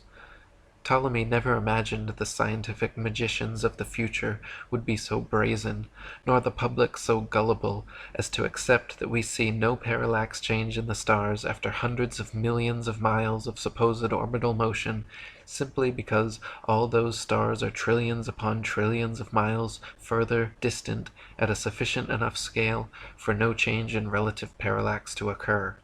How convenient! Yet another fact of modern astronomy which defies our common sense and experience. Lady Blunt wrote, "They expect us to believe that the earth and sea together comprise a flying globe, which they speak of as a solid orb, supposed by astronomers to have been originally shot off the sun in a soft plastic mass, which as the temperature decreased, gradually solidified. Yet not one single fact or proof can they produce for this far-fetched idea, and in spite of the fact that the whirling globe theory was, even according to the open confessions of its founders, set forth to the world in the first instance as a mere supposition, it is now presented as unquestionable truth." Dr. Samuel Rowbotham wrote, "It was said in effect by Newton, and has ever since been insisted upon by his disciples, 'Allow us, without proof, which is impossible, the existence of two universal forces, centrifugal and centripetal, or attraction and repulsion, and we will construct a theory which shall explain all the leading phenomena and mysteries of nature. An apple falling from a tree, or a stone rolling downwards, and a pail of water tied to a string and set in motion, were assumed to be types of the relations existing among all the bodies in the universe. The moon was assumed to have a tendency to fall towards the earth and moon together towards the sun. The same relation was assumed to exist between all the smaller and larger luminaries in the firmament, and it soon became necessary to extend these assumptions to infinity. The universe was parcelled out into systems, coexistent and illimitable. Suns, planets, satellites, and comets were assumed to exist infinite in number and boundless in extent, and to enable the theorists to explain alternating and constantly recurring phenomena which were everywhere observable, these numberless and forever extending objects were assumed to be spheres. The earth we inhabit was called a planet, and because it was thought to be reasonable that the luminous objects in the firmament, which were called planets, were spherical and had motion, so it was only reasonable to suppose, as the earth was a planet, it must also be spherical and have motion, ergo the earth is a globe, and moves upon axes, and in an orbit round the sun. And as the earth is a globe and is inhabited, so again it is only reasonable to conclude that the planets are worlds like the earth, and are inhabited by sentient beings. What reasoning! What shameful perversion of intellectual gifts!" Gabrielle Henriette wrote, "Copernicus put forward the hypothesis of the revolution of the earth round the sun in order to explain the cycle of the seasons.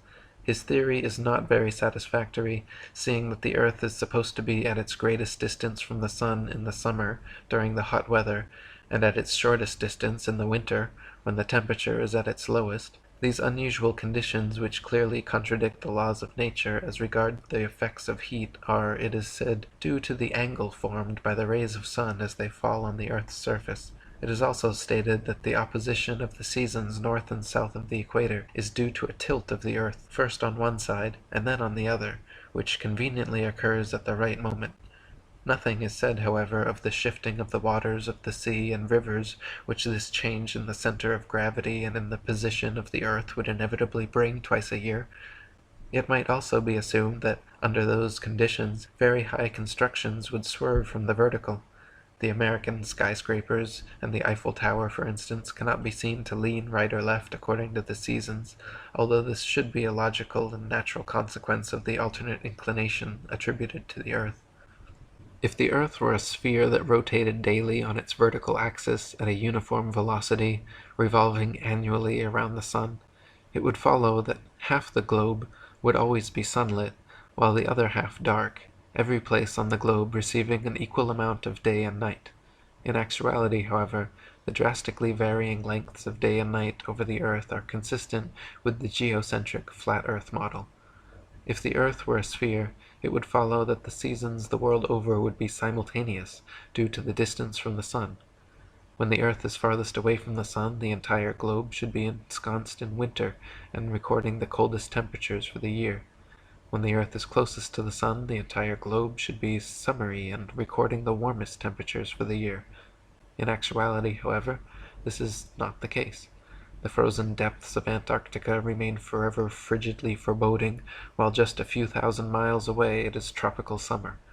How is it that the heat from the sun could supposedly come from an eyebrow-raising 93 million miles away to simultaneously burn the skin of beach bums in Hawaii while leaving Antarctic explorers frozen in their boots just a few thousand miles away? Dr. Samuel Rowbotham wrote, "It is geometrically demonstrable that all the visible luminaries in the firmament are within a distance of a few thousand miles from the earth, not more than the space which stretches between the North Pole and the Cape of Good Hope. And the principle of measurement, that of plane triangulation, with invariably and accurately measured base line, which demonstrates this important fact, is one which no mathematician claiming to be a master in the science will for a moment deny. All these luminaries, then, and the sun itself, being so near to us, cannot be other than very small as compared with the earth we inhabit. They are all in motion over the earth, which is alone immovable, and therefore they cannot be anything more than secondary and subservient structures, continually ministering to this fixed world and its inhabitants. This is a plain, simple, and in every respect demonstrable philosophy, agreeing with the evidence of our senses, borne out by every fairly instituted experiment, and never requiring a violation of those principles of investigation which the human mind has ever recognized and depended upon in its everyday life. The modern or Newtonian astronomy has none of these characteristics. The whole system taken together constitutes a most monstrous absurdity. It is false in its foundation, irregular, unfair, and illogical in its details and in its conclusions, inconsistent and contradictory. Worse than all, it is a prolific source of irreligion and of atheism, of which its advocates are practically supporters.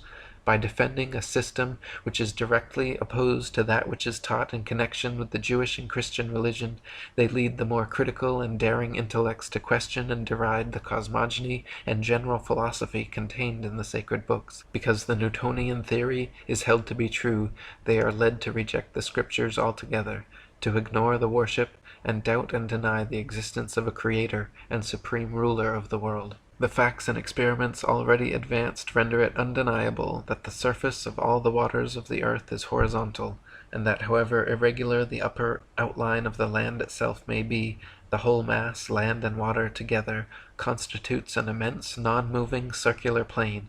If we travel by land or sea from any part of the earth in the direction of any meridian line and towards the northern central star called Polaris, we come to one and the same place, a region of ice, where the star which has been our guide is directly above us, or vertical to our position. This region is really the center of the earth, and recent observations seem to prove that it is a vast central tidal sea nearly 1,000 miles in diameter, and surrounded by a great wall or barrier of ice 80 to 100 miles in breadth. If from this central region we trace the outline of the lands which project or radiate from it, and the surface of which is above the water, we find that the present form of the earth or dry land, as distinguished from the waters of the great deep, is an irregular mass of capes, bays, and islands, terminating in great bluffs or headlands, projecting principally towards the south, or at least in a direction away from the great northern center. If now we sail with our backs continually to this central star Polaris, or the center of the earth's surface, we shall arrive at another region of ice.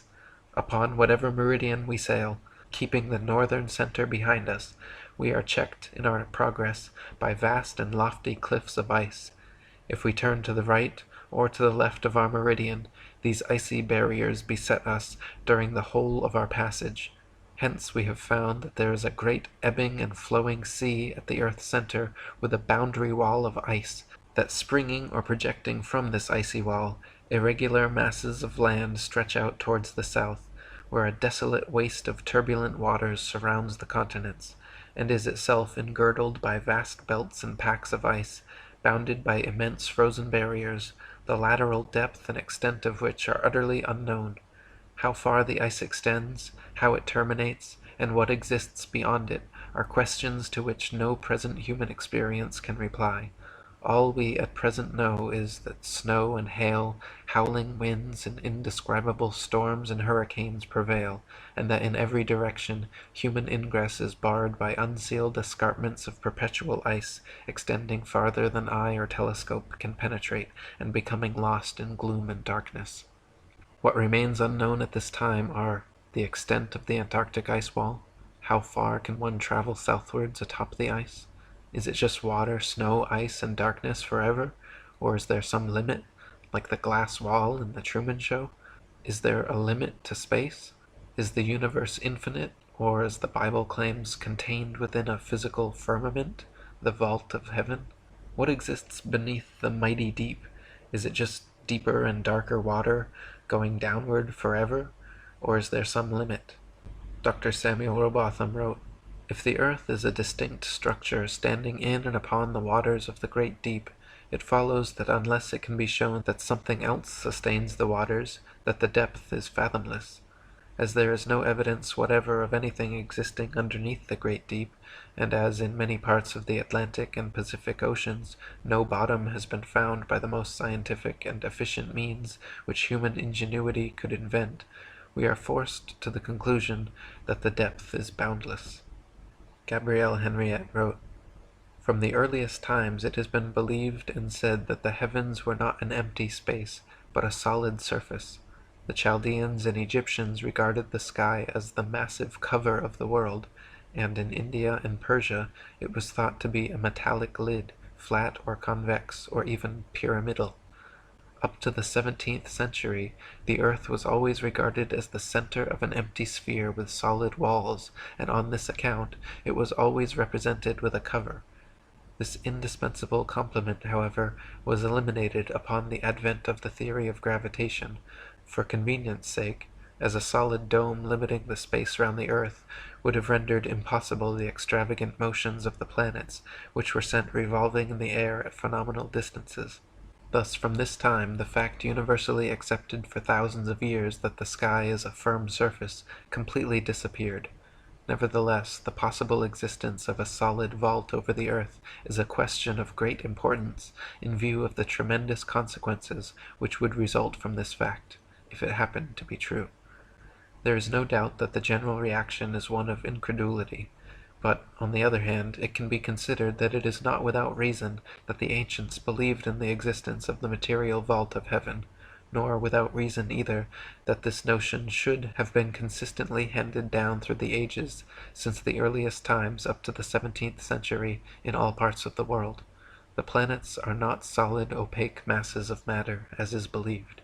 They are simply immaterial, luminous, and transparent disks, and in view of these circumstances, it is plain that the craters, asperities, mountains, and valleys, which were thought to exist on the surface of these imaginary masses, are the topographic features of the solid vault of the sky, which are illuminated and thrown into relief by the luminous and transparent disks which we call planets.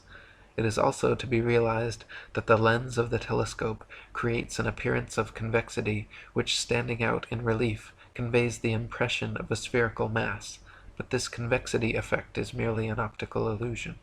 Flat earthers historically have been subject to not only intense ridicule and ostracism, but many have even been threatened and assaulted for espousing their beliefs. I have personally been threatened by Freemasons on multiple occasions for my work exposing their conspiracies, hoaxes, and manipulations. International Flat Earth Research Society President Charles K. Johnson claimed a man from NASA attempted to murder him and later had a massive suspicious fire that burned his house down, the result of arson, which destroyed his entire Flat Earth library, all records and contacts of Flat Earth Society members.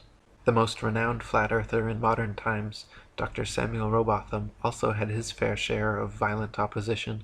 He stated that, "For the long period of 31 years, I have labored single-handedly to bring this important subject before the world, both on the lecture platform and in local journals, and traveling from place to place, never resting longer than a few months in one locality, but like a scientific, philosophic gypsy, breaking up his tent and pitching it here and there and everywhere, in order to draw this great question to the attention of all classes and degrees of intelligence, and as matter of course, I have had to bear every possible form of opposition, the bitterest denunciations, often amounting to threats of violence and personal danger, the foulest misrepresentations, the most reckless calumny, and the wildest and most desperate efforts to stay my career and counteract my teachings. It has become a duty, paramount and imperative, to meet them in open, avowed, and unyielding rebellion, to declare that their unopposed reign of error and confusion is over, and that henceforth, like a falling dynasty, they must shrink and disappear, leaving the throne and the kingdom to those awakening intellects whose numbers are constantly increasing and whose march is rapid and irresistible. The soldiers of truth and reason have drawn the sword, and ere another generation has been educated, will have forced the usurper to abdicate." Goethe wrote, "It may be boldly asked, where can the man be found possessing the extraordinary gifts of Newton, who could suffer himself to be deluded by such a hocus-pocus, if he had not in the first instance wilfully deceived himself? Only those who know the strength of self-deception and the extent to which it sometimes trenches on dishonesty are in a condition to explain the conduct of Newton and of Newton's school. To support his unnatural theory, Newton heaps fiction upon fiction, seeking to dazzle where he cannot convince. In whatever way or manner may have occurred this business, I must still say that I curse this modern theory of cosmogony, and hope that perchance there may appear, in due time, some young scientist of genius, who will pick up the courage enough to upset this universally disseminated delirium of lunatics."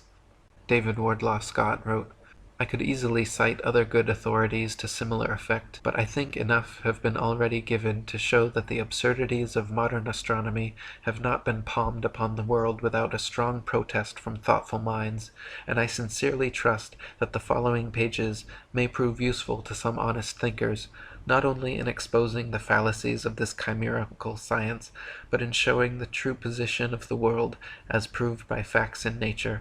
I sincerely trust that, after considering the evidence which has been brought before him, the thoughtful reader will clearly see that this world of ours is not a planet, as supposed by our modern astronomers, but a real terra firma, founded upon the waters of the great deep, from which come and to which return with unceasing flow the rivers of the earth, in accordance with the wise and beneficent purpose of our divine Creator."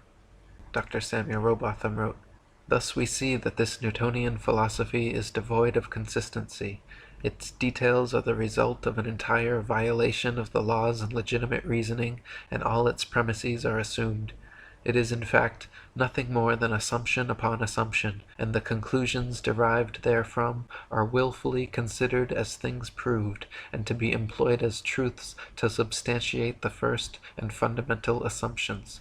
Such a juggle and jumble of fancies and falsehoods, extended and intensified as in theoretical astronomy, is calculated to make the unprejudiced inquirer revolt with horror from the terrible conjuration which has been practised upon him, to sternly resolve and to resist its further progress, to endeavor to overthrow the entire edifice, and to bury in its ruins the false honors which have been associated with its fabricators, and which still attach to its devotees. For the learning, the patience, the perseverance and devotion for which they have ever been examples, honor and applause need not be withheld, but their false reasoning, the advantages they have taken of the general ignorance of mankind in respect to astronomical subjects, and the unfounded theories they have advanced and defended, cannot be otherwise than regretted, and ought to be, by every possible means, uprooted. The globe earth lie, or what I have titled the flat earth conspiracy, is in my humble opinion the greatest deception in human history, and most important taboo issue which desperately needs to be exposed. If people knew the extent to which they have been lied to and brainwashed from birth, there would be a veritable revolution in critical thinking, personal sovereignty, and belief in God by morning. The New World Order globalists, or Satan's prophesied one-world government Masonic minions, are everywhere, spreading their scientific disinformation, deceiving the very elect, and herding the sheeple to their slaughter. Please help spread the word to your friends, family, neighbors, and co-workers. Direct them to atlanteanconspiracy.com and ifers.ace.st,